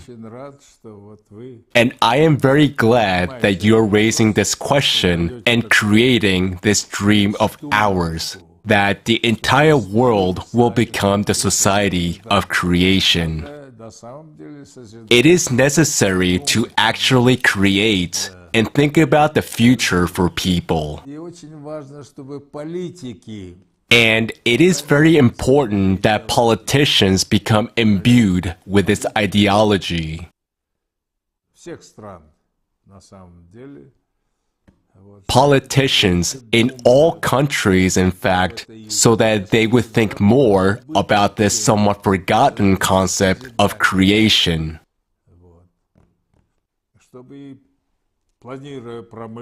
While planning industry, culture, and so on, when planning ecology, struggle for ecology, they should, in practice, pursue the very goals that you are talking about. So I welcome this initiative and hope that it will spread not only in Almaty, let's say, but all over the world. The idea of equality and brotherhood is included in these very foundations, right?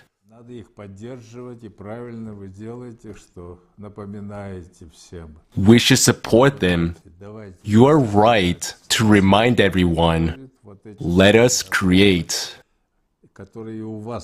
Creation is part of these very foundations that you introduced too. Indeed, human safety also depends on it. That is why information and the culture of humankind should be more open, so that it is not a whisper, but so that it is voiced openly. If we think not merely about survival, but about life in such a broad and multifaceted sense.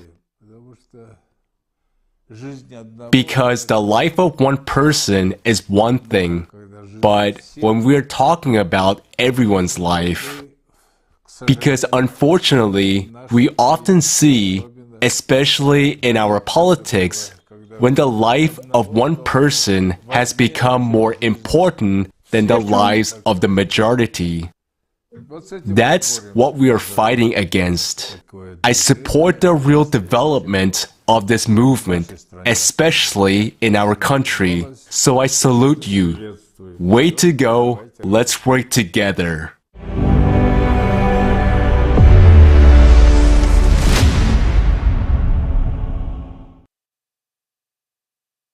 Thank you, Mr. Suleimanov. The next speaker is Baket Jamal Aspanova, Director of the National Library of the Republic of Kazakhstan and President of the Library Association of Cultural Workers. In 2021, she was awarded a special medal, the Best Woman of Kazakhstan.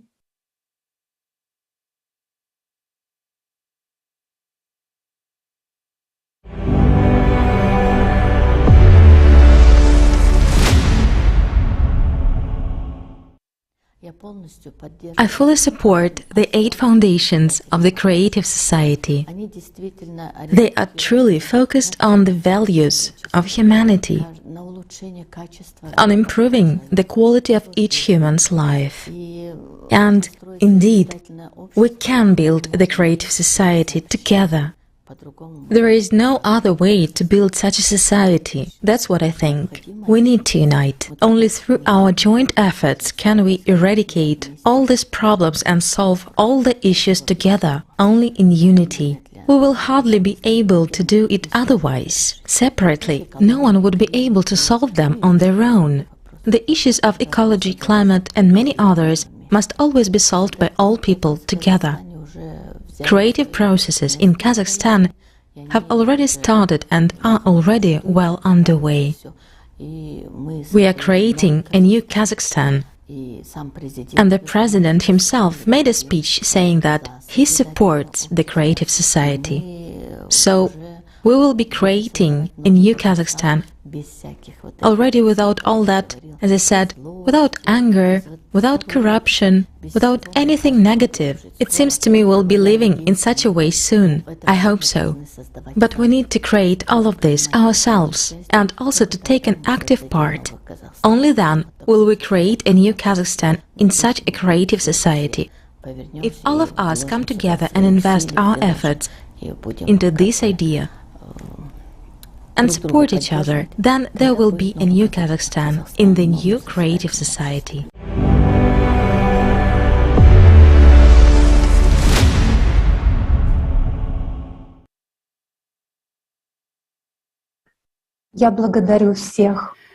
I would like to thank everyone who supports the project Creative Society, everyone who understood that Creative Society is our only chance. Ask yourself the question, if there is no more of the project Creative Society, if there are no more people of goodwill who do not stop building the Creative Society, even being in extremely difficult conditions, what does the future have in store for humanity? Let's take an honest look into this future. We can do it. Because our present determines our future. And we saw that today, that without the Creative Society project, we will quietly and uncomplainingly wait until we are destroyed by tyrants, maniacs, famine, disease, and whipped off the face of the earth by climate. Until then, we will all slave away in the slavery of an inhumane consumerist format. We will understand how it will end. But we will continue to lie to ourselves and brace ourselves. We will remain constrained by fear. We will betray our children over and over and loved ones again and again with our silence until the X hour comes. But is that why we give birth to children, care of them, educate them, build homes and cities, so that they can die with us like stray dogs? Is this our future? This is our future without the creative society. And for many people, this is their present. And I want to tell you that without the participants of the Creative Society project all over the world, we wouldn't have a single chance to change it. Because only people can make a difference. And every little action of the participants of the Creative Society project is a heroic contribution to our common victory. They are the real heroes who overcame the fears in their heads and became an example themselves that one person can do a lot if he is a human being. Who are the real heroes of our wartime?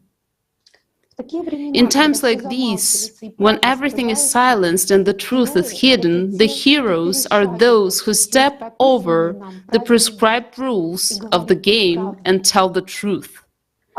By denouncing consumer society, they care about the future of humanity.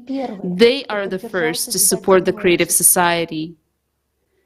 Today's hero is every one of you, friends. Every one of you who now supports this broadcast, who broadcasts it in their social networks in 100 languages, who has sent it out to his friends and family. Building a creative society means fighting for every life. It is not easy, because often our calls to unite are not even understood even by our own dear and beloved ones. After all, they are also people living in a consumer society, and they are too afraid to look in the truth in their eyes. That is why your example is so important. Knowing what awaits us all for the sake of people you love and for the sake of all people, you are not silent. Every day you devote your free time to bring in the truth to people. You simply act no matter what. In the most adverse circumstances, you don't give up.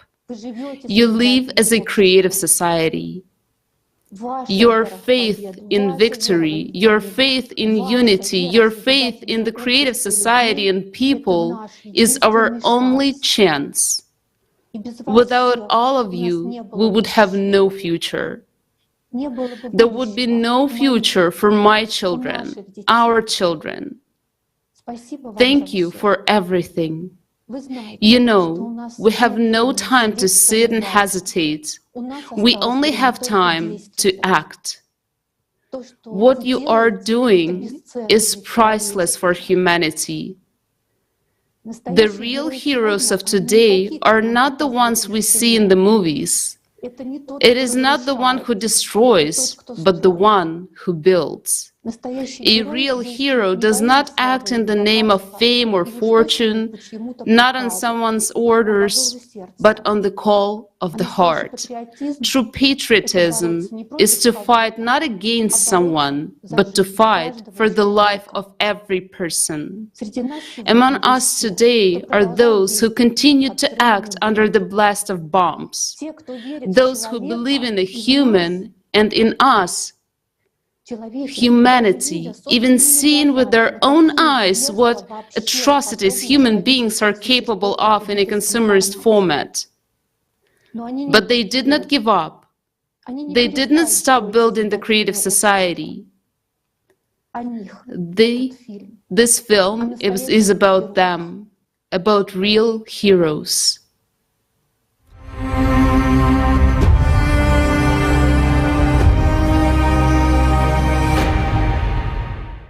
Hello, I'm Anya from Irpin. We are now taking a walk in Irpin with my beloved husband.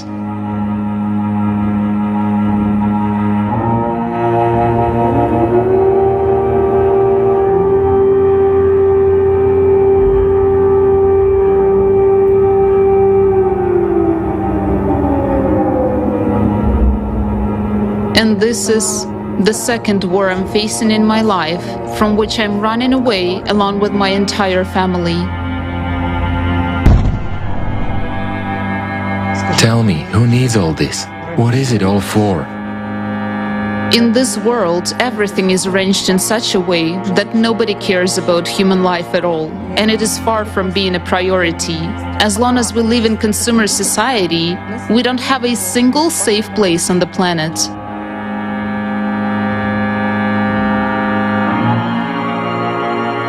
People, answer this question. Do you want to live in such a society? As for me, I don't. The only thing that kept my spirit up all this time was not to give up under any circumstances. As long as I have life, I should do my best, firstly, to remain a human being inside, and secondly, to actually do everything possible and impossible so that we could move from this murderous format, the consumerist format, to a creative format of society and do my best for the project. Explosions were getting closer and closer. We evacuated the girls because only women and children could be evacuated. They were shooting and bombing from all sides, while we, women and children, were standing like cannon fodder in the middle of the train station.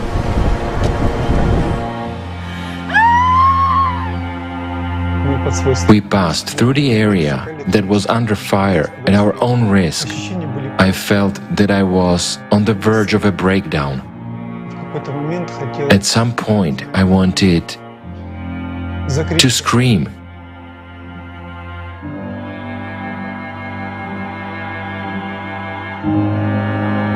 The fact that right at this moment, my parents are under bombs, air bombs, gunfire, whatever, all the modern weaponry. The only thing left is to use nuclear weapons. My brother was killed by a shell that landed on the house where he lived. He was on air until the last minute, as long as they had electricity and the internet. He participated in live broadcasts. He spoke about the creative society. He participated as much as he could. We will build the creative society, and we will have peace, order, wealth, and prosperity. As long as we have even the slightest, even 0.001%, even a tiny, even a small chance to change everything, we should take this chance. We simply must. Corpses can no longer do anything. Only people that are alive can change something. And we are people. We just want to live. I'm not a cannon fodder. I'm a human being. And if I'm a human being, I must do everything I can to change the current situation. People, I want to live in the creative society. I want to appeal to you, people from all over the world. I believe in us. As long as we have each other, as long as we are people, we can change everything.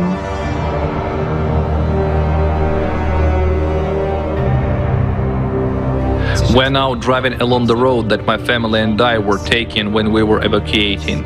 There are so many cars on both sides of the road that were shot, burned, or ran over by tanks. Those pieces of human bodies or what's left, all this is terrifying.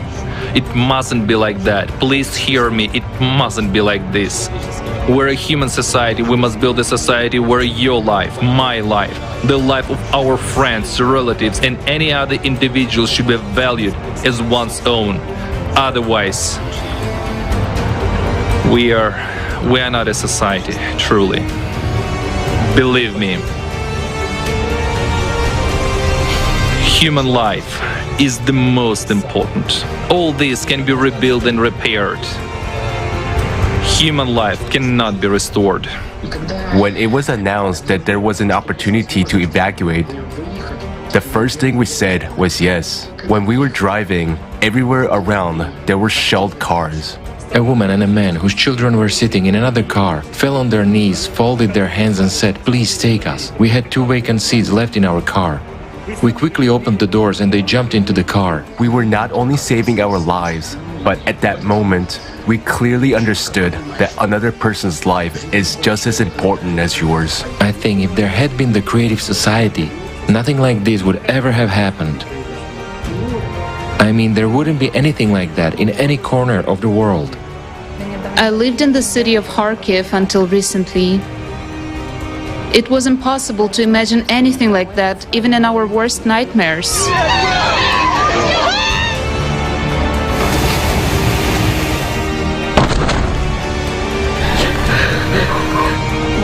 But this is the price we pay for our inaction and silence in building the creative society. Are we really so indifferent to other people's trouble? Have we lost our empathy? Are we so bogged down in this consumerism that some pieces of paper motivate us to kill people? I'm taking part in the preparations for the International Forum on May 7, 2022, because I understand that building the creative society is the only chance for us, and it's the only chance for us to experience what it means to live in a prosperous society. Let's preserve the life of every person on the planet. I'm originally from Russia, but it's already been 10 years since I've been living in Ukraine, in the city of Irpin. I was unaware that everything I knew, my entire habitual way of life would vanish. And I don't know if I will ever be able to return to this city.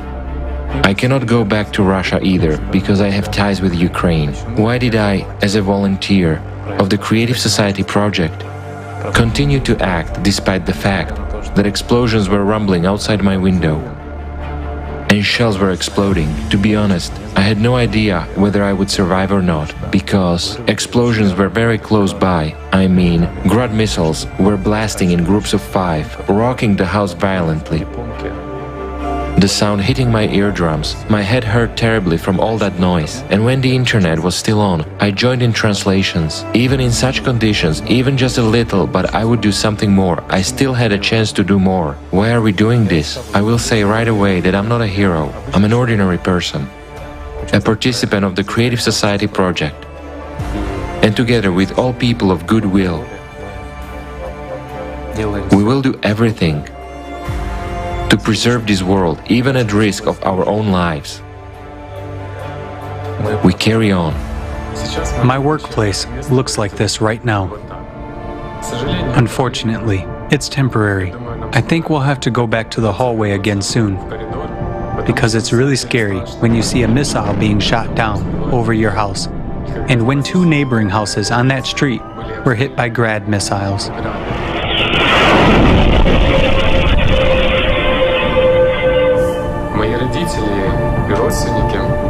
My parents and relatives were at the epicenter of tragedy in Mariupol. It was really scary when we lost contact with them, when we had to search for some news, watch videos to see a familiar face among the living, and to find out that they were alive. It was difficult to live and eat here, realizing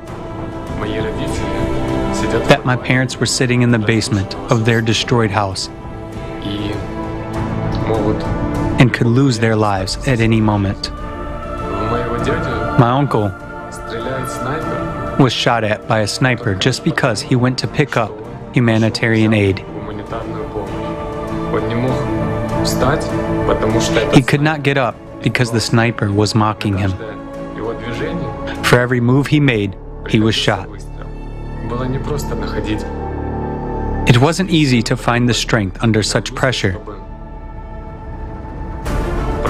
to continue preparations for the forum. But at some point, when the entire situation had already reached its apogee, The forum and the preparation for it became for me such an inspiring event. Like a guidance, a vector that gives at least some hope for the best. I found time to communicate with friends to continue the development of the Creative Society website. I do not know yet whether I will have the internet or whether I will have an opportunity to participate in the forum. So we are building our collaboration in such a way that people from other countries would be able to pick up the task and our common cause will not be affected.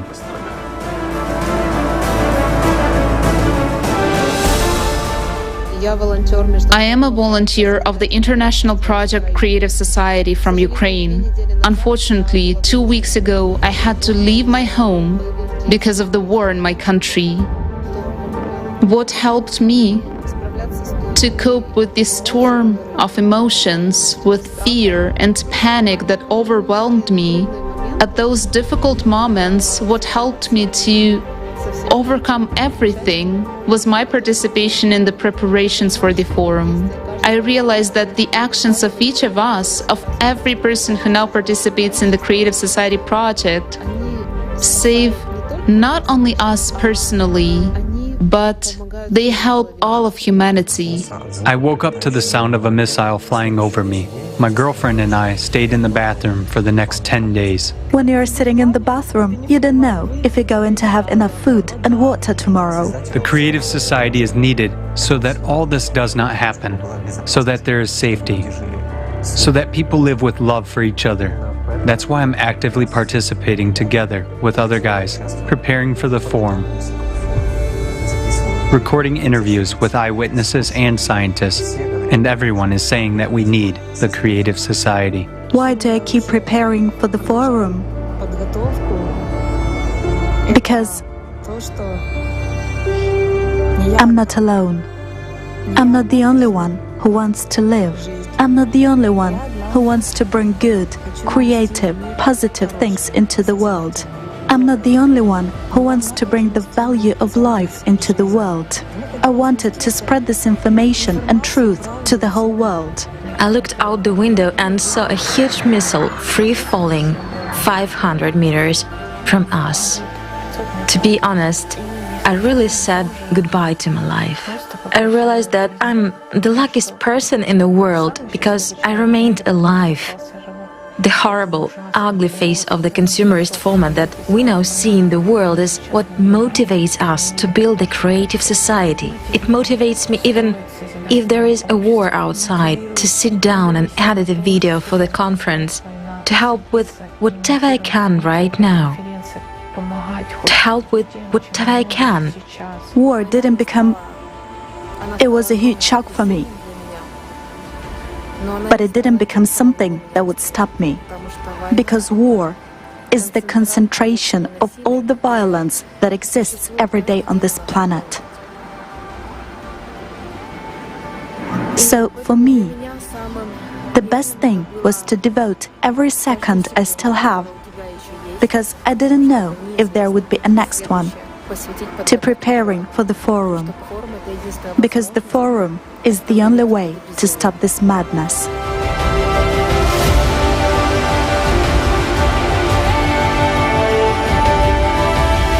Looking at the situation that is now happening in my country, looking at how people are suffering, I understand that there is no time for inaction, and I don't want to be idle. That's why I continue to take part in the preparation for the forum. As long as we have even a single opportunity, even a few percent, we have to do everything we can to make the Creative Society come true. Because it's our future.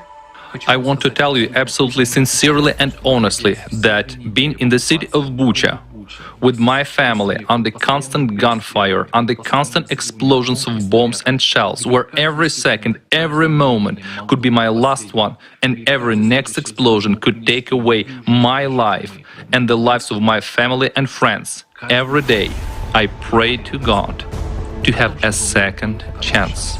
And I'm truly grateful that He gave me that second chance. that he enabled me today to be involved in the preparation and organization of this forum, that he gave me a second chance to be involved in building the creative society. Dear friends, please hear me, listen to all those people who will tell their stories during the forum, that the creative society is our only and last chance. Let's not waste it.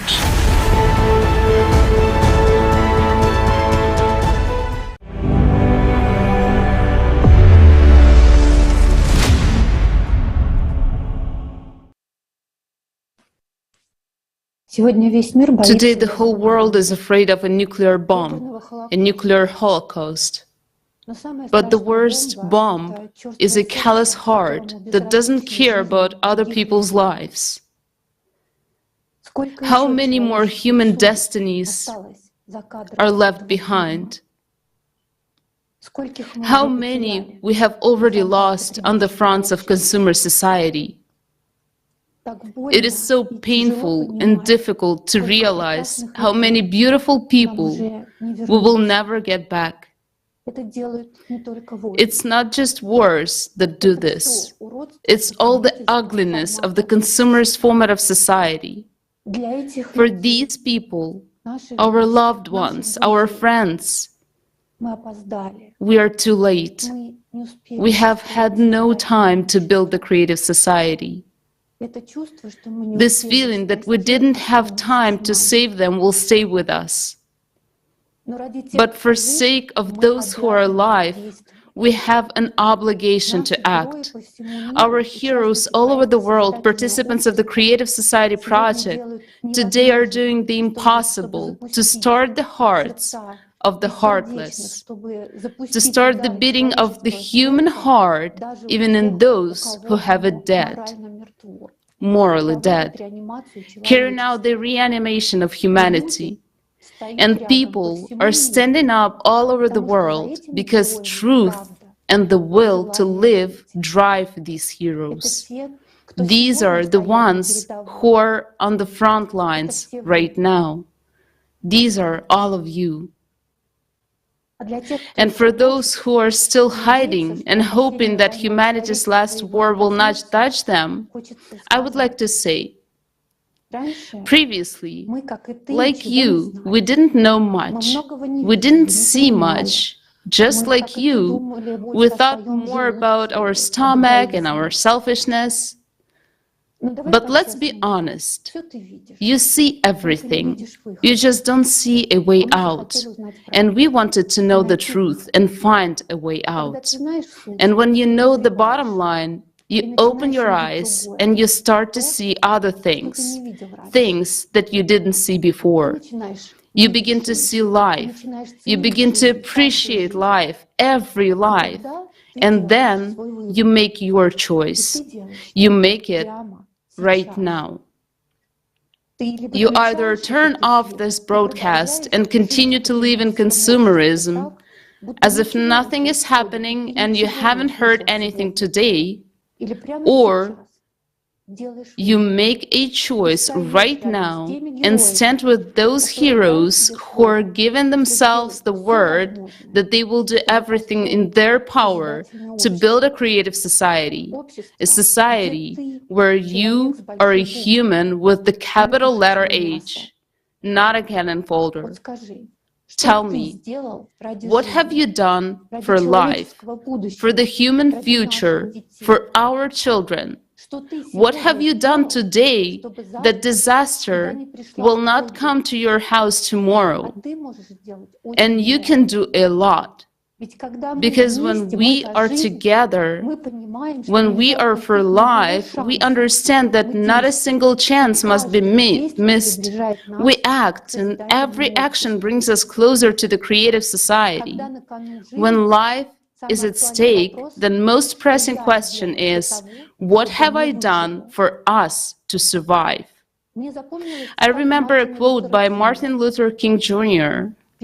Everybody can be great because anybody can serve. You don't have to have a college degree to serve. You don't have to make your subject and verb agree to serve. You only need a heart full of grace, a soul generated by love.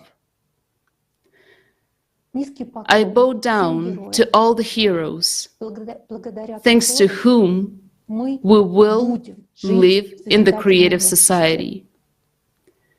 I bow down to all the participants of the Creative Society project in the ¡ALLATRA international public movement from all over the world. Thank you. Without you, we don't have a chance to live.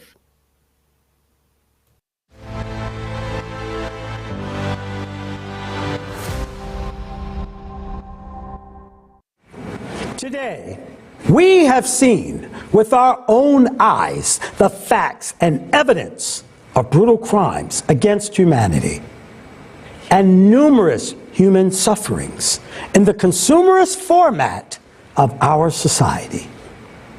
There is no justification for violence in society. There is no justification for murders. It's a shame that all of us, the majority, allow that. Until now, with our own hands and our own choices.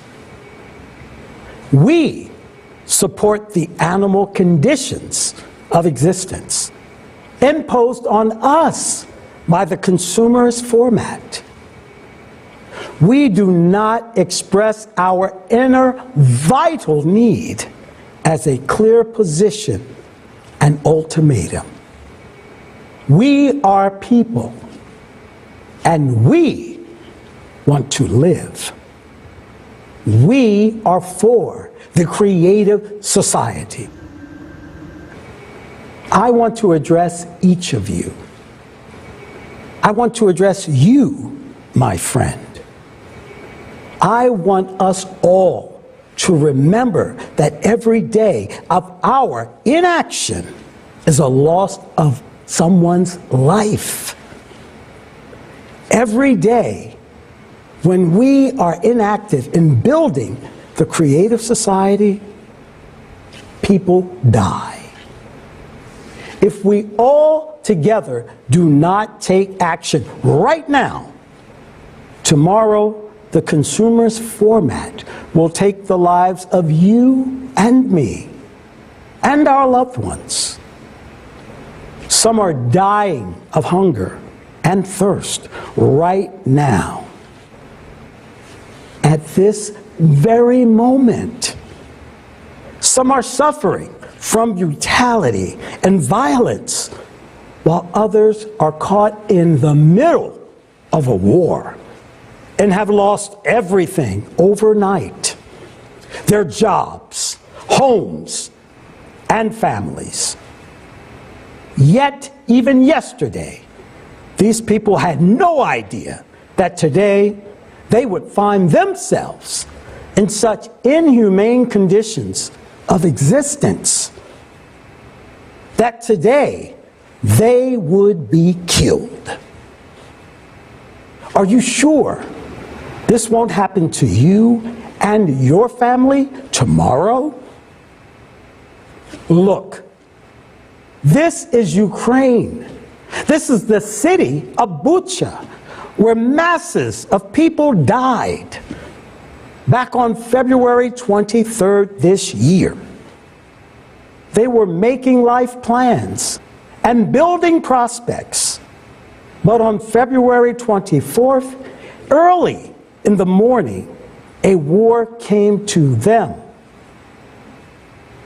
Are you sure that tomorrow a war will not come to you, to your home, and take the lives of your family and friends?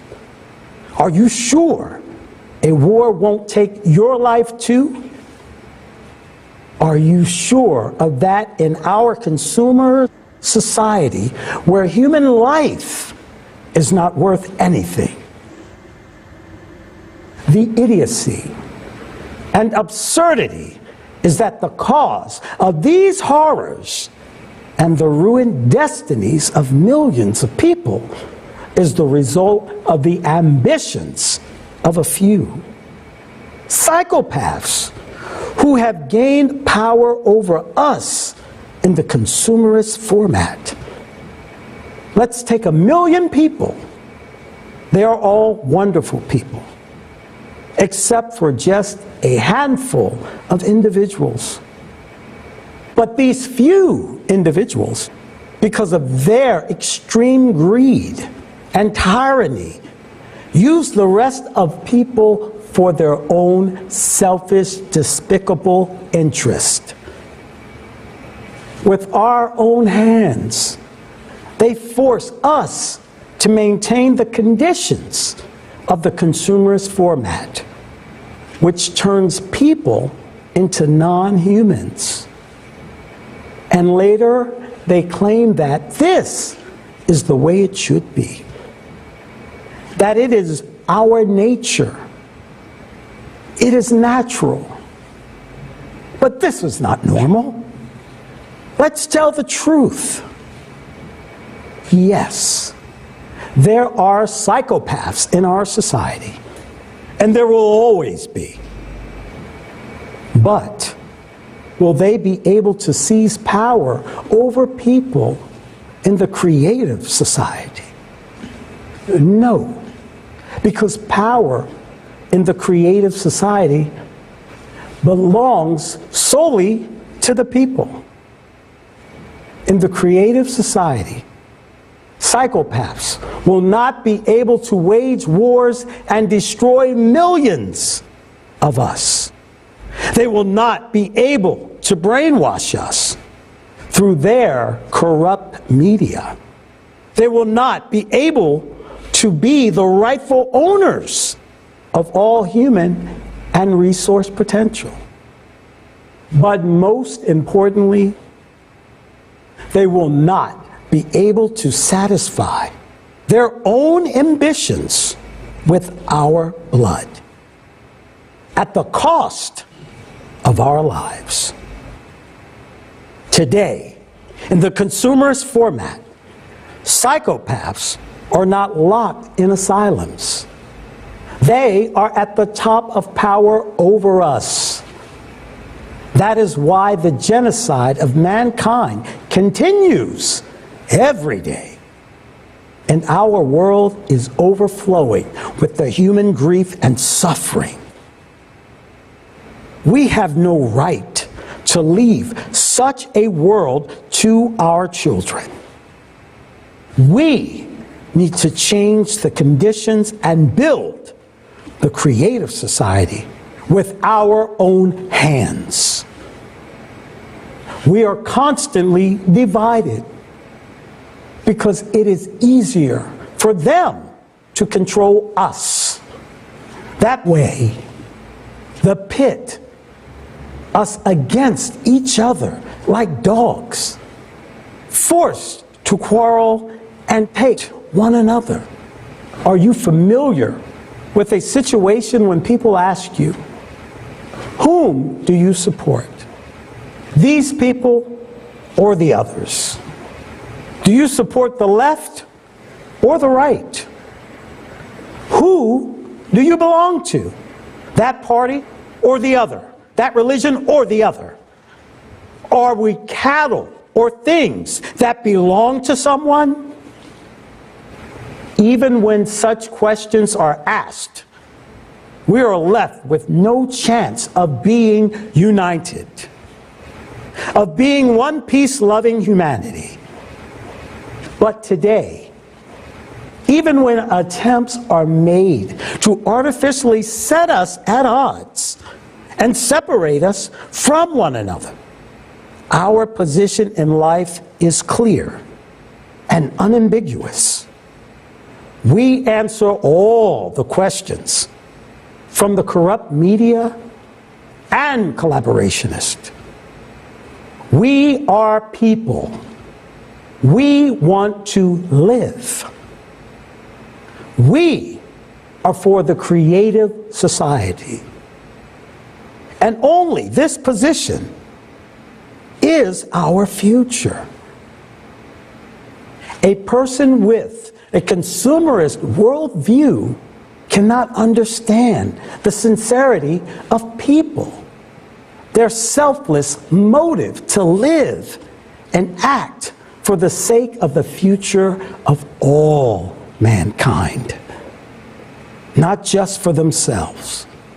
All the more so in our time,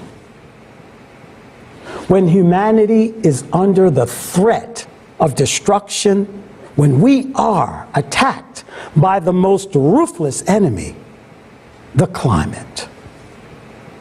The consumerist format is cruel, but it is nothing compared to the global climate change that brings devastating cataclysms.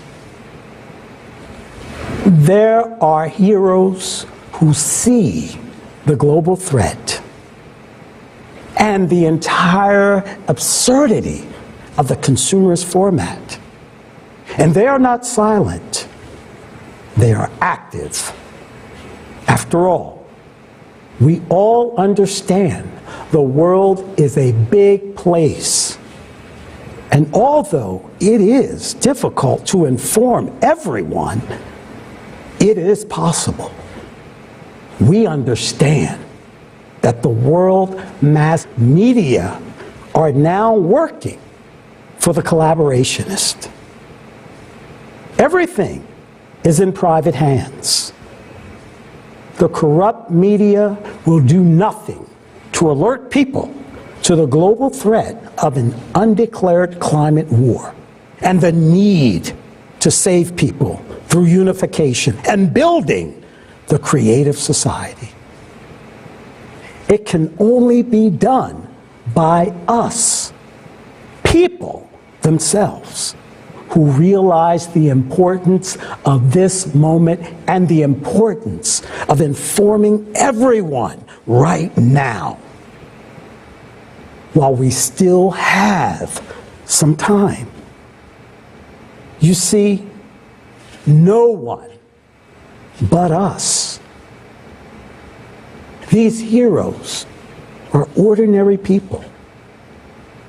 True heroes are those who, despite the fact that their own lives are in real danger of death, despite all fears and risks, they continue to act, to take care of others, to knock on other people's doors, even to those who are heartless, because they are also people. The heroes act for the sake of all humanity, knowing that every second may be their last. Participants of the Creative Society Project, the people of Alatra, are the true heroes.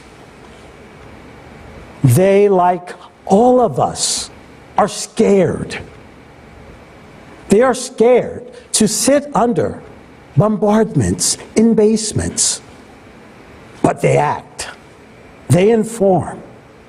They are scared for their lives, of their near and dear ones. But they act.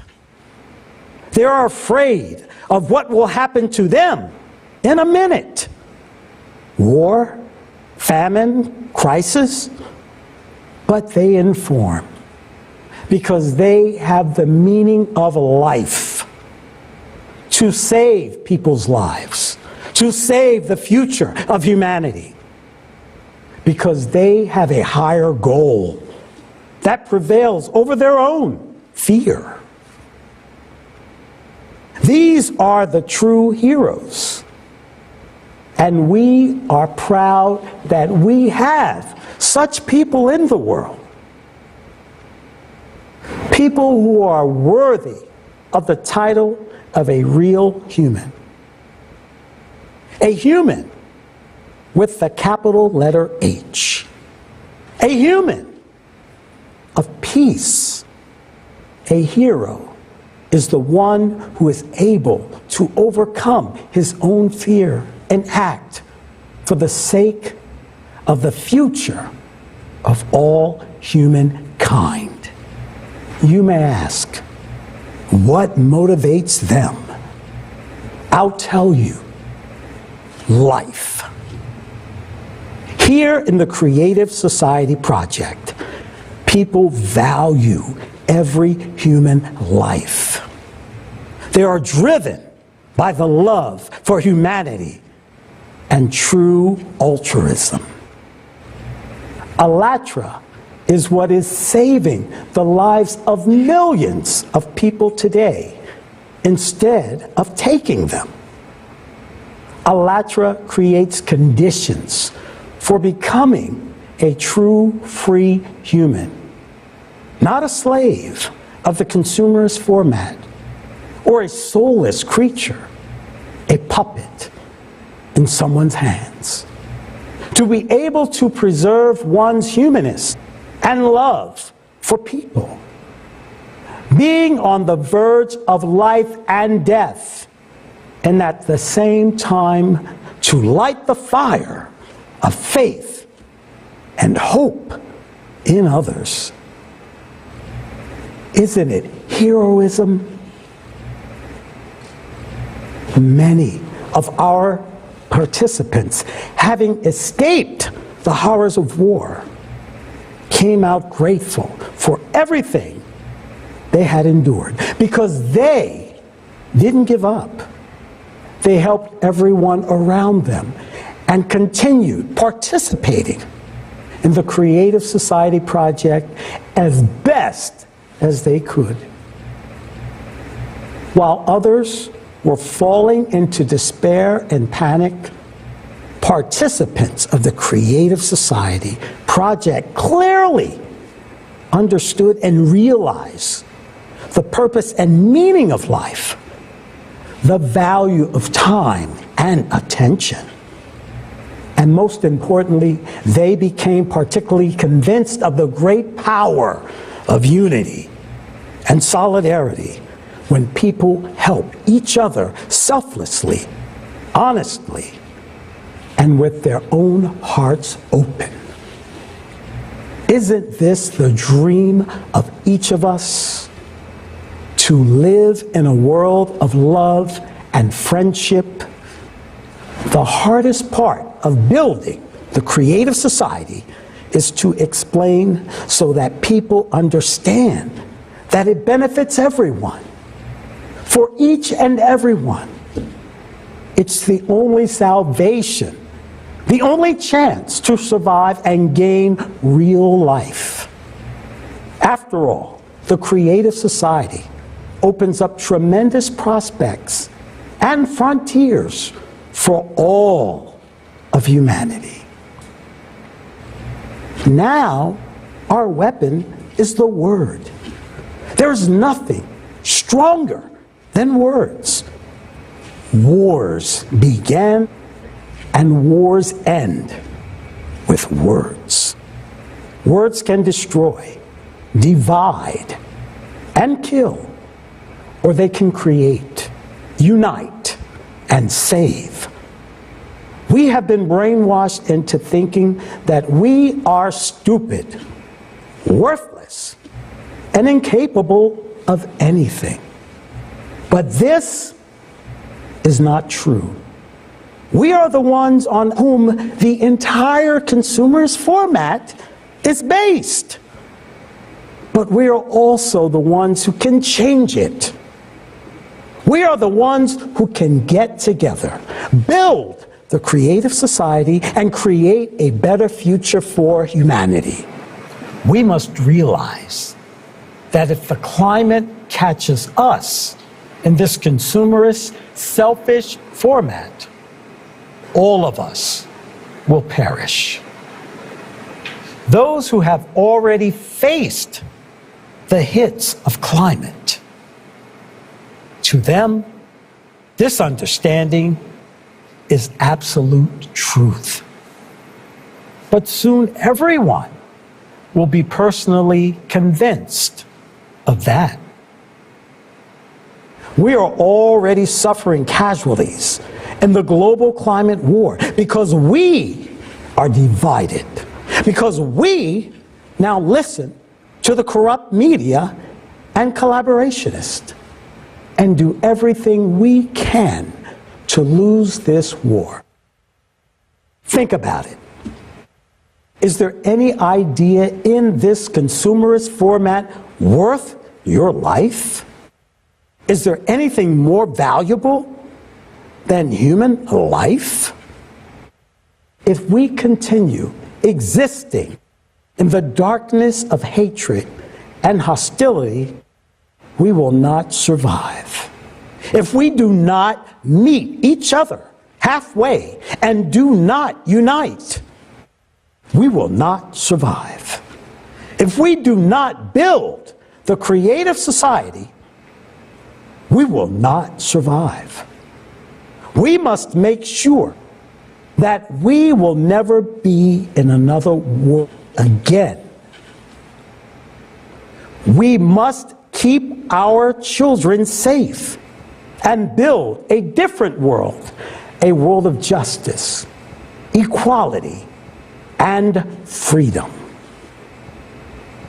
The most valuable thing every person has in this world is life. Your life and the life of others. We can only survive together. And it is life that we must learn to value and cherish above all. Do you want to live? I'm sure you do. Then it is time to do whatever it takes to survive. We have a choice. Either all of us will die, remaining scattered egoists, or we will learn to live together in one peace and mutual respect as one humanity. We can only survive if we unite and win.